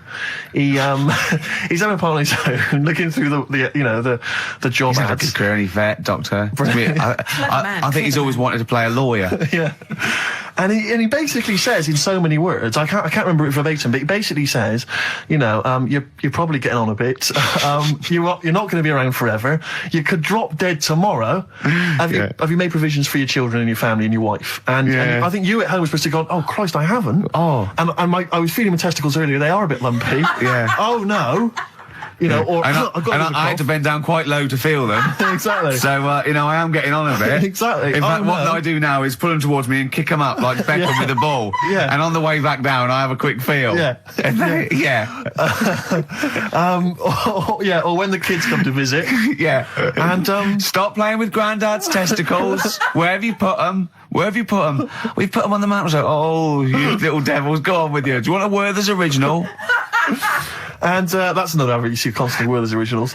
So they've got those, and then they've got the adverts which I always love, which are adverts for any kind of Claims Direct or any of those things. It's just invariably there's a reconstruction of an accident that might have happened, someone tripping over a paving slab. There's one which is particularly chilling of a guy who I think he's with his kid watching football, and he's thinking to himself, I bet he's thinking, I wish I could join in. And it flashes back, and there he is up a ladder on a very shiny surface with no one supporting it, frankly. He's asking for trouble. Frankly, I blame him. Yeah. And then it topples for no reason. I don't know why it topples. Right. Wind, let's say. Yeah. Whenever I see it, I always think... I hope he never walks again. Well, he falls off it. Did he smash his face in? Did he fall on a spike? Because if he's going to go up that ladder on a shiny surface with no one holding it, right? Did he fall? Did he crack? Did he fall backwards on his head? The little... Worse still, right, did he do the splits and crush his nuts? Worse than that. One. He made a considerable lump sum of cash thanks to the efforts of one of those claims companies. Eh? Oh, no. All right? His negligence has seen him $3,000 richer. Steve, was there a yokel with a pitchfork looking up as he fell on it? Nothing. Oh, he fell off. I think he must have bruised his ankle or strained a ligament. That's not enough. That hasn't taught him anything. Well, it's not taught him a lesson. In fact, if anything, it has encouraged him to just be more foolhardy in the future. Because if you're going to dish out $5 grand willy-nilly to these people, these lunatics, these oafs, these simpletons. Do you know one of my favourite adverts was the one in sort of the back of those glossy magazines you get given away, and there was always an old woman, and she'd fallen like in her front porch or whatever, and she was just reaching out, but she was too weak to reach the phone. So it was sort of like you carry a little button around with you that you press. Yeah. I love the idea of that. She looked so vulnerable. It was my. But I always feel with those kind of those claims adverts that it's almost like saying, I'm not going to say it explicitly. Here are some ideas for you. You know, paving slabs. Is there one near you? Could you have a little trip? Exactly. If you've got a stepladder. I'm not saying anything, but maybe read between the lines. The shiny floor. There is money to be made. Adverts in the back of those. Do you remember Innovations catalogue? Well, I just read this week. Innovations catalogue is being closed down. Gutted. Yeah. The Innovations really? catalogue, which it used to go to something like 50 million homes or something. I love the Innovations catalogue. You do think, well, I could do with that because I want. I've never thought that. I do. I want to spend money on an advantage in life, like I want the power packs and hoverboards and things that like to see through walls. Just for 1990, they don't work, do they? I bought oxygen. Did you really? I bought oxygen. What do you mean you bought oxygen? Well, me and my mate were sort of like, I'd run it. It was about like, I don't know, 1987. And me and my mate, Wally, we were doing long distance running together. We were trying to get good. And I thought, I'll just have some oxygen before the race. What do you mean some oxygen? It's there, free in the air. What's going on? You put some big canisters. A canister of oxygen? It didn't work. It just smelled like you were sniffing mints. I couldn't get any in. What was it supposed to do? Well, oxygenate the blood so you can. Right. But I don't know why. How much was it? I don't know. I can't remember. But mine was 1999. It was a big canister. It was rubbish. Why did you buy it? I mean, he was at least doing a job. Doing a job. I was training. Because the problem with the Innovations catalogue is that for the few idiots that buy stuff like you, there are hundreds, thousands who just looked through it and laughed at the absurdity of, a motorised tie rack. I bought the Abs Master. Who is so lazy that they need that? Yeah. The Abs Master. I worked for a while answering the mail and opening the mail for a returns. It wasn't the Innovations people, but it was if that's the kind of middle class version, this was a very much more working class thing. It was how to get hot dogs out of a tin and all the rest of it. And there was stuff in there. It was incredible. There was one item that was in the catalogue, and it was. I know, like me, you've probably thought to yourself, I just haven't got time to boil the kettle